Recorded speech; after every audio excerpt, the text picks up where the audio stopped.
Chapter 2 Brothers turn against each other. Yi Qingtian's roar reverberated through the hall like a clap of thunder. Yi Xian raised his head, meeting his opponent's gaze with unwavering intensity. In his eyes, the warmth of familial affection from his past life had long since vanished, replaced by an abyss of indifference. The experiences of his previous existence had unveiled the true nature of this family to him. Since they had never regarded him as a family member, why should he humiliate himself by seeking their favor? With this thought, Yi Xian let out a cold laugh, disdain etched across his face. Why should I kneel and inquire of my father? What wrong have I committed to warrant such humiliation? Yi Qingtian furrowed his brow, taken aback. He had not anticipated that the usually docile Yi Xian would dare to reply with such defiance today. However, recovering from his surprise, Yi Qingtian retorted with an air of authority. Why do you ask? Your brother demanded your blood essence, and not only did you refuse, but you also harmed him. Have I not told you that as a member of the Yi family, we must support one another? Look at yourself, you show no respect as an elder brother, and you are unfilial as a son. Where is the semblance of a Yi family member? Kneeling before your father is an opportunity for you to reflect. From his elevated position, Yi Qingtian spoke with a tone of reprimand. Yet, his words made Yi Xian feel nauseated. Reflect on what? On the years of oppression you have inflicted upon me, devoid of any concern? Or should I reflect on how you have treated me like a dog? In all my years, which grand banquet or ceremony have you ever invited me to? In every significant occasion, it was only I, your younger brother, by your side, and as for being a Yi family member, ask those outside if they even know I belong to the Yi clan. Yi Xian's barrage of words left Yi Qingtian speechless. He had never imagined that this child would rebel to such an extent. Just because he had shown a modicum more care and affection for his younger brother, Yi Xian felt the need to be jealous. The flames of anger within him reignited fiercely. Is this your excuse for indulgence? Your brother has been weak and sickly since childhood. Is it wrong for us to care for him a bit more? As his elder brother, why can't you show some understanding? The reason I did not take you to the banquets was to hone your character, to aid your healthy growth. Do you understand? But you only wallow in self-pity. How is it that I, Yi Qingtian, who has lived a life of integrity, have given rise to such a selfish, useless child like you? Selfish? Fine, I am selfish, I am a waste. You are so noble and remarkable, aren't you? Yi Xian retorted with a bitter laugh. He was astonished to discover how he was perceived in his father's eyes. If he were truly selfish, how could he have diligently sought the well-being of his parents day in and day out? When his father fell ill, he sought out doctors, personally prepared medicine, and even drank the concoction himself to ensure its safety before handing it to his father. When his mother expressed a desire for fish, he would venture to the river, enduring temperatures below 20 degrees, to catch fish for her. Yet all of this, in the end, branded him as a useless waste? And all under the pretense of ensuring his health and growth. Yi Xian, your life is truly absurd. He chuckled bitterly, finally grasping the sheer ridiculousness of his existence. The so-called love of parents was nothing but a farce. Even if he were to pluck the stars from the sky, they would not look upon him with any greater esteem. As the argument continued to escalate in the hall, his mother, Lin Ruowei, could no longer contain herself. Enough! Xianer, this matter does require our consideration, but as a son, how can you speak to your father in such a manner? Lin Ruowei tugged at Yi Xian, disappointment evident in her eyes.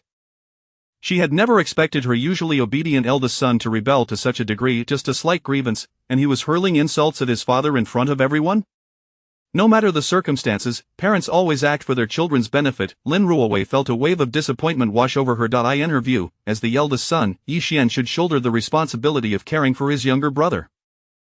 Admittedly, she had perhaps shown less concern for her eldest son and favored the younger son more, but that was only because the younger son had been frail and sickly. Moreover, is it not normal for parents to dote on their younger children? If he could not endure this minor grievance, how could he survive in the martial world in the future? Xianer, your father is also trying to temper your character. Just apologize to him and vow not to speak back again, and we can move past this. Alright, as for your identity, I will find time to announce it. Have you not always wanted to cultivate at the Wushuang sacred grounds? I will speak to them so you can be an outer disciple, and if you work hard, perhaps you can enter the inner sect. Lin Ruowei spoke patiently, her tone as gentle as that of a caring mother.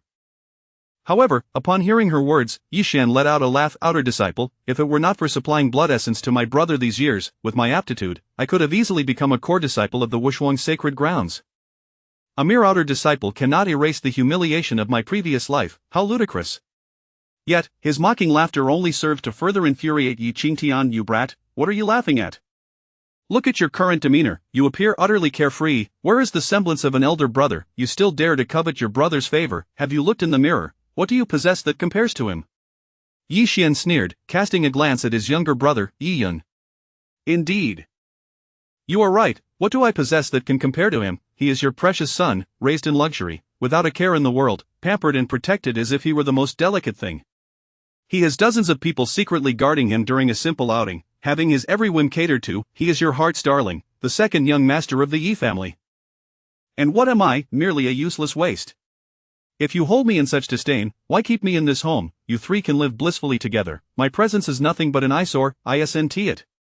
Oh, and as for that outer disciple status at the Wushuang sacred grounds, spare me, I am a waste and cannot bear such a precious gift. After the string of words, the hall fell into a stunned silence. Yi Qingtian's face flushed crimson, veins protruding, his chest heaving violently. Lin Ruowei stared in disbelief, unable to comprehend how her well-intentioned advice had led to such rebellious words from Yi Xian. Yi Xian, you wretch! Before Yi Qingtian could erupt in fury, Yi Yun had already shouted angrily, directing his ire at Yi Xian. Yi Xian, how dare you? No matter what, our parents act for your benefit, kneel down and apologize to them. Apologize, I'll curse you instead. What? Yi Yun was taken aback. Why, Yi Xian scoffed, you, a useless wretch who thrives off my blood, dare to demand I kneel? No matter my circumstances, I am still your elder brother. Who gave you the audacity to speak to your elder brother in such a manner? With this retort, Yi Yun was momentarily at a loss for words, never having expected Yi Xian to be so sharp-tongued. In truth, he had never regarded Yi Xian as a brother, looking down on him as a waste, but he could not voice this in front of their parents, so he could only grit his teeth and swallow his anger. Struck dumb, are we? Yi Xian mocked, observing his speechless brother. You think I am unaware of your facade of obedience? Behind that guise, you have been engaging in sordid deeds all along. Haven to you, 3 years ago, the sudden deaths of 3 maids in the Yi household, was that your doing? 2 years ago, the 9 guards found discarded in the wilderness, was that your handiwork? And a year ago, the mysterious disappearance of 3 child laborers, which you sold on the black market after harvesting their organs, was that also you? What? At these accusations, the entire hall changed in countenance. Yi Yun's face turned ashen, his expression a mask of shock, as if he had been struck with a revelation. How could this be? How could this be? He had done those deeds without anyone knowing, so how could Yi Xian, a waste, possibly be privy to such secrets? Yet, before their parents, he could not admit the truth. He could only feign calmness and retort, "You're talking nonsense. What child laborers? What black market? I have never heard of such things." Shinner, you have gone too far. Lin Ruowei could no longer hold back, rising to reprimand him. Your brother has always been gentle and kind. How could he possibly commit such acts? Lin Ruowei felt an overwhelming sense of disappointment. She had never imagined her eldest son would sink to such depths, showing disrespect to his elders while slandering his own brother. I have gone too far. Yi Xian chuckled bitterly. For 30 years in his past life, he had endured neglect, with his parents never uttering a kind word on his behalf, and now, merely speaking out against Yi Yun, they rushed to defend him? Ha! I have overstepped. I speak nonsense. If your son is so exceptional, why do you need me at all? By the way, you may not know this, but your so-called sickly son has actually been well for over a year. He is as robust as an ox now. You wouldn't be unaware of that, would you? What? At this revelation, both Yi Qingtian and Lin Ruowei were momentarily stunned, disbelief etched across their faces. Their son had recovered. How could this be? Meanwhile, Yi Yun was panicking. The reason he had been able to drain Yi Xian's blood all these years was due to his act of being sick, which garnered their parents' affection. If Yi Xian exposed this, he would lose their favor and could no longer continue his parasitic existence. Yi Xian's words had struck at Yi Yun's Achilles' heel. You're asking for death. Yi Yun roared, a surge of murderous intent flooding through him. In an instant, Yi Yun lunged forward, raising his hand to deliver a powerful strike to Yi Xian's chest. He was frantic, and this was precisely the reaction Yi Xian had anticipated. With a smirk, he braced himself for the impending blow. Yuner, no! Seeing Yi Yun's sudden attack, Lin Ruowei's expression turned urgent as she shouted, but it was too late. Bang! In the next moment, Yi Yun's palm collided fiercely with Yi Xian's chest, unleashing a tremendous force that coursed through Yi Xian's body.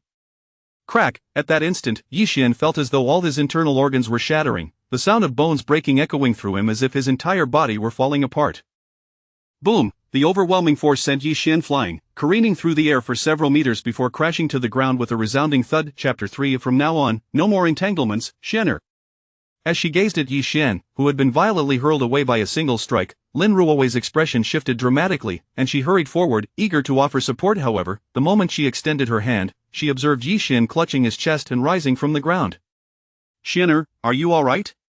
Seeing the agony etched across Yi Xian's face, Lin Ruowei felt a sharp pang in her heart. She longed to assist her son, yet what met her gaze was Yi Xian's frigid stare. What kind of gaze is this? Cold, indifferent, void of any emotion. It was as if, at that moment, Yi Xian was not looking at his own mother, but rather a complete stranger. Yi Xian pressed his hand to his chest, inhaling deeply as violent pain surged through his body. Yi Yun had drained him of blood for so many years, his physical condition was beyond what an ordinary person could compare. Moreover, his opponent was now a practitioner of martial arts. In contrast, he had been hollowed out over the years. How could he possibly be a match for Yi Yun? That strike had nearly cost him his life. Yet, at that moment, an enigmatic energy surged into Yi Xian's body. Under the influence of this energy, the pain within him swiftly dissipated, and the fractured bones began to mend rapidly. A sensation of unprecedented comfort enveloped his entire being. Such abundant energy, is this the effect of the Honghuang swallowing heaven devil technique? Yi Xian was astounded. He had never anticipated that the Honghuang swallowing heaven devil technique could absorb Yi Yun's striking force. Moreover, it could even convert that force into the purest form of energy. In all his years in the martial arts world, he had never heard of such a miraculous technique. However, even with the absorption of Yi Yun's energy, he was still not a match for his opponent. Suppressing his fury, Yi Xian cast a cold smile towards Yi Qingtian, Lin Ruowei, and Yi Yun. "Ha, did you see that? This is your so-called frail and sickly good son. With a single strike, he sent me flying over 10 meters. I advise you to take a good look at what he truly looks like now." Upon hearing these words, Yi Qingtian and Lin Ruowei instinctively turned around. Their expressions instantly froze. At that moment, they beheld Yi Yun, enveloped in a blood-red glow, with his right palm radiating a torrent of spiritual energy, a powerful aura continuously surging from within him. 8th level of martial sovereign. Witnessing this scene, Yi Qingtian and Lin Ruowei were simultaneously rendered speechless. 8th level of martial sovereign. How could this be? In their minds, their younger son had always been weak and sickly, utterly feeble. Yet now, Yi Yun's body not only harbored immense energy but had even reached the 8th level of martial sovereign? "Yuner, what on earth is going on?" Yi Qingtian furrowed his brow, his expression filled with displeasure as he demanded an explanation. "Father, mother," Yi Yun finally reacted, quickly dispersing the spiritual energy enveloping him. He rushed to his parents, anxiety written all over his face. "It's not what you think, please, let me explain. I was just so angry. When I saw my elder brother confronting you like that, I couldn't hold back. I never expected I had such great energy hidden within me." Yi Yun was panicking. He was truly panicking. For so many years, he had maintained the image of someone utterly powerless in front of his parents. And it was precisely because of this that he had garnered their favor. If they were to discover his true nature, all his efforts would be in vain. Thinking of this, Yi Yun cried out, tears streaming down his face, "Father, mother, you must believe me. I have never deceived you. Moreover, I share a brotherly bond with my older brother. If it weren't for my momentary anger, how could I possibly bring myself to harm him?" Seeing Yi Yun in such a distressed state, Lin Ruowei's heart softened. Indeed, she knew her younger son's character best. He had always been gentle and kind. Had it not been for Yi Xian's earlier words being too outrageous, how could he have ever harmed his elder brother? As for his cultivation level, Lin Ruowei believed that he surely did not comprehend it himself. Otherwise, given her younger son's disposition, he would never have lied to her. With this in mind, Lin Ruowei spoke gently, "Xianer, did you hear? Your brother didn't mean it. If it weren't for your harsh words earlier, he wouldn't have resorted to violence. How about this? You two shake hands and consider this matter settled, alright?" Lin Ruowei spoke earnestly. Beside her, Yi Yun breathed a sigh of relief. The earlier humility vanished, replaced by a triumphant expression. The way he looked at Yi Xian seemed to convey, "Do you see, father and mother cherish me the most. What are you even? How dare you compete for their affection?"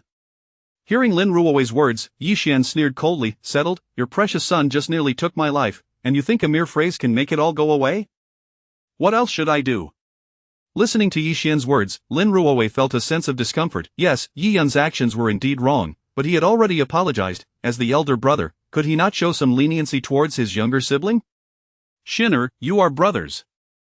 Do you truly wish to sever ties with your brother over such a trivial matter?" Lin Ruowei shook her head, disappointment evident in her gaze.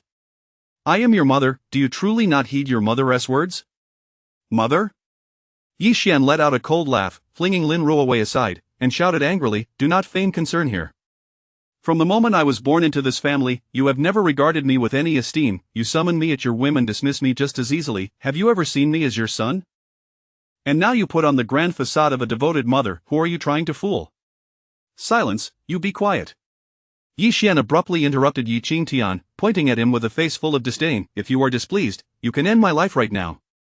Do not stand before me with your lofty demeanor. Do you even deserve it? Have you ever fulfilled the responsibilities of a father? When I was unwell, where were you? When I was bullied, where were you?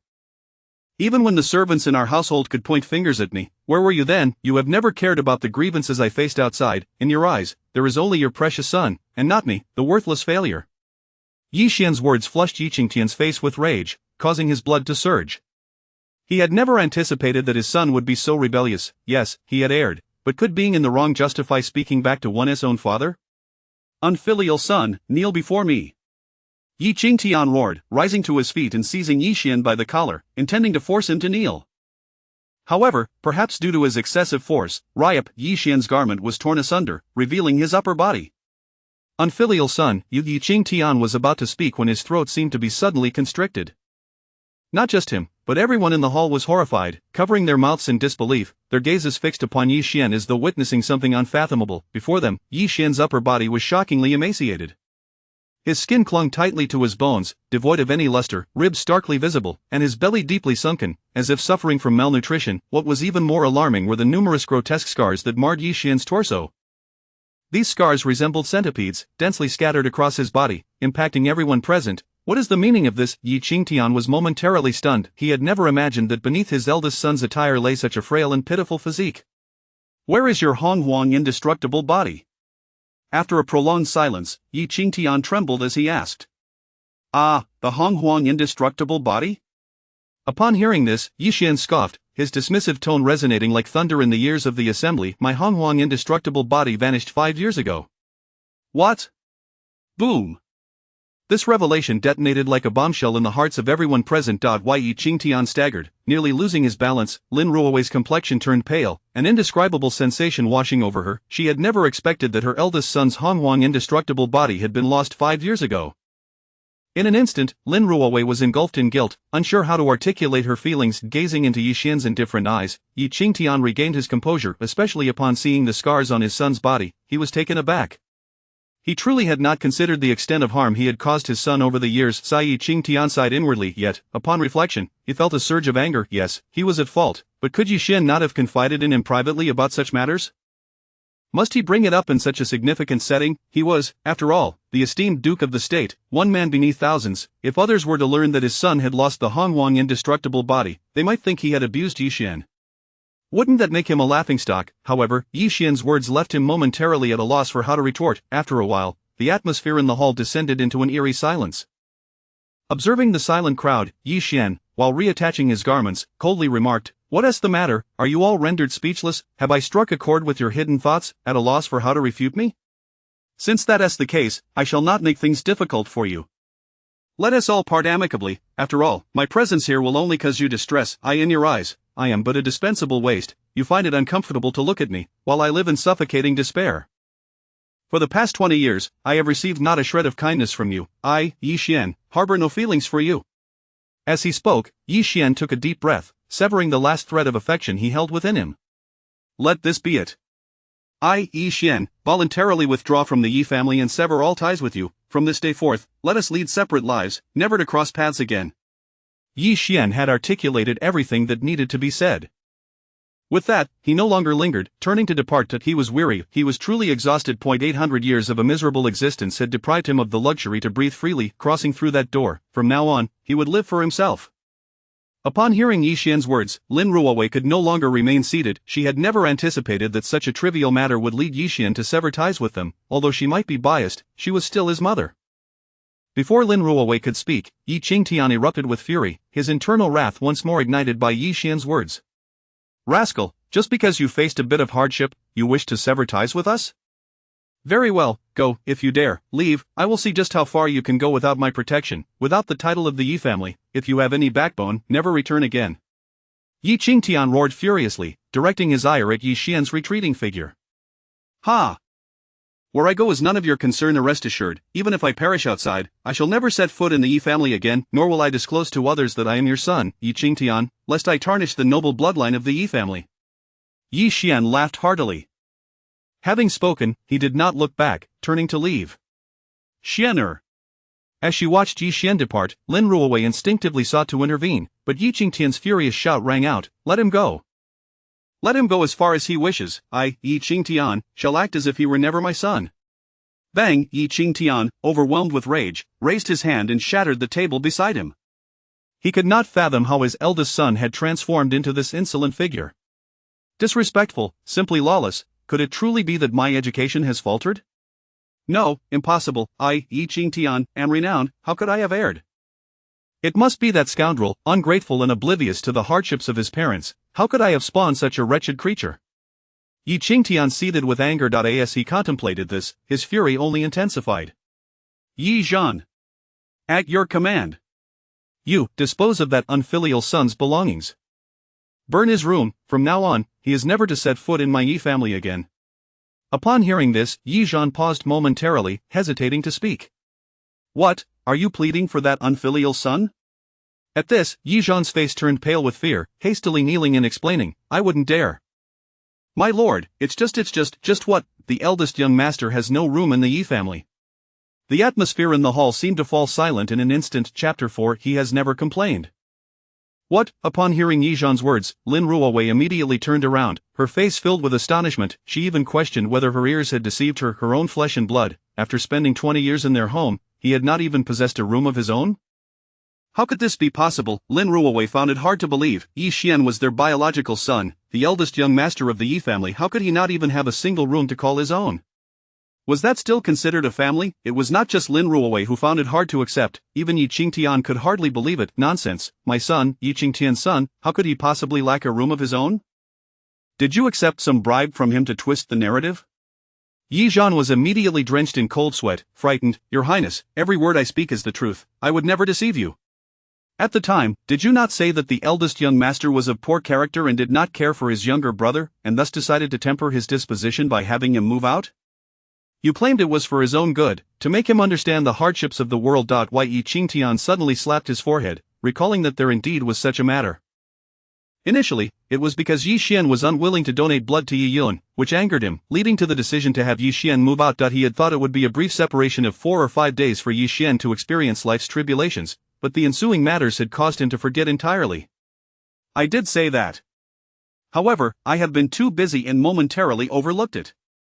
Although Yi Qingtian felt a twinge of guilt, he quickly sought to justify himself. How long has he been gone? After a moment's hesitation, Yi Zhan replied, Your Highness, the eldest young master has been away for 9 years. What? 9 years? Yi Qingtian turned sharply, his face a mask of disbelief. Could it be true that Yi Xian had been away from the Yi family for 9 years? How could this be? Yi Qingtian found it impossible to accept. Lin Ruowei, too, was in shock. It was not that they were unwilling to believe, but this was simply too outrageous. 9 years, a full 9 years. Did this not mean their son had not lived in the Yi family since he was 11 years old? Yi Zhan respectfully stated, since the age of 11, the eldest young master has not resided in the Yi family. For the past 9 years, he has been living in Langjia County, 1,000 miles from the capital, renting a small room, working odd jobs in a tavern to earn a meager living. For a full 9 years, it had been like this.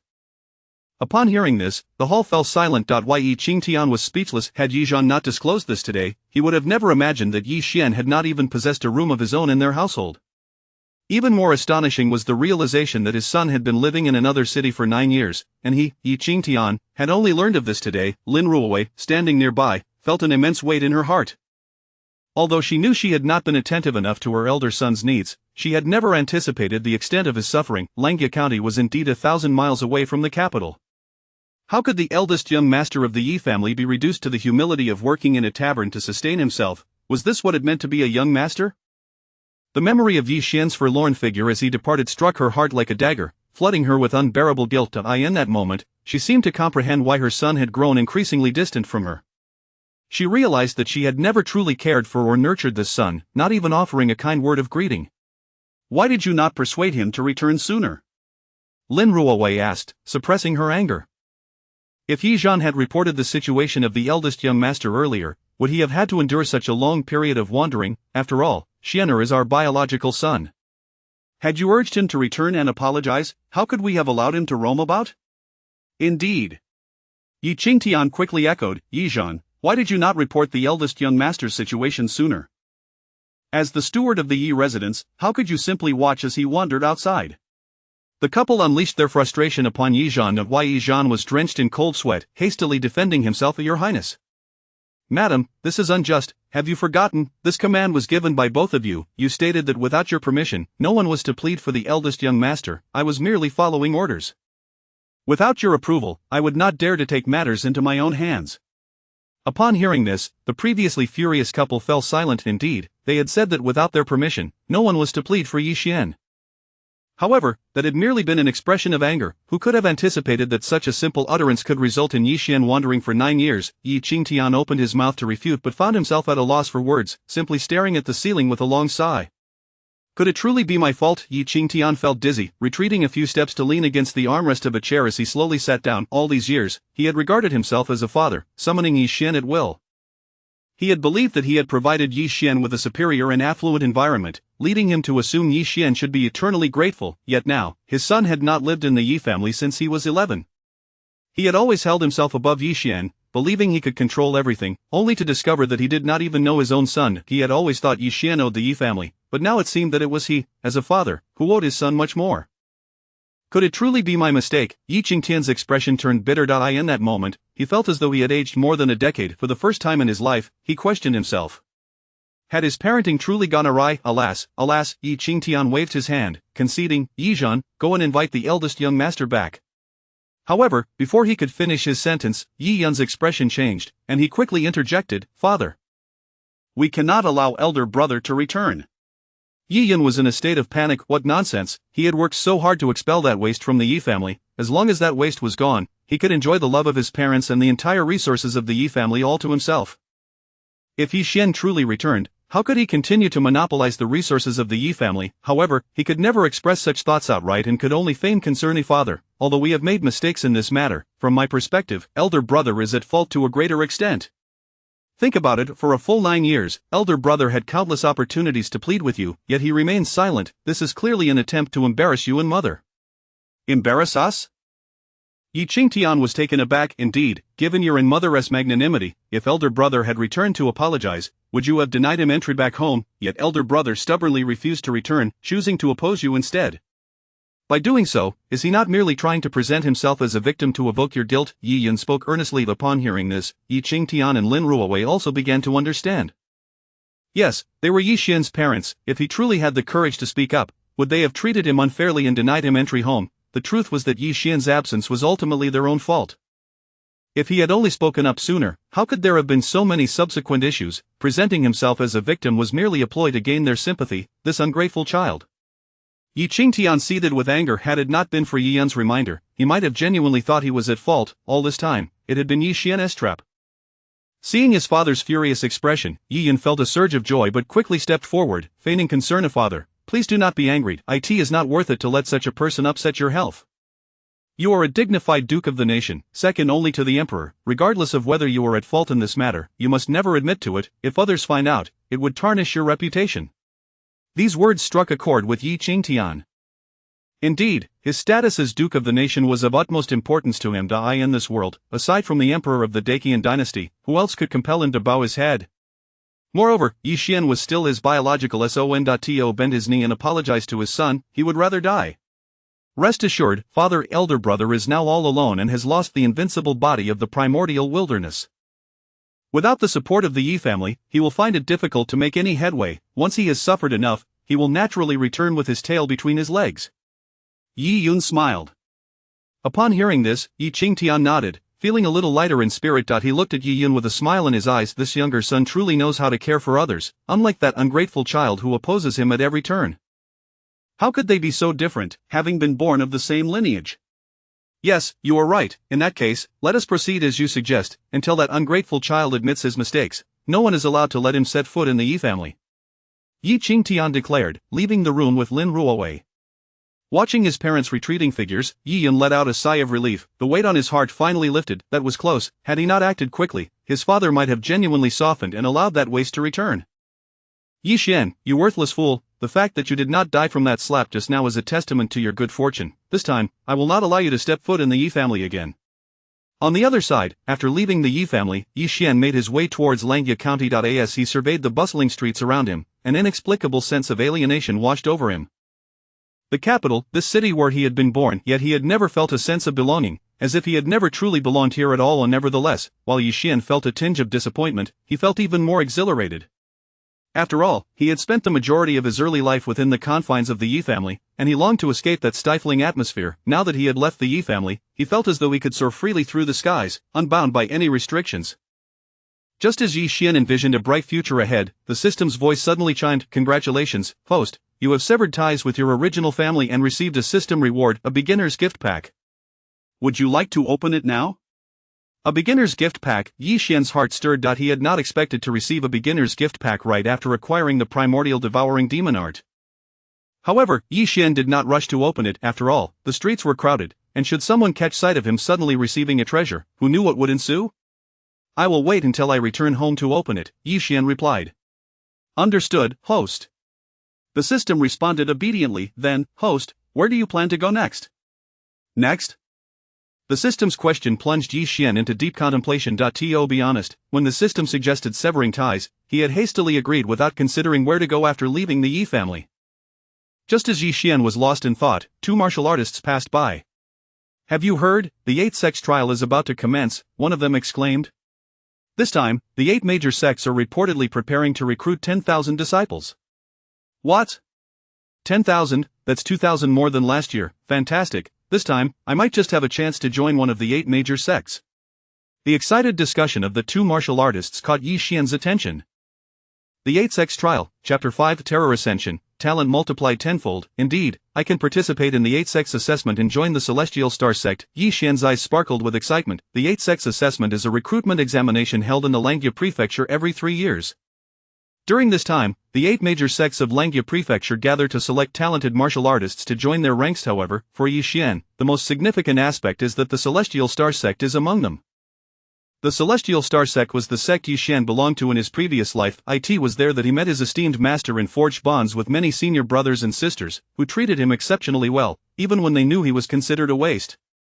They were among the few bright spots in Yi Xian's previous life of hardship. More importantly, the woman he wished to protect the most, Tang Xuero, was also within the Celestial Star sect. In his past life, it was Yi Yun's interference that separated him from Tang Xuero. In this life, he vowed to protect his beloved at all costs. Very well, I shall participate in the 8 sects assessment and join the Celestial Star sect. Yi Xian's heart instantly filled with purpose. Given his current talent, passing the 8 sects assessment should pose no significant challenge. Ding, congratulations, host, on making an important life choice. The system grants another life package. Would you like to open it? The system's voice rang out again. What? There's more. Upon hearing this, Yi Xian felt a rush of excitement. Just after leaving the Yi family, the system had bestowed upon him a beginner's gift package. Now, after choosing his future direction, it was offering him another life package. Good heavens, is this system engaging in charity? I wonder how this life package differs from the beginner's gift package?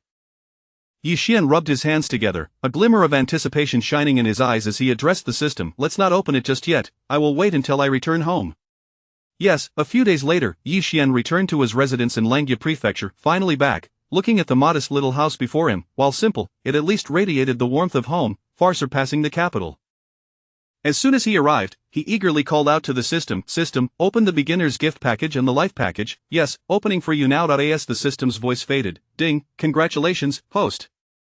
You have opened the beginner's gift package. You have obtained a 4th rank divine pill, Overlord Pill. The Overlord Pill is a top-tier 4th rank elixir, crafted by the master of the Pill King Valley. It is said that one pill can extend a person's lifespan by 100 years and enhance their cultivation by 30 years. You have also acquired a profound level martial art, Stellar Shifting Steps.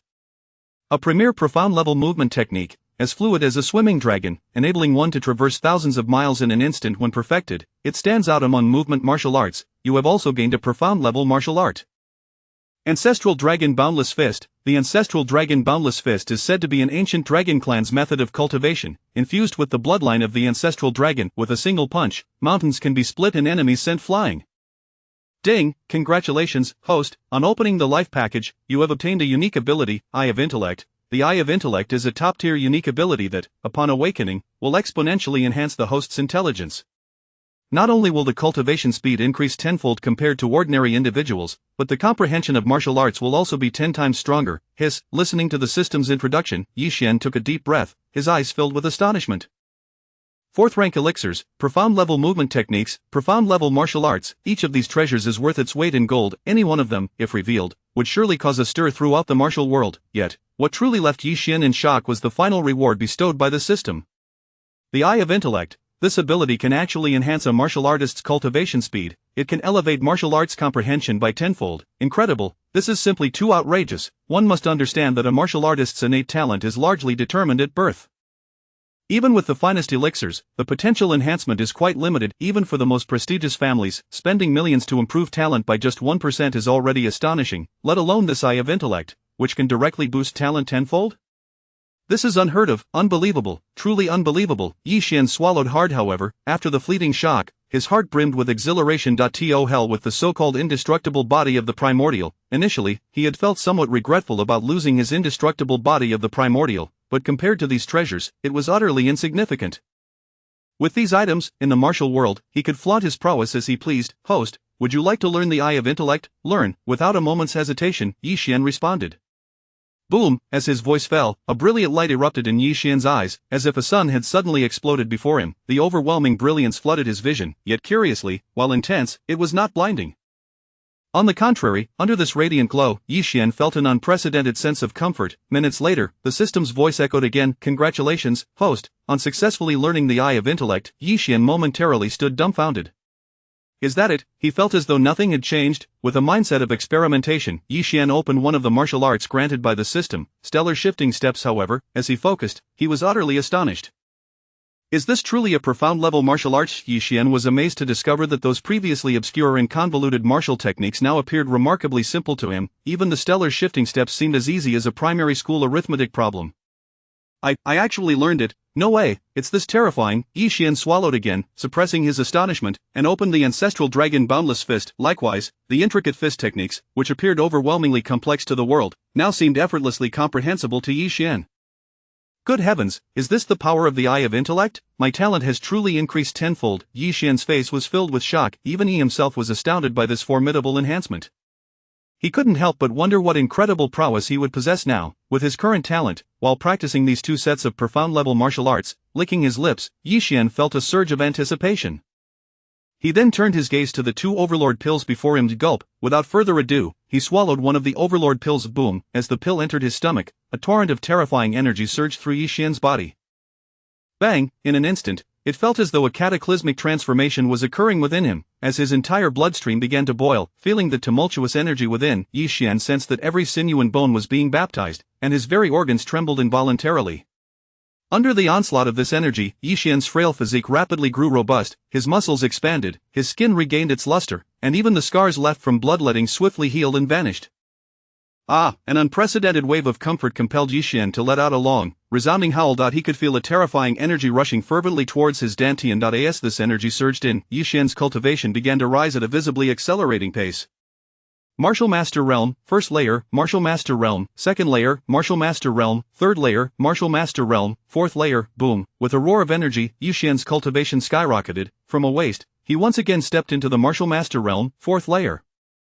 Delightful, feeling the tumultuous cultivation within him, Yi Xian let out a bellow, as if he were expelling all the pent-up resentment from his heart. The path of martial arts is divided into Martial Master Realm, Martial Sect Realm, Martial Sovereign Realm, Martial King Realm, Martial Emperor Realm, Martial Saint Realm, and Great Emperor Realm. Although the Martial Master Realm is merely the starting point of the martial path, it is essential to understand that Yi Xian's body, after years of hardship, could indeed be considered a waste. In a fleeting moment, transforming from a waste into a fourth-layer martial master is something that has not been heard of even in the annals of the entire Dechen dynasty's history. This feeling is absolutely exhilarating. Yi Xian excitedly clenched his fists, his eyes gleaming with brilliance, reconstructing his foundation, returning to the path of martial arts. He had waited far too long for this moment. Moreover, Yi Xian could distinctly sense that with the enhancement of the primordial devouring demonic art, his current strength was evidently greater than that of martial artists at the same level. Chapter 6 A Frenzied Cultivation. Trouble comes knocking however, the system ISNT the Honghuang Swallowing Heaven Demonic Art a form of demonic cultivation. Yi Xian suddenly sensed something amiss. In his recollection, demonic cultivators should be enveloped in malevolent energy, exuding dark smoke or crimson light, and exhibiting a bloodthirsty and brutal demeanor, committing all manner of atrocities. Why, then, was he devoid of such reactions? Strangely enough, he felt that the energy within him was not only free of any hint of ferocity but was, in fact, more tranquil and harmonious than ordinary spiritual power. As if sensing Yi Xian's bewilderment, the system hastily clarified, host, energy is devoid of inherent good or evil, morality lies solely in one's intentions, the only distinction resides in how one wields their energy. True demonic cultivators are not confined to the type of techniques they practice, they merely focus on enhancing their strength. Those demons you speak of, cloaked in dark smoke, may exist, but they are merely inferior demonic cultivators, not worthy of consideration. Who says that demonic cultivation must always embody a savage appearance? That is merely a misunderstanding propagated by humanity. Listening to the system's elucidation, Yi Xian couldn't help but smile, nodding in appreciation. This was the first time he had encountered such an explanation, and he found it quite agreeable. Previously, like most, he had assumed that demonic cultivators epitomized brutality, yet now, after cultivating the Honghuang Swallowing Heaven demonic art, he realized how shallow his understanding had been. The merit of a technique lies within the practitioner. As long as one can elevate their strength, whether a demonic cultivator or a righteous one is of little significance. Moreover, with his cultivation advancing, Yi Xian could feel an increasingly intense thirst for energy within him. After all, the Honghuang Swallowing Heaven demonic art primarily revolves around absorption. The more blood essence one absorbs, the greater the enhancement. For instance, after being struck by Yi Yun, he felt a slight surge in strength. Unfortunately, the duration of contact had been too brief, yielding only minimal improvement. He would need to find someone to test his capabilities fully and see how much his cultivation could be enhanced by absorbing a complete warrior. Yi Xian licked his lips, a glimmer of anticipation flashing in his eyes. Next, he turned his attention to the Dozhuan Xingyi step and the Zulong Wuliang fist. Through the eye of spiritual wisdom, Yi Xian had already gleaned a general understanding of these two martial arts. The Zulong Wuliang fist, as legend has it, is a technique employed by the ancient dragon clan to temper the physical body, divided into 9 layers. Each layer harbors the power of the ancient dragon clan, and the further one progresses, the more terrifying this dragon power becomes. The first layer alone can unleash a force of 10,000 pounds. This figure is exceedingly formidable. It is known that the initial stages of most fist techniques can at most yield a few hundred pounds of force, while those that can produce several thousand pounds are already considered top-tier techniques. A technique like the Zulong Wuliang fist, which can exert 10,000 pounds from its first layer, is simply unprecedented. Even more astounding is the fact that the power increases geometrically with each subsequent layer. What kind of terrifying strength would one wield upon reaching the 9th layer? Who could withstand a single punch? Unbelievable! Yi Xian swallowed hard, his eyes brimming with excitement. The Dozhuan Xingyi step, on the other hand, is a movement technique meant to enhance the practitioner's speed. To Yi Xian's astonishment, he discovered that under full exertion, this technique could allow him to move 10 meters in the blink of an eye. 10 meters, a distance that could determine life or death. Imagine, during a battle between two warriors, one moment their opponent is 10 meters away, and the next, they suddenly appear right before you. What a terrifying prospect. Moreover, even when faced with formidable foes, he could utilize the Dozhuan Xingyi step to vanish 10 meters away in an instant. It is truly a life-saving tool that offers both offensive and defensive capabilities. Excellent, a tank and an assassin. So, this is how we shall play. I like it. Yi Xian chuckled to himself, no longer hesitating, and promptly sat cross-legged, commencing the cultivation of both martial arts. As the long night wore on, a modest dwelling in the outskirts of Langjia County flickered with a dim light. In the silent room, Yi Xian closed his eyes tightly, meticulously sensing the dragon power within him. In a daze, he envisioned a colossal crimson dragon in his mind, its scales shimmering with a chilling glow. The dragon roared fiercely, charging directly at Yi Xian. At that moment, Yi Xian slowly raised his fist. Suddenly, with the speed of lightning, he struck. Boom! In an instant, a deafening sonic boom erupted. A terrifying fist wind roared forth from Yi Xian's punch, expanding like a shockwave for several meters. Bang! Bang! Bang! The furniture in the room shattered instantaneously. Ultimately, the fist wind burst through the door, crashing into a large tree outside with a resounding bang, splintering it into countless fragments, scattering them across the sky. Excellent! Observing the shattered tree outside, a look of satisfaction appeared in Yi Xian's eyes. After all, it was his first attempt and still somewhat inexperienced, yet to unleash such power far exceeded his expectations. Subsequently, Yi Xian did not linger, instead endeavoring to combine the Dozhuan Xingyi step with the Zulong Wuliang fist for further practice. Night passed without incident. As dawn broke and the vibrant morning sun ascended, Yi Xian pushed open the window, gazing at the distant mountains swirling with clouds, stretching lazily. After a day and night of cultivation, he had completely mastered the first layer of both the Dozhuan Xingyi step and the Zhu Long Wu Liang fist. Unless a master-level expert appeared, he could contend with any warrior. With these two martial arts at his disposal, he was confident that he would qualify to enter the Tianqing sect for the upcoming 8th sex assessment. In his previous life, due to physical limitations, he had only earned the title of a menial disciple during the 8th sex examination. However, this time, Yi Xian was determined to strive for the position of core disciple. Bang, bang, bang. Just as Yi Xian was deep in thought, a series of urgent knocks resounded at the door. It sounded as if someone had just lost a loved one, rushing to a funeral. Yi Xian, open the door. Hearing the shrill voice outside, Yi Xian's brow furrowed slightly, and a most irritating face flashed in his mind. Han Feng, this individual was the second young master of the Han family. 3 years prior, while working at an inn, Yi Xian inadvertently offended him, and he had held a grudge ever since. Somehow, he had obtained Yi Xian's address and would frequently bring a gang of ruffians to harass him, beating him black and blue on almost every occasion. There was no doubt that this time he had come to trouble him once again. Bang, bang, bang. Yi Xian, I know you're inside, open the door. Do you think hiding from me will allow you to escape? I warn you, if you don't open up, I will skin you alive. Han Feng is furious. Listening to this familiar voice, a smirk crept onto Yi Xian's face, and a glint of murderous intent flickered in his eyes.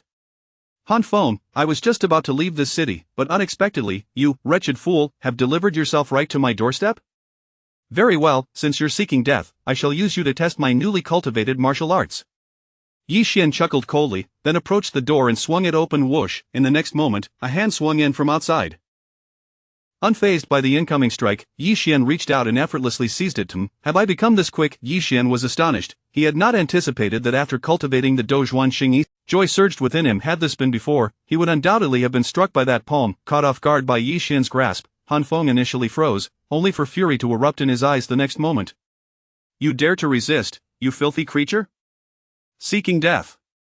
With a furious roar, Han Feng raised his other hand, aiming to slap Yi Xian across the face, but the next second, smack, in a flash, Yi Xian boom! Han Feng's body was sent flying like a cannonball, hurtling over 10 meters before crashing heavily to the ground. Chapter 7 A First Taste of Power. Thrashing Han Feng, thud, Han Feng lay on the ground, blood spurting from his mouth. His entire face was swollen, and he had lost more than a dozen teeth from the brutal assault. Struggling on the ground, he barely managed to rise, his once magnificent attire now tattered and disheveled, presenting a picture of utter humiliation. However, more shocking than the excruciating pain in his body was the realization that this brat, Yi Xian, had suddenly become so formidable. It was hard to believe that during the times he had bullied Yi Xian, the latter had never even had the chance to retaliate. He had always been at Han Feng's mercy, but what had happened today? How had this boy grown so powerful? And what was that elusive aura of spiritual energy surrounding him? Why did it feel so terrifying? A wave of dread washed over Han Feng, but he quickly shook it off. What was he afraid of? He was merely a lowly peasant. With a smirk curling at the corners of his mouth, Yi Xian looked at the disheveled Han Feng, relishing the sweet taste of vengeance. Is this what it feels like to beat an enemy? It's truly exhilarating. In his previous life, he had suffered endless torment at the hands of Han Feng due to his physical limitations, and the pent-up rage within him had long reached its peak, especially upon seeing Han Feng's loathsome face. A murderous intent flickered in Yi Xian's eyes. Han Feng, you've bullied me for 3 years, isn't it time we settled our old scores? Settling scores, Han Feng was momentarily taken aback, then erupted into laughter. Ha, you, a lowly scum, Yi Xian, do you really think that just because you've learned a few tricks, you can contend with me? Let me tell you, that was merely a surprise attack. I wasn't ready. Before I lose my temper, you better come over here and kowtow 3 times. If you behave, maybe I'll spare you today. Han Feng's tone. In his eyes, he was the esteemed young master of the Han family, while Yi Xian was just a mere servant in a tavern. Did he dare disobey his orders? With a single word, he could condemn this peasant to a fate worse than death. The commotion between Yi Xian and Han Feng attracted the attention of the neighbors, many of whom emerged from their homes to witness the spectacle. Upon seeing Han Feng, they all gasped in shock. Not him again, that bastard has come to bully Yi Xian once more. He is truly lawless, he is just relying on his family's power, strutting around. Sooner or later, he'll face divine retribution. Sho, are you insane? Complaining in private is one thing, but don't let him hear you. Watch your words. Alas, it seemed that Yi Xian was once again destined for a brutal beating today. Observing the scene, the onlookers couldn't help but sigh. While they sympathized with Yi Xian, they dared not speak out against Han Feng, only able to point fingers from a distance. The more they saw the fear in the eyes of those around him, the more arrogant Han Feng became, looking down at Yi Xian as if he were an insignificant insect. Yi Xian, are you deaf? I'm talking to you. Get down on your knees. Can't you understand human language? I'll count to 3, come here and kneel, do you hear me? Han Feng barked, his tone dripping with malice. Yet, in the face of Han Feng's threats, Yi Xian merely smiled disdainfully, raising an eyebrow. And what if I refuse to kneel today? What will you do about it? What did you say? Han Feng was taken aback. I said, what will you do if I refuse to kneel? Yi Xian taunted. You're seeking death. Han Feng's face turned a shade of purple with rage. He never expected Yi Xian to be so defiant, daring to oppose him in front of so many people. After all, he was the young master of the Han family. How could he be insulted by a mere peasant? Fine, since you're looking for trouble, I'll oblige. Boom, as soon as he finished speaking, a surge of spiritual energy erupted violently from Han Feng's body. He was a martial artist at the 3rd level of the martial master realm. Indeed, Han Feng was also a practitioner, though his cultivation wasn't particularly exceptional. He believed it would be more than sufficient to deal with someone like Yi Xian, whom he deemed a worthless scum. With that thought, Han Feng lunged forward, his right fist clenched tightly, aiming a powerful blow at Yi Xian. Fierce Tiger Fist. Roar, his ferocious punch, infused with terrifying spiritual energy, was like a snarling tiger lunging toward Yi Xian. However, Yi Xian remained unfazed in the face of this oncoming attack, even mocking Han Feng with 2 words, too slow. In the next instant, Yi Xian vanished without a trace. By the time Han Feng realized what had happened, Yi Xian had already appeared directly behind him. How is this possible? Han Feng was utterly astonished. He hadn't even seen when Yi Xian had moved. How had this boy become so fast? No, this cannot be, Han Feng roared, refusing to believe it, and he swung a few more punches in a frenzy. Fierce Tiger Fist, Fierce Tiger Fist, Fierce Tiger Fist. Yet, no matter how hard he tried, Yi Xian's figure moved like a phantom, effortlessly evading all his attacks. In contrast to Han Feng, who was growing weary, Yi Xian stood effortlessly, exuding an air of elegance, like a graceful dancer, calm and composed. Did I just imagine that? Yi Xian actually dodged Han Feng's attacks. Is this guy really Yi Xian? Am I dreaming? Meanwhile, the neighbors were wide-eyed, their expressions filled with disbelief, unable to comprehend the scene unfolding before them. Smack! Just then, Yi Xian raised his hand and effortlessly caught Han Feng's incoming fist. Looking at the defeated Han Feng, Yi Xian sneered, a glint of ruthlessness flashing in his eyes. Is that enough, Han Feng? After you've thrown all those punches, isn't it my turn now? What? Han Feng was taken aback. Before he could react, Yi Xian unleashed a lightning-fast punch. Ancestral Dragoness Immeasurable Fist, roar. As he unleashed the punch, a dragoness roar echoed. Bang! Han Feng was sent flying like a broken kite, his body crashing back violently. A copious amount of crimson blood sprayed from Han Feng's mouth, his chest caving in deeply, ribs likely fractured. In the eyes of the onlookers, he soared over 100 meters before crashing to the ground with a resounding thud, while, upon hitting the ground, he spat out another mouthful of blood. Oh my god, did you see that? The crowd erupted in excitement. No one expected the usually arrogant Han Feng to be sent flying by Yi Xian with a single punch. How is this possible? Han Feng lay on the ground, engulfed in profound shock. Even now, he couldn't believe he had been defeated by Yi Xian, the very peasant he had always looked down upon. No, this is impossible. I am a master at the 3rd level of the martial master realm, you lowly scum. What trick did you use? Han Feng yelled in an uncontrollable rage. Yet, in response to Han Feng's furious screams, Yi Xian remained unperturbed, sneering disdainfully.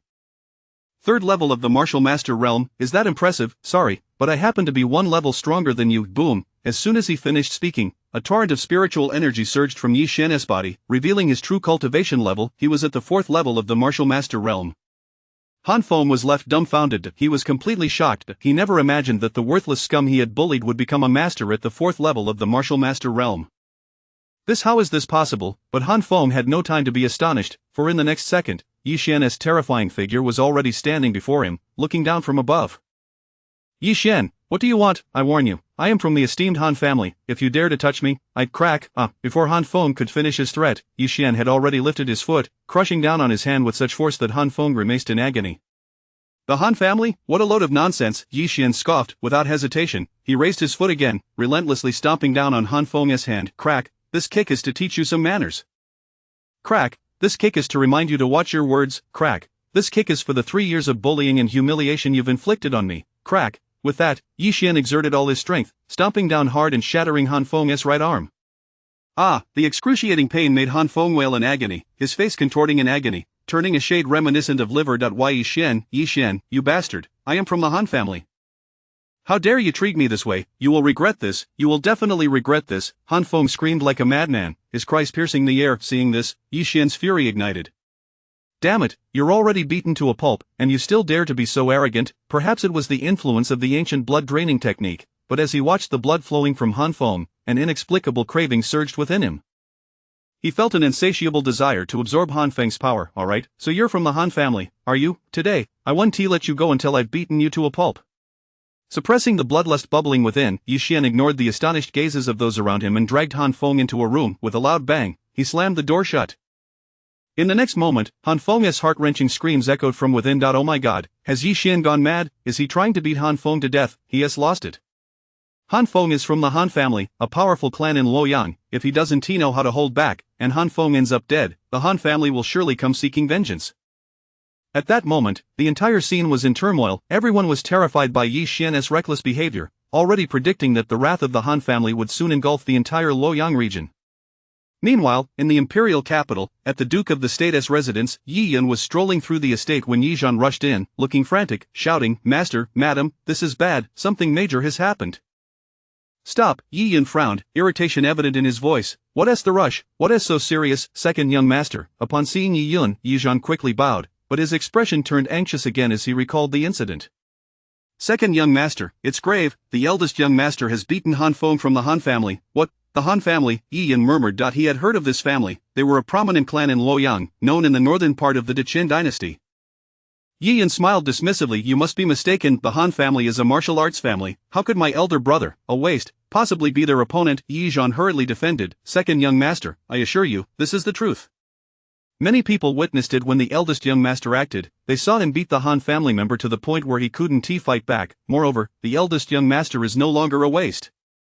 His cultivation has recovered to the 4th level of the martial master realm." "What?" Upon hearing this, Yi Yan was instantly astonished. He was genuinely shocked. He had thought that without the indestructible body of the ancient wilderness, Yi Xian would forever be a waste. To his surprise, the latter had managed to restore his cultivation. "Damn you, Yi Xian!" Yi Yan gritted his teeth, flames of fury igniting within him. That he realized he should have killed that waste back in the hall. Yi Zhan looked anxious. "Second young master, is the master inside? I must hurry to inform him. If the Han family retaliates, the eldest young master will be in trouble." Hearing this, Yi Yan's eyes lit up. Indeed, the Han family was a martial arts clan. If they could eliminate Yi Xian on their behalf, that would be a splendid affair. With this thought, a smile spread across Yi Yan's face. "Uncle Zhan, my parents are currently discussing border war matters with His Majesty and won't be back for a while. You should head down first. Once they return, I will report this matter to them." "But, Yi Yan frowned, displeased. "Of what? You don't trust me?" "And no, I wouldn't dare." Yi Zhan quickly replied. "If the second young master wishes to report, then I will follow your lead, but please ensure you report it promptly. Otherwise, the eldest young master will truly be in trouble." "Get lost," Yi Yan snapped impatiently. Why Yi Zhan didn't dare linger and hurriedly retreated. Once the other figure disappeared, Yi Yan could no longer contain his excitement, a cold smirk forming on his face. Yi Xian, you're truly courting death. This time, I'll see how you can escape unscathed." He had initially been pondering how to deal with Yi Xian, only to find that the latter had unwittingly walked into his trap. Now, he wouldn't even need to lift a finger. The Han family alone would be able to tear that waste to shreds. With this thought, Yi Yan's mood soared, and he couldn't help but hum a little tune as he walked. He could almost envision Yi Xian being ground to dust by the Han family. Chapter 8 of the Han family's wrath, a citywide manhunt. Meanwhile, within the confines of their residence in Langya County, Yi Xian was greedily harnessing the power of the Honghuang swallowing heaven devil technique, voraciously absorbing the energy from Han Feng's body. In mere seconds, streams of essence flowed into him like a babbling brook, saturating his being, and under this influx of energy, Yi Xian felt an unparalleled sense of comfort. His cultivation surged rapidly, ascending to the 6th layer of the martial master realm. With a face brimming with excitement, Yi Xian could scarcely believe the magnitude of the enhancement he had gained from the energy within Han Feng. Had he truly leaped from the 4th to the 6th layer of the martial master realm? What a delightful sensation. The thrill was simply intoxicating. Enveloped in the ecstasy of his ascension, he resembled a bloodthirsty demon, his eyes gleaming with a savage greed. In stark contrast to Yi Xian's exhilaration, Han Feng was in a dire state. Were anyone present, they would be appalled by his pitiful appearance. The once corpulent Han Feng had transformed into a gaunt figure, his cheeks sunken, skin a deathly gray, resembling a desiccated corpse. "Yi Xian, what have you done to me? I warn you, I am of the Han family. If you dare to kill me, my kin will not let you go." Amidst the torment, Han Feng's sanity began to wane, his strength dwindling to the brink of collapse. He could not comprehend the events unfolding, only recalling that after Yi Xian placed his hand upon him, his energy began to dissipate rapidly. He could not even muster the simplest of techniques to gather his qi.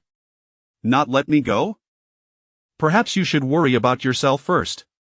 Yi Xian sneered dismissively at Han Feng's threats. After all, he had finally found a free specimen to test the might of the Honghuang swallowing heaven devil technique.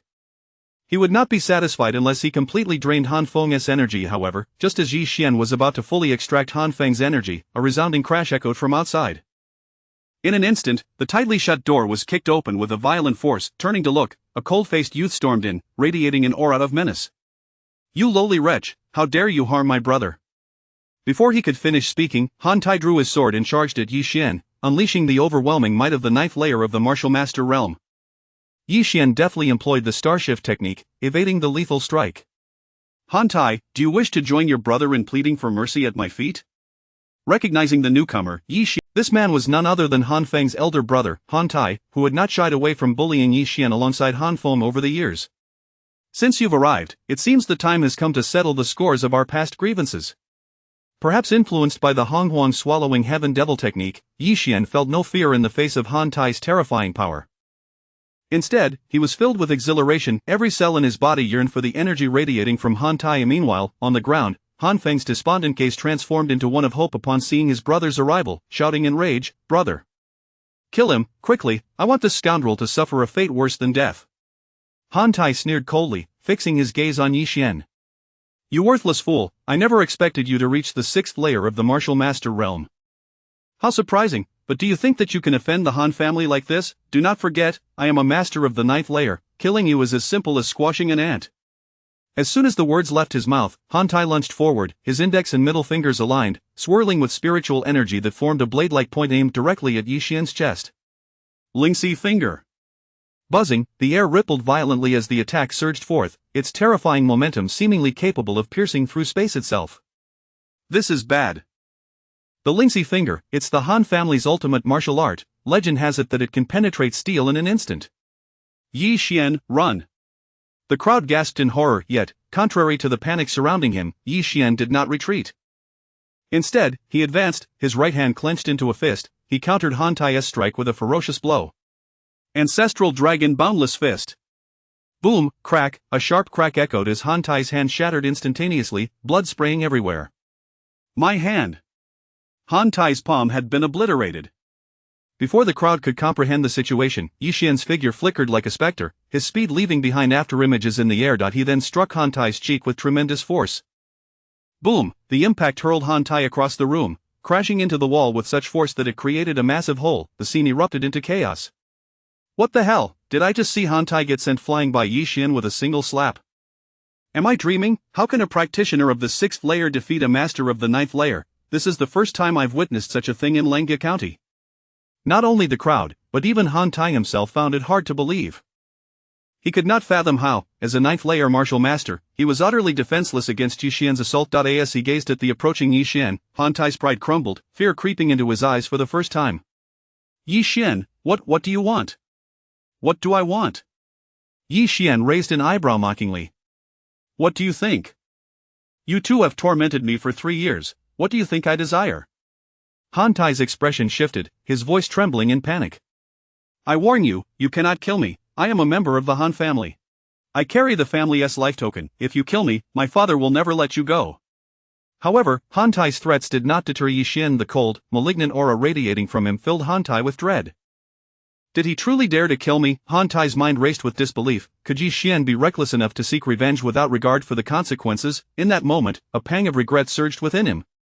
He wished he had warned his brothers sooner. Had they not provoked Yi Xian from the beginning, perhaps they wouldn't have fallen to such a fate. For 3 years, they had treated Yi Xian as a mere plaything to torment at their leisure. They would kick him when they were happy and beat him mercilessly when displeased. Why Yi Xian had never dared to retaliate, which only emboldened Han Tai and Han Feng, leading them to believe Yi Xian was a complete waste. A pathetic wretch dared to defy them, the sons of privilege. Little did they know, even the most docile of souls could bite back when pushed to their limits.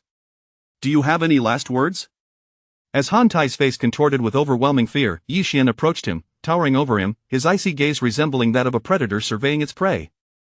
With all his might, Han Tai struggled. "Yi Xian, you cannot kill me, I am of the Han family, if you kill me, you will..." Bang! Before he could finish, Yi Xian raised his right foot and stomped down on Han Tai's chest, caving it in, shattering his ribs and obliterating his heart with a single blow. Han Tai's eyes widened in shock as his body crumpled to the ground. Even in death, he could not fathom that Yi Xian had dared to strike. "Brother!" Witnessing Han Tai's demise, Han Feng was consumed by sorrow, wailing uncontrollably. Yet, he had no time to grieve, for in the next moment, Yi Xian had seized Han Tai's long sword and hurled it at Han Feng. With thud, the sharp blade pierced through Han Feng's brow, nailing him to the wall, extinguishing the last remnants of his life. Martial Master Realm, 7th layer. At the moment of Han Feng's death, Yi Xian gasped in surprise. His cultivation had ascended yet again. Could it be that the Honghuang swallowing heaven devil technique did not require deliberate energy absorption, but rather that killing opponents directly allowed him to absorb their power? This revelation filled Yi Xian with elation. After all, the slow process of absorption was indeed cumbersome. This direct method would significantly save him time in his cultivation. Rumbling, before he could revel in his newfound strength, ominous thunder reverberated through the sky, dark clouds gathering ominously. Several formidable presences approached with terrifying speed. This is bad, the Han family is coming. Yi Xian squinted. Though he anticipated their arrival, he did not expect them to act so swiftly. Without a moment to ponder, Yi Xian quickly rifled through Han Tai and Han Feng's belongings before leaping away, vanishing from sight.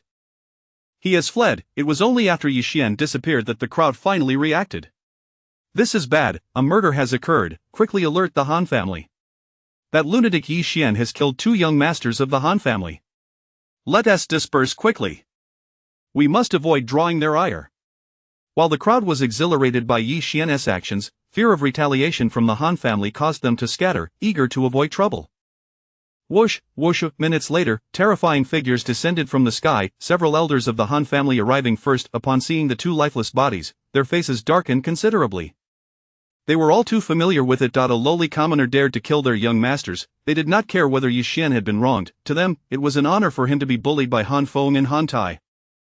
As a commoner, he was meant to be trampled upon, but how dare he resist, how dare he kill? That was a grave transgression. Rumbling, at that moment, another figure descended from the sky. A middle-aged man, tall and imposing, clad in a black robe, emanated an awe-inspiring presence.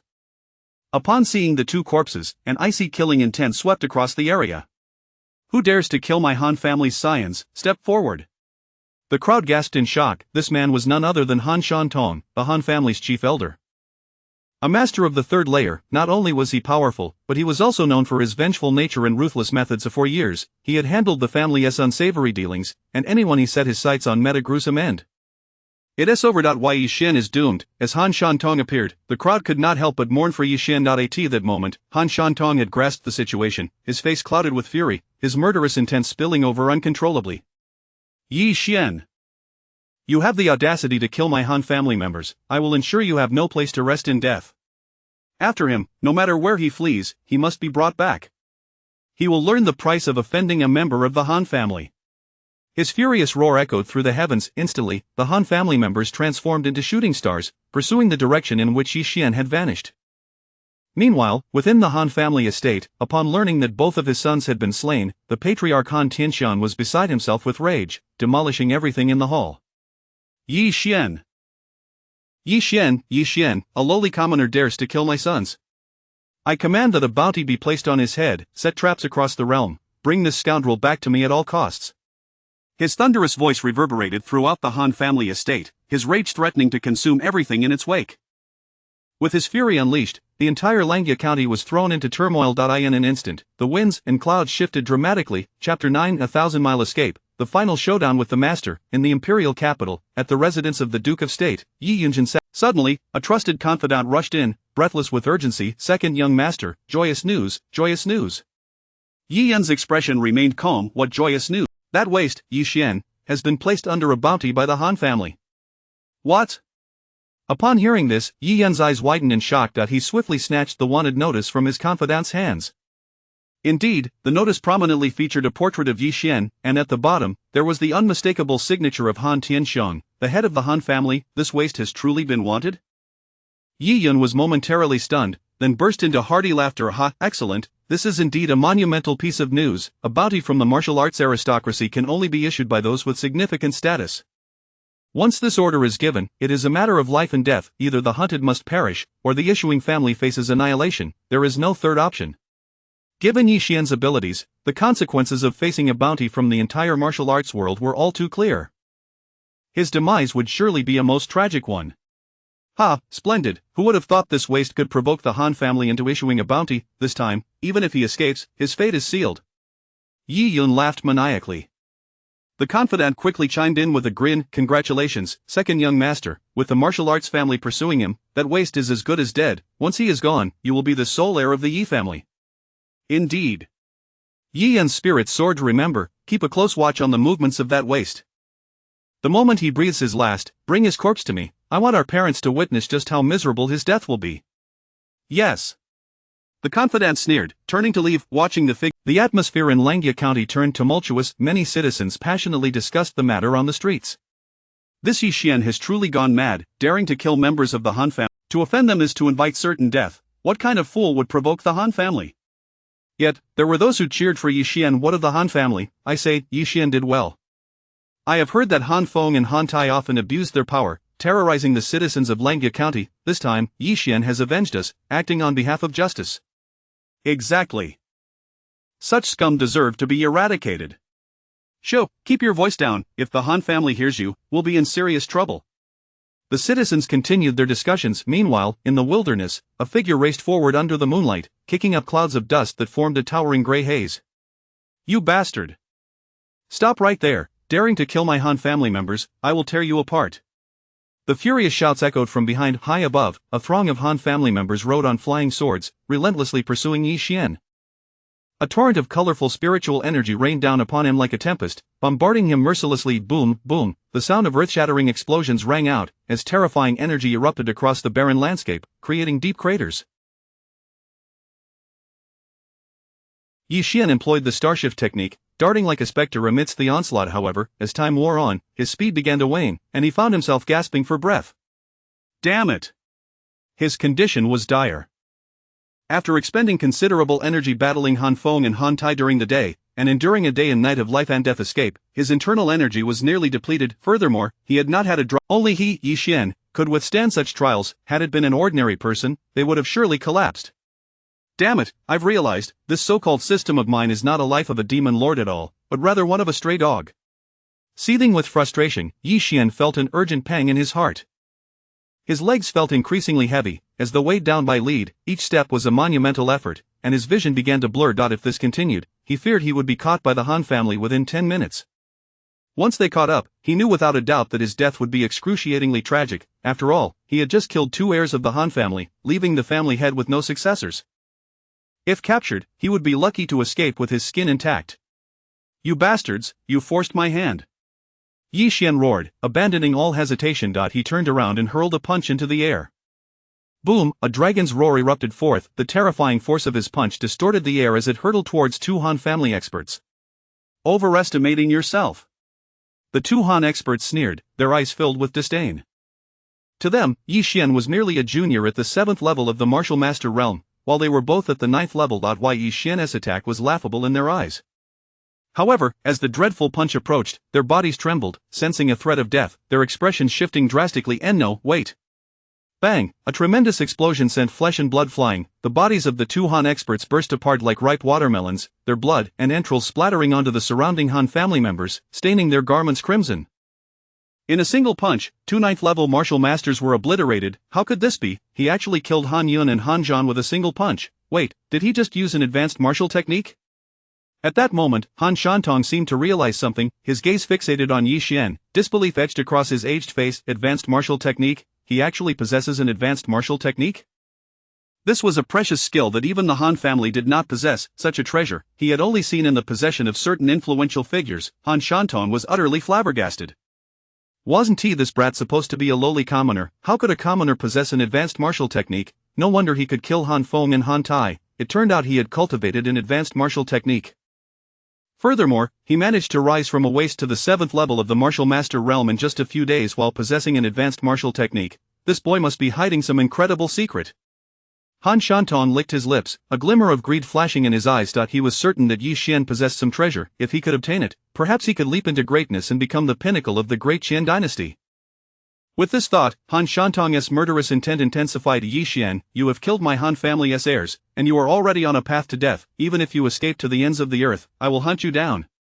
If you surrender the advanced martial technique, perhaps I will allow you to keep your corpse intact. You old bastard, if you have the ability, come and try it. After killing 2 individuals, he absorbed a considerable amount of energy through the Great Wilderness Devouring Heaven Demon technique, quickly replenishing what he had just expended. Rather than wait for death, he would rather fight with all his might. After all, even if he surrendered, they would not let him go. Let us do this. However, despite his resolve, Yi Xian dared not let his guard down. After all, Han Shantung was a master-level expert, a full realm above him. Thus, he had to go all out. He would show no mercy. "Old man, you're quite arrogant. Want my martial techniques? Then let us see if my fists are harder."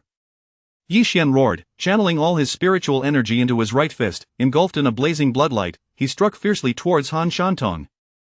The ancestral dragon's infinite fist, roar, with a punch, the heavens trembled, a blood-colored giant dragon roared forth from Yi Xian's fist, its entire body covered in crimson scales. Boom, boom, boom. Where the dragon passed, the ground cracked, stones flew, and dust swirled.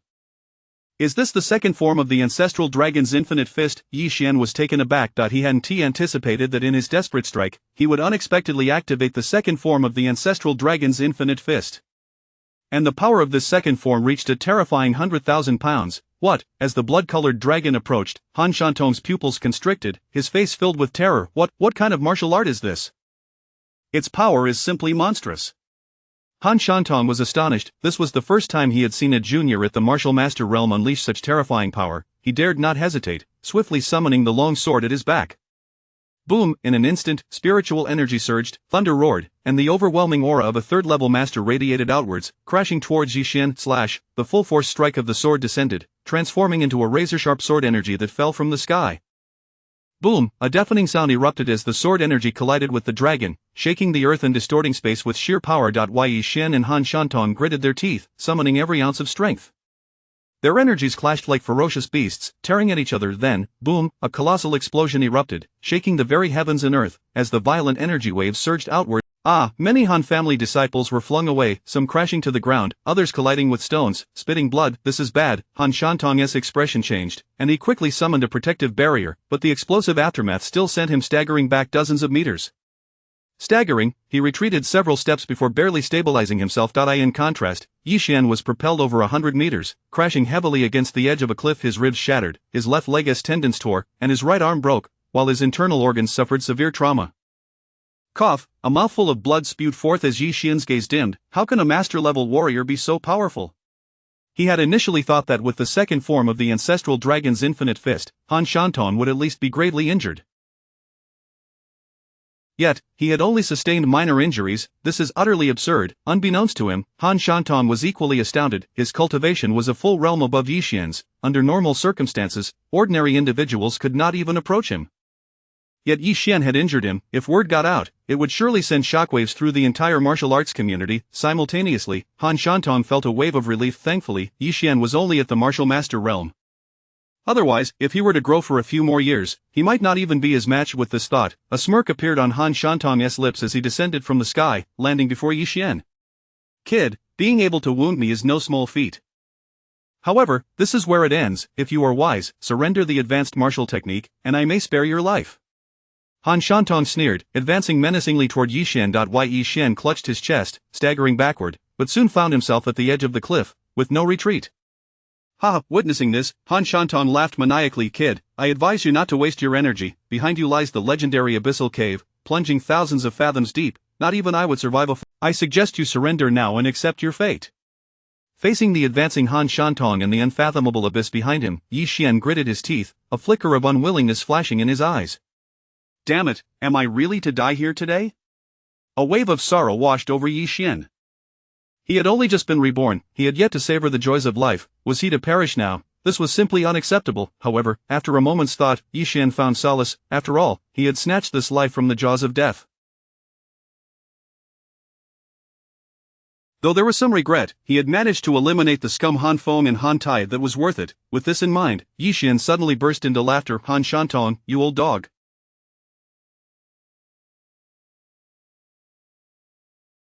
You think you can make me surrender? In your dreams, I tell you, even if I leap from here, I will never let you succeed." "What?" Han Shantong was momentarily taken aback. Before he could react, Yi Xian abruptly turned and leaped into the abyss behind him. In the astonished gazes of all, Yi Xian plunged directly into the unfathomable depths. Chapter 10 The Abyssal Cave, a living hell. Alas, as they beheld Yi Xian leap from the cliff, the members of the Han family were struck with astonishment. No one could have anticipated that Yi Xian, in a moment of despair, would truly plunge into the abyssal cave. Cursed be this wretch, he actually jumped. What shall we do? Must we follow suit? Jump, are you mad? This is the abyssal cave, renowned as a living hell, filled with overwhelming malevolent energy and tormented souls. Not only are we mere mortals, but even the mightiest masters would face near certain death should they venture within. If you wish to leap, do so at your own peril. I shall not accompany you to your doom. The members of the Han family exchanged glances, their expressions grave. In their eyes, the abyssal cave was fraught with peril. Even if they refrained from descending, Yi Xian was undoubtedly doomed. Why should they follow him to certain death? Yet, as they watched Yi Xian disappear into the abyss, Han Shantong's countenance darkened, his heart bleeding profusely. It was not that he regretted the missed opportunity to slay Yi Xian himself, rather, he lamented the loss of the profound martial arts tome in Yi Xian's possession. The profound martial arts were treasures coveted by countless warriors. Should he obtain it, his standing in the martial realm would undoubtedly soar. Yet now, such a treasure was to be entombed alongside Yi Xian in the abyssal cave. How could his heart not ache? Resolving himself, Han Shantong gritted his teeth and turned to one of the others, commanding, Han Ming, return and report to the family head, informing him of the situation here. The rest of you, accompany me into the abyssal cave. What?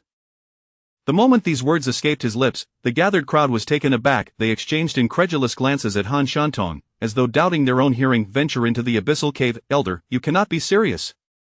What, do you dissent to my words? Han Shantong furrowed his brow, his gaze darkening. His earnest demeanor sent the others into a frenzy. Elder, think wisely. Indeed, elder, the abyssal cave is a forbidden zone that even masters dare not tread lightly. It is riddled with vengeful spirits. Should we rashly enter, we are certain to meet a grim fate. Were it not for Han Shantong's esteemed status, they would have surely voiced their outrage.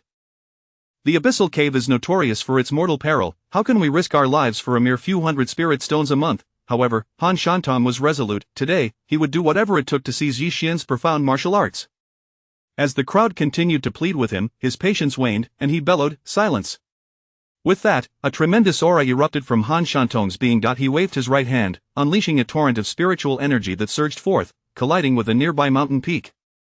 Boom, accompanied by a thunderous roar, the towering mountain was obliterated, reduced to rubble, and the ground was left with a massive crater. He gasped. The sheer power of this display left the onlookers in shock. Han Shantong's expression darkened further. I shall say this once more, all of you, follow me into the abyssal cave. Today, even if it is a den of dragons and tigers, a mountain of blades and a sea of flames, you must descend. Should anyone dare to oppose me, they shall meet the same fate as this mountain. The threatening tone of his voice resonated clearly in their ears. The chilling intent of his words seemed to penetrate their very souls, compelling the Han family members to bow their heads, unable to meet Han Shantong's gaze, nor daring to voice dissent. They could only grit their teeth and reply, understood. Let us proceed.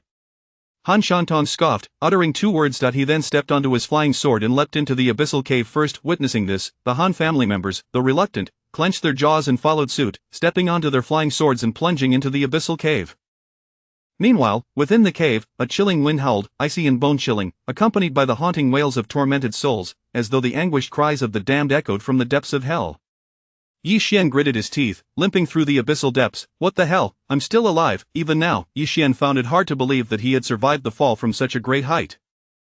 Truly, he was a survivor. Damn it, system, I ask you once more, is this truly the path of the Demon Lord? Why do I feel like a stray dog, either being beaten or fleeing for my life? Yi Xian grumbled, looking at other warriors who had gained systems. They flaunted their prowess, showcasing their might, yet here he was, in such a pitiful state. Dear host, the path of the Demon Lord is fraught with obstacles. These are merely minor setbacks on the road to becoming a demon, which the system believes you will surely overcome. Minor setbacks? At this, Yi Xian let out a bitter laugh. He was on the verge of death. And this system had the audacity to label it a minor setback. What a farce. Nevertheless, Yi Xian had no desire to argue. His body ached terribly, and he needed to find an exit quickly. Otherwise, he might perish from the pain before the Han family could reach him. Is this truly the fabled abyssal cave? The malevolent energy here is overwhelming. Yi Xian could feel a potent aura saturating the air. He had heard the legends of the abyssal cave. It was said that hundreds of years ago, it was a mass grave where the most heinous criminals were cast into the abyss after death. Their violent natures in life turned them into vengeful spirits, unwilling to reincarnate, forever wandering the abyssal cave. It was rumored that during the dead of night, the cave echoed with heart-wrenching cries, sending shivers down one's spine. Hence, it was also known as a living hell. Even the strongest warriors dared not tread here lightly. However, Yi Xian found it curious that while the malevolent energy was indeed potent, he felt no discomfort whatsoever.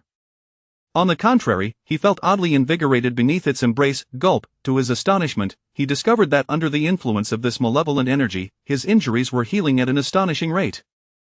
What is this? The malevolent energy can heal my wounds? Yi Xian was astonished. He had only ever heard of malevolent energy being lethal. Never had he heard of it possessing healing properties. That is because your cultivation method, the primordial devouring demon technique, allows you to absorb any energy from the world, and malevolent energy is simply another form of energy that you can absorb, the system explained. Upon hearing this, Yi Xian's spirits were lifted. The primordial devouring demon technique was indeed extraordinary, capable of absorbing even malevolent energy. As anticipated, as the malevolent energy surged within him, Yi Xian's injuries began to mend, first his internal organs, then his ribs, and finally, in just a few minutes, he was completely healed. Simultaneously, his cultivation level was also experiencing a meteoric rise. 9th layer of martial master. Yi Xian was ecstatic indeed. Under the nourishment of the malevolent energy, his cultivation had surged from the 7th layer to the 9th layer of martial master. He was now but a step away from the master realm. Haha, what a thrill! Yi Xian laughed heartily. However, before he could bask in his exhilaration, a chilling murderous intent suddenly surged from the shadows, locking onto his form. What is that? Yi Xian's heart raced as he quickly scanned the surrounding sky. In the darkness, pairs of blood-red eyes glared at him with an unyielding intensity. These eyes, devoid of warmth or emotion, seemed not to belong to the living. 1 pair, 2 pairs, 3 pairs, there were at least 100 pairs of eyes, all glaring at him with malevolence. What in the world? Yi Xian took a deep breath, instinctively channeling his spiritual energy to prepare for defense. Then, he beheld eerie figures emerging from the shadows. They wore tattered robes, wielding sharp blades, surrounded by swirling malevolent energy. Their flesh had long since decayed, exposing their bones beneath, and they emanated a foul stench. Yi Xian raised his gaze to meet theirs. The next moment, he felt a prickle of dread. Upon their faces, writhing maggots feasted upon their decayed flesh, creating a truly grotesque sight. Their hollow eyes fixated on Yi Xian, their rotting flesh falling to the ground, as they emitted chilling sounds. You have finally arrived. We are so lonely. Give us your flesh and blood. My God! Ghosts! Yi Xian screamed, his scalp prickling. Without a moment's hesitation, he turned and fled. In the depths of the dark abyss, the chilling laughter echoed hauntingly as Yi Xian summoned every ounce of strength to run. After sprinting for several kilometers, he finally dove into a cave, stopping to catch his breath, panting heavily. Damn it, I finally shook them off. He had no doubt that had he hesitated even a moment longer, those vengeful spirits would have descended upon him and devoured him whole. Nonetheless, even after evading the spirits, Yi Xian dared not relax. He raised his hand and unleashed a wave of spiritual energy toward the cave entrance. Buzz, as the spiritual energy vibrated, a barrier materialized at the entrance, isolating his presence from the outside world. What is that smell? Just as Yi Xian prepared to rest, he suddenly caught a whiff of a peculiar fragrance. This scent was distinct from the surrounding malevolent energy. It resembled the fragrance of peonies but was richer and more intoxicating, uplifting his spirits. What a delightful aroma! Yi Xian cautiously followed the scent deeper into the cave. To his astonishment, he discovered a lush field of spiritual herbs. This field was filled with a vibrant array of plants, flourishing abundantly, and the fragrant aroma wafted through the air. How could there be a field of spiritual herbs here? Wait a moment, is that the 7 treasures glazed grass? Yi Xian's heart raced. He realized one of the herbs was the exceedingly rare 7 treasures glazed grass. This was a supreme spiritual herb. It was said that consuming just one could enhance one's cultivation and extend one's lifespan. Many precious elixirs required this herb as an ingredient. On the market, a single 7 treasures glazed grass was worth at least 10,000 gold pieces. Yi Xian surveyed his surroundings. There were not merely 1 or 2 of these herbs. The area was teeming with them, at least 107 treasures glazed grasses. What fortune this could bring! Chapter 11. A bounty of spiritual herbs, returning with abundance, grasping the herbs, prosperity has arrived, as Yi Xian beheld the verdant expanse of 7 treasures. Moreover, astonishingly, beyond the 7 treasures glazed grass, the cave was replete with a plethora of other medicinal herbs. As he casually plucked one, he was astounded to find each one worth a fortune. Fiery sunflower, sun and moon bud, Tianshan snow lotus, 9 dragon sacred heartgrass. There were easily over 100 varieties of precious spiritual herbs, and each type boasted hundreds of specimens. He estimated that the value of the herbs within this cave alone could rival that of a second-rate family. This discovery had essentially resolved his survival predicament. It was crucial to note that he had already severed ties with the Yi family and was utterly penniless. To survive in this ruthless world without wealth was nearly impossible. If he could sell these spiritual herbs, it would suffice to purchase a wagon-load of martial techniques and elixirs. It seemed these herbs were meant for the cultivation of vengeful spirits. Who would have imagined they were so affluent? Yi Xian chuckled with glee and, without a moment's hesitation, began uprooting the herbs with both hands. 1 plant, 2 plants, 10 plants, 100 plants. Soon, a considerable quantity of spiritual herbs had been stowed away in his storage pouch. Yet, just as Yi Xian was fervently harvesting the herbs, a thunderous roar erupted from not far away. Instinctively, he turned around, only to be astonished to find that a multitude of vengeful spirits had gathered at the cave's entrance. The number of these spirits was staggering, over 100, resembling a swarm of locusts. They clung to the barrier, incessantly battering it with their decaying hands. Boom, boom, boom. Each strike caused the barrier to tremble violently, producing a deafening cacophony. Damn it, they've caught up so quickly. Yi Xian furrowed his brow without daring to hesitate. He hastened his collection of the herbs. After all, these vengeful spirits were fierce. He could not guarantee how long the barrier would hold. Upon witnessing Yi Xian's actions, the spirits outside the barrier seemed to go mad. Damn human, release the herbs, let go of the herbs, let go. Upon hearing this, Yi Xian chuckled. After all his efforts to discover such a paradise, how could he possibly relinquish it so easily? If he didn't harvest to his heart's content today, he would not bear the surname Yi. With this thought in mind, Yi Xian not only maintained his pace but became even more reckless, growing increasingly audacious. In less than a few minutes, he had already uprooted a significant portion of the lush spiritual herbs. Despicable, detestable human. Upon witnessing this scene, the vengeful spirits were instantly enraged. How could they not be furious? These herbs had taken them hundreds of years to cultivate, and now, Yi Xian was uprooting them entirely. Their hearts bled. Boom, boom. In an instant, the spirits' actions became even more frenzied. Initially, they struck with their hands, then with their legs, and ultimately resorted to slamming their bodies. Crackle, the electric currents released by the barrier swiftly knocked down a large number of spirits. Yet, as if impervious to pain, the spirits quickly rose again, one after another, relentlessly hurling their bodies against the barrier. Boom, boom, boom, accompanied by resounding crashes, the spiritual barrier visibly cracked, the sound of splintering echoing incessantly. Damn it, have these creatures gone mad? Observing the frenzied spirits, Yi Xian swallowed hard and instinctively channeled his spiritual energy, activating a defensive stance. Immediately thereafter, bang, with a massive explosion, the spiritual barrier shattered, splintered by the relentless assaults of the vengeful spirits, fragments drifting through the air. The densely packed spirits surged into the cave like a swarm of locusts, their blood-red eyes ablaze with murderous intent. Damn human, you dare to steal our herbs, I will devour you, the spirits roared in fury, yet they soon realized the cave was completely empty. Where was Yi Xian? Strange, where did that human go? The spirits whispered among themselves, confusion etched on their faces. Just as they were at a loss, a chilling voice suddenly echoed from above the cave. Ancestral dragon infinite fist, roar. Accompanied by a resonant dragon roar, Yi Xian's figure abruptly descended from the heavens, his right fist enveloped in a fierce crimson light, crashing down upon them. The sudden onslaught caught the spirits off guard.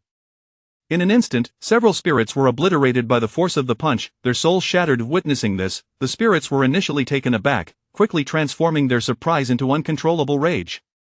It is that human, quick, kill him, the spirits howled, charging furiously towards Yi Xian. You dare approach? As the spirits surged toward him, a cold killing intent flickered in Yi Xian's eyes. Since you seek death, do not blame me for being merciless.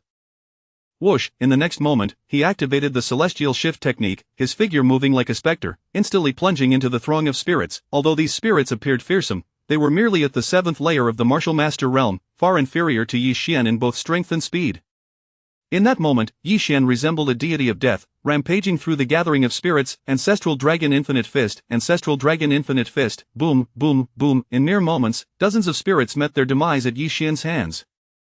As the spirits fell, the primal swallowing demon technique continued unabated, incessantly absorbing the malevolent energy from the spirits and converting it into pure energy, which flowed into Yi Xian's body.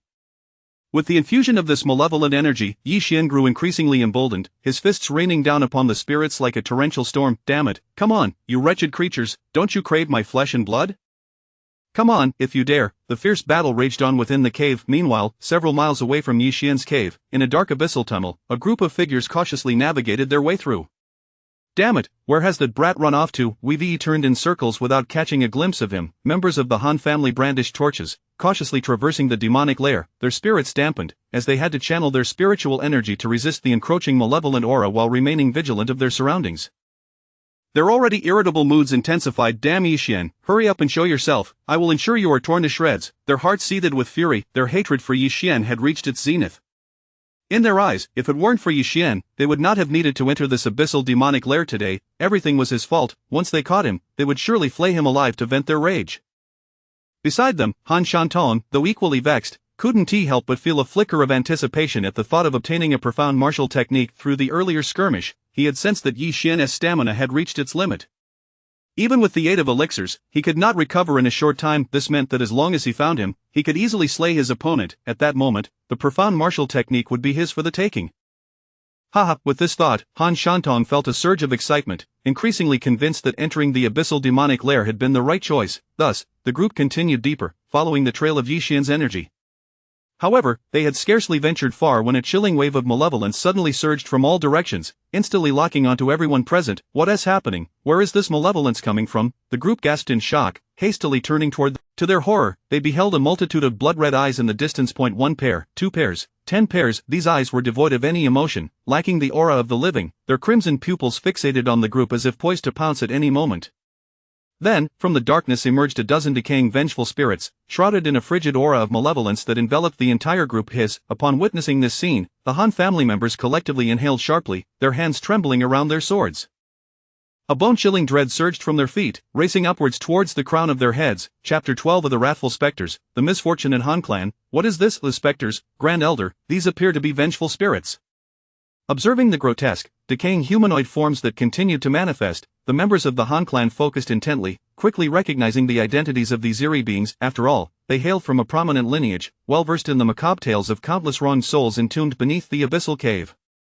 At this moment, the specters encircled the group, their blood-red eyes brimming with murderous intent, and icy malevolence saturating the atmosphere, causing the temperature to plummet as if winter had abruptly descended upon them. What shall we do, Grand Elder? The disciples of the Han clan swallowed hard, casting apprehensive glances at Han Shantung. This was their first encounter with such bizarre entities. Fear not! Han Shantung bellowed, his voice resonating with authority, silencing the frightened assembly immediately. Another group of humans, they must be allies of the previous ones. The previous humans? Han Shantung was momentarily taken aback. Could they be referring to Yi Xian? Realizing this, a flicker of hope ignited within him, and he hastily inquired, "Are the humans you speak of Yi Xian?" However, the specters ignored his query, unleashing a furious roar. Devour them! In an instant, the specters surged forth, charging from all directions. Seeking death. Han Shantung scoffed disdainfully. How could such lowly creatures dare to assault a master-level cultivator? Truly, they were overestimating their capabilities. Boom! As the specters erupted from their ranks, a fierce conflagration ignited around Han Shantung, the orange flames illuminating the cave and exuding a scorching, terrifying aura. It was as if a divine fire spirit had descended upon them. With a swift motion, Han Shantung gestured, unleashing a torrent of flames that roared forth, the specters howling in anguish, reduced to ash in mere moments. Grand Elder, you are magnificent! Witnessing this spectacle, the Han clan members rushed forward to praise him. Yet, before their elation could settle, a chilling cry echoed from afar. To their dismay, a new wave of specters emerged, this time in numbers that multiplied by tenfold. Hundreds of them, like a frenzied tide, surged toward their position. What in the world? The Han clan members stood dumbfounded. Not only were they astonished, but even Han Shantung was taken aback. They had not anticipated the abyssal cave to harbor such an overwhelming number of specters. A handful he could handle, but hundreds? What could he possibly do? Before he could fully process the situation, a chilling scream pierced the air. One of the specters lunged at a Han clan member, its gaping maw sinking into the unfortunate soul's neck. Blood gushed forth like a fountain. The victim had no time to resist, meeting a swift demise as the specter severed his throat. This is bad, retreat. Han Shantung's expression shifted to one of urgency as he hastily ordered his clan to fall back. But the specters were relentless, baring their fangs and lunging forward with wild abandon. Witnessing this chaos, despair gripped the hearts of the Han clan. They had never imagined such misfortune would befall them, encountering a horde of specters right from the outset. What has that accursed Yi Xian done to invoke such wrath from these spirits? Damn it! That wretched Yi Xian, I shall tear him to shreds. The furious shouts echoed within the cave. At this moment, Yi Xian was engaged in a fierce battle against the specters, completely unaware of the turmoil unfolding among the Han clan. Strange, why do I feel as though someone is calling my name? He pondered. Why are there so many specters? They seem endless. Yi Xian furrowed his brow. Despite having fought for half an hour, the number of specters showed no sign of diminishing. In fact, they only multiplied with time. Outside the cave, more specters continued to flood in. 1, 2, 10, 100. An unending tide of specters surged forth. This could not continue. Yi Xian felt a wave of frustration wash over him. Though his ability to absorb malevolent energy was formidable, the sheer number of specters was overwhelming. If this persisted, he would be drained before long. Resolving to flee, Yishan activated his star-shifting steps. Whoosh, he transformed into a streak of light, vanishing into the distance. That damned human, he intends to escape. He has stolen so many spirit herbs, capture him. The specters, incensed by his flight, gave chase with unrelenting fury. After a relentless pursuit through the cave for several minutes, Yishan suddenly caught sight of a radiant glow not far ahead. Before him stood a grand palace, towering over 100 meters high, adorned with golden bricks and jade tiles, exuding an air of opulence and majesty, akin to a royal palace. It stood in stark contrast to the cold, eerie surroundings of the cave. Who would have thought that such a resplendent palace would emerge in this ghostly place? Yet, Yishan had no time for contemplation. He quickened his pace and dashed into the palace. The instant he stepped inside, everything fell silent. The footsteps that had relentlessly pursued him abruptly ceased. Ha! Yishan turned curiously, only to find that the specters who had been in hot pursuit of him were now eerily still. They stood frozen in place, expressions vacant, peering around the palace as if searching for something. Strange, where has that human gone? How did he disappear so suddenly? Cautiously, he approached one of the specters and waved his hand. Hey, fool, I'm right here. However, the specter appeared oblivious to his antics, its gaze fixated elsewhere, nose twitching in the air, completely unaware. He instinctively glanced at the palace, curiosity blooming within him. Could it be that this palace possesses some power that shields it from the specters? Chapter 13: The Inheritance of the Pill King, Subjugation of 1,000 Ghosts. Yishan surveyed the palace and soon realized its immense size. Sprawling over a vast expanse of over 1,000 acres, the ground was meticulously crafted from marble, while towering stone pillars adorned with intricately carved dragons rose majestically, supporting this grand edifice.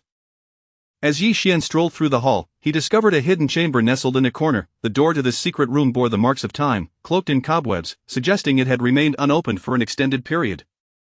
Curious, Yishan pondered, what treasures could lie within this concealed chamber? With a murmured incantation, he cautiously pushed open the stone door. With a resounding rumble, the door creaked open, unleashing a cloud of dust that compelled Yishan to furrow his brow. Inside, the room was enveloped in darkness, save for a stone chair positioned at its center, upon which sat a skeletal figure draped in a dark yellow hue. This skeleton appeared to have lain undisturbed for eons, its body ensnared in a web of spider silk, while tattered garments were layered with a thick coating of dust. Yet, Yishan's gaze was drawn to an object adorning the skeleton's right hand. A storage ring. A surge of excitement coursed through him as he quickly pricked his finger, allowing a drop of blood to fall, thereby claiming ownership. Inside the ring, he discovered a modest amount of silver, alongside a tome titled The Compendium of 10,000 Pills, a small red flag, a golden token, and a letter. Opening the letter, he read it to the fortunate heir. By the time you read this missive, I shall likely have perished. I am Gu Shanhe, the head of the ancient Gu family of Qingzhou, known as the Pill King for generations. My family has thrived on alchemy. This compendium is our treasured legacy, containing the methods to concoct over 10,000 types of elixirs. Alas, a close friend betrayed me, attacking while I was in seclusion. Wounded gravely, I took refuge here, unable to shake my concern for my infant daughter. Qingzhou? Yishan murmured, recognizing the name as one of significant renown within the Deqian Empire. It was said to be a haven for alchemists, where the most prestigious alchemical families congregated. Even the empire's most formidable alchemical force, the Dan Tower, was situated there. Indeed, Qingzhou was regarded as a sacred ground within the realm of alchemy. Though Yishan hailed from elsewhere and knew not of Gu Shanhe's stature, it was evident that to carve out a lineage in such a powerful place, and to be honored as the Pill King, spoke volumes of Gu Shanhe's prowess. Yishan eagerly opened that compendium of 10,000 pills, only to find it filled with meticulous records detailing the methods for crafting a myriad of elixirs, down to the precise quantities of ingredients required. A sharp intake of breath escaped him. The secret recipes of elixirs were treasures of incalculable worth, with even the most basic recipes fetching tens of thousands of gold taels in the market. After all, the profits from elixirs were unfathomable, which explained the reverence bestowed upon alchemists. The compendium of 10,000 pills, containing recipes for such a vast array of elixirs, was a veritable treasure beyond compare. No wonder Gu Shanhe's confidant had turned against him. If such knowledge were to escape, it would surely incite chaos within the martial world. Continuing to read the letter, Yishan found to the one of fate. If you have perused this correspondence, I beseech you to deliver this family token to Qingzhou, to my daughter Gu Linger. Inform her that it was the Xiao family, specifically Xiao Wanshan, who caused her father's demise. As a token of my gratitude, I shall bestow upon you two treasures. First, this compendium of 10,000 pills, which shall aid you in becoming an esteemed alchemist. Second, this banner of 10,000 souls. Crafted in my final moments, it not only wards off malevolent spirits but also absorbs all vengeful souls, wielding immense power to quell restless spirits. Mastery of this banner will command the obedience of countless ghosts, aiding your escape from the abyssal cave. The banner of 10,000 souls? Yi Xian murmured, his gaze drawn to the small red flag. Suddenly, the peculiar behavior of the ghostly entities outside the palace became clear. Their inability to enter was due to the protective influence of this very banner. Congratulations, host. At that moment, the system chimed in with palpable excitement. This banner of 10,000 souls contains immense energy. It appears to be a Great Earth artifact. What? Yi Xian swallowed hard. A Great Earth artifact was a legendary weapon of immense power. Artifacts were classified into grades Heaven, Earth, Mystery, and Yellow. Most ordinary. As for Great Earth artifacts, they were a rarity even in the entirety of Langia County. Such treasures, upon emergence, would undoubtedly become targets of fervent competition within the martial world. I've struck gold. Yi Xian's face lit up with elation. He had not anticipated that this unexpected escape would yield two divine artifacts, the Compendium of 10,000 Pills and the Banner of 10,000 Souls. Each of these items could instigate upheaval in the martial realm. Approaching Gushana's skeletal remains, Yi Xian bowed respectfully, stating, "Esteemed Elder Gu, rest assured, having received your grace, I shall fulfill your wish and deliver your relics to your daughter. May you find peace." With that, he solemnly bowed twice. Though he had never met Gushana, the profound debt of gratitude he felt would remain etched in his memory for a lifetime. After completing this solemn task, Yi Xian excavated a grave within the chamber, laying Gushana's remains to rest and erecting a tombstone that read, "Here lies Gushana, Pill King of the ancient Gu family of Qingzhou." Once this was accomplished, Yi Xian rose, gripping the banner of 10,000 souls tightly, his gaze fixed upon the palace entrance as he coldly declared, "Damnable ghosts, did you not crave my flesh and blood? Well, here I am."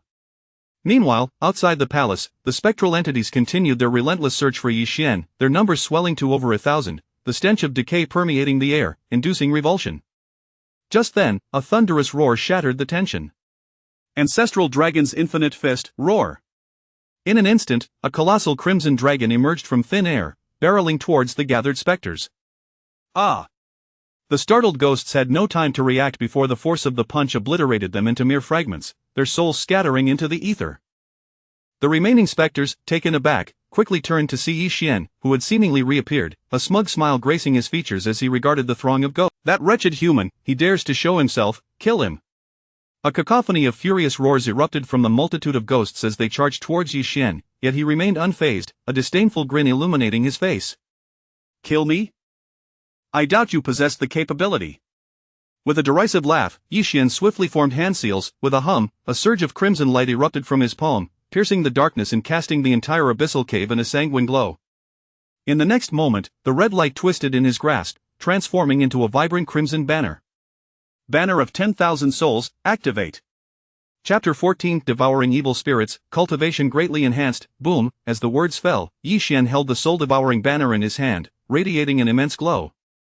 The small flag, which was originally only the size of a palm, swiftly expanded to over 2 meters in height. Waves of blood-red light, accompanied by a terrifying aura, continuously emanated from the banner.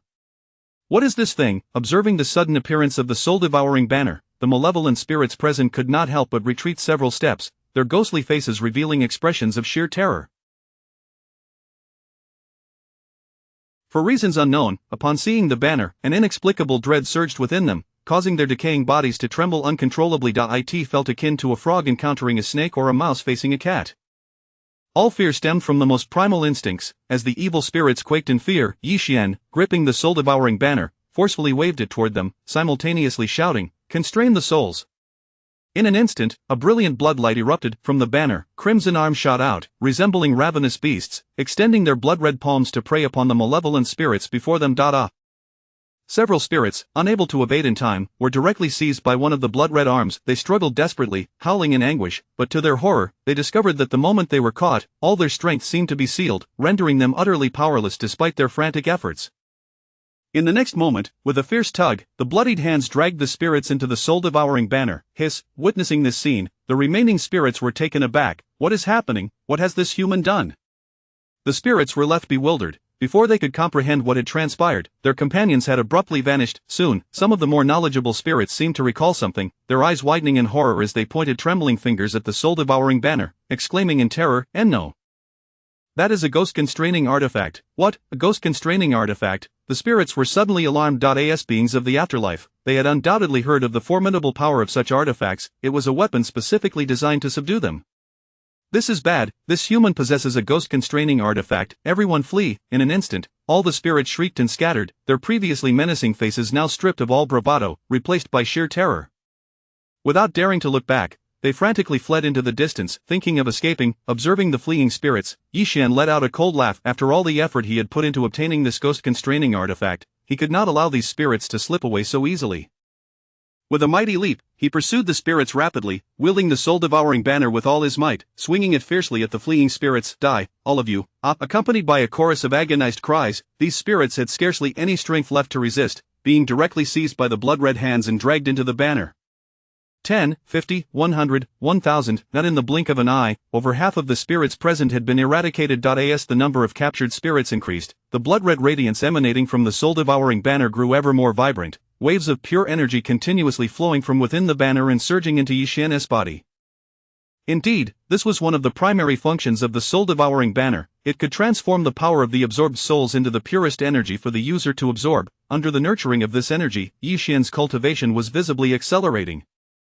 He even felt that he was just a hair's breadth away from reaching the Master Realm. Just a little more, if only I could break through to the Master Realm.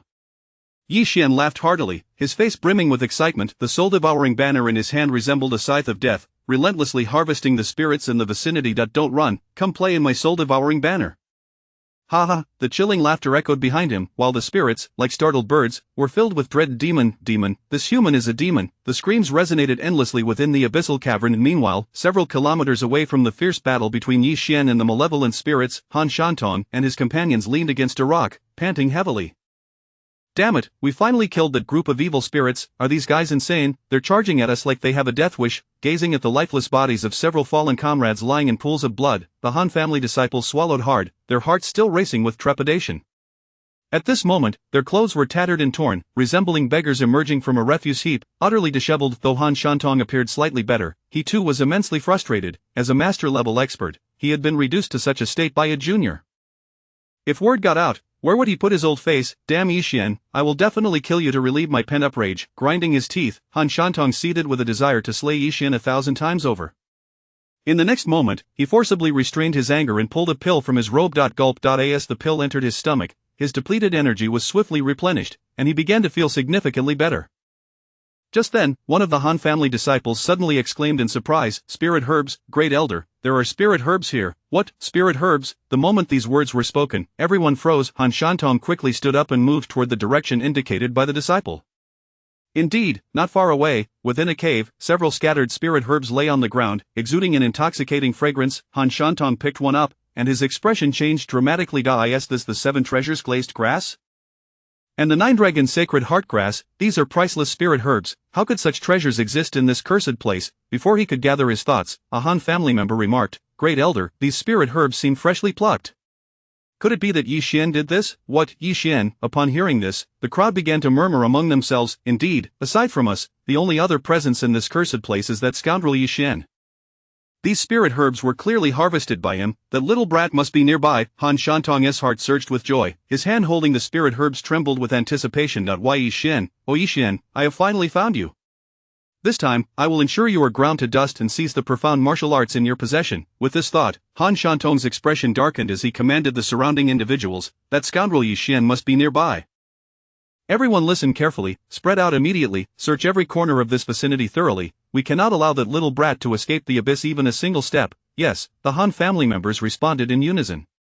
The air was thick with murderous intent as their voices echoed through the cavern. However, just as they prepared to hunt down Yi Xian, a series of hurried footsteps suddenly approached from afar. Boom, boom, boom, the violent footsteps shook the ground lightly, drawing ever closer, as if something was rapidly approaching. The crowd quickly looked over, only to be left dumbfounded. Not far away, a massive swarm of malevolent spirits erupted, densely packed like locusts, racing toward them at breakneck speed. Spirit herbs, evil spirits, the Han family disciples were instantly alarmed. Damn, why are there so many evil spirits? Han Shantong was equally speechless. Had he inadvertently poked a nest of evil spirits today? Just after slaying one wave, another had come crashing in. Get away from me, Han Shantong roared, flames swirling around him, a fierce inferno radiating with insurmountable heat, as if he intended to incinerate the spirits to ashes. However, just as he was about to strike and slay the approaching spirits, a bizarre figure suddenly leapt out from behind the spirits. Like a ghost, it appeared without warning, grasping a blood-red banner. It swung it vigorously toward the spirits, constrained the souls. The chilling command rang out abruptly, a surge of blood-red light erupted from the banner, enveloping the spirits. Then, before the astonished gazes of all, those spirits that had been frantically fleeing were almost instantly devoured by the bloodlight. They were unable to even resist before being dragged one by one into the banner. What is happening? Everyone was taken aback. Before they could react, the enigmatic figure landed steadily. A familiar face appeared before them. Yi Xian, Han Shantong's expression changed drastically. Chapter 15, The Terror of Power, Counterattack against Han Shantong. Yi Xian, upon witnessing the sudden appearance of the figure, Han Shantong was momentarily taken aback. Could it be that this was none other than the Yi Xian he had been longing for? However, before Han Shantong could fully revel in his excitement, his gaze was irresistibly drawn to the crimson banner clutched in the stranger's hand. As he sensed the terrifying aura emanating from the flag, his pupils constricted in shock. This is a G-level treasure, Han Shantong gasped in astonishment, his heart surging like a tempest. Heaven's mercy, this young man possesses a G-level treasure. As a master-level expert, Han Shantong was acutely aware of the significance of a G-level treasure. It was a legendary weapon of unparalleled might. The mere possession of a Shen-level martial art had already left him astounded, and now, this youth had produced yet another G-level treasure? How could he possess such a plethora of treasures? Han Shantong swallowed hard, his heart racing in disbelief. Were it not for his own eyes witnessing it, he would never have dared to believe that a mere martial artist could possess such riches. This was akin to a treasure trove. Nevertheless, after the fleeting shock, a glimmer of greed surfaced in Han Shantong's eyes. He had initially thought that entering the abyssal cave would yield no more than a Shen-level martial art. To his astonishment, he had now stumbled upon a G-level treasure. Ha, truly a stroke of divine favor. On the other side, Yi Xian had evidently also noticed Han Shantong and his companions. He frowned in disdain and remarked, "You again, a bunch of rabid curs, you truly are tenacious spirits." He had not anticipated that the old scoundrel, Han Shantong, would also venture into the abyssal cave. How much did the Han family pay you to come here and suffer? At your age, shouldn't you be enjoying a peaceful life at home? Aren't you afraid of being devoured by vengeful spirits? Yi Xian sneered coldly at Han Shantong with sharp tongue and wit. Han Shantong, rather than being incensed by Yi Xian's derision, merely responded with a chilling smile. "You little beast, do you truly believe that entering the abyssal cave puts you beyond my reach? Let me inform you, no matter where you flee, I will be able to slay you." He continued, "If you are wise, you will surrender your treasures now, and perhaps I might spare your life. Otherwise," with a swift motion of his right hand, a gale of spiritual energy erupted forth, instantly shattering a nearby rock into dust. "That rock is a foreshadowing of your fate. Did you hear that? Hurry and surrender, or you shall face the wrath of our Grand Elder and find no place to rest in death." In that moment, all the Han family members regarded Yi Xian as though he were a mere corpse. After all, regardless of Yi Xian's abilities, he was still a young martial artist, utterly powerless against the master-level Han Shantong. However, in response to the mockery, Yi Xian merely dug at his ears, his expression devoid of fear, replaced instead with disdain. "Oh really? How embarrassing. The soothsayer said I have a strong fate, destined to live for 1,000 years. With your ragtag group, you hardly possess the qualifications to bring about my demise." "What?" The moment those words escaped his lips, the members of the Han family were incensed. This young man was utterly arrogant, facing imminent death. He still dared to utter such reckless words. Han Shantong was also provoked. "You little beast, have you forgotten how I hunted you like a dog before? Do you truly believe that possessing a G-level treasure grants you immunity? Allow me to remind you, I am a master-level expert of the Third Realm. In the face of absolute power, even with a G-level treasure at your side, it will avail you nothing." Boom! With a resounding explosion of spiritual energy, a fierce wind swept through the area, revealing two deep craters where Han Shantong stood, the ground marred with fissures. His entire being was enveloped in a faint layer of spiritual energy, akin to an invisible armor shielding him entirely. Spiritual energy armor. This was a skill that could only be attained after reaching the master level. At this point, a martial artist could manipulate spiritual energy at will, and the armor formed from it was as impenetrable as steel. "Once I have slain you, I will seize your treasures and martial arts at my leisure." Boom, boom, boom. In the next instant, Han Shantong's figure darted forward like a phantom, drawing his long sword and launching a fierce strike towards Yi Xian. "Lingjin Changkong! Up, Grand Elder, slay this little beast!" Witnessing this spectacle, the surrounding members of the Han family were utterly exhilarated, their shouts echoing in fervor. Lingjin Changkong was the Han family's ultimate sword technique. With a single stroke, even master-level experts would retreat in fear. Now, with the reinforcement of the spiritual armor, the power of this strike would be earth-shattering, capable of shattering Yi Xian's skull. However, as the lethal sword descended, Yi Xian did not flinch. A glint of brilliance flickered in his eyes as he suddenly opened his mouth and roared at Han Shantong's roar. In an instant, it was as though a dragon's roar reverberated through the air. The terrifying sound of the dragon's roar crashed like thunder, sending tremors through the hearts of all present. Boom! Han Shantong's body quaked, the long sword in his hand exploded with a resounding crack. Before he could comprehend, the layer of spiritual armor enveloping him also detonated with a thunderous boom, disintegrating into countless shards that slowly dissipated in the air. What? Han Shantong's expression changed drastically. His spiritual armor had shattered. How could this be? Wasn't he the armor renowned for its indestructibility? How could it break? This young man merely roared, and his armor was reduced to fragments. Before Han Shantong could recover from his shock, Yi Xian's fist thundered towards him. This punch was imbued with the power of the ancestral dragon. This punch carried an overwhelming killing intent. This punch was infused with his boundless strength. Like a meteor, it struck Han Shantong's face with tremendous force. Boom! Han Shantong's body was sent flying like a cannonball, soaring over 10 meters and crashing into a nearby boulder, shattering it into pieces. Han Shantong spat a mouthful of blood, several teeth knocked loose, his face a gruesome sight, blood streaming down in a horrific manner. In his eyes, fear was unmistakably evident. How could this be possible? I am a master-level expert. How could I be defeated by you? He could not fathom how this mere martial artist could inflict harm upon him. This duel was supposed to be a one-sided slaughter in his favor. He had never expected to be rendered powerless before a junior. The surrounding members of the Han family were utterly dumbfounded. They stared at Yi Xian as if he were a monster. Master level? Yi Xian smirked, revealing a sinister smile. Who told you that you are the only master-level expert present? What? Upon hearing this, Han Shantong's pupils constricted. In the next moment, his features contorted as if witnessing something utterly inconceivable. Before their eyes, a faint layer of spiritual energy surged around Yi Xian's body. This energy enveloped him like armor. Spiritual energy armor. It was spiritual energy armor. This little beast had actually stepped into the master realm. At that moment, the entire abyssal cave erupted in uproar, including Han Shantong. All present were struck with astonishment, as though they had seen a ghost. Chapter 16 of the Record of Wandan, Refining the Human Pill, Master Realm. How can this be possible? When did you step into the Master Realm? Han Shantong's voice was hoarse, his face a mask of disbelief. He distinctly remembered having severely wounded Yi Xian, yet now, not only had the latter restored his strength, but he had also entered the Master Realm. How could this be? Little did he know that Yi Xian practiced the primordial devouring demon technique, which allowed him to absorb vast amounts of energy in a short time.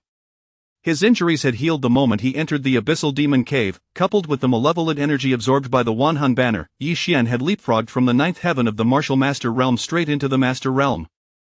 Have you finished your nonsense? If so, then perish. Yi Xian sneered coldly, deciding to end the conversation and prepare to deliver a final blow to Han Shantong. Stop! Looking at the murderous Yi Xian, Han Shantong's expression changed dramatically, almost screaming towards the others, "You lot! What are you still doing? Hurry and come save me." Yes, yes. Hearing this, the members of the Han family finally reacted, rushing towards Yi Xian. However, even a master realm expert like Han Shantong could not harm Yi Xian. How could these inept individuals hope to stand against him? Get the hell out of my way, Yi Xian bellowed. Without even a glance, he unleashed a punch. Boom! A terrifying punch manifested as a blood-red dragon, causing the surrounding space to twist violently. Accompanied by heart-wrenching screams, several members of the Han family, unable to evade, were directly struck by the dragon eye. In the next moment, bang, dozens of Han family members exploded, their flesh and internal organs splattering, staining the surrounding rock walls crimson. In just one punch, all the members of the Han family, except Han Shantong, were slain. Witnessing this scene, Han Shantong couldn't help but gasp, his gaze towards Yi Xian filled with terror. How has this brat grown so strong? His clan members were all experts above the 8th heaven of the martial master realm. Some even reached the pinnacle of the martial master realm, just a step away from the master realm. Even he could not guarantee a one-hit kill, yet Yi Xian had wiped them all out with a single punch. Old man, it's your turn now. Yi Xian's lips curled into a grin as he slowly approached Han Shantong.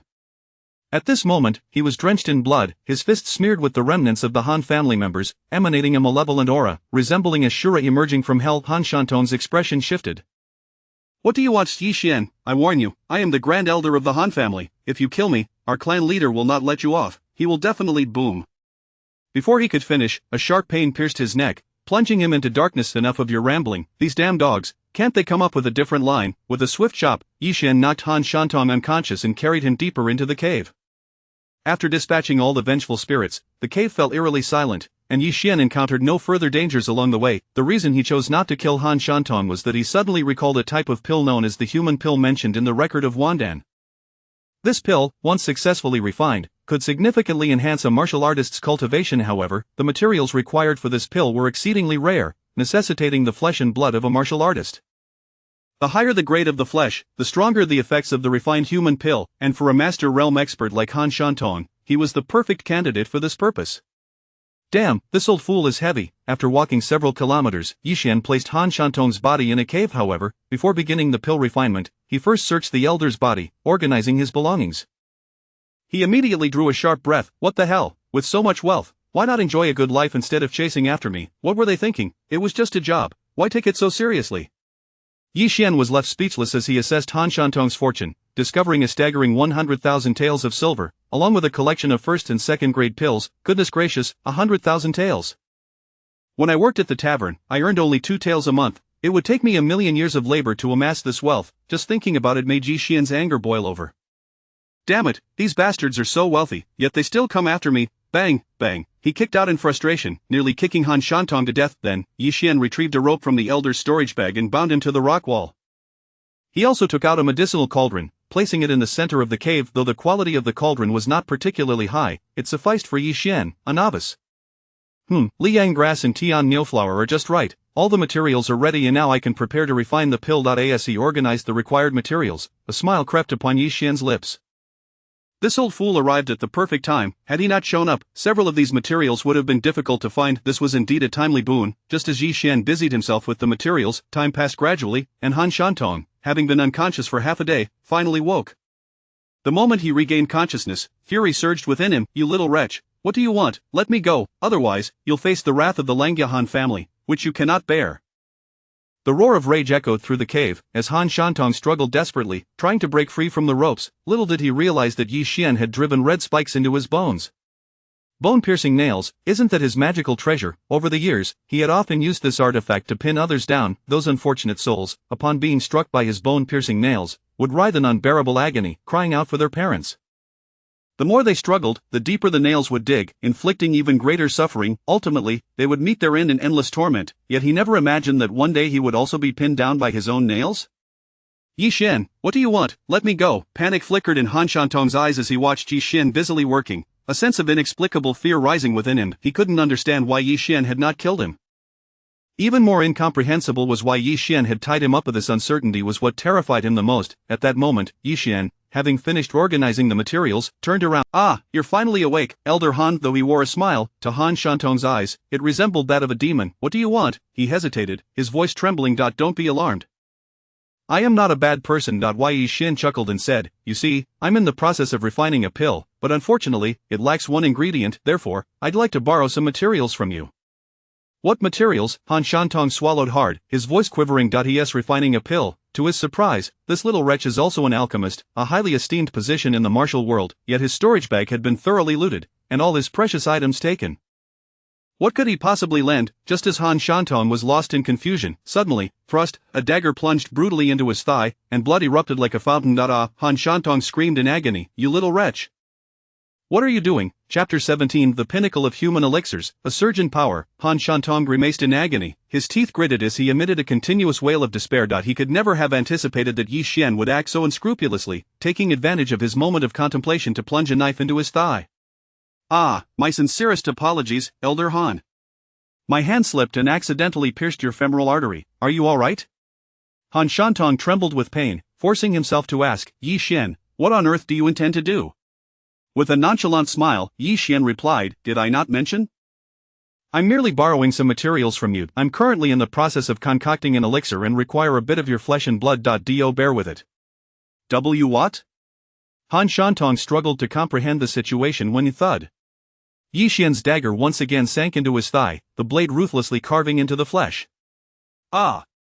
The pain was excruciating, and Han Shantung cursed vehemently, Yi Xian. You beast, I will make you pay for this.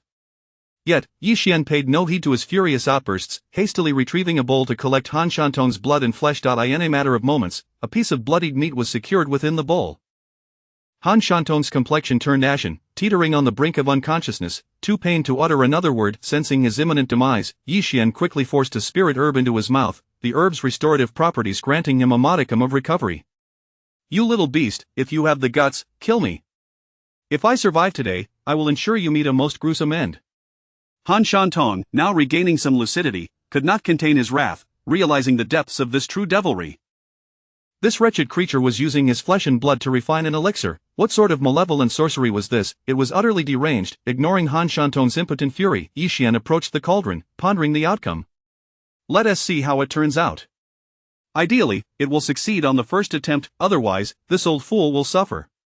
Yi Xian muttered to himself, for the flesh of a master-level practitioner was a rare commodity. To waste even a bowl of it on repeated failures would be an egregious loss. With that thought, he directed a surge of spiritual energy toward the cauldron. Whoosh! As the energy surged, an orange-red flame erupted from the base of the cauldron. Yi Xian cast in the prepared materials along with Han Shantong's flesh, meticulously following the refining method outlined in the 10,000 elixirs tome, attempting to merge the spirit herb with the flesh.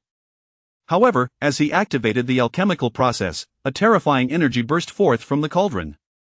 What a formidable energy! It seems this human elixir is of If I could slay a master-level practitioner daily, I could ascend without any further training, merely by consuming elixirs. Yi Xian chuckled wickedly, excitement mingling with a nefarious thought. However, he soon dismissed the notion. After all, there were only a handful of master-level practitioners in the entirety of Langya County. If he were to capture them daily, it would not be long before suspicion fell upon him. Yes, this endeavor. To his dismay, it was Yi Xian, bowl in hand, approaching him. What do you intend to do now? Yi Xian scratched his head, a sheepish grin spreading across his face. My apologies. I mismanaged the heat, and the elixir is at risk of burning. It seems I must trouble you for another bowl of flesh and blood. Upon hearing this, Han Shantong nearly fainted from rage. I shall not contribute to your madness. If you have the courage, kill me, otherwise, I will find a way to end your life. Ah, don't be so stingy, you have plenty of meat to spare. A little extraction won't kill you. Be a good sport. Yi Xian chuckled, disregarding Han Shantong's struggles and cries as he took yet another bowl of flesh before departing. Concerned that Han Shantong might bleed out, Yi Xian kindly fed him another spirit herb to preserve his life. Having completed his task, Yi Xian returned to the cauldron, filled with enthusiasm as he resumed the crafting of the human elixir. At long last, after several hours of meticulous refining, Yi Xian triumphed. With a flourish, he opened the cauldron, releasing a captivating aroma that wafted through the air, radiant light bursting forth alongside a surge of potent energy. As the brilliance faded, it was indeed a fourth-grade human elixir. I did it, by the heavens, I have finally succeeded, ha ha ha. Yi Xian exclaimed, his heart brimming with exhilaration. He could scarcely believe how swiftly he had achieved this feat. According to the tome, a novice would typically require days or even months to concoct such an elixir, yet he had accomplished it in mere hours. If word of this spread, he would undoubtedly be hailed as a genius. However, Yi Xian was also keenly aware that his rapid success was likely attributed to the enhancement of his innate abilities thanks to the Eye of Spiritual Wisdom. Next, let me sample the effects of this elixir crafted from master-level flesh. Without hesitation, Yi Xian found a secluded corner and swallowed the elixir whole. Buzz, as the elixir coursed through him, the primordial devouring demon art began to operate frantically, absorbing the energy contained within. Half an hour later, boom, Yi Xian's body shuddered as a terrifying aura erupted from within, causing the entire cavern to tremble violently. His cultivation level surged from the first to the second layer of the master realm. Good heavens! I've reached the second layer so swiftly, the potency of this elixir is beyond comprehension. Yi Xian was astounded. It was well known that advancing even a single tier after entering the master realm was an arduous task.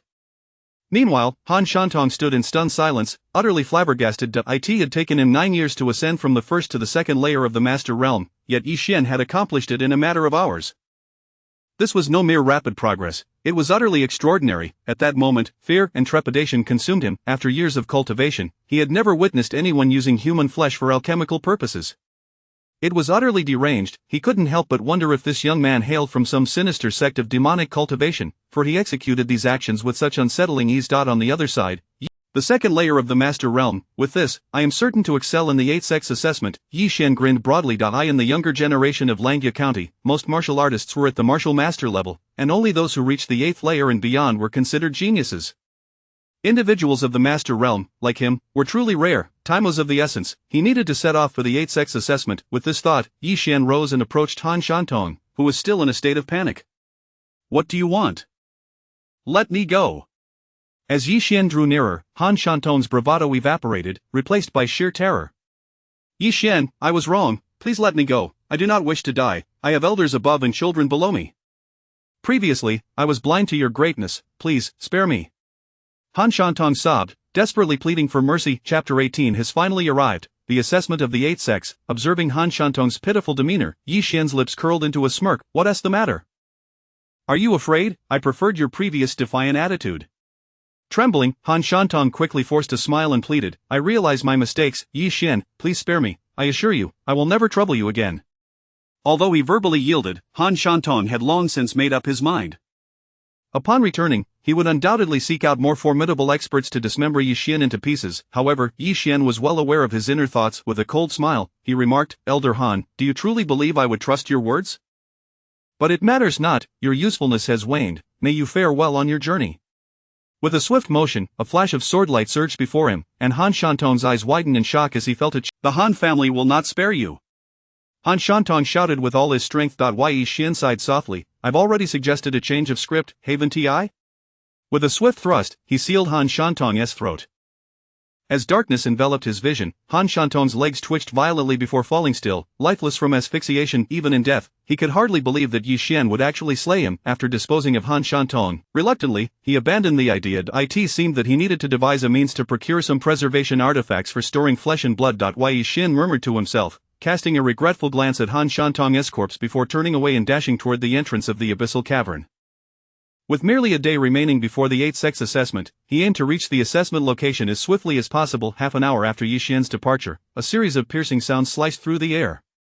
At the precipice of the abyssal cavern, several imposing figures suddenly descended. Leading them was Han Tianxiang, the head of the Han family. However, at this moment, Han Tianxiang's expression was exceedingly grim, with veins bulging on his forehead. Before them lay dozens of corpses, each covered meticulously with white cloth, emanating a dreadful stench of decay. The congealed blood had stained the ground a deep crimson, and as the wind blew, the air was thick with a nauseating scent.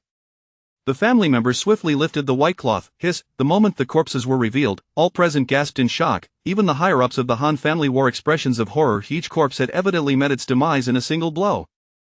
More terrifying still, the life essence seemed entirely siphoned from these bodies, leaving them appearing desiccated, akin to mummies. When their gazes fell upon Han Shantong's body, the sight was even more harrowing.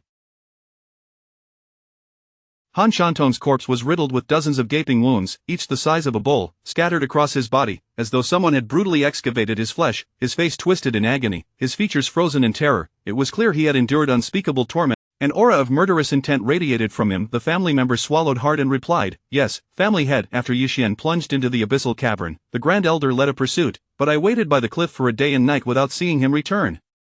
Summoning my courage, I ventured down and discovered the Grand Elder and his men had met a tragic fate beneath the cavern. Family head, that brat was capable of slaying so many of our Han family's experts in one fell swoop, and even the Grand Elder was no match for him. Clearly, he has ascended to the Master Realm. The family members' eyes were filled with dread. What? Upon hearing this, everyone present was struck with alarm. Of the Master Realm. They recalled that when they first heard of Yi Xian, he was merely at the 4th level of the martial Master Realm.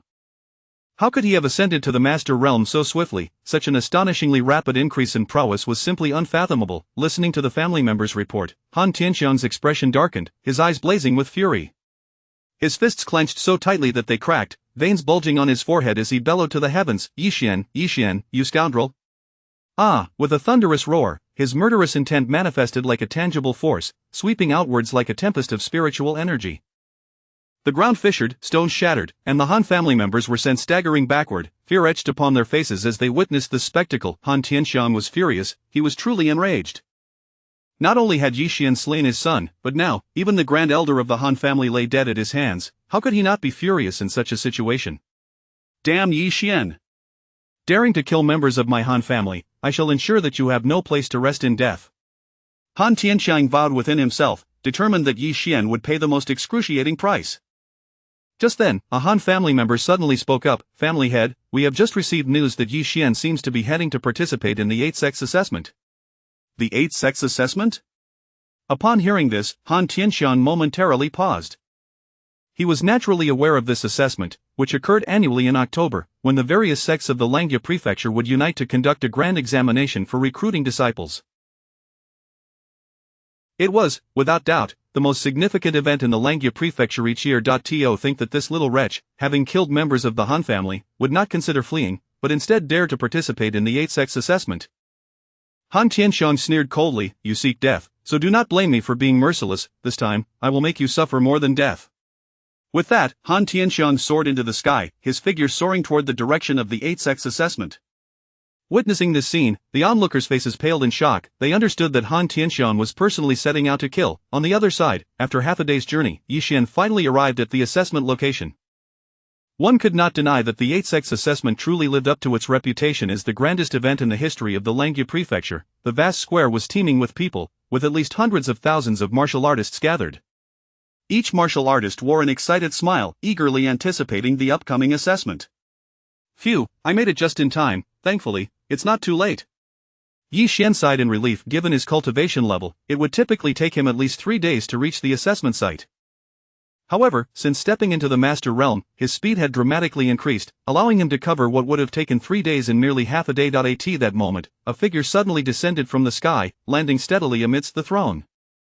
Chapter 19 of the assessment commences. Farewell to my senior sister. The figure is that of a young man clad in a white robe, a long sword slung gracefully across his back, standing proudly in the square, exuding an aura of ethereal elegance. Adorning the lapel of his garment is a dazzling sect emblem. Upon recognizing this badge, a collective gasp escapes the crowd. This is a disciple of the Chaos Sect. Goodness, how could a member of the Chaos Sect appear so swiftly? The Chaos Sect, ranked first among the 8 major sects, boasts the strongest overall prowess among all sects participating in today's assessment. It can be said that among the martial artists present today, 9 out of 10 have come with the intention of joining the Chaos Sect. As this disciple of the Chaos Sect takes center stage, swish, swish, several figures descend from the heavens once more. These figures, both male and female, young and old, share a singular trait.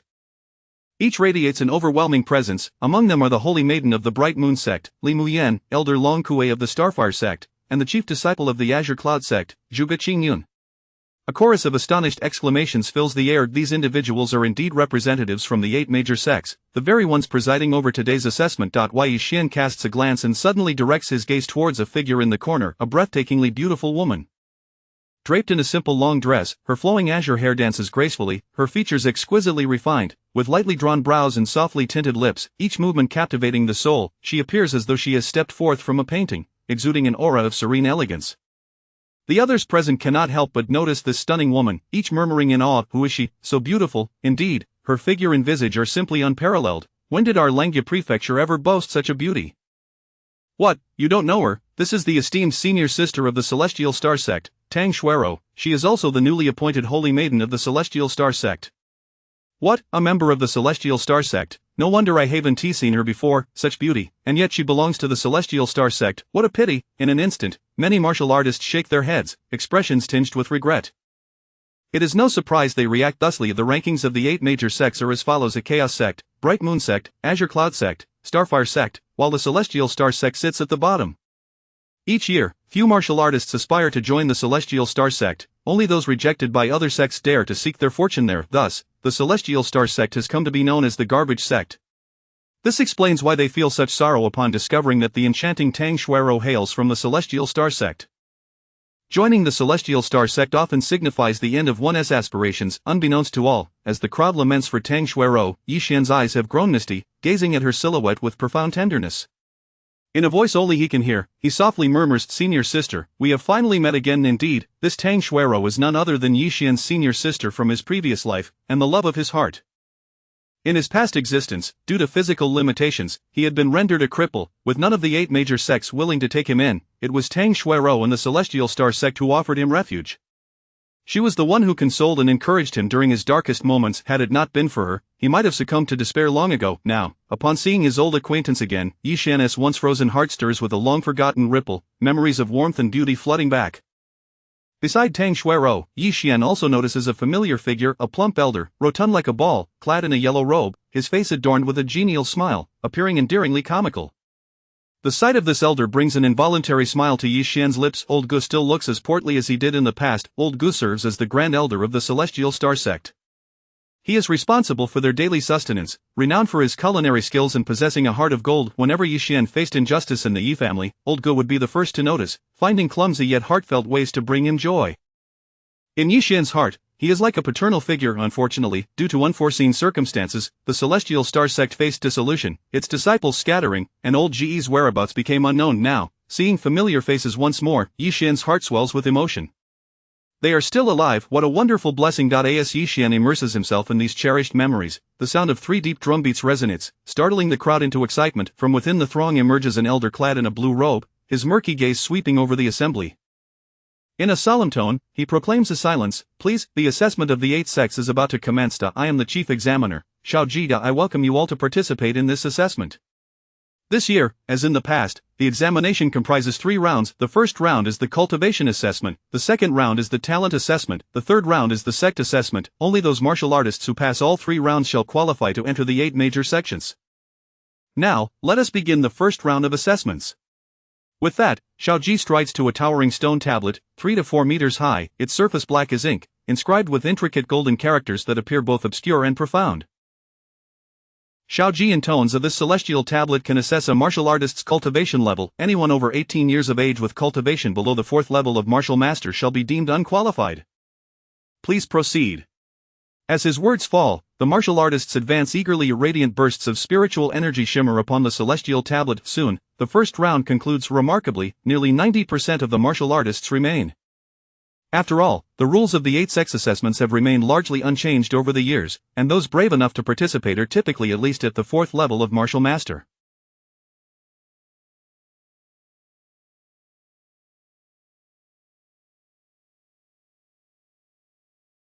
Yi Xian naturally passes with ease, ready to enter the second round of assessments. Observing the continuous stream of martial artists succeeding below, Tang Xuerou cannot help but smile, remarking to Elder Gu, "It seems there are quite a number of martial artists who passed the first round this year. Over 8,000 out of more than 10,000 participants made the cut." Indeed, Elder Gu nods with a smile. In previous years, no more than 6,000 would typically remain after the first round. This year's tally is nearly double that of previous years. It seems we at the Celestial Star sect may have a chance to recruit more disciples. Tang Xuerou, standing nearby, shares in the anticipation. Each year, the disciples selected by the Celestial Star sect are almost exclusively those unwanted by other sects, with some even preferring to withdraw from the assessment rather than join the Celestial Star sect. Thus, despite the large number of participants each year, only around 100 may ultimately choose to enter the Celestial Star sect. However, with this year's increase in numbers, the Celestial Star sect can naturally welcome more disciples. Yet, just as Tang Xuerou and Elder Gu bask in their hopeful expectations, an incongruous burst of laughter suddenly erupts. Haha, how laughable, a sect ranked dead last. No matter how many participants you gather, what difference does it make? You will still only be scavenging the leftovers of other sects. Haha.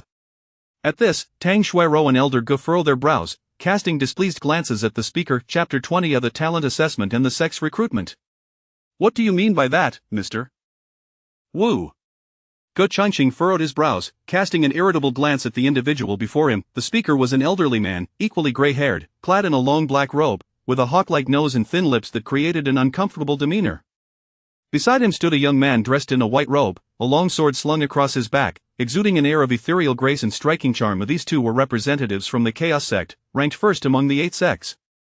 The old man, named Wu Shanhe, held the position of inner sect elder, while the young man, Xiao Bai, was an inner sect disciple. Upon hearing Gu Changqing's words, Wu Shanhe chuckled mockingly. What's the matter? Did I speak incorrectly? Your Tianqing sect is ranked last. Haven't you always scavenged our leftovers? I advise you to dissolve your sect sooner rather than later. Recruiting third-rate disciples daily is hardly dignified. It's embarrassing for me to even witness it. Ha ha. With this proclamation, laughter erupted from the surrounding sections. They were accustomed to such scenes, as the talent recruitment assessments often turned tedious, and mocking the Tianqing sect had become a customary jest during these dull moments. The onlookers adopted a spectator's attitude, their gazes towards Tang Xuerou and Gu Changqing filled with amusement. Feeling the derisive stares from the crowd, Tang Xuerou frowned and retorted, Elder Wu, you have gone too far. Regardless of our standings, we are all sects from Langia Prefecture. Is it not unbecoming for you to speak of my Tianqing sect's disciples in such a manner? Haha, unbecoming? Wu Shanhe burst into laughter. If it were any other sect, I would indeed acknowledge their status, but your insignificant sect dares to discuss dignity? How utterly ludicrous. Do you even deserve to speak of it? You. Tang Xuerou's expression shifted. Hey, Xuerou, don't be upset. Xiao Bai grinned. Although my master's words may be harsh, they are rooted in reality. Frankly, you would be better off leaving the Tianqing sect and joining our Chaos sect. After all, we are the foremost sect in Langya Prefecture, with limitless prospects far superior to your current pitiful sect. If you agree to be my partner, I will ensure your admission. What do you say? Xiaobai chuckled lewdly, extending his hand towards Tang Xuero's face. Get away! Tang Xuero recoiled in disgust, swatting Xiaobai's hand aside. Go Changqing, equally incensed, exclaimed, Wu, your words are as worthless as a dog's bark. You incessantly claim that my Tianqing sect should dissolve. On what grounds are you so certain we will be unable to recruit talent this year? Perhaps we will discover a genius among us. What? At this declaration, both Wu Shanhe and Xiaobai were momentarily taken aback before erupting into laughter. Ha ha, did I hear you correctly? You two misfits dare to claim you will recruit a genius? Am I mishearing, or are you merely daydreaming? Ha ha ha ha. Wu Shanhe laughed until tears nearly streamed down his face. Xiaobai leaned in closer, mocking, Go, have you lost your mind? With just the two of you, you think you can recruit a genius? If you succeed, I'll declare myself the emperor of the Diqian dynasty. You! Go Changqing's expression darkened with fury before he could respond. Wu Shanhe sneered, Enough, don't think for a moment that I look down on you. I'll lay it out plainly, your Tianqing sect will not recruit a single genius this year, not to mention a genius. If you can manage to recruit even one martial artist at the 7th level or above, I will kneel before you and call you father. Moreover, I will present you with this Qilin divine sword. Wu Shanhe laughed heartily, producing a fiery red long sword, his face twisted in disdain. The Qilin divine sword, a weapon he had carried for many years, was of exceptional quality, reaching the Shen grade. He rarely displayed it, and his willingness to wager it today indicated his belief that the Tianqing sect's aspirations to recruit a genius were utterly preposterous. Xiaobai chuckled, Alright, master, why waste breath on these two? If they could recruit a genius, the sun would rise from the west. Let us depart. The second round of assessments is about to commence. With a cold smile, Xiaobai grasped Go Changqing and strode away, not forgetting to hurl further mockery at the two as they left. How outrageous! Tang Xuero bit her lip, her face flushed, her chest heaving with indignation. Clearly, she was deeply offended. Ge Changqing shook his head. Let it go, Xuero, there is no need to stoop to their level. The second round of assessments is commencing soon. We should hurry. He took hold of the fuming Tang Xuero, and they made their way toward the venue for the second round of assessments. At that moment, the crowd gathered at the western side of the plaza. Upon a raised platform stood a massive stone tablet, towering over 10 meters high, its material unknown, exuding an aura of ancient gravitas. Lao Ji approached the stone tablet, addressing the crowd, Esteemed guests, this is the venue for the second round of assessments. The stone tablet behind me is known as the Heavenly Dao Tablet. This tablet can assess a martial artist's innate talent. Place your hand upon it and infuse it with spiritual power. In a moment, the Heavenly Dao Tablet will reveal your talent inscribed upon its surface. Talent levels range from 1 to 9, those scoring below 3 are deemed unqualified, while 4 and above will pass it now. Let the first contestant, Sulon, take the stage. As Lao Ji finished speaking, a chubby youth, around 17 or 18 years old, stepped forward. Following Lao Ji's instructions, he cautiously placed his palm on the Heavenly Dao Tablet. Buzz, as expected, upon contact, the tablet radiated a brilliant light. Moments later, the light twisted violently, morphing into a line of large characters. Talent level 5. Yay! The chubby boy leaped with exuberance, his excitement palpable. 5, I am a 5, I've passed, ha ha. Witnessing this scene, the surrounding martial artists displayed expressions of astonishment. Goodness, a 5, the first contestant to step forward is a 5-level talent? Such a talent is rare even among prominent families. The boy's fortune was indeed extraordinary, and envious murmurs filled the air. A 5, you say? Yi Xian murmured, recognizing the significance of such talent. Most martial artists possessed unremarkable abilities, and achieving a 4 was already a rarity. A 5-level talent could be groomed as an heir even within martial arts families. In his previous life, due to physical limitations, Yi Xian's talent had suffered significantly, ultimately yielding only a 3-level talent. Were it not for the Tianqing sect's pressing need for members, he might not have been admitted at all. I wonder what level of talent I can achieve this year. Yi Xian mused, anticipation shimmering in his eyes.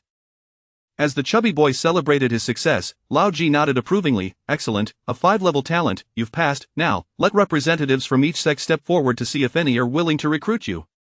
Yes. The chubby boy gazed eagerly into the distance. Moments later, several figures emerged, including the top-ranked Chaos sect, the second-ranked Haoyue sect, and the third-ranked Qingyun sect, along with representatives from the remaining 5 sections. Su Lon, my Xingho sect offers the Xingho body refinement technique, reputed as the #1 body refinement technique among the 8 sects. Would you consider joining us? An elder smiled.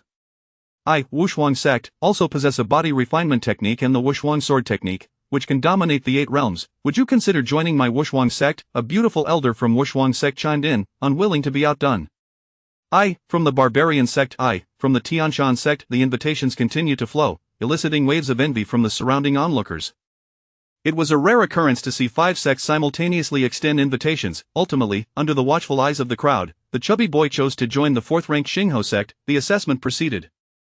In the ensuing evaluations, martial artists exerted every ounce of effort, desperately channeling their spiritual power in hopes of showcasing their abilities on the Heavenly Dao tablet. However, they clearly did not possess the same fortune as Su Lon.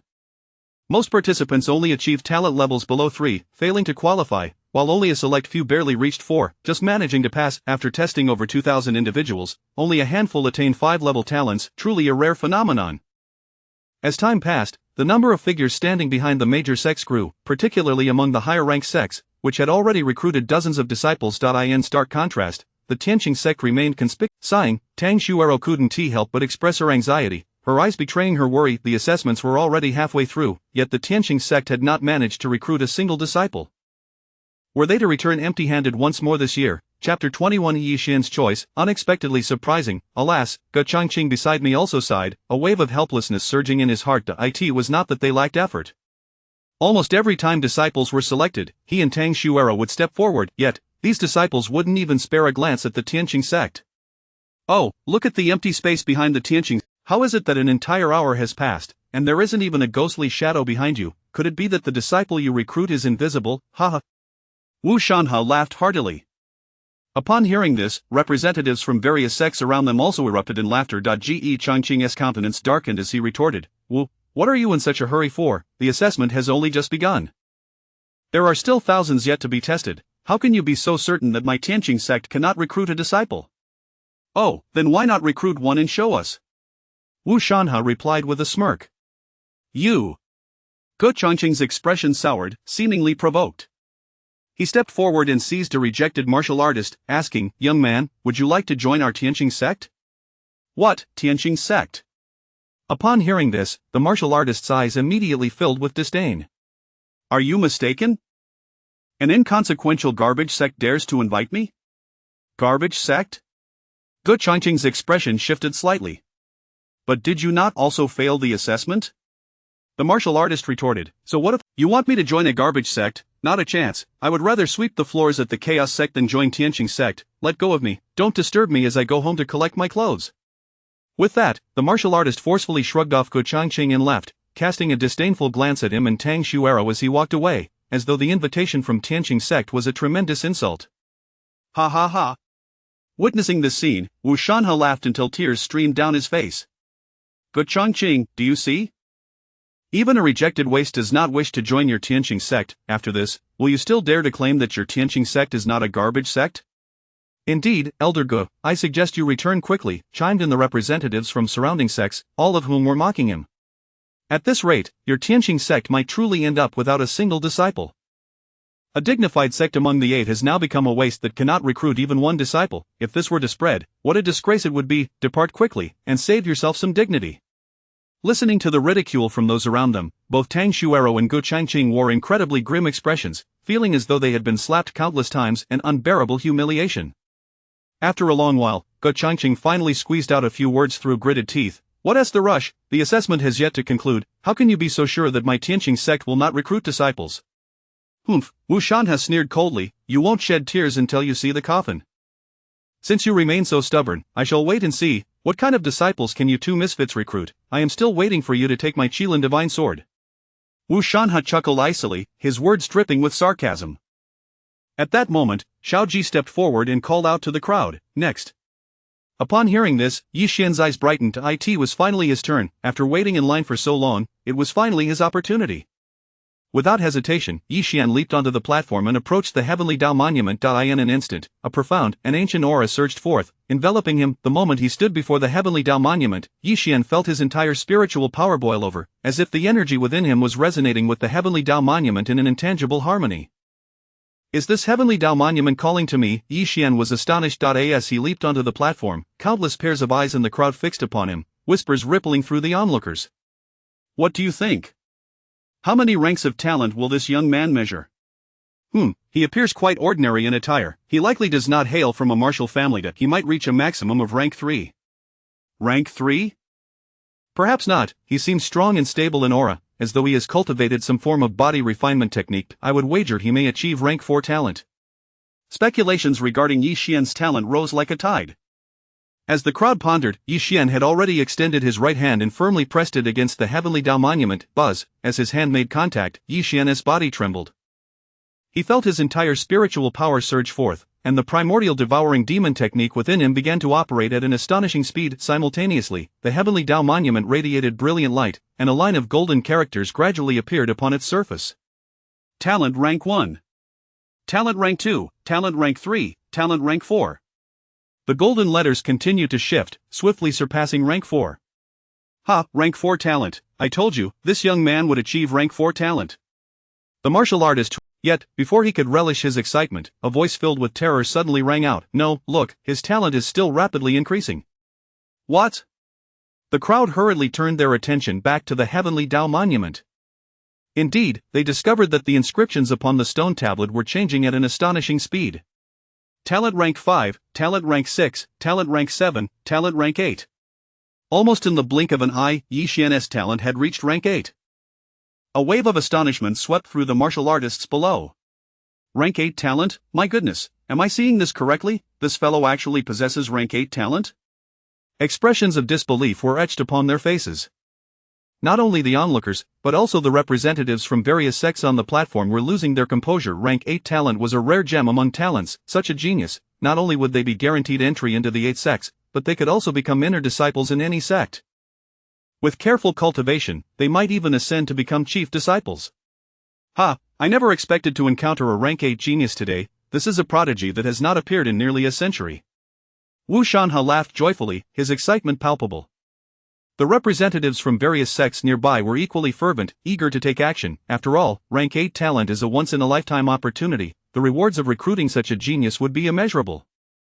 They were determined to do everything possible to secure him. However, just as the various sects prepared to take action to claim him, whoosh, a dazzling light suddenly burst forth, and the inscriptions on the heavenly Tao monument shifted once more. Talent rank 9. What? Upon witnessing this, the crowd erupted into chaos. Oh my, surely, I am not mistaken, rank 9 talent? My heavens, this is the highest talent the heavenly Tao monument can display. This young man. What is his background? The crowd's eyes widened in disbelief, astonished gazes fixed upon Yi Xian, each heart racing with tumultuous waves of emotion. Not far away, Wu Shanhe was even more exhilarated. Rank 9 talent. Such a genius has not emerged in thousands of years. Even in the history of the 8 sects assessments, only a handful have achieved rank 9 talent. These few were selected from millions of martial artists. It is safe to say that once such a prodigy appears, they are destined to dominate their realm. They may even become a powerful martial king. A martial king? Our Chaos sect is about to welcome a martial king. Wu Shanhe murmured, none of you are permitted to compete with me. Swish, with that, he swiftly dashed towards Yi Xian. Witnessing this scene, the other sect members shook their heads in resignation, abandoning their ambitions. After all, if Yi Xian were merely a rank 8 genius, they might have contended for him, but rank 9 talent was simply too rare. They lacked even the courage to compete with the Chaos sect. There was no need to ponder. This caliber of genius was likely destined for the Chaos sect from the very beginning. Meanwhile, Tang Xuero and Ge Changqing exchanged envious glances, their hearts filled with a complex mixture of emotions. Rank 9 talent. Gazing at the gleaming characters on the monument, Yi Xian blinked in surprise, feeling a flicker of astonishment. Is my talent truly rank 9? He sensed that he had not exerted himself to the fullest, yet had already reached the limit of the heavenly Tao monument. Yi Xian vaguely felt that his talent must extend beyond mere rank 9, it was simply that the heavenly Tao monument had its limits, preventing a true assessment. Nevertheless, even so, Yi Xian felt a surge of exhilaration. After all, rank 9 talent was extraordinarily rare. In his previous life, he had only measured rank 3 talent. To suddenly elevate 6 ranks was something no one would dare even dream of. As Yi Xian reveled in his excitement, a sound of rushing air echoed, and Wu Shanhe's figure descended before him, a broad smile adorning his face. Young man, rank 9 talent. You are indeed impressive. I am Wu Shanhe, an inner elder of the Chaos sect. would you be willing to join our chaos sect? The personal invitation from an inner elder drew envious glances from those surrounding them. Yet, just as they anticipated Yi Xian to readily agree, he unexpectedly shook his head and uttered a single phrase, "Apologies, I must decline." "Ha, declining is good. What do you mean by declining?" The moment those words escaped his lips, Wu Shanhe was left utterly dumbfounded. Did he mishear? Yi Xian actually turned down his invitation? "Indeed, I already have a sect in mind that I wish to join." Yi Xian replied calmly. His words were startling, capturing the attention of those around him once more. "What? He has a preferred sect already?" "Surely not, the Chaos Sect is the top-ranked sect," they murmured in disbelief. "If he doesn't join the Chaos Sect, where else could he possibly go? Is it the Qingyun Sect? A Haoyue Sect? Regardless, none could compare to the Chaos Sect." "Young man, you jest, do you not?" Wu Shanhe exclaimed, his face a mask of incredulity. "You claim you have a preferred sect? Do you not realize that the Chaos Sect is the foremost among the 8 sects? In terms of strength and background, we far surpass all others. Could the sect you speak of be stronger than the Chaos Sect?" Yi Xian did not respond to this inquiry. Instead, he raised his foot and walked directly towards the crowd below. As this unfolded, everyone held their breath, their eyes glued to Yi Xian's movements. They were eager to discover what kind of sect could inspire him to forsake a top-tier power like the Chaos Sect. Ultimately, under the watchful eyes of all, Yi Xian halted before a man and a woman. He clasped his hands in respect, bowing slightly, as his voice resonated across the square. "I, Yi Xian, wish to join the Tianqing sect." "What?" At this declaration, the crowd erupted in astonishment. All eyes widened in disbelief. Chapter 22. Why? Still wish to join the Celestial Star Sect? What? The Celestial Star Sect? Upon hearing Yi Xian's choice, the entire assembly was thrown into turmoil. They had considered the possibility of Yi Xian aspiring to join other sects, perhaps the Qingyun sect or the Haoyue sect, but none could have anticipated that his ultimate decision would be the Celestial Star Sect. At that moment, the martial artists present erupted in a frenzy. "Did I hear correctly? Did that fellow just say the Celestial Star Sect? My goodness, has this lad lost his mind? The Celestial Star Sect ranks dead last among sects. With his level of cultivation, is he truly going to waste himself in such a mediocre sect?" Shocked murmurs echoed from every corner. In their eyes, a prodigy like Yi Xian choosing the Celestial Star Sect was akin to choosing a path to ruin. Not to mention the others, even Tang Xuero and Ge Changqing gaped in disbelief at Yi Xian. They questioned if they were caught in a dream. "Little brother, are you certain you're not mistaken? You wish to join our Celestial Star Sect?" Tang Xuero swallowed hard, seeking confirmation. Yi Xian seemed to have anticipated this, responding with a smile. "Indeed, I, the junior, wish to join the Celestial Star Sect. I hope senior sister Tang and elder Ge will grant me this wish." With that, he bowed deeply before them in front of the crowd. Tang Xuero was taken aback. Ge Changqing was flabbergasted. Even the representatives of various sects, including Wu Shanhe, stood nearby, eyes wide in astonishment, utterly dumbfounded. A singular thought coursed through their minds: is this lad insane? However, after a brief silence, Ge Changqing erupted into a thunderous laugh. "Ha, excellent, excellent!" He grasped Yi Xian's hands with fervor and exclaimed, "Rest assured, Yi Xian, as long as you are willing to join our Celestial Star Sect, I shall personally petition the sect master to make you an inner disciple. No, you shall be our chief disciple." With a hearty laugh, Ge Changqing was overwhelmed with excitement. It was no wonder he was so elated. After all, the Celestial Star Sect had only recruited mediocre talents over the years, the best among them possessing merely 5th-tier aptitude. Yet today, they were about to enroll a prodigy with 9th-tier aptitude. This was a monumental opportunity. Tang Xuero, equally exhilarated, quickly added, "If you do not wish to be a disciple, you may become an elder instead. I will have Elder Ge step aside immediately to make you an inner elder." Exactly, exactly, Ge Changqing eagerly concurred. "What do you say? Would you like to be an inner elder? I can relinquish the position to you on the spot." If Yi Xian wished for it, they would gladly serve him tea and water. Seeing this display, Yi Xian could only chuckle bitterly. "Elder Ge, senior sister Tang, you are far too kind. I merely wish to be an ordinary disciple and cultivate normally within the Celestial Star Sect. Yes, yes, ordinary disciples are fine, very fine indeed," Ge Changqing chuckled, moving behind Yi Xian to knead his shoulders, fearful of offending this genius inadvertently. Meanwhile, not far away, Wu Shanhe was on the verge of exploding with rage. He never imagined that as an esteemed elder of the Chaos Sect, he would personally extend an invitation only to be rebuffed by Yi Xian. It was one thing to be rejected, but to have chosen the Celestial Star Sect, which he held in the utmost contempt, this was a slap in the face. With that thought, Wu Shanhe stepped forward, forcing down his fury. brat, are you toying with me? You refuse to join my prestigious Chaos Sect and opt for the last-ranked Celestial Star Sect instead. Indeed, what of it? Yi Xian replied with a calm demeanor. Ge Changqing fumed. Wu, what do you mean by that? I warn you, Yi Xian has already chosen to join the Celestial Star Sect. Do not attempt to sow discord here. Sow discord, Ge Changqing. Does your Celestial Star Sect's strength require my intervention to highlight its shortcomings? Wu Shan has scoffed, turning his derisive gaze upon Yi Xian. Brat, I advise you to think carefully. The decline of the Celestial Star Sect is known throughout Langya County. By joining the Celestial Star Sect, you will receive a maximum of 20 Spirit Stones a month, whereas in my Chaos Sect, you would receive at least 2,000. The martial arts manuals of the Celestial Star Sect amount to merely a handful, most of which are of yellow grade, while my Chaos Sect possesses 7 or 8 repositories filled with a vast sea of martial arts and techniques. Not to mention the cultivation formations and alchemy rooms. Whatever my Chaos Sect has, the Celestial Star Sect does not. Joining them, Wu Shan has sneered coldly. You would only see your talents wasted. Upon hearing this, the surrounding crowd couldn't help but nod in agreement. Indeed, the disparity in cultivation resources between the Celestial Star Sect and the Chaos Sect was staggering. Yi Xian's talent was formidable, yet without equally powerful resources to support it, his path to cultivation would inevitably be hindered.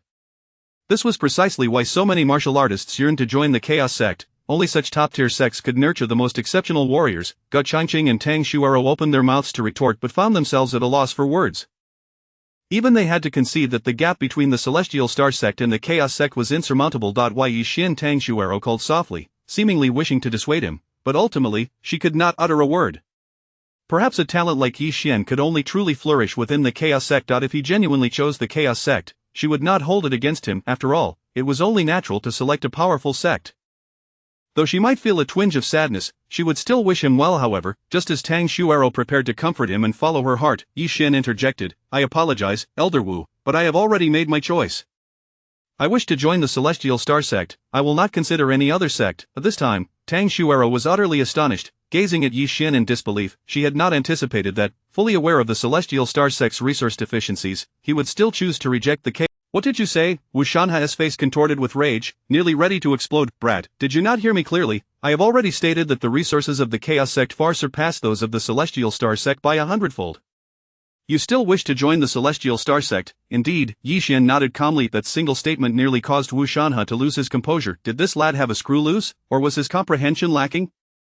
Little did he know that in Yi Xian's heart, the significance of the Celestial Star Sect could not be measured by mere cultivation resources. To the Celestial Star Sect was home.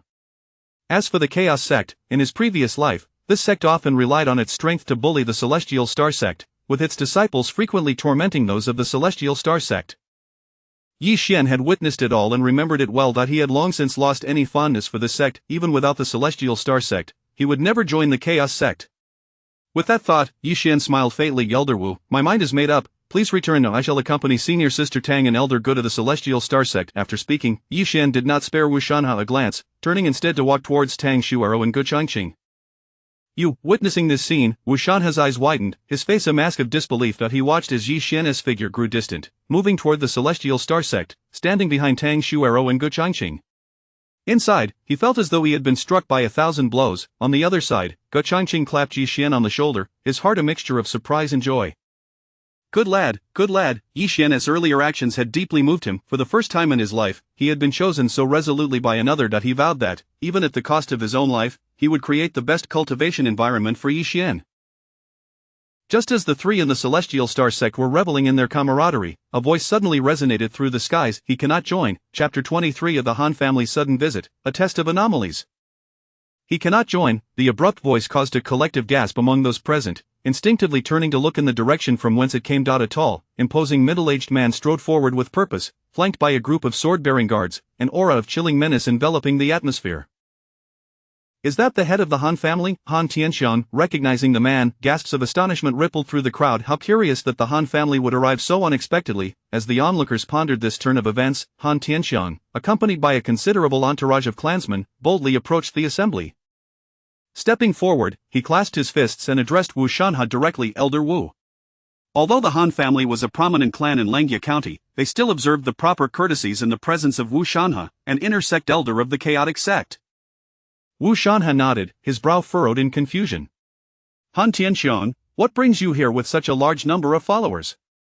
Han Shantong did not respond immediately. Instead, he surveyed the crowd before finally raising his hand to point directly at Yi Xian. I have come to find him. What? The declaration sent shockwaves through the assembly, disbelief etched on every face.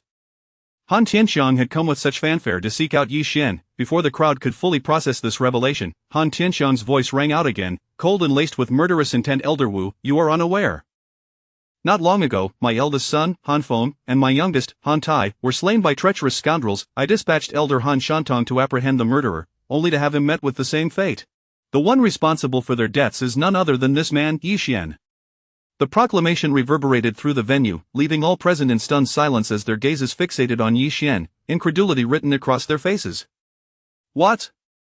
He killed the sons of the Han family and the elder. When did this happen? Wait, Yi Xian, it suddenly dawns on me. Recently, the Han family issued a bounty in the martial world to hunt down the killer of young Master Han. That fellow was indeed named Yi Xian. Suddenly, realization struck the crowd. Was this not the very person the Han family sought? Yi Xian furrowed his brow, a glimmer of murderous intent flashing in his eyes, silently cursing, this old fool truly cannot let go, even pursuing me to the examination of the 8 sects.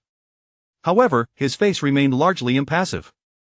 Having dared to kill Han Shantong, he was not afraid of retribution from the Han family. At that moment, Tang Xuero's expression shifted, and she hurriedly interjected, head of the Han family, could you be mistaken? In my observation, Yi Xian is an upstanding individual, not one to commit murder without cause. Indeed, head Han, might there be some misunderstanding? Guo Changqing chimed in, eager to defend Yi Xian. They had only just recruited such a remarkable talent, they could not allow any harm to befall him. Misunderstanding? Han Tianxiang's countenance darkened ominously. I scoff, this brat has killed my 2 sons and my elder. Even if he were to turn to ash, I would recognize him. How dare you suggest it is a misunderstanding? Have you bothered to inquire what this scoundrel has done? Tang Xuero turned to Yi Xian, her voice filled with concern. Is this true, Yi Xian? Yi Xian did not deny it, nodding resolutely. Indeed, I killed them.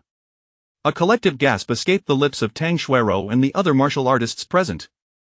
They could hardly believe it. He had truly taken the life of the Han family members. This was the esteemed Han clan of Langjia County, a foremost family. The audacity was staggering. He had not only committed murder but had chosen to participate in the examination of the 8 sects amidst such turmoil.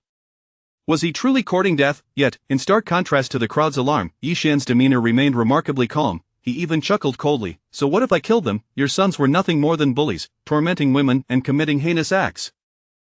How many lives have perished at their hands? I killed them to uphold justice. What did you say?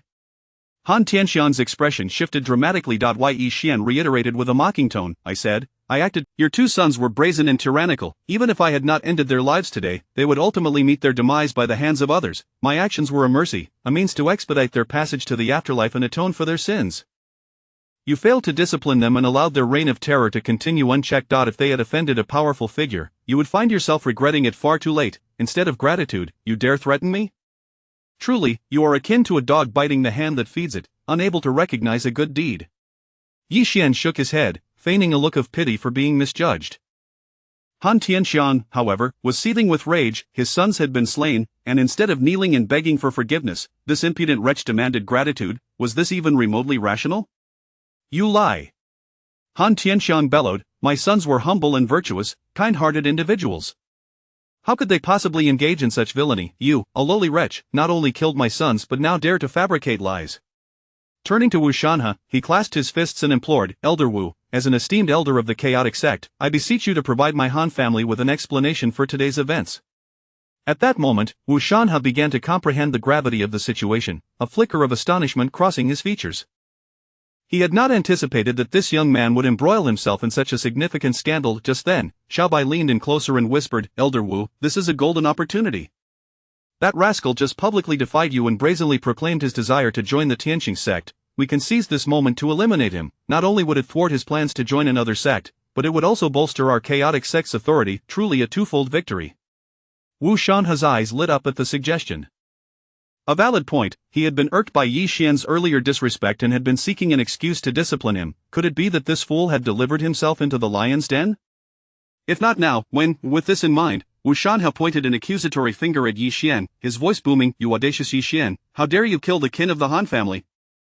Your actions are utterly lawless. If you are not slain today, where lies the fairness, where lies the justice? Xiaobai, eliminate him, provide the Han family with an explanation. Yes.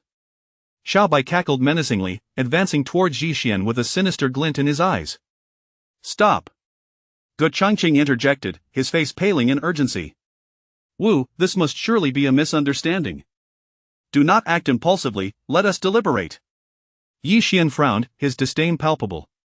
Old fool, are you blind? It was the Han family who initiated this chaos. I had no choice but to strike back.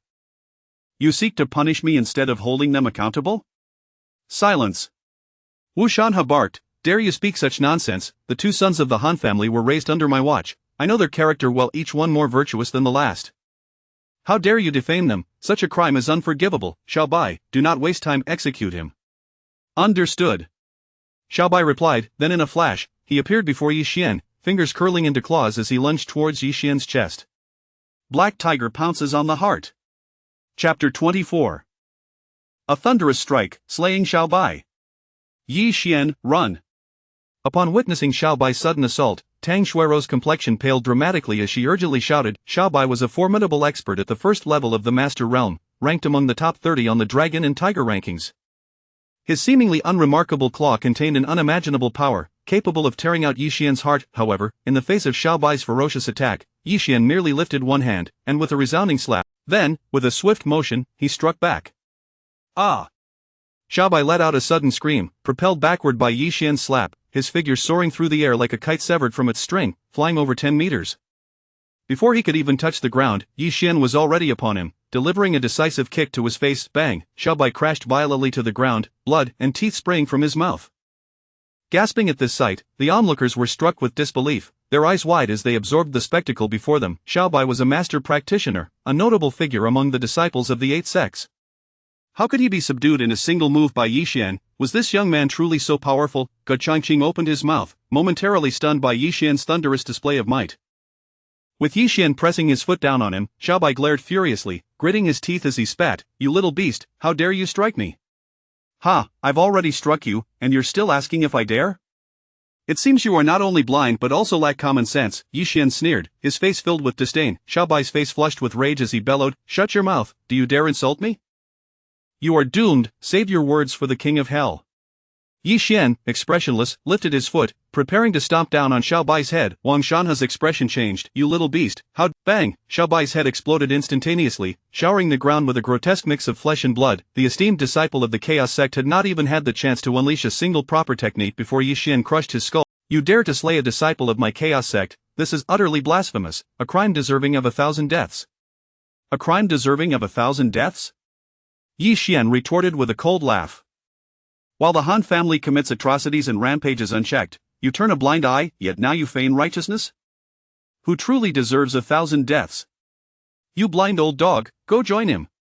Yi Xian scoffed, his scorn palpable. Impudent! Wang Shanhe's murderous intent. It is you who has committed countless evils, harming the innocent descendants of the Han family, forcing me to act. Your brutality and cruelty, if left unchecked, will surely bring calamity, and today, I shall act in the name of justice to eradicate you, the murderer. Yi Xian laughed mockingly. What nonsense about acting in the name of justice.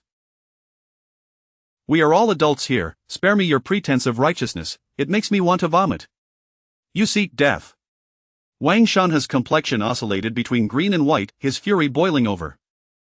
The raging anger transformed into a chilling, palpable killing intent, locking onto Yi Xian. To dare provoke the authority of the Chaos Sect's inner elders. If you seek death, then do not blame me for being merciless. As soon as the words left his mouth, Wang Shanhe's spiritual energy surged violently, an overwhelming aura bursting forth. The cultivation of the 8th level of the Master Realm was unmistakable.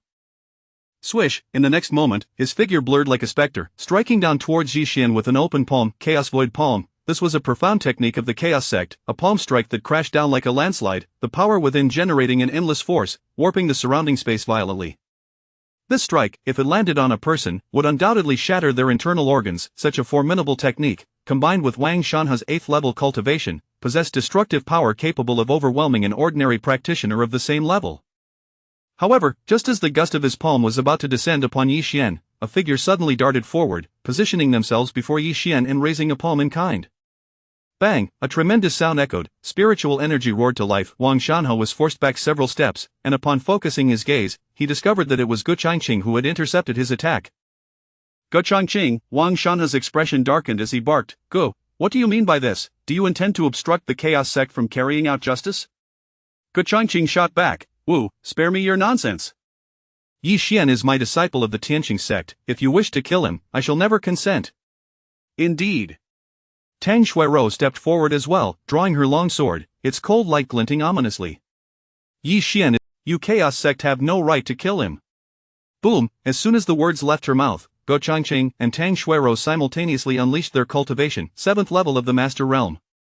4th level of the Master Realm, they were all practitioners of the Master Realm. This sight caused Han Tianxiong to swallow hard, a flicker of fear flashing in his eyes as he turned to Wang Shanhe. "Elder Wu, what should we do now?" He had not anticipated that the Tianqing sect's members would go to such lengths for Yi Xian. As Ge Changqing and Tang Xuerou stepped forward, a glimmer of gratitude flashed in Yi Xian's eyes. In his previous life, his senior sisters often stood up for him. Now, in this new life, once again facing humiliation, they had chosen to stand resolutely by his side. His choice of the Tianqing sect had indeed proven to be wise. Very well. Upon witnessing this scene, Wang Shanhe's face turned a deep shade of iron, gritting his teeth as he declared, "Ge Changqing. Tang Xuerou, I see you are determined to protect this brat. Do you truly believe that my Chaos Sect dares not to kill members of your Tianqing sect? Spare me your nonsense. If you wish to kill Yi Xian, I will never agree." Ge Changqing roared, asserting his position with unyielding force. Ever since Yi Xian had resolutely chosen the Tianqing sect, he had sworn to protect. The Chaos Sect sought to kill Yi Xian, they would have to step over his corpse first. Very well, you are courting death. Wang Shanhe's expression twisted with fury. Since you have chosen this path, do not blame me for being merciless. As soon as he finished speaking, Wang Shanhe produced a command token and hurled it into the sky, a sinister grin spreading across his face. Impudent Yi Xian, how dare you kill a disciple of the Chaos Sect without provocation? You are utterly lawless. In the name of my status as an inner elder of the Chaos Sect, I summon the sect's enforcement team. This time, let's see who can save you. What? The sect's enforcement team? At these words, the surrounding warriors gasped in shock. This was the Chaos Sect's elite organization, responsible for dealing with traitors and lawless disciples within the sect, employing ruthless methods and mercilessly killing.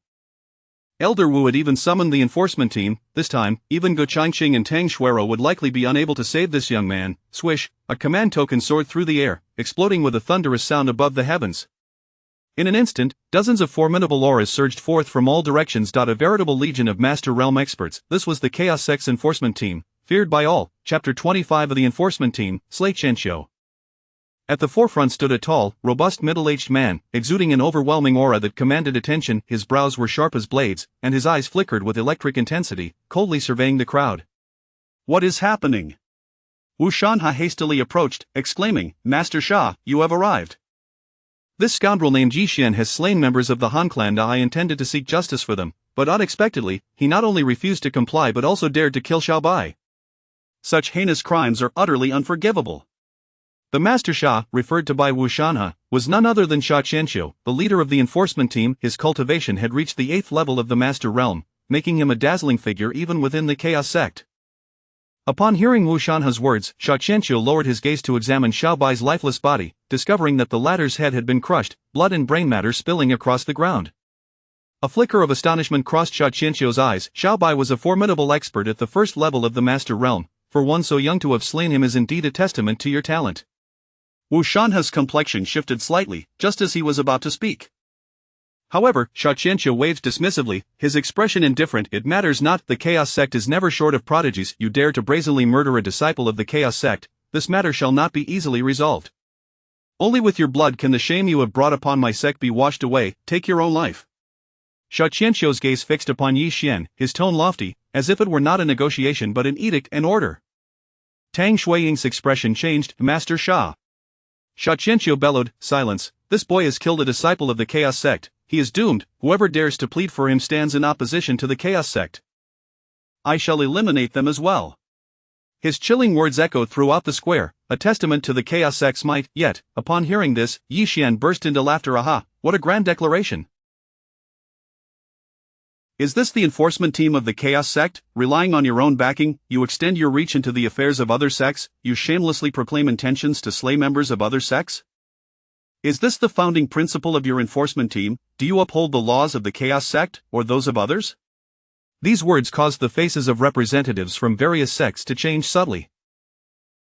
Yi Xian's remarks struck a chord with them. For a long time, the enforcement team had often abused their power under the auspices of the Chaos Sect, wreaking havoc within the 8th sects and even slaying members of other sections.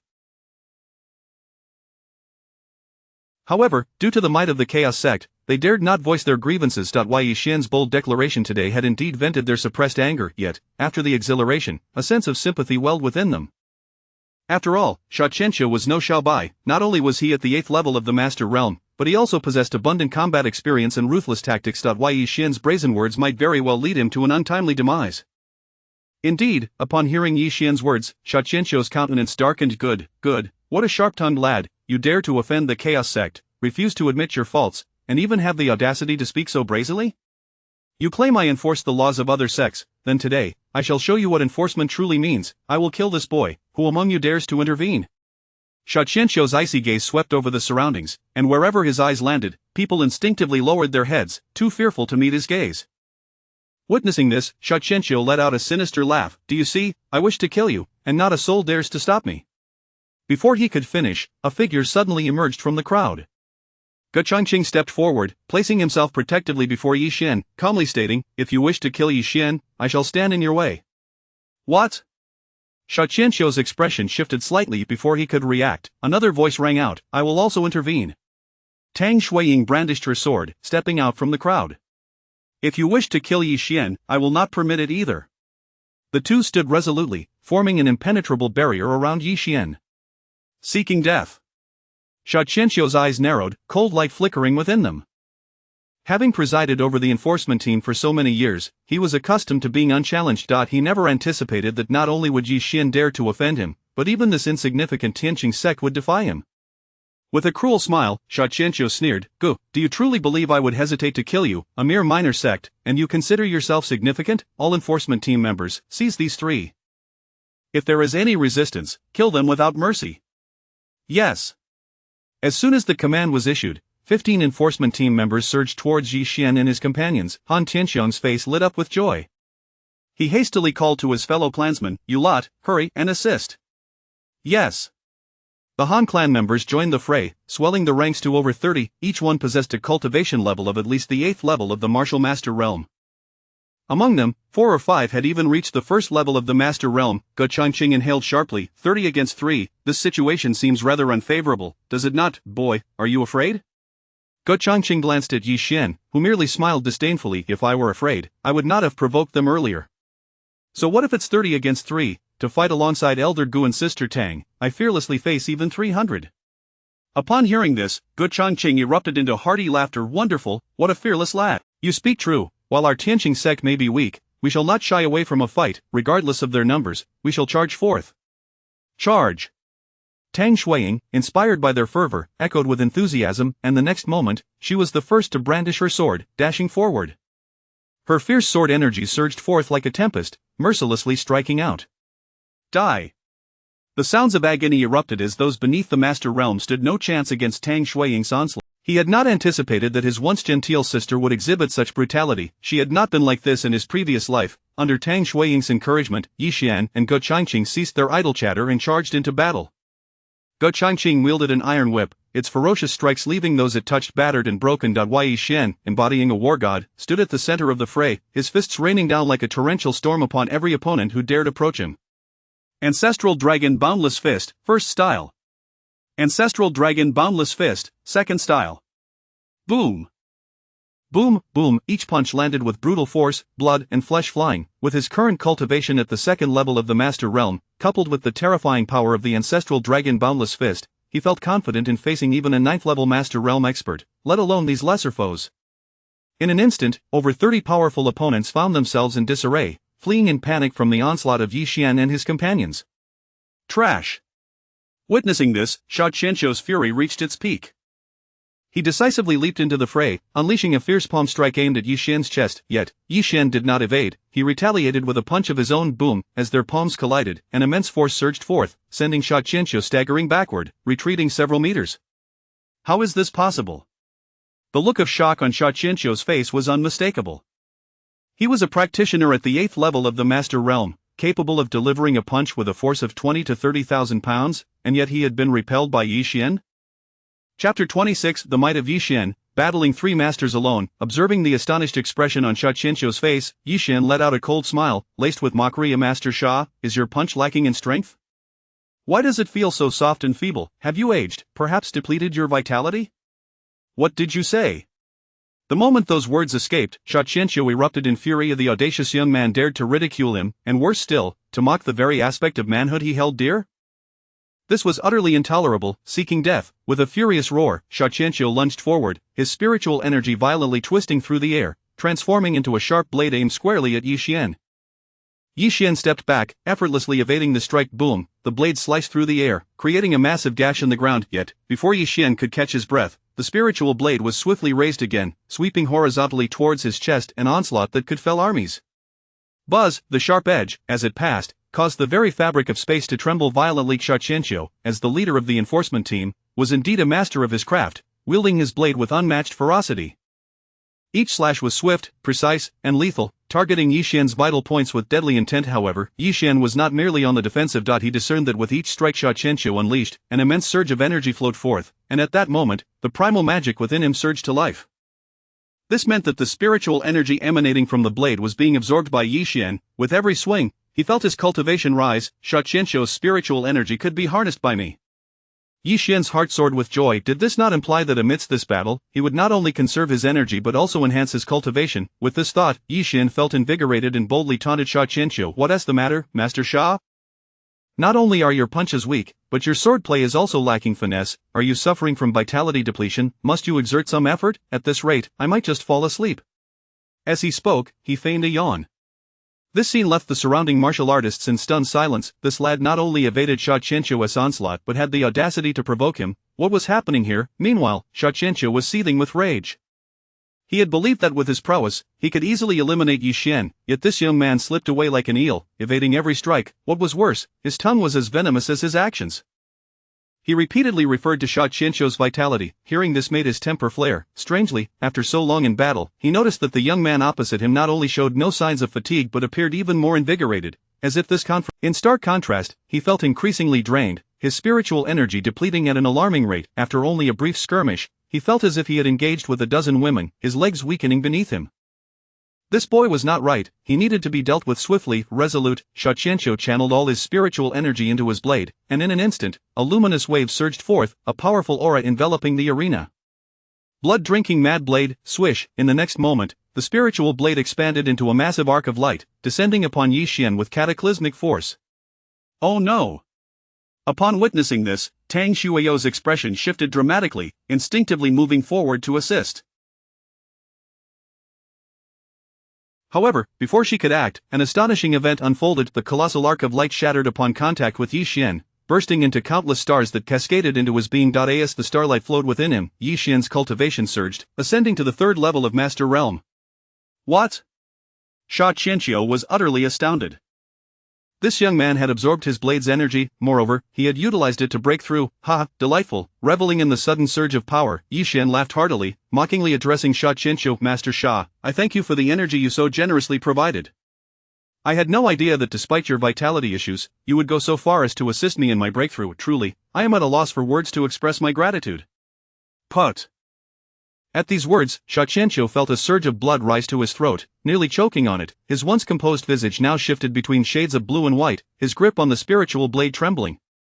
Taking a deep breath, he ground his teeth and shouted, Wu Shanha, Han Tianshan, what are you two waiting for? Come forth and assist me in eliminating this brat. At this moment, he could no longer maintain any semblance of a master's demeanor. He simply wished to obliterate this insolent wretch. Understood. As his words fell, Wu Shanha and Han Tianshan surged forward, charging towards Yi Xian. 3 masters of the realm were attacking simultaneously, their eyes burned with murderous intent. To them, Yi Xian, despite his talent, was merely a third-level Master Realm practitioner, and alone, he could not withstand the might of 3 Dai. In their view, slaying Yi Xian would be as effortless as lifting a finger.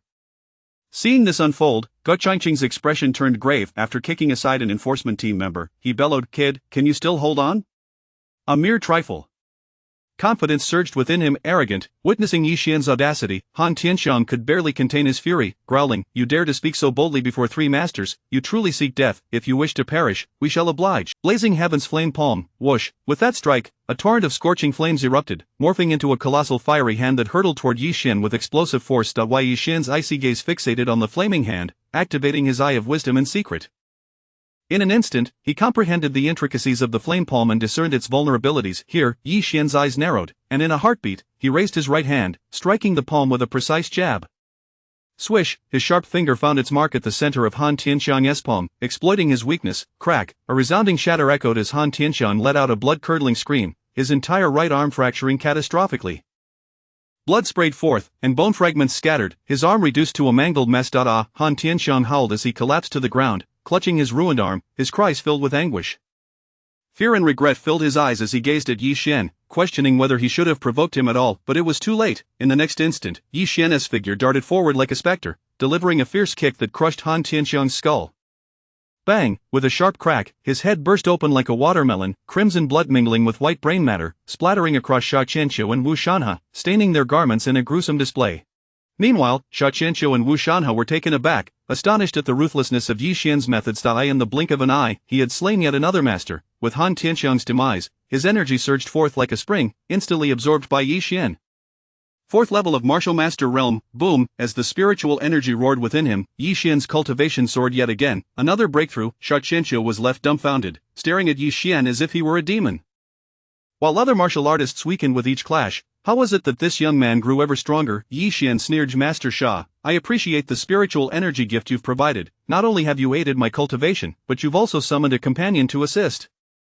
You truly have my best interests at heart. The title of the kindest person in the Chaos Sect undoubtedly belongs to you, huh? Hearing Yi Xian's taunts, Sha Qianqiu felt no anger. Instead, a flicker of fear ignited within him. This young man was far too enigmatic, like a cockroach. He was impossible to kill, and this was merely the Master Realm. He could hardly fathom what would occur should Yi Xian ascend to the Martial Sovereign Realm. No, this child must be eradicated today, otherwise, he would undoubtedly become a lingering threat to the Chaos Sect. With gritted teeth, Sha Qianqiu turned to Wu Shanhe. Elder Wu, we must strike together now and ensure this child is slain in a single blow. We cannot afford to grant him any opportunity to enhance his cultivation, do you understand? Understood. Wu Shanhe's eyes burned with murderous intent, clearly shaken by Yi Xian's terrifying potential. Today, they could not allow this young man to escape.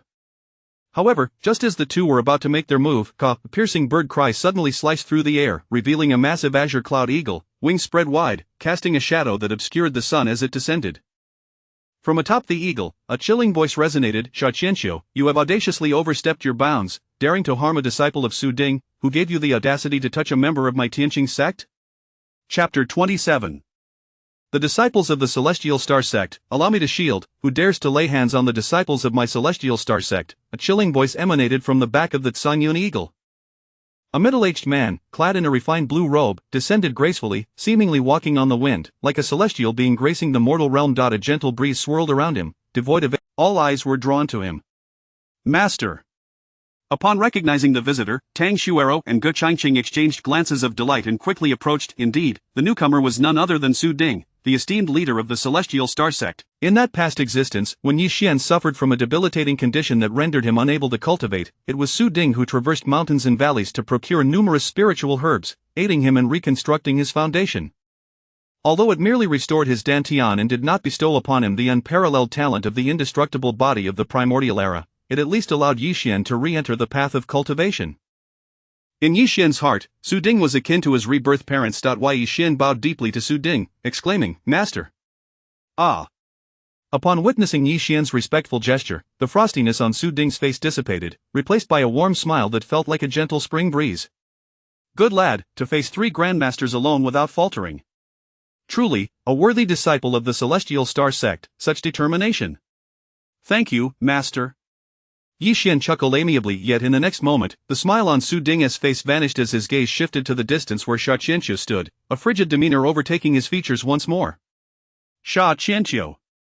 Get over here at once! Boom, his voice thundered like a bell, causing all present to shudder in their souls. What a terrifying presence, I feel as if my very soul is being torn apart. Is this truly the leader? How can he be so powerful? The crowd was filled with astonishment, hardly believing that the Celestial Star Sect, ranked at the bottom, possessed such a formidable leader. Sha Qianqiu's expression shifted slightly. Su Ding! Your disciple has harmed the members of my chaotic sect, I acted to avenge them. However, Su Ding remained unperturbed, his countenance darkening as he reiterated, I said, come here. Boom, as his words fell, the martial artists present trembled, fear flashing in their eyes. 9 heavens of martial sovereign realm, Su Ding is indeed a cultivator of the martial sovereign realm. This existence far surpassed the Grandmaster level. Sha Qianqiu, suppressing his dread, approached Su Ding. Just as he reached the leader, Su Ding suddenly raised his hand, a tremendous force concentrated within it. Bang! Ah! Sha Qianqiu's body was sent hurtling backward like a kite severed from its string, soaring. Just as he was about to assist, a chilling voice pierced the air beside him. You, the old dog who bullied my beloved disciple, are also to blame, are you not? What?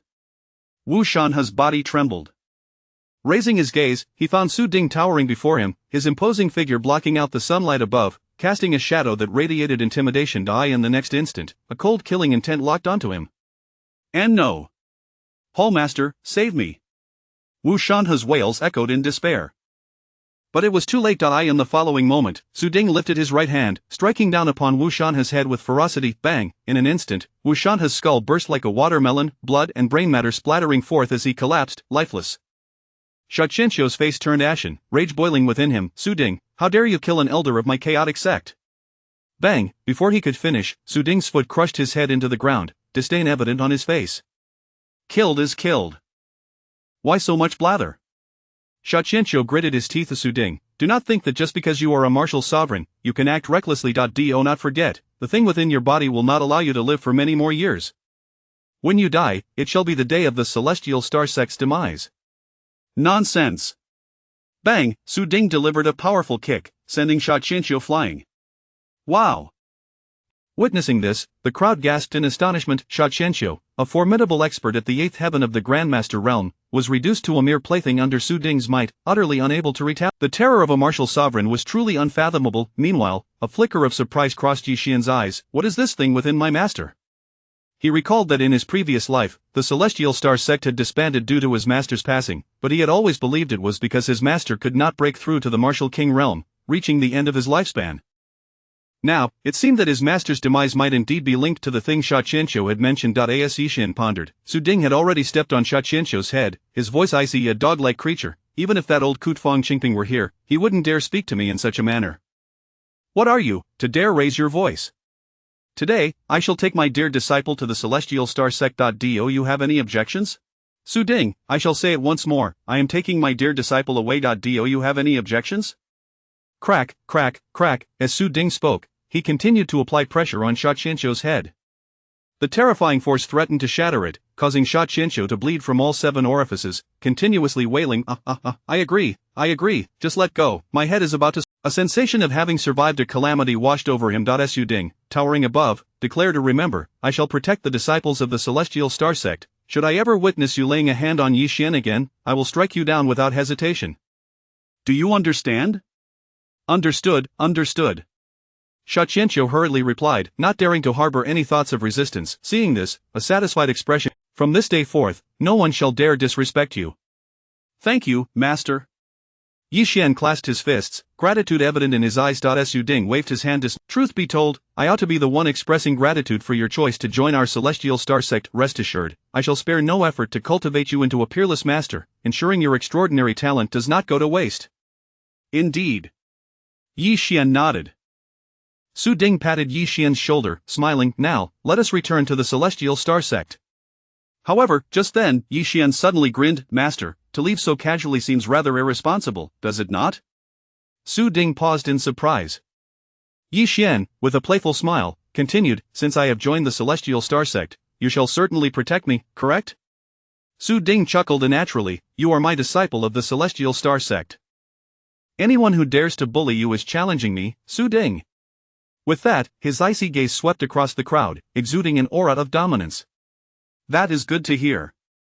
Upon hearing those words, if that is the case, I, Yi Xian, hereby represent the Celestial Star Sect to challenge all the Grandmaster-level martial artists of your chaotic sect. What? Su Ding was left utterly dumbfounded. Tang Xuero and Gu Changqing stood beside him, equally astonished, their eyes wide with disbelief as they gazed at Yi Xian. Chapter 28 Elimination of all Masters. Upon hearing that Yi Xian intended to challenge all the masters of the Chaos Sect, Sha Qianqiu's face flushed with anger as he bellowed, Yi Xian. How dare you? Do you truly believe that my Chaos Sect is devoid of capable individuals? Yi Xian responded with a faint smile, then summon your disciples forth. Did you not repeat? If that is the case, allow me to witness the prowess of your so-called talents. Bring forth every master, one by one, or in pairs. Should I, Yi Xian, be defeated, I shall kneel before the gates of your Chaos Sect, renounce my cultivation, and bow my head in apology. His commanding words resonated across the square, echoing in the ears of every onlooker. All the martial artists gazed at Yi Xian with wide eyes, incredulous. Has this young man lost his mind? He dares to challenge all the masters of the Chaos Sect. No matter how formidable he is, it is impossible to face them all simultaneously. This is a gamble with his very life. Tang Xuero's expression shifted, and she anxiously implored, Yi Xian, do not act rashly. Yi Xian shook his head, responding earnestly, Senior sister, I am not being impulsive.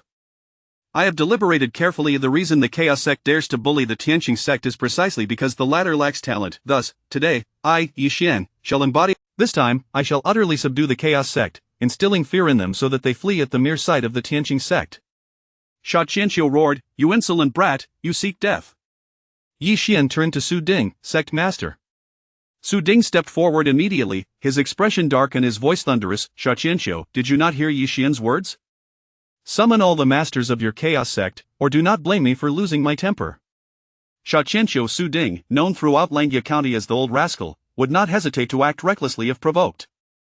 If he did not comply, Sha Qianqiu feared that Su Ding might truly wreak havoc within the Chaos Sect. With this thought, Sha Qianqiu narrowed his eyes, a glint of malice shining within them as he fixed his gaze on Yi Xian, stating, Very well, since you seek death, do not blame me for being ruthless. With a flash, Sha Qianqiu produced a command token. The token soared into the sky, erupting in a burst of golden flames. Following that, the resounding beat of drums filled the air, reverberating throughout the heavens. The war drums sounded, calling forth the disciples. 3 strikes. This was a summons for the masters. Quickly, something significant must be occurring at the 8th sect assessment. In an instant, the Chaos Sect was in an uproar. One by one, the master-level disciples hastened to the square for the 8th sect assessment, and excluding those who were not within the Chaos Sect, over 100 master-level warriors appeared on the square like a swarm of locusts. All of them glared at Yi Xian with murderous intent. What is happening, Hall Master? Why the urgent summons? Asked a master-level disciple named Mo Yun, a formidable presence ranked among the top 100 on the Dragon Tiger list. Sha Qianqiu pointed at Yi Xian, coldly declaring, This man is Yi Xian, who wishes to challenge all the master-level disciples of my Chaos Sect. Who among you dares to fight him? What? Upon hearing this, the disciples were taken aback. To challenge all master-level disciples, this young man is far too arrogant. Does he truly think that the Chaos Sect is without champions? Let us eliminate him. A wave of righteous indignation surged among the disciples of the Chaos Sect. A master-level disciple at the 3rd heaven stepped forward, gazing at Yi Xian with disdain. I am Zhang Yi, an inner disciple of the Chaos Sect, trained by the elusive Immortal of Chaos, practicing the art of the carefree sword. Enough of your prattling. With a cold snort, Yi Xian delivered a fierce kick, sending Zhang Yi flying. With a thud, the master-level 3rd heaven Zhang He crashed into the wall, creating a large dent, foaming at the mouth, limbs twitching, blood seeping from his 7 orifices. The crowd was left in stunned silence. The esteemed master at the 3rd heaven was actually knocked unconscious by a single kick. Yi Xian, unfazed by the astonished expressions around him, casually remarked, One by one is too tedious. You, and you, all of you, come at me together. He beckoned to the gathered disciples, his eyes alight with an insatiable thirst for battle. His innate combative instincts had been fully awakened. The Honghuang swallowing heaven demon technique, being a demonic cultivation method, inherently craved bloodshed in conflict. Coupled with the energy he had recently absorbed from 2 master-level warriors, he was now yearning for fresh energy. Hearing Yi Xian's challenge, the disciples of the Chaos Sect seethed with rage. To challenge all masters was one thing, but for him to invite them all to attack simultaneously, there were over 100 master-level warriors present. Did he truly believe he could take on them all alone? You are far too arrogant, young man. That was merely Zhang Yi's oversight that allowed you to land a blow. Now, allow me to teach you a lesson for your recklessness. A master-level. He was a practitioner of physical cultivation, possessing unmatched strength capable of shattering mountains and tearing apart beasts. A single strike from him would spell certain doom for any opponent, yet, in the face of this formidable attack, Yi Xian did not flinch. With a resounding clap, he seized both of the warrior's fists. Before the warrior could react, Yi Xian yanked with all his might. With a sickening sound, blood erupted forth. The warrior's body was torn asunder, blood and entrails raining down as Yi Xian effortlessly discarded the remains like refuse. The spectators gasped in horror. Two master-level warriors had been defeated by Yi Xian in mere moments, each strike lethal and decisive. This was utterly terrifying. Who exactly is this young man? Why does he dare to challenge us? I heard he killed Han Tianxiang's two sons. An elder Wu sought revenge on his behalf, thus incurring his wrath. What, Han Tianxiang, is he out of his mind? What concern do we have for the lives of the Han family? Besides, Han Tianxiang's sons were not virtuous individuals. Their deaths are of little consequence. Why drag the Chaos sect into this? Keep your voice down. Hall Master Sha has also consented to this matter. Listening to the murmurs among the disciples, Sha Qianqiu's face turned an unappealing shade, but he refused to admit any fault, gritting his teeth and coldly retorting, Yi Xian, your methods are excessively ruthless. Yi Xian, I am still here, and you dare to threaten my disciples? Sha Qianqiu felt like crying. When did I ever threaten him? Still trying to be defiant? Su Ding raised his foot, repeatedly stomping on Sha Qianqiu's face. Bang, bang, bang, Sha Qianqiu's face became bruised and swollen, teeth falling out, blood pouring from his mouth and nose, his features contorted, his nasal bones fractured. Were it not for his status as a master-level warrior, these few blows could have easily ended his life. With a final clap of his hands to remove the dust from his shoes, Su Ding turned to Yi Xian with a gentle smile. My dear disciple, continue. Yi Xian's lips curled into a smirk as he addressed the multitude of you, who pride yourselves as geniuses, looking down upon us from the Tianqing sect. Why not step forward and engage me in battle? What is the matter? Not a word to say. Oh, I see now. It appears the members of your Chaos sect are merely bullies who cower in the face of strength, all show, and no substance. If your so-called sect ranks first based on cowardice, then I, the Tianqing sect, concede. We are unworthy of the title. Chapter 29 The Master Realm's Foremost, Zhuge Qingyun, you, upon hearing Yi Xian's words, laden with scorn, a surge of anger welled up within Sha Qianqiu, who was on the verge of unleashing a tirade. Suddenly, a voice pierced through the tension. Yi Xian, do not presume that because you have slain two Master Realm warriors, you are truly invincible. Our chaotic sect boasts countless talents, and the number of those capable of ending your life is as numerous as the stars in the sky. As the words faded, a tall figure emerged from the crowd. Clad in a crimson robe, with brows like swords and a physique as sturdy as an iron tower, his hawk-like eyes glimmered with a chilling light, revealing that he had attained the 7th level of the Master Realm. Is that Yuan Kuei? Tang Xuerou narrowed her eyes, her expression darkening upon his arrival. Does the senior sister know this person? Yi Xian inquired with curiosity. Tang Xuerou clenched her teeth and replied, he is an inner disciple of the chaotic sect, having reached the 7th level of the Master Realm.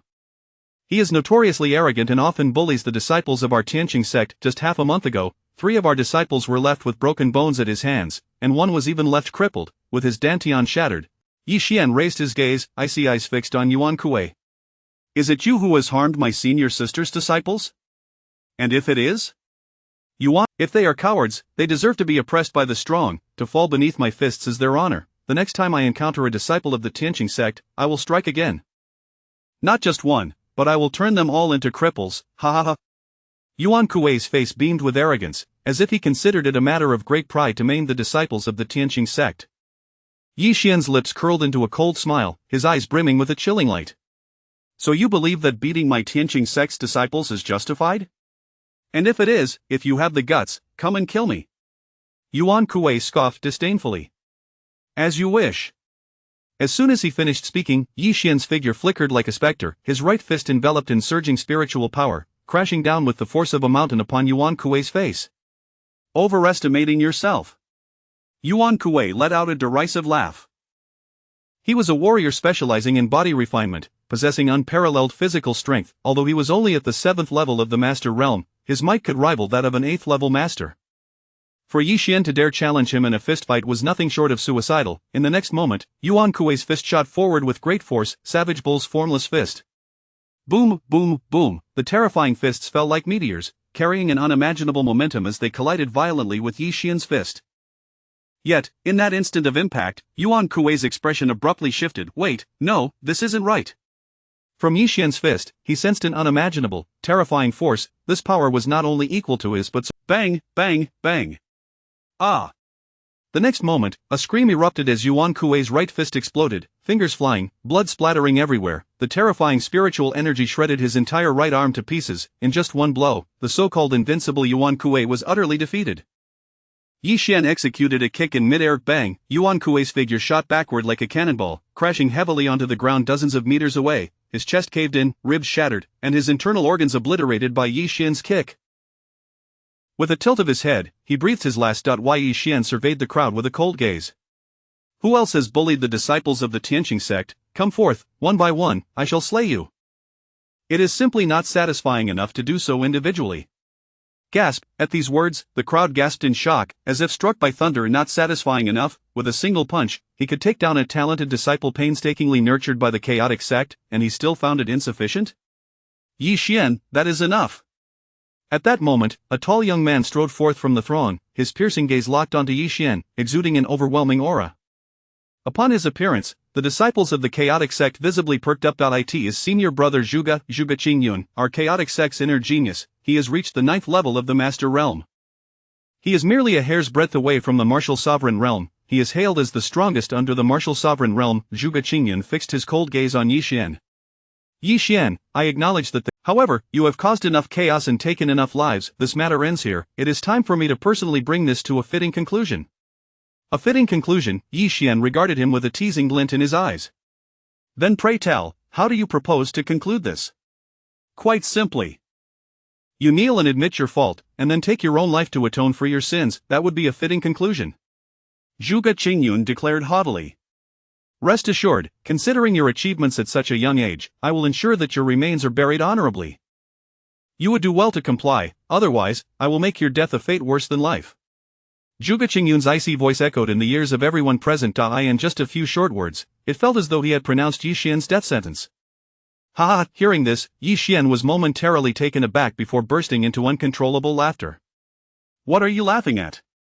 Zhuge Qingyun frowned. Yi Xian's cold smile returned. I laugh at your disciples of the chaotic sect bully the disciples of the Tianqing sect daily, even maiming them. Instead of demanding their apologies, you have the audacity to ask me to kneel and admit my fault? Tell me, is that not ignorance, is that not arrogance, and to call it a fitting conclusion, truly laughable? Yi Xian's gaze upon Zhuge Qingyun was filled with derision. However, upon hearing Yi Xian's words, Zhuge Qingyun showed no sign of remorse, instead sneering disdainfully that is merely a natural consequence of your Tianqing sect's disciples being weak and deserving to be bullied. What does that have to do with my chaotic sect's disciples? Exactly. A chorus of chaotic sect disciples chimed in. Our chaotic sect is the top-ranking sect. What is wrong with bullying a few of your disciples? It is only natural for a top-tier sect to assert dominance over a bottom-tier sect. Do not forget, even if we were to kill you, so what? Our bullying serves to spur you on. You should be grateful and understand, do you not? A group of chaotic sect disciples displayed an arrogant demeanor, as if it were the most natural thing in the world to bully the disciples of the Tianqing sect. Upon hearing this, Yi Xian's smile turned cold, his eyes glinting with icy malice. What a bunch of petty bullies who thrive on their power. You dare to trample upon the disciples of the Tianqing sect, and not only refuse to acknowledge your wrongs but also shamelessly distort the truth. It seems that all of you from the chaotic sect are indeed accomplices to the damned. Zhuge Qingyun's brow furrowed. Yi Xian, I will ask you one last time, will you kneel or not? Yi Xian's lips curled into a smirk, his gaze unwavering as he met Zhuge Qingyun's eyes, and he uttered 5 resounding words. I kneel to your ancestors. What? The moment those words left his mouth, Zhuge Qingyun's expression shifted slightly, quickly morphing into unbridled fury, his fists cracking ominously. What a reckless fool! Rest assured, I will employ the most ruthless methods to torment you. You will regret the decision you just made. Boom! As soon as the words left his lips, Zhuge Qingyun's aura surged violently. Spiritual energy coursed around him as 2 streams of white energy erupted from his back, twisting in the air to form 2 pitch-black arms, each wielding a dark battle blade, radiating a chilling light that sent shivers down one's spine. With his own 2 arms combined with these 4, he bore the terrifying visage of a demon emerging from the depths of hell, exuding an imposing presence. It has appeared, Zhuge Qingyun's extraordinary ability. The four-armed Azura, Zhuge Qingyun, ranked 25th on the Dragon Tiger list. His extraordinary ability not only significantly enhances his strength but also allows him to strike in 4 directions simultaneously, truly formidable. Sha Qianqiu wore an excited expression, a sinister grin spreading across his bruised face. This time, Yi Xian, you are undoubtedly doomed. Chapter 30 of the gifted abilities you speak of, I possess as well. With a sinister laugh, Sha Qianqiu cast a provocative glance at Su Ding, who remained silent, merely lifting his foot to grind his heel into Sha Qianqiu's face, rubbing it harshly for a few moments. Sha Qianqiu, his mouth filled with mud and sand, cried out in despair, Su Ding, you are being excessively oppressive. Su Ding replied, his tone calm, your gaze is too deserving of a beating. Sha Qianqiu retorted, meanwhile, upon invoking the four-armed Azura, Zhuge Qingyun underwent a dramatic transformation. His once handsome visage morphed into a fearsome, beast-like countenance, complete with sharp fangs and slit-like pupils, exuding a chilling aura. Dark smoke swirled around him, and with 4 glistening blades in hand, he resembled a hellish Azura, instilling dread in all who beheld him. Moreover, Zhuge Qingyun's cultivation reached a new pinnacle. Half a step into the martial sovereign realm, gasps erupted from the crowd as they realized his prowess had surpassed that of an ordinary master. Though he had not yet fully attained the martial sovereign realm, he was evidently on the threshold. Ah! A flicker of astonishment crossed Yi Xian's eyes. He had not anticipated that this so-called four-armed Azura could enhance a warrior's cultivation. They had just claimed it was a gifted ability. Could it be akin to his own eye of spiritual insight? Yi Xian understood that in this world, certain prodigies could awaken gifted abilities, some innate and others acquired. Regardless, warriors with such gifts were exceedingly rare. Zhuge Qingyun's reputation as the foremost among the masters of his rank was indeed well-deserved. In the midst of Yi Xian's contemplation, Zhuge Qingyun's figure darted forward, appearing before him in an instant, wielding his 4 blades like a tempest unleashed, striking at Yi Xian with relentless ferocity.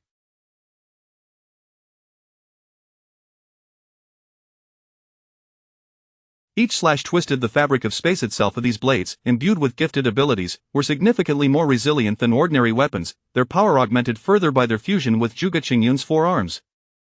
Yi Xian dared not confront the onslaught head-on. With a swift leap, he seized a sword from the corpse of a Chaos Sect disciple to counter Zhuge Qingyun's assault. A deep clang resonated as the first black blade struck his sword, forcing the blade to bend backward.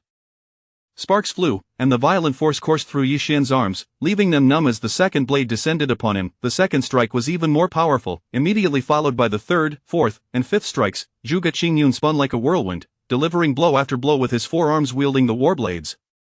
Cracks began to form on the sword in Yi Xian's grasp, clearly unable to withstand such overwhelming force, threatening to shatter at any moment. Why Yi Xian found himself retreating in defeat. Ha ha ha.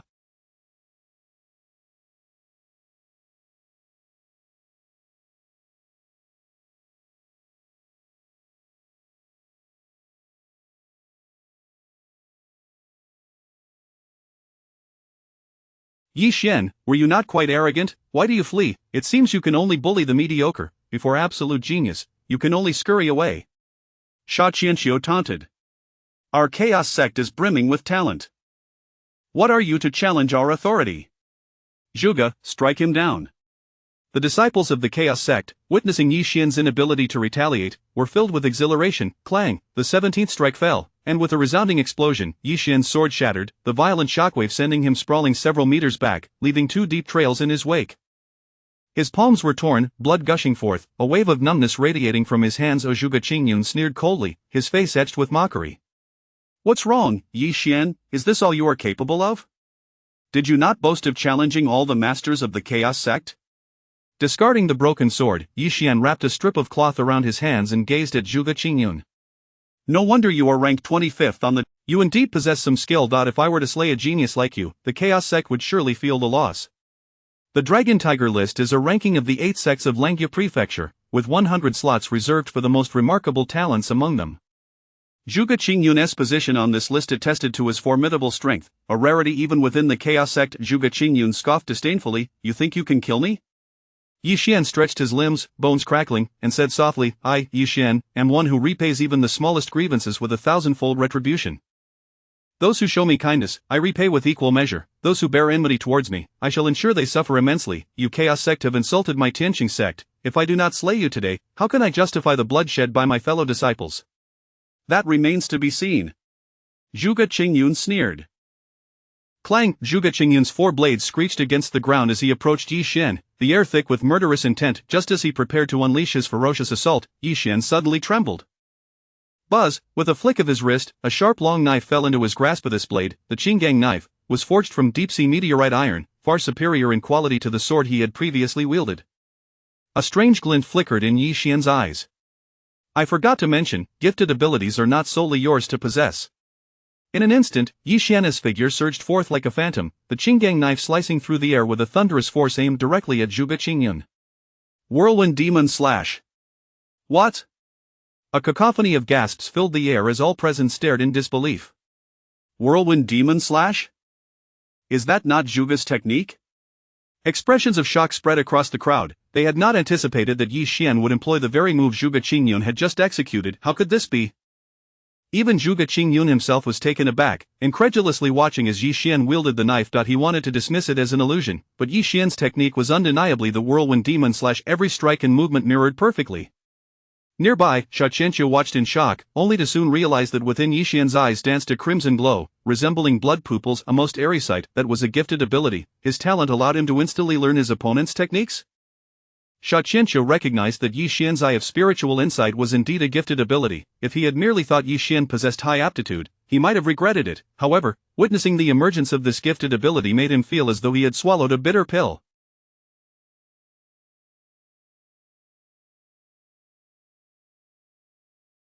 A gifted ability is a once-in-a-lifetime divine power. Coupled with his 9th-tier talent, Yi Xian's future achievements would surely place him among the top 3 on the Dragon Tiger list. Such a genius, they had initially had the opportunity to befriend, but due to kill him, he must not leave here alive. A genius like him, if allowed to live, will undoubtedly bring unimaginable calamity to the Chaos Sect. He must be buried here.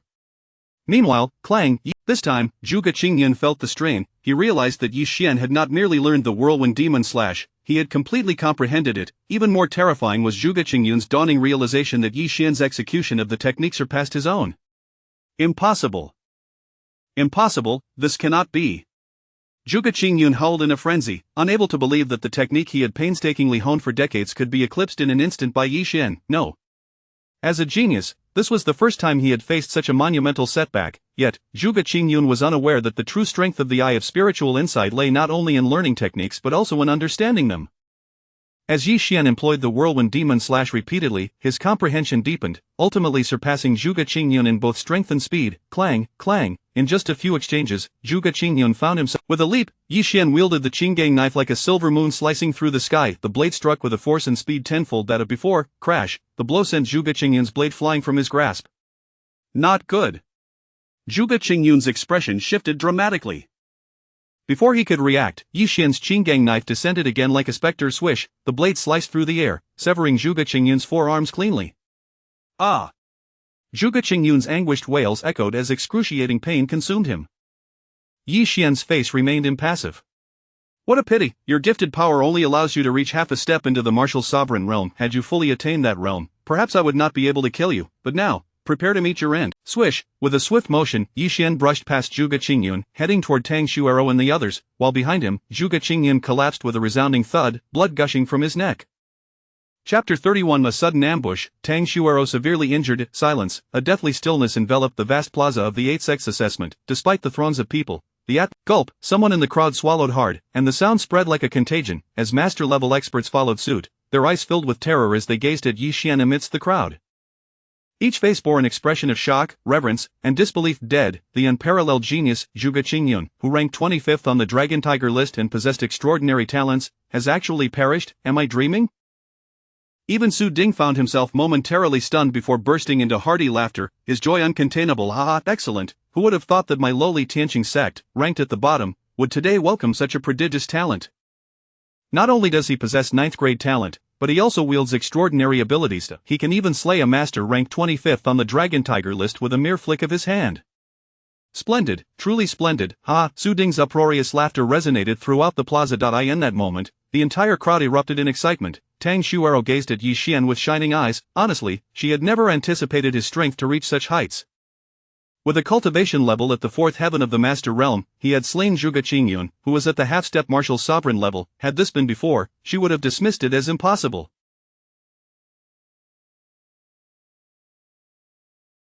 Yet now, this scene unfolded right before her. On the other side, the disciples of the Chaos sect wore expressions of utter dismay, especially in response to Su Ding's remark about the Tianqing sect being ranked last, which struck them like invisible slaps across the face. It hurt, a piercing pain. If the Tianqing sect, with Yi Xian, is at the bottom, then what about them, the disciples of the Chaos sect, who had been thoroughly thrashed by Yi Xian?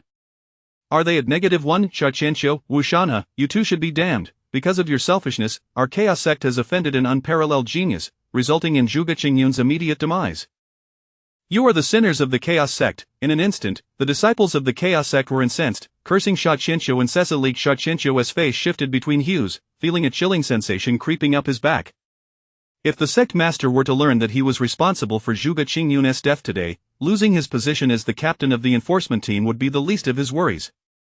Yi Xian, you dog! Sha Qianqiu blared venomously at Yi Xian, cursing him inwardly. Meanwhile, Yi Xian had already approached Tang Xuero and the others, a slight smile playing at the corners of his mouth as he cast a mocking glance at the Chaos sect members, cupping his fists in salute.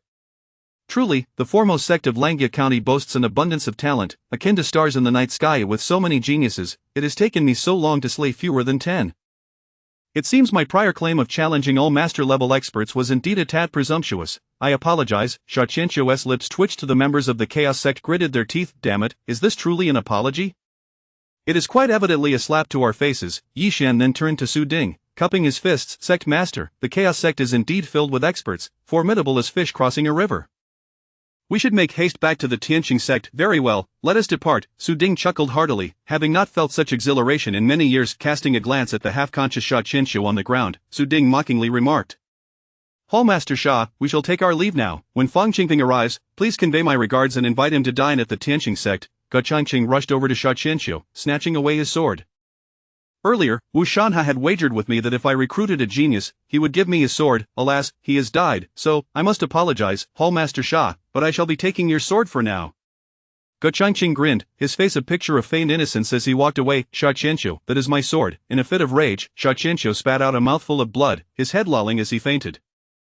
Ha! Su Ding waved his hand at children, let us return home. Today marks Yi Xian's first day joining the Tianqing sect, and this sect master shall treat everyone to drinks. With a rush, a fierce wind swept through, as the Tsangyun eagle descended from the sky, landing before the crowd.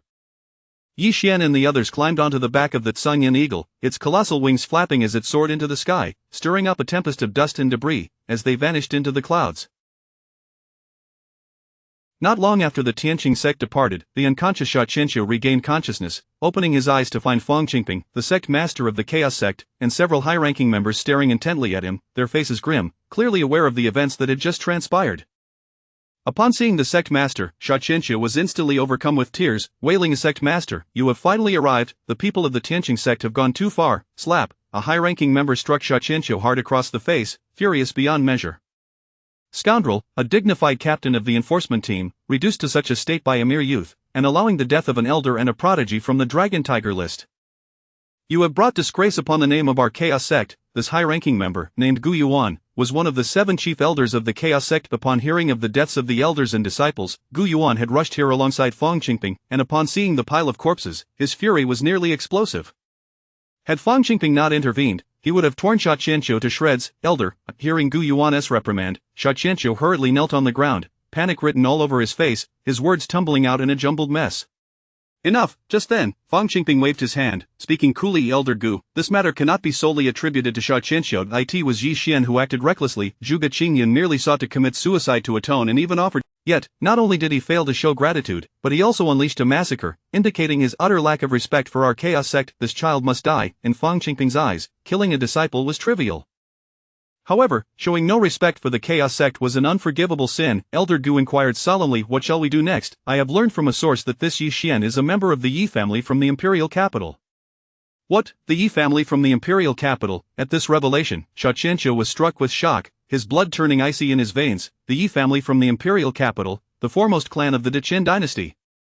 A power so formidable that even the royal family had to show deference. He had offended a member of the Yi family. In an instant, Sha Qianqiu felt as though the world was collapsing around him. Fang Qingping, however, scoffed, just a discarded child of the Yi family, a stray that even the family has forsaken. What is there to fear? You all, take him away to recuperate. I shall personally pay a visit to the Tianqing sect. Yes, the crowd responded promptly. In the next moment, Fang Qingping soared into the sky. On the back of the Tsangyun eagle, Yi Xian was happily conversing with Tang Xuero and Gu Changqing, while Su Ding stood proudly at the front, hands clasped behind him, his silhouette exuding an air of immortality. Tang Xuero extended her hand, smiling brightly. Yi Xian, welcome to the Tianqing sect. From today onward, you shall be my little junior apprentice. Remember to call me senior sister from now on. Understood, senior sister. Yi Xian smiled gently, shaking hands with Tang Xuero. The familiar sensation surged through his palm, and gazing at her radiant smile, Yi Xian felt a wave of exhilaration. After so many years, he was finally about to step once more into the gates of the Tianqing sect. Ge Changqing laughed heartily, throwing an arm around Yi Xian's neck, excitement radiating from his visage. Good lad, from today onward, we are one family. Tonight, I shall cook a couple of dishes for you to savor my culinary skills. We won't leave until we are drunk. Yi Xian grinned. Sounds great. However, before he could finish his agreement, it seemed as though his voice had faltered. Whoosh, a cold flash streaked through the air, akin to a bolt of lightning, striking rapidly towards Yi Xian's back. Yi Xian, be careful. Tang Xuero's pupils dilated, and in a swift motion, she yanked Yi Xian to her side, her body shielding him with her back. Bang! In Yi Xian's astonished gaze, that piercing ray of cold light penetrated straight through Tang Xuero's back. Wow! Tang Xuero trembled violently, blood spewing forth in torrents, drenching Yi Xian's face. Chapter 32. Within a year, I will take your dog life, senior sister. As he gazed upon the blood-spitting Tang Xuero, Yi Xian was taken aback, his right hand pressing firmly against her chest in a desperate attempt to stem the flow of blood. Yet, the crimson liquid continued to spout forth like a fountain through his fingers. Instinctively, Yi Xian called out for Su Ding, only to realize that his figure had long vanished from the head of the Tsangyun eagle, now appearing high above in the vast sky. Gu Changqing drew his long sword, positioning himself protectively behind Yi Xian and Tang Xuero, his face etched with vigilance as he scanned the surroundings. An intangible aura of murderous intent spread through the void. In the next instant, a thunderous roar erupted from the high heavens as Su Ding's furious voice rang out of Fang Qingping, "You wretched cur! How dare you lay such a vicious hand on a junior? Do you have no shame left?" Fang Qingping's icy voice replied, "This child has slain an elder of my chaotic sect and tarnished its reputation. What right do I not have to eliminate him? Yet here you are, Su Ding, as the dignified leader of a sect, stooping to protect a mere child, truly a disgrace to your martial sovereignty. I curse you to your demise. Humph, do you think I fear you?" Boom, boom, boom. In an instant, the sky reverberated with a series of explosive sounds, reminiscent of thunderclaps. The two combatants moved with astonishing speed. Even Yi Xian struggled to keep pace, witnessing only bursts of energy illuminating the sky like miniature suns exploding amidst the firmament. Minutes later, thud, Su Ding's form plummeted from the heavens, stumbling onto the back of Sect Master. Yi Xian's face paled in alarm. Of Fang Qingping's arrogant laughter echoed through the air. "Ha, Su Ding, I advise you to reconsider. A few years ago, I may not have been your match, but now, you are merely a spent force.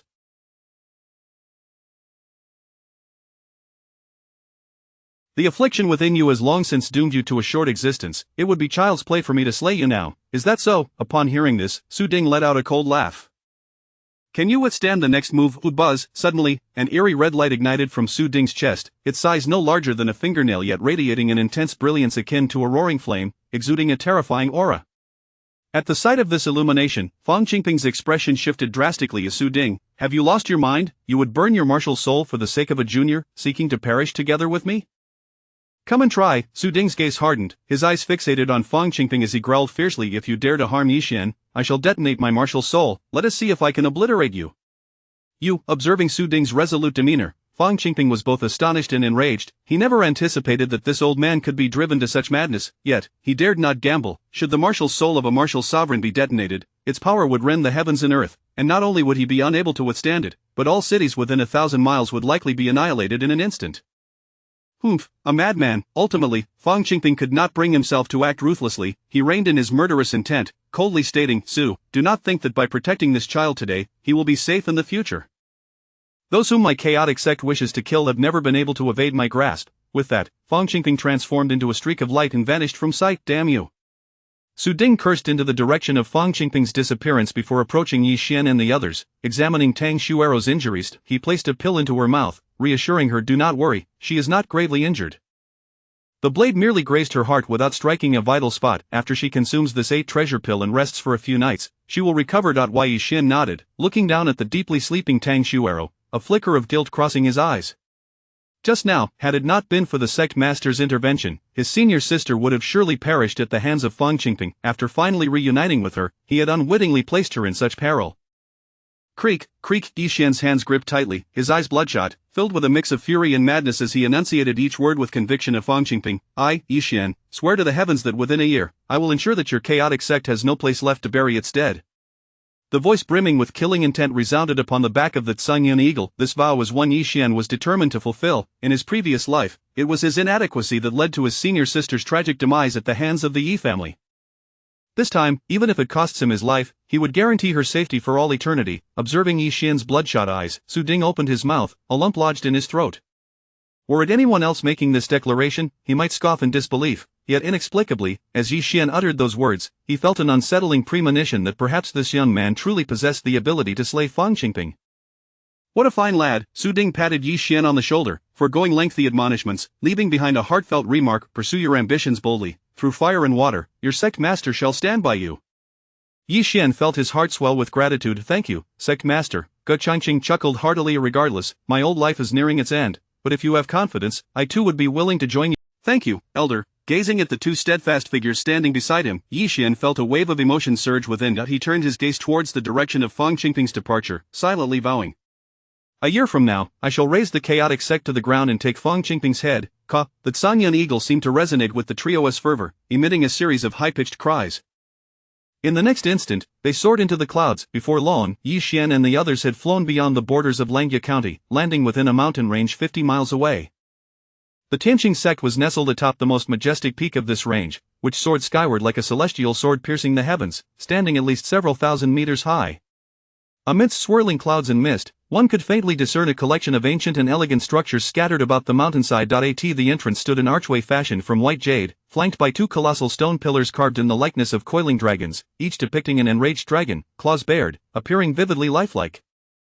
At the foot of the entrance, two formidable black stone lions were stationed, one clutching a fireball in its mouth, the other poised atop a cloud, exuding an air of majesty.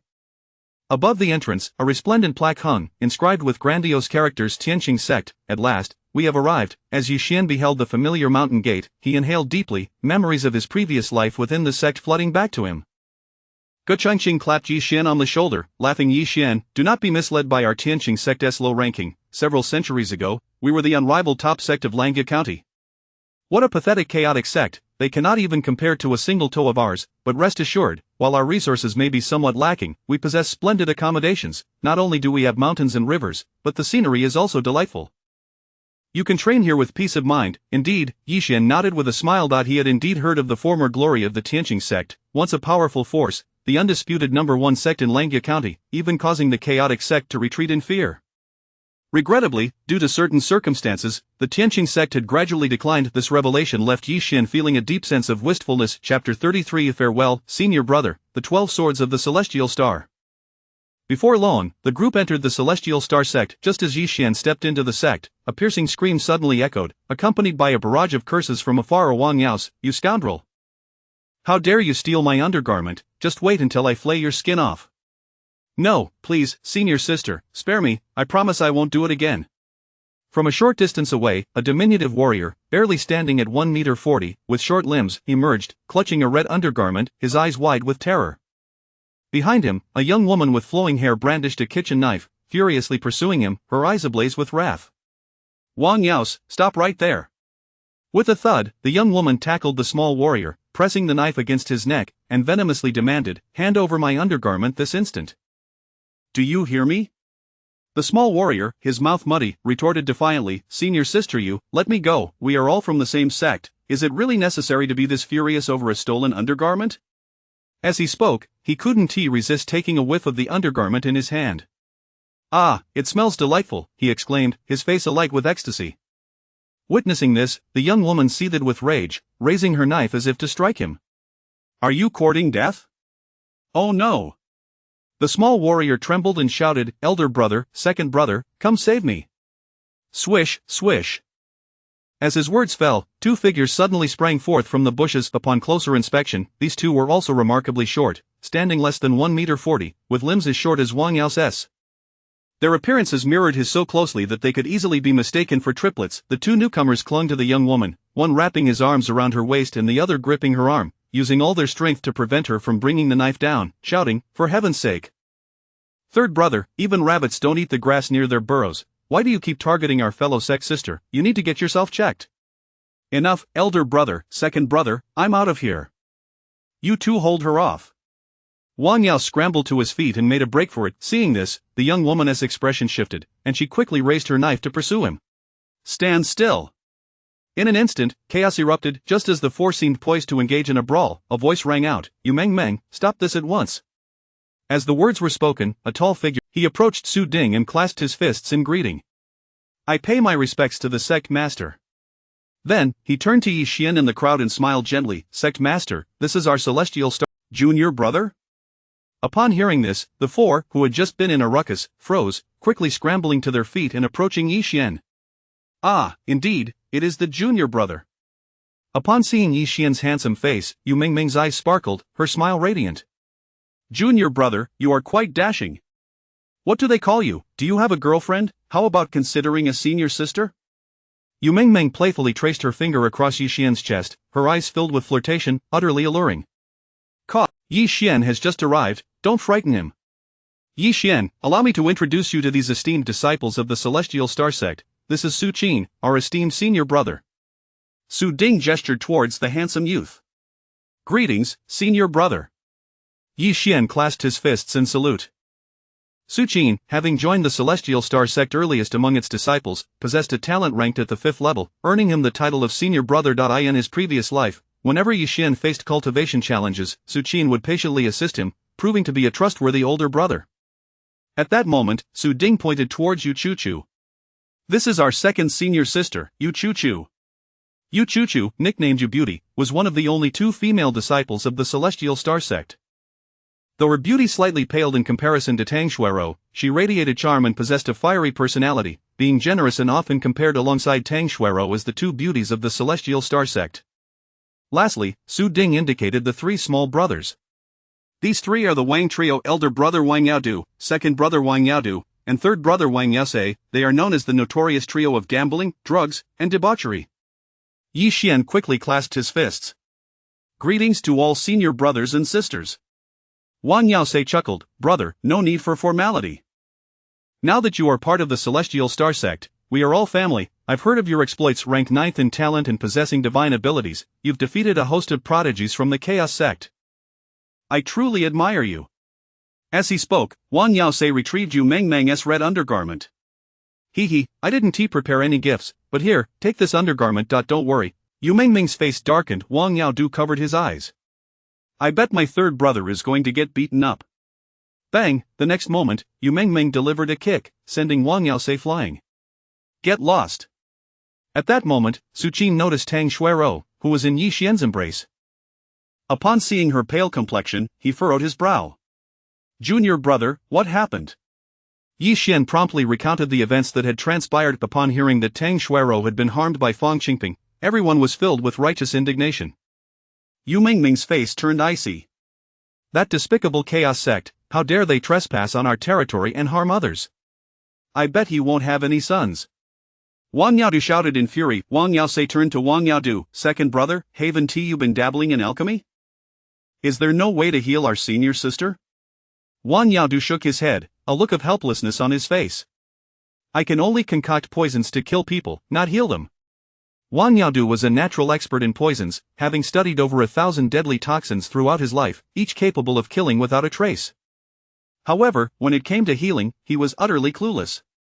Don't worry, Xuerou is fine. I've already given her a medicinal pill. With a few days of rest, she will recover. Observing the concerned expressions on everyone's faces, Su Ding smiled gently, offering reassurance. Chuchu, please take Xuerou to rest. Understood. Yu Chuchu nodded, taking Tang Xuerou from Yi Xian's arms and leading her away. Just before leaving, she stepped hard on Wang Yaosei's foot. Ow! Wang Yaosei yelped in pain. Su Ding turned to Yi Xian, his tone turning serious. Yi Xian, from this day forth, you are an official member of the Celestial Star Sect. I shall now impart our sect's unique martial arts to you. With that, Su Ding produced a book from his robes and handed it to Yi Xian. On the cover, in bold golden letters, were the words. The 12 Swords of the Celestial Star, Chapter 34. In the mountains behind, confessing to senior sister, the 12 Swords of Tianqing. As Yi Xian gazed at the tome in his hands, a surge of thoughts coursed through him. The 12 Swords of Tianqing is a secret, unparalleled martial art of the Tianqing sect, accessible only to inner disciples. In his previous life, Yi Xian had long aspired to cultivate this set of sword techniques, but alas, he was merely a menial disciple at that time, confined to practicing the sect's mundane martial arts, forever estranged from the 12 swords. Su Ding spoke up. The 12 Swords of Tianqing was created by our sect's founding ancestor, Tianqing Laozu. It comprises 12 forms, each imbued with supreme sword intent. Its might is boundless, striking unseen, and can be deemed half a volume of earth-level martial arts. Half a volume? Yi Xian was taken aback. He had only heard of earth-level or Xian-level martial arts, but never of a half volume. Wang Yao stroked his goat beard and remarked, "That's because our 12 Swords of Tianqing were once a genuine earth-level martial art. It was originally named the 19 Swords of Tianqing."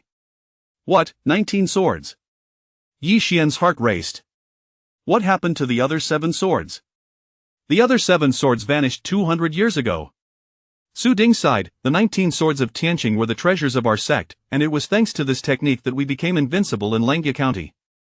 However, many coveted this martial art, seeking to possess it for themselves, which is why the last 7 swords were entrusted to Tianqing Laozu. Unfortunately, after his mysterious disappearance, no one knows where he went, and with him, the final 7 swords vanished as well. Thus, the 19 swords became the 12 swords. Upon hearing this, Yi Xian felt a wave of astonishment. He was unaware of such secretive history within the Tianqing sect. However, he had indeed heard of the tale surrounding Tianqing Laozu's disappearance. Su Qin patted Yi Xian on the shoulder and smiled. "Junior brother, though this martial art comprises only 12 swords, it is significantly more powerful than the average Xian-level techniques. With your talent, if you train diligently, you will surely shine brightly on the Dragon and Tiger rankings in the future. If you have any questions, feel free to ask me." "Thank you, senior brother." Yi Xian expressed his heartfelt gratitude. Wang Yao chuckled, "Junior brother, while my cultivation may be lacking, my gambling skills are quite commendable. If you ever find yourself short on funds, I can assist you with that. I can resolve your monetary troubles." Wang Yao licked his lips, "And I can help with your interpersonal issues. If anyone displeases you, I can help you take care of them." Wang Yao added, thumping his chest, "I can help with your physical troubles too. If you're feeling lonely, just come to me. I have contacts for all the courtesans in Langia County." Yi Xian felt a wave of embarrassment wash over him. These 3 brothers of debauchery were just as unruly as in his past life. Gambling and poisoning, and now offering contacts for courtesans. What a situation, he thought. This is something to discuss later. Time flew by, and 3 days passed in the blink of an eye. During these days, the news of Yi Xian's violent upheaval against the 8 sects and his slaying of the Chaos Sect's prodigy spread like wildfire. Throughout Langia County, there was scarcely anyone unaware of the name Yi Xian. Especially after he had defeated Zhuge Qingyun, his name ascended the Dragon and Tiger rankings, supplanting the former Zhuge Qingyun. Now, Yi Xian ranked as the 25th expert on the list. Instantly, the name Yi Xian ignited discussions in every corner, becoming the most talked about topic in Langia County. However, Yi Xian himself held no particular views on this. For him, whether it was the Dragon ranking or the Tiger ranking, in the past 3 days, aside from visiting Tang Shuirou, he devoted himself entirely to cultivation. The Tianqing sect allowed for immense freedom in training. The sect master and elders rarely imposed restrictions on the disciples' personal lives.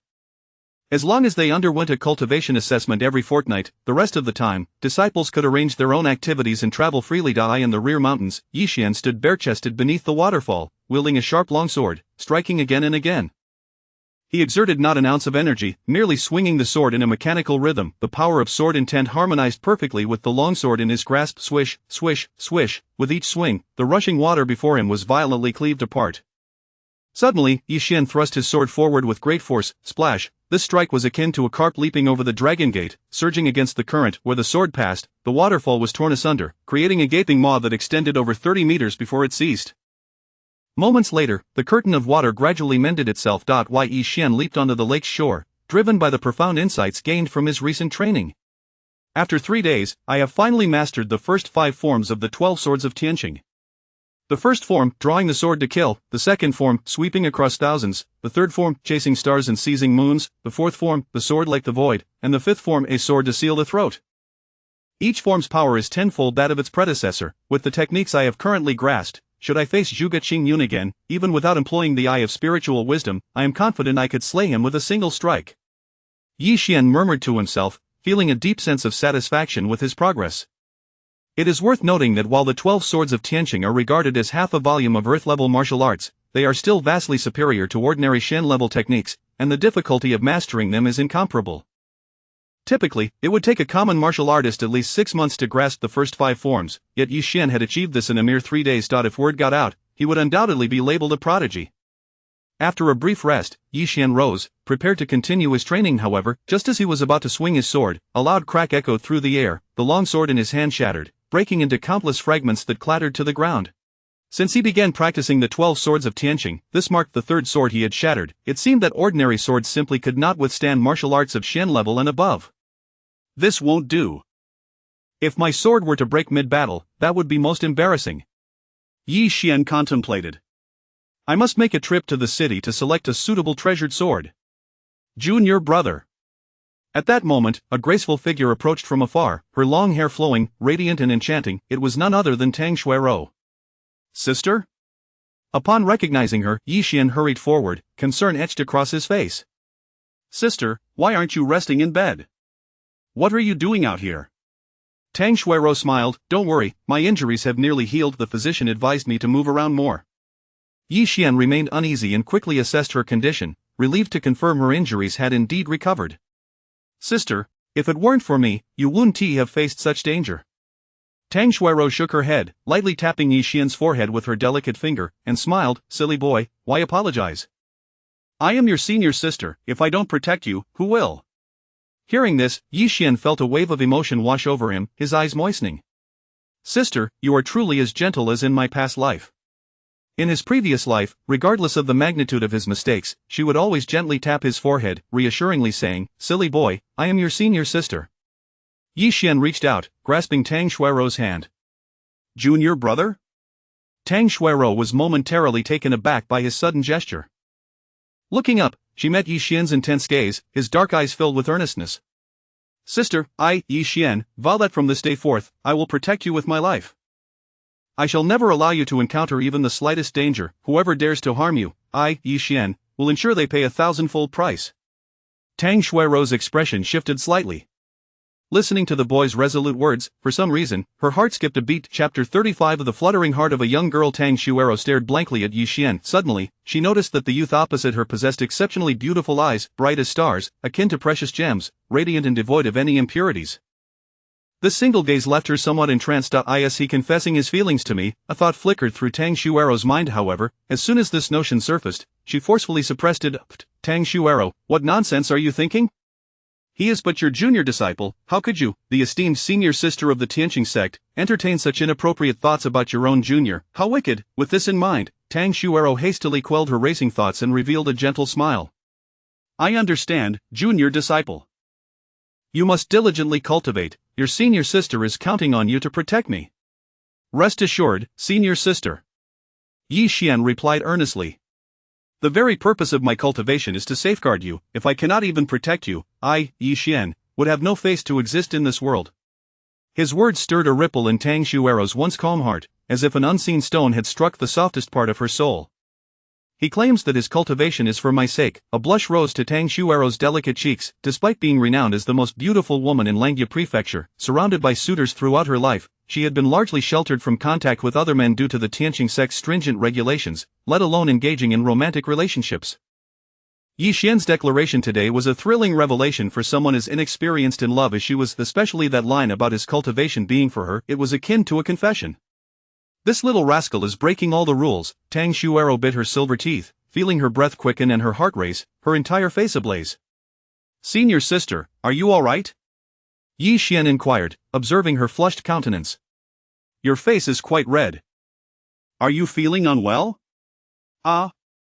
Tang Xuerou was startled, quickly covering her face. Perhaps it's just the heat. I might be a bit overheated. I heard that the sect leader has already entrusted you with the 12 swords of Tianqing. How has your training been these past few days? I have already mastered the first 5 forms. Yi Xian declared. What? The first 5 forms? Tang Xuerou's heart jolted. While she was aware of Yi Xian's remarkable talent for cultivation, she had not anticipated such rapid progress. It had only been 3 days, and he had already grasped the initial 5 forms? She recalled how she had spent a full 6 months mastering them herself. This guy is simply extraordinary. Yi Xian, I truly do not know whether to call you a genius or a prodigy. Tang Xuero shook her head, her eyes filled with envy as she gazed at Yi Xian. She could hardly fathom the heights he would reach in a few years with such innate talent.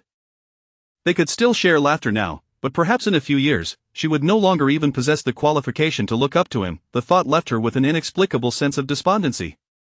Just then, Yi Xian suddenly said, "By the way, senior sister, I wish to visit the Mingjian Villa." Mingjian Villa? Tang Xuero was taken aback. She had heard of this place, a renowned establishment in Langya Prefecture dedicated to the sale of fine swords. The swords sold there were of the highest quality within 1,000 miles, and it was said that more than half of the master-level warriors in the vicinity wielded blades forged at Mingjian Villa. With a wry smile, Yi Xian produced a broken sword, saying, "The power of the 12 swords of Tianqing is too great. Ordinary swords cannot endure it in just 3 days. I have already destroyed 5 swords. If I wish to continue mastering the subsequent sword techniques, I must acquire a high-quality sword." Upon hearing this, Tang Xuero was momentarily speechless. Destroying 5 swords in 3 days, you are quite the spendthrift. This is not merely the power of the 12 swords of Tianqing, it is clearly your own overwhelming strength. Nevertheless, she smiled and said, "Very well, senior sister has nothing pressing today. Since you wish to go to Mingjian Villa, I shall accompany you." "Thank you, senior sister." Soon, the two of them tidied up and descended the mountain. On the bustling streets of Langya Prefecture, throngs of people moved about, and the air was filled with the cries of various vendors selling everything from candied hawthorns to lanterns, as well as an array of medicinal pills and weapons, creating an exceptionally lively atmosphere. After a short while, a magnificent structure loomed ahead. Mingjian Villa.as, the largest sword-selling center in Langya Prefecture, Mingjian Villa stood a towering 8 stories high and sprawled across thousands of acres. It was said that any given floor could accommodate tens of thousands of martial artists. The architectural style was grand and imposing, resembling a colossal beast lying prostrate upon the land of Langya Prefecture. At that moment, the interior of Mingjian Villa was bustling with activity, with martial artists flowing in and out. The business was exceptionally thriving. "We've arrived, junior disciple, this is Mingjian Villa, let's hurry inside." Tang Xuero smiled slightly. Together, they stepped inside. As soon as Yi Xian entered, he was profoundly astonished by the scene before him. The first floor was extraordinarily spacious, resembling a grand palace with no end in sight. Within, rows upon rows of sword racks displayed thousands of exquisite swords. "Wow, so many swords!" Yi Xian gasped in awe. He had known that Mingjian Villa boasted a vast collection of swords, but he had not anticipated such an. "Just this first floor alone housed tens of thousands of swords," Tang Xuero chuckled, "and this is just the first floor." Mingjian Villa is divided into 8 levels. The 1st to 5th floors sell yellow-grade swords, while the 6th and 7th floors offer mysterious-grade swords. Altogether, it is said that the total number of swords across these 7 floors exceeds 1,000,000. 1,000,000 swords? Yi Xian's heart raced. "But, senior sister, did you forget to mention the 8th floor? Isn't there supposed to be a total of 8 floors?" Tang Xuero replied, "Indeed, there are 8 floors, but the 8th floor has never been opened to the public. Some say it houses a divine weapon of the earth level, and even the leaders of the major sects lack the qualifications to enter." "How audacious!" Yi Xian was taken aback. To deny entry even to the leaders of the major sects, it seemed the owner behind Mingjian Villa held a formidable status. Tang Xuero remarked, "All right, junior disciple, enough speculation. Go ahead and choose the sword you desire." "Understood." Yi Xian nodded, then without further hesitation, approached the sword racks and picked up a sword. Chapter 36, The Sword Testing Conference at the Mingjian Villa. The heavily clawed sword. Yi Xian picked up a sword from the rack and noticed the name intricately engraved upon it. The sword measured 3 feet in length, its entire body a vibrant green, exceedingly beautiful, yet regrettably, it was forged from the most ordinary mortal iron, far inferior even to the swords he had wielded over the past 2 days.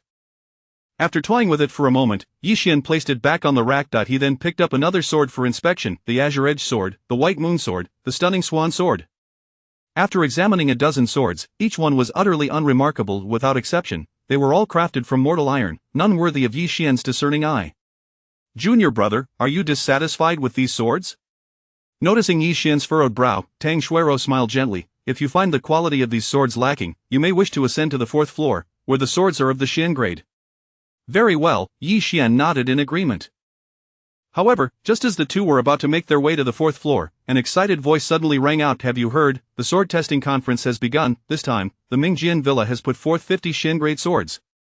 Moreover, they are all of the highest quality. Whoever can bond with a sword successfully may take it home for free. Hurry, let us go and take a look. If we delay, we may miss our chance." In an instant, the martial artists surrounding Yi Xian were all invigorated, rushing eagerly toward the upper floors. The Sword Testing Conference. Upon hearing this name, Yi Xian's eyes lit up. The Sword Testing Conference is an event that the Mingjian Villa holds every 6 months to boost its popularity and attract more customers.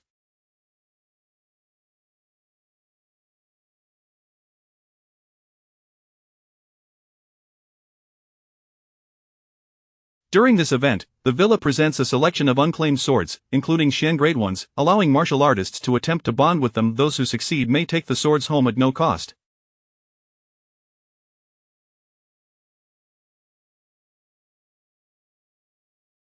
Each year, it draws countless martial artists to participate. Sister, let us go and take a look. Yi Xian exclaimed to Tang Xuero. If he could participate in the sword testing conference, perhaps he could acquire a Xian grade sword. Absolutely. Tang Xuero replied, her face alight with excitement. Before long, the two arrived at the 7th floor of the Mingjian Villa. At this moment, the 7th floor was crowded with martial artists, and in the center stood a middle-aged man clad in a brown robe, beaming as he clasped his fists in greeting to the gathered martial artists. Ladies and gentlemen, welcome to the sword testing conference. I am Yun Shan, the overseer of the 7th level of the Mingjian Villa. For this event, we have prepared 50 swords for you, each one a top-tier Xian grade treasure. As soon as he finished speaking, Yun Shan waved his large sleeves, and a procession of elegantly dressed maidens in kipeos emerged from behind, each carrying a tray adorned with a sharp sword. Yi Xian focused his gaze, and indeed, each sword was exquisitely crafted. Even from several dozen meters away, he could sense a powerful aura emanating from them. These blades far surpassed those he had previously encountered. If he could obtain a Xian grade sword, the power of his Tianqing 12 swords would be greatly enhanced. While Yi Xian was lost in thought, Yun Shan continued, the rules of this conference remain unchanged. These swords are all unclaimed. Whoever can bond with a sword may take it home free of charge. 1 sword for 1 successful bond, 10 swords for 10 successful bonds. There is no upper limit. Please proceed. Yun Shan smiled warmly at the crowd. No sooner had he spoken than a martial artist stepped forward eagerly. I shall give it a try. The individual was a martial artist at the 9th level of the martial master realm, dressed in attire from one of the 8 sects, the Qing Yun sect. With a face full of anticipation, he approached one of the maidens and placed his hand upon the sword on her tray. This sword was named the Fireblade, forged from volcanic rock and embedded with 3 fire attribute crystals, making it exceptionally effective for cultivating fire-based sword techniques. It was considered a premier sword among the Xian grade jabas. As the martial artist placed his hand on the Fireblade, a dazzling red light erupted, and the sword radiated an intense heat, akin to a searing iron. Sizzle, the scorching temperature burned the martial artist's palm incessantly. Ah! The martial artist's expression grew increasingly pained, his face contorted, beads of cold sweat forming on his forehead, as he trembled with agony. Smoke billowed from his hand, and the unmistakable scent of charred flesh filled the air. In the next moment, bang! Ah! A piercing scream echoed as the martial artist was flung backward by the energy of the Fireblade, clutching his right hand and wailing, "My hand! My hand!" The onlookers gasped in shock. They beheld the martial artist's right hand, now completely charred black, resembling cooked meat and exuding a foul odor. His hand was utterly ruined. Yun Shan remarked with a calm demeanor, "Ladies and gentlemen, every Xian grade sword possesses a sword spirit. Until a sword has recognized its master, it will exhibit hostility towards those who attempt to bond with it. It is advisable for those who have not reached the master realm to refrain from attempting this lightly." Upon hearing this, Tang Xuero couldn't help but click her tongue. It seems that acquiring a sword from this conference is not as simple as it appears. No wonder the Mingjian Villa could boldly offer swords for free. For ordinary martial artists, successfully bonding with even one sword was a formidable challenge, and most would likely end up like the unfortunate martial artist from earlier, suffering permanent injury. Consequently, many martial artists began to withdraw, realizing that despite the allure of Xian grade swords, the accompanying sword spirits were not to be underestimated. A moment's carelessness could lead to a fate akin to that of the previous martial artist, with their hands severely burned, a true loss indeed. Nevertheless, several martial artists of master realm or higher chose to take the risk and give it a try, yet, even among them, the successful candidates were few and far between. Many faced injuries, either pierced by sword energy or hurled away by the overwhelming power of the sword spirits. "Sister, let us give it a go." "All right." As he did, whispers rippled through the crowd. "Isn't that Yi Xian from the Tianqing sect? Just 3 days ago, he caused a ruckus during the 8 sects assessment, slaying Zhuge Qingyun and Wu Shanhe, even putting the hallmaster in a difficult position. Who would have thought he would participate in the sword testing conference? This young man possesses exceptional talent at the 9th rank. I wonder if he can successfully bond with a sword?" In an instant, many recognized Yi Xian, their hearts filled with anticipation regarding whether he would succeed in bonding with a sword. While the crowd murmured, Yi Xian had already come to a halt before one particular sword, the Kunlun sword, so he wishes to bond with the Kunlun sword. I doubt it, this sword is among the top treasures of the Ming Jin Villa, ranked 15th on the 100 swords list. Every year, the Kunlun sword is prominently featured at the sword testing conference, yet for over a century, no one has ever successfully bonded with it. This time, he is likely to face disappointment. The crowd whispered among themselves, their hopes for Yi Xian's success in bonding with the Kunlun sword far from optimistic. However, Yi Xian paid no heed to the gazes around him. Instead, he raised his hand and placed it upon the Kunlun sword. Whoosh! In an instant, a resplendent radiance erupted from the Kunlun sword. Chapter 37, The Celestial Star Sect, unqualified to participate, astonishing. A blinding radiance surged forth from the Kunlun sword like a tidal wave, instantly illuminating the dim 7th floor of the renowned sword manor as if it were the height of day. Waves of piercing sword intent emanated from this brilliance. What a terrifying sword intent, truly worthy of being a superior grade profound sword. This sword intent is exponentially more potent than that of an ordinary profound sword. The onlookers were left aghast, their gazes filled with trepidation as they beheld the Kunlun sword. Even from dozens of meters away, the menacing sword intent felt as though it could rend their very souls apart. Tang Xuerua wore a mask of concern. As a master-level expert, she could certainly sense the intense sword intent emanating from the Kunlun sword, and her heart could not help but fill with worry for Yi Xian. Little junior brother, do your best. Tang Xuerua clenched her delicate fists, silently praying for Yi Xian. Meanwhile, Yi Xian felt himself suddenly enveloped by a mysterious space, surrounded by an impenetrable darkness that obscured his vision. An oppressive aura pressed upon him relentlessly. At that moment, he discerned a faint greenish light flickering at the edge of the darkness, resembling ghostly flames, strangely eerie amidst the shadows. Yi Xian stepped forward towards the light. Soon, he beheld its source. It was a sword radiating with a green luminescence and exuding a sharp sword intent. Yi Xian smiled faintly. You must be the spirit of the Kunlun sword. Indeed, you possess a rich sword intent. Since you have encountered me, you might as well submit willingly. He raised his hand, reaching out towards the sword spirit. However, just as in the next instant, the sword spirit lunged towards Yi Xian without warning, the razor-sharp blade aimed directly for his head. Seeking death. Yi Xian scoffed coldly, disdain evident in his eyes. I have slain members of the Chaos Sect. How could I be subdued by a mere sword spirit? Submit to me. Yi Xian roared, gathering his spirit energy into his right fist, which descended upon the Kunlun sword spirit with the weight of a mountain. Boom! A mournful wail echoed from within the sword spirit as Yi Xian's punch sent it flying over 100 meters away, crashing to the ground with a resounding clatter, dimming the surrounding light considerably. Stepping upon the sword spirit, Yi Xian shook his fist and chuckled. How does that feel, still arrogant? Buzzing, the sword spirit trembled desperately, emitting sounds akin to pleas for mercy. Whoosh! In the next moment, the sword spirit transformed into a streak of green light, surging into Yi Xian's brow. Instantly, a rich sword intent coursed through his entire being. Upon opening his eyes, Yi Xian beheld the Kunlun sword, now lying peacefully in the palm of his hand, as docile as a lamb, and he felt a newfound profound connection to it. Return! Yi Xian commanded softly. The Kunlun sword vanished without a trace. Appear! Buzz! With a resonant sword cry, the Kunlun sword re-emerged. Hiss! Witnessing this spectacle, the surrounding martial artists gasped in disbelief, staring wide-eyed at the scene before them. The Kunlun sword had been tamed. Am I dreaming? For over a century, no one had succeeded in taming this divine sword, and yet it had submitted so easily? Little junior brother, that's amazing! Tang Xuerua exclaimed excitedly as she approached Yi Xian, genuinely congratulating him. She herself had not anticipated that he could tame a superior-grade profound sword in such a short time. Yi Xian smiled with satisfaction. With the Kunlun sword, his mastery of the 12 swords of the Celestial Star would be significantly enhanced. Sister, let us depart, he said, preparing to leave with Tang Xuerua. However, as they turned to go, Yun Shan and his companions nearby exchanged alarmed glances. This is bad, Manager Yun, that brat intends to take the Kunlun sword. One attendant hurriedly whispered into Yun Shan's ear, isn't this Kunlun sword meant to be a birthday gift for the Chaos Sect Sikong Cheng?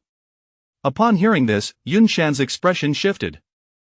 Sikong Cheng was the heir of the Sikong family in Langya County, possessing not only a prestigious lineage but also being an inner disciple of the Chaos Sect, ranked 15th on the Dragon and Tiger list. In the future, he might even enter the sacred grounds of the imperial capital for cultivation. Yun Shan had long promised to gift the Kunlun sword to him for his 30th birthday. The only reason he had brought it out was that it had never been claimed by anyone, merely to attract guests, yet who would have thought that this brat would succeed in recognizing it as his own? If Si Kongqing were to discover that he had reneged on his promise, Yun Shan would find it difficult to maintain his standing in Langya County. Realizing this, Yun Shan snorted coldly, his figure darting forward to block Yi Xian and Tang Shuirua.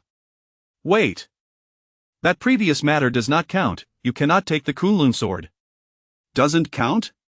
Yi Xian frowned. Tang Shuirua protested indignantly. On what grounds? Yi Xian has already recognized it as his own. According to the rules of the sword trial, the Kunlun sword rightfully belongs to him. Why should it not count? Yun Shan chuckled coldly, stroking his beard leisurely. On what grounds? Simply because you two are disciples of the Celestial Star Sect. Members of the Celestial Star Sect are unqualified to participate in the sword trial. Tang Shuirua's anger flared. Nonsense, the sword trial has been held for over 200 years, clearly stating that any martial artist from Langya County can participate. Why should the disciples of the Celestial Star Sect be excluded this time? Be silent. Seeing Tang Shuirua daring to refute him, Yun Shan's expression darkened, his fury palpable. What do you, a mere girl yet to mature, understand? I am the manager of the renowned Sword Manor, and if I say members of the Celestial Star Sect cannot participate, then they cannot. You. Tang Shuirua's complexion shifted. She had not expected Yun Shan to be so shameless. To alter rules established for centuries so easily, it was evident he viewed them as easy targets. Seeking to act unreasonably, the surrounding martial artists began to murmur among themselves, TSK, those two are in for a rough time today. Yun Shan is the manager of the renowned Sword Manor and the host of this sword trial. If he speaks, it seems likely that this young man will not be leaving with the Kunlun sword. Alas, they are disciples of the Celestial Star Sect, the lowest ranked sect. Anyone can step on them. If he were a disciple of the Chaos Sect, Yun Shan would not dare to be so presumptuous. Tang Shuirua's expression changed slightly watching Yun Shan's imposing demeanor. She gritted her teeth, resolute in her decision. She grasped Yi Xian's hand tightly. You have 1 second to drop the Kunlun sword. Tang Shuirua ignored him, continuing to pull Yi Xian towards the door. Seeking death. This scene sent Yun Shan into a furious rage. As the manager of the renowned Sword Manor, he was accustomed to having his word go unchallenged. A mere disciple of the Celestial Star Sect dared to oppose him. In the next moment, Yun Shan's figure darted forward like a specter. Bang! A fierce palm struck mercilessly against Tang Shuirua's back. Chapter 38 Yi Xian's Fury. Slaying Yun Shan. A sudden strike sent Tang Shuirua stumbling into Yi Xian's embrace, causing her to spew a mouthful of blood. As the pill took effect, her pallor gradually improved, a hint of color returning to her cheeks. She shook her head gently and replied, Junior brother, I'm fine. Oh? Seeing the color return to Tang Shuirua's face, Yun Shan's eyes flickered with surprise, quickly replaced by a sinister grin. I never expected that after taking my blow, you could remain unscathed. However, you won't be so fortunate next time. If you wish to avoid further corporeal suffering, hand over the Kunlun sword at once, do you hear me? Yun Shan's menacing voice echoed throughout the Mingjian villa. You seek death. Yi Xian roared, his eyes blazing with murderous intent. Humph, ignorant fool. Yun Shan scoffed, since you court death, do not blame me for being merciless. Bring forth these two troublemakers and seize them, beat them ruthlessly. Yes. No sooner had he spoken than a group of sword-wielding guards emerged from all directions, launching themselves at Yi Xian and Tang Shuirua. Armed with sharp blades, they moved with incredible speed, their fierce sword intent rippling through the air, each strike aimed at Yi Xian's throat and heart, each one lethal. This is bad. It's the sword formation of Mingjian Villa. The sword formation was a complex array personally devised by the villa's master, composed of 12 sword experts. Its intricacies were unfathomable, capable of endless transformations. If 12 masters unleashed their killing moves simultaneously, even a 7th-level grandmaster would be slain in an instant. This boy is finished. The onlookers gasped in terror, their hearts pounding as they beheld the scene. Some timid female disciples quickly closed their eyes, unable to bear the anticipated sight of Yi Xian being slaughtered by the sword formation. Yet, as the 12 sword experts charged forward, Yi Xian's expression remained unperturbed. In fact, there was not a trace of fear in his eyes, only a fierce, unyielding rage. Buzz, with a resonant hum, the Kunlun sword appeared in the palm of his hand. Yi Xian's figure flickered, employing the Dosher starshift technique, appearing like a wraith in the center of the sword formation, simultaneously swinging the Kunlun sword. Drawing the sword to kill, pursuing the stars and seizing the moon, sweeping through 1,000 armies, swish, swish, swish. Yi Xian's sword moved like lightning, its intent surging forth with each strike, each one not only astonishingly swift but also imbued with tremendous force. The guards of Mingjian Villa were utterly incapable of withstanding his assault. With a chorus of screams, the 12 sword guards were sent flying, propelled backward by the overwhelming sword intent, some soaring over 10 meters, each bearing ghastly wounds upon their chests. How is this possible? Yun Shan's expression shifted, disbelief etched across his features. The sword guards were the elite chosen from Mingjin Villa, each possessed at least the strength of a first-level grandmaster. Their combined sword formation could even slay a 7th-level grandmaster. How could they be felled by Yi Xian in a single move? While Yun Shan was still in shock, Yi Xian raised his sword, a dark expression on his face, advancing step by step towards him. Old dog! You dare to harm my senior sister, prepare to meet your demise. In Yi Xian's heart, his senior sister was his most cherished possession. Today, Yun Shan not only broke his word but also launched a sneak attack, injuring her. He had already sealed his fate in Yi Xian's eyes. However, upon hearing Yi Xian's words, Yun Shan merely laughed heartily, unafraid. Meet my demise, boy. Are you not afraid that the wind will carry away your bravado? Do not think that injuring a few of my sword guards grants you impunity. Do you believe that I, as the steward of Mingjin Villa, am an ordinary individual? Boom! As his words fell, Yun Shan's body trembled, and an overwhelming aura erupted forth, revealing his 5th-level clang. In the next moment, a long sword materialized in Yun Shan's hand, its blood-red glow radiating a terrifying sword intent. Tang Shuiro cried out, "Junior brother, be careful, this Yun Shan is the 7th-ranked expert of Mingjin Villa. The sword he wields, the Blood Shadow Sword, is said to be a top-grade Shen-level treasure. It kills without a trace." Ha ha! Yun Shan laughed. I never expected this little girl to have heard of the Blood Shadow Sword's illustrious reputation. Indeed, its power is boundless, those who have perished beneath its edge number no less than 500. Boy, if you do not wish to become a soul beneath my sword, hand over the Kunlun sword at once. Kneel and kowtow 3 times, perhaps then I shall spare your miserable life. Yi Xian sneered dismissively, is that so? I apologize, I am not one to kneel easily. Perhaps you could demonstrate how to kneel for me to learn? What did you say? Yun Shan's fury ignited. He had not anticipated that Yi Xian would dare to speak so brazenly after hearing of the Blood Shadow Sword's renown. Humph, sharp-tongued brat, since you seek death, I shall grant it to you. Swish! In an instant, Yun Shan lunged forward, his Blood Shadow Sword carving through the air like a streak of crimson light, aimed directly at Yi Xian's throat. However, just as Yun Shan reveled in his triumph, Yi Xian deftly sidestepped, his footwork shifting rapidly, effortlessly evading the lethal strike, appearing at Yun Shan's right side. What? Yun Shan's expression changed as he realized Yi Xian's astonishing speed. By the time he reacted, Yi Xian had already raised the Kunlun sword, striking down with immense force towards his right arm. Pfft! Ah! With a single stroke, a blood-curdling scream reverberated, as Yun Shan's entire arm was severed, the dismembered limb soaring through the air, splattering blood upon impact with the ground. Hiss! The onlookers collectively gasped in shock. Yun Shan was a 5th-level grandmaster, a master of swordsmanship. How could he, without even touching Yi Xian, have lost his arm? Yi Xian lifted his foot, crushing the severed limb beneath it. Bang! The shattered arm exploded, splattering a pool of blood across the ground. He then raised his bloodied sword, slowly advancing towards Yun Shan. What do you intend to do? As Yi Xian approached, Yun Shan's face paled. Tell me, what do you think I intend to do? Buzz! As his words fell, a sharp sword intent emanated from the Kunlun sword, the terrifying killing aura pressing down upon Yun Shan. Yun Shan's face turned ashen as he fought through the excruciating pain, threatening, Stop, wee boy, I warn you, do not act recklessly. I am the steward of Mingjin Villa. If you kill me, our master will not let you go. Yi Xian paid him no heed. Raising his sword, he aimed a fierce strike at Yun Shan's head. Witnessing this, Yun Shan's face drained of color as he screamed in horror, the once mighty grandmaster now trembling uncontrollably, a stream of yellow liquid coursing down his legs, emitting a foul stench. Please. Don't kill me, master, save me. Yun Shan wailed, crawling and rolling on the ground, desperately attempting to escape, resembling a frightened rat, his eyes filled with dread. Thinking to flee? Yi Xian swiftly blocked Yun Shan's path, his gaze filled with murderous intent, devoid of any compassion. I told you, old dog, today you shall undoubtedly meet your end. Swish! With that, Yi Xian swung his sword. As the sword light descended towards Yun Shan's head, a powerful voice suddenly rang out, Stop! Chapter 39 of the Master of the Renowned Sword Manor, Su Badian. Stop! The sudden exclamation caused everyone present to shudder, instinctively turning to the source of the voice. There, not far away, 2 figures were slowly approaching, a man and a woman. The man was a white-haired elder in his 60s, donned in a brown robe and leaning on a serpent-headed cane.